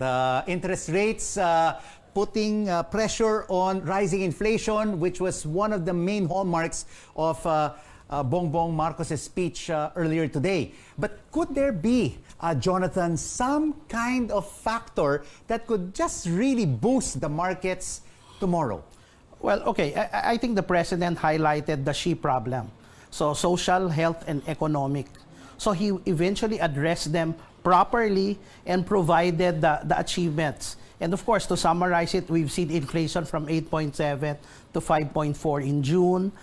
We've seen some steps in the agri-sector that he have highlighted. I think one of the biggest there is the EO40, which is eventually highlighting the agriculture emancipation, which takes out around 57 billion out of the burden of agricultural farmers. So this is, I think, something that would improve productivity.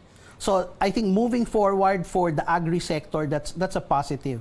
For the healthcare, I guess the affordable medicines and eventually the healthcare plan of the administration, I think is good. On the economic front, he've outlined the impact of infrastructure spending. And I think the most important is that he also recognized the risks ahead, which is eventually the impact of a water crisis and a power crisis, which he already highlighted that the government has already laid plans. In fact, the key factor is putting up a new department for the water management. And of course, Ed, the President also mentioned in his speech about the Maharlika Investment Fund. How are investors treating this new fund, which still has a lot of unknowns until the rules and regulations are released? Okay. I guess there are two ways of looking at it. From the rest of the Filipinos, there's worry, there's concern, right? They're talking about governance, how it'll be managed. But from an investor, they should actually welcome it because it's another way of jump-starting the economy, right? If done well, there'll be seed capital, so there'll be more projects to invest. So I wouldn't be worried if I'm an investor because it's another. It might even compete with my funds, but at least it will bring in more. I guess seed capital or equity investments in the startup investment. And he also reiterated that SSS, GSIS, and PhilHealth funds will not be used, right, for the Maharlika Investment Fund. So we should keep his word on it, right? Jonathan? Yes, I think the really key is because there's still a lot of things unknown at this point in time. But again, the key factor of Maharlika Fund, no, as the President pointed out, this could eventually help boost the infrastructure program. Remember, it has a price tag of around 8.7 trillion pesos. So definitely, if part of the funding will come from there, then definitely that should ease the burden of government. And this is something that the President have highlighted also in his speech, additional taxes to eventually fund all the programs that he has mentioned. No? Yeah. And when you're talking about taxes, not a whole lot of tax measures have been prioritized by the President. Is this because he wants to promote more tax efficiency rather than burdening the people with more taxes? Yeah, that's the impression we get, which is good. No? Of course, make it more easier to pay your taxes. There are these other tax bills that he wants to prioritize. But again, even earlier, one of the speakers talked about the CREATE bill. So it's trying to make it a more competitive environment, encourage investments. No? So hopefully, the reduced taxes or the offset will come also from other means of the government to raise money. He paraded 3.9 trillion pesos in investment pledges, no? That's about 73 billion US dollars, and according, of course, to Secretary Pascual earlier, about 6 of them have already been realized in terms of foreign direct investments. Will this really create more jobs for Filipinos, close to the 180,000? And are all of these $73 billion likely to be invested? Are we really going to see that money in the country? Well, I think it will. No, I think now that we've started with the CREATE bill and the bills that were passed from the previous administration, they've already laid the groundwork. And now with the additional build, and build more, definitely we become a very attractive hub for manufacturing and even logistics. Now, the question is, are we doubting it? The answer is no. Why? We've seen this in 1997 when FedEx was located in Clark. But of course, in the past, no, especially during the Duterte administration, Ed, we saw China pledging $24 billion, but was only realized was $2 to $3 billion. Agree. I mean, maybe only a tenth of it could be realized? Correct. No, that skepticism is valid, but I think this government recognizes that, and then that's why they have these green lanes. I understand they have this group that is actually making bantay all these pledges to make sure it becomes actual. Because you're right, there are a lot of these ODA and these other pledges that never come to fruition. But I've had the fortunate experience of meeting a Japanese renewable investor who flew in because he was so impressed with the president when he went to Japan. So for me, and then they're really looking for investment. So that's the first sign that it's working naman. So but what are the risks going forward? I mean, you mentioned about renewable energy. I was talking to some risk analysts and they were saying, we're in the ring of fire. Why would people like to set up the renewable energy projects here in the Philippines? Well, because number one, we need to be able to ensure growth, if we want to become a manufacturing hub, we need to be able to have stable power. And eventually, as the President highlighted in his speech, we're eventually trying to change our mix to favor more of renewable. Yeah. And I guess that's also recognizing the impact of climate change. This is, I think, something that previous administration has not made an effort, or very little. This time, because we're really feeling the impact of climate change, this is something that is, again, more circumspect. No? But Rico, your question kasi was, why will the foreigners want to invest? It's not why we want them to invest. So, Because we already have quite a number of Filipino investors in the Right. renewable energy space. Right. So no, I agree with Jonas. That's why I guess that's why we want them to invest. Why will they want to invest? It's because at least there's still opportunities. We were one of the first who had this, the privatizations, this BOT, which is now PPP. Diba? We factored it in. We learned from Australia and the States. So we have very good, they had good experience there.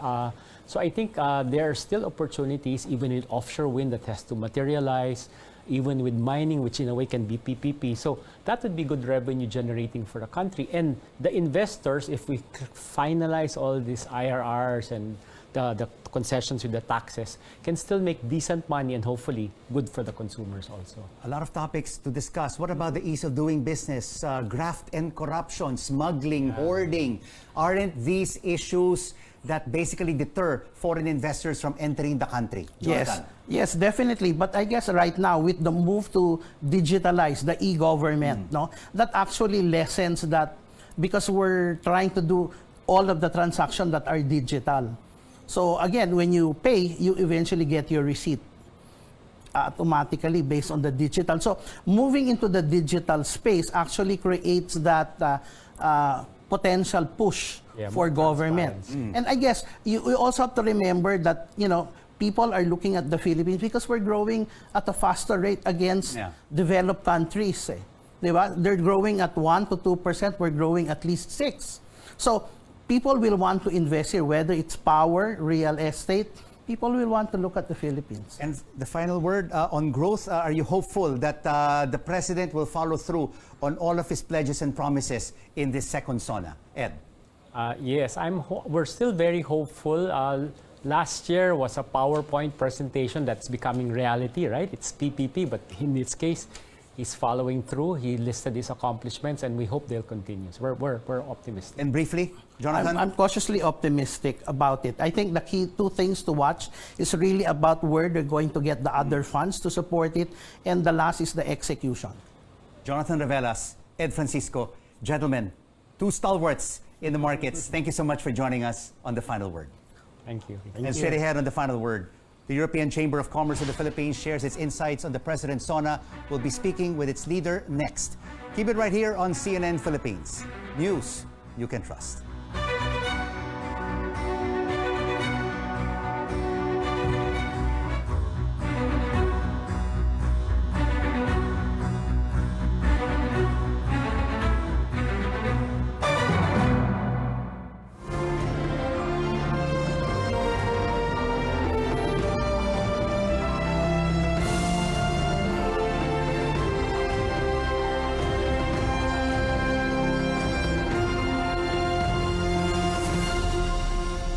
Welcome back to The Final Word on CNN Philippines. I'm Rico Hizon. The Marcos administration hopes to court more strategic investments in its second year.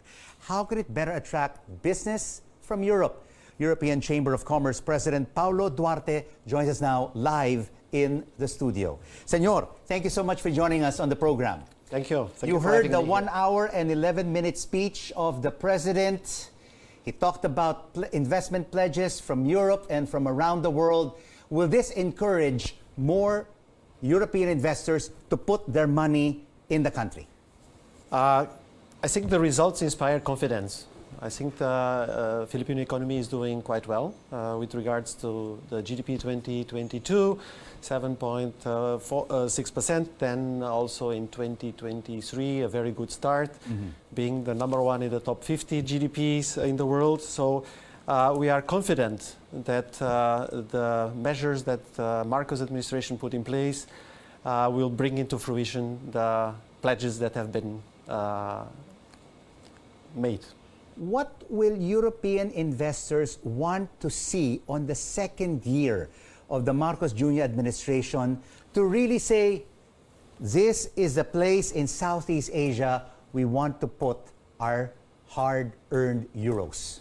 We have to go back to see that what the current administration as well as the previous administration did to open Philippines to the external investors. So we talk about, we have seen the Public Service Act, the Retail Liberalization Act, the Investment Trade Act. So these are all measures that open the Filipino economy to the exterior, to the foreign investments. I think in the sequence of the good results that we have seen also in 2023, I think the European will want to continue to see the implementation of the measures as well ease of doing business. I think that is still an area that needs to improve.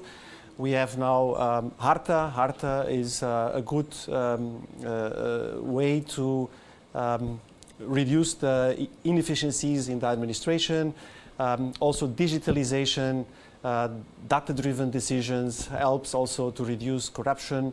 So all these developments are positive and will inspire the foreign investors. Mr. Duarte, those are quite a number of prerequisites for European investors to directly invest in the Philippines. Are we really seeing progress on this front? And are we already towards that point wherein European investors will say, now is the time? Now is the time because the measures have been implemented. We have also to see that Philippines is the second largest market in Southeast Asia. 170 million people with an average age of 25 years old is a very attractive market. And we cannot neglect that. So the measures that I just mentioned just a while ago makes the confidence of the foreign investors in the country because there is a lot of potential in the Philippines that needs to be exploited. And Mr. Duarte, I'd like to raise a point which the President did not mention in his State of the Nation address, and that is the decision of the International Criminal Court and its investigation on the drug war during the previous administration. Does the lack of accountability, especially on human rights, risk the Philippines' EU trade perks through the Generalized Scheme of Preferences Plus or the GSP Plus? The GSP Plus is currently on an extension proposal. Until the end of the year. And there is also possibility to extend for another term. Yes. And this is still on the table.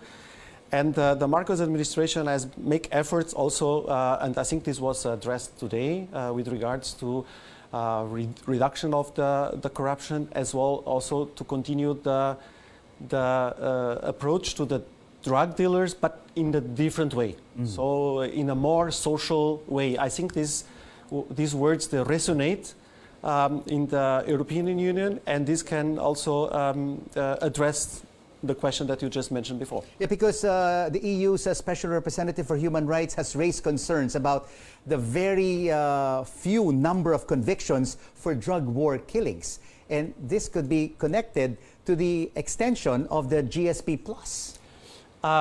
So long the administration is making the effort, I don't think this will be a block on the road. So we have the GSP Plus extension. We also have possibilities of the free trade agreement to resume the negotiations for European Philippines. I think these are possibilities that are on the table, and definitely this topic that you have mentioned should not be a block on the road. Oh, that's very good news. The free trade agreement between the EU and ASEAN, or with the Philippines, when is this likely to materialize? It's been in the works for more than a decade. What is the future of this free trade arrangement? The negotiations need to resume. I think that's currently what is the next step. The European Union has been watching what is the performance of the country, what are the measures that the Philippines is implementing, and all of this we have seen in vast majority during SONA this afternoon. We expect this resume of the talks for the FTA to be very soon, because now the conditions are created. And over the past year, we've seen President Marcos Jr. making more than a dozen trips overseas, and this includes trips to Europe. And he paraded during his SONA that there have been pledges of $73 billion. How much of this is from potential European investors? The pledges that not only President Marcos, but also recently DTI Secretary Pascual, he has been on tour over 5 countries, almost 3 weeks. And he collect the pledges in the amount of 1.25 billion euros in European currency. Yes. These are already, some of them are already concrete. We have the case of a German investor in the renewable energies.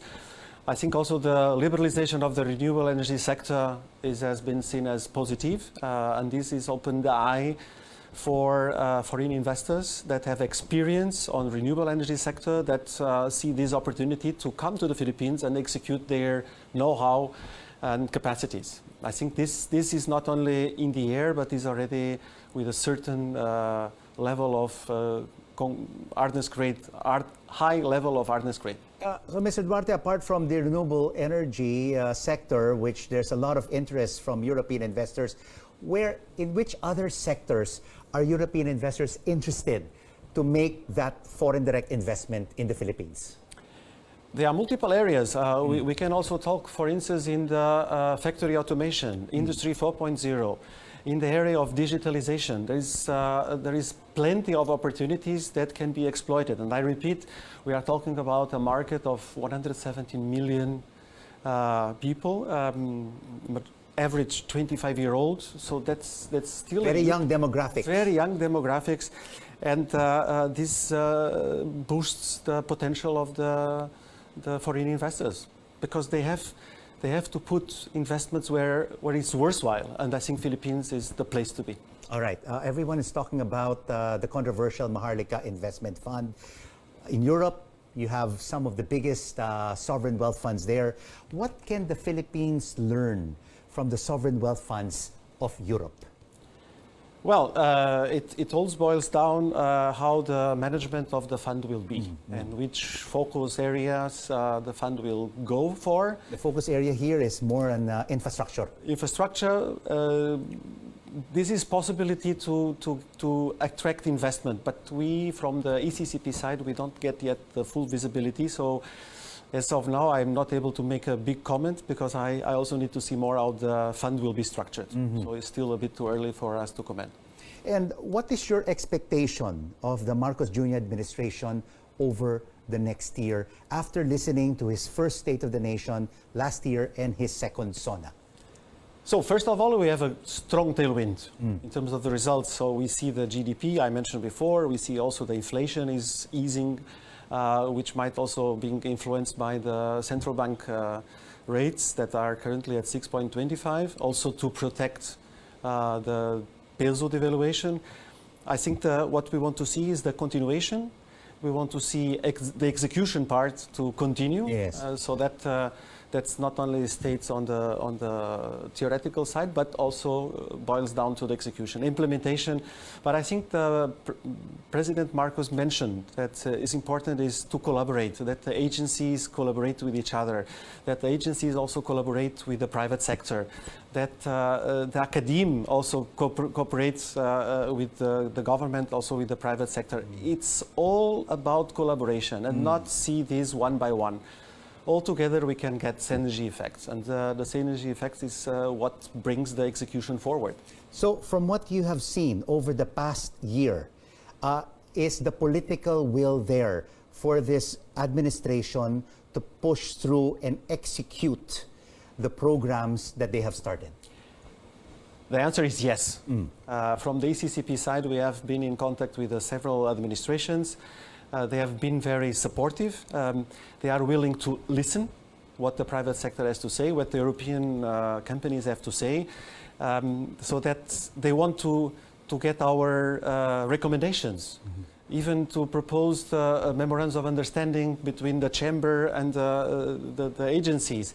So there are willingness. Also the fact that President Marcos has been in Brussels last December, and that the DTI secretary has been in tour over Europe, that shows the willingness. And I think these two, collaboration plus willingness to increase the competitiveness of the Filipino economy, I think this will bring us to the next level, and I think that's what we expect to see.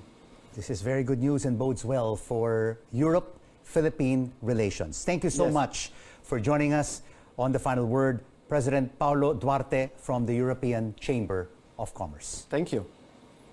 In world headlines, it's the end of an era for Twitter as it drops its Bluebird logo for an X. And this comes after CEO Elon Musk said in a series of tweets that Twitter will soon bid goodbye to its brand, including the Bluebird silhouette. Here now are the top stories from the Business Mirror. The Marcos administration plans to borrow over 200 billion pesos from the local market in August through the Treasury's offer of government securities.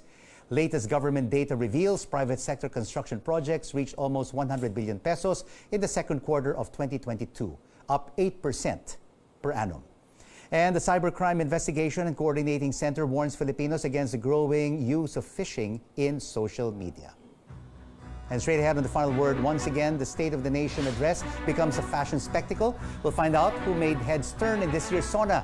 Keep it right here on CNN Philippines. News you can trust.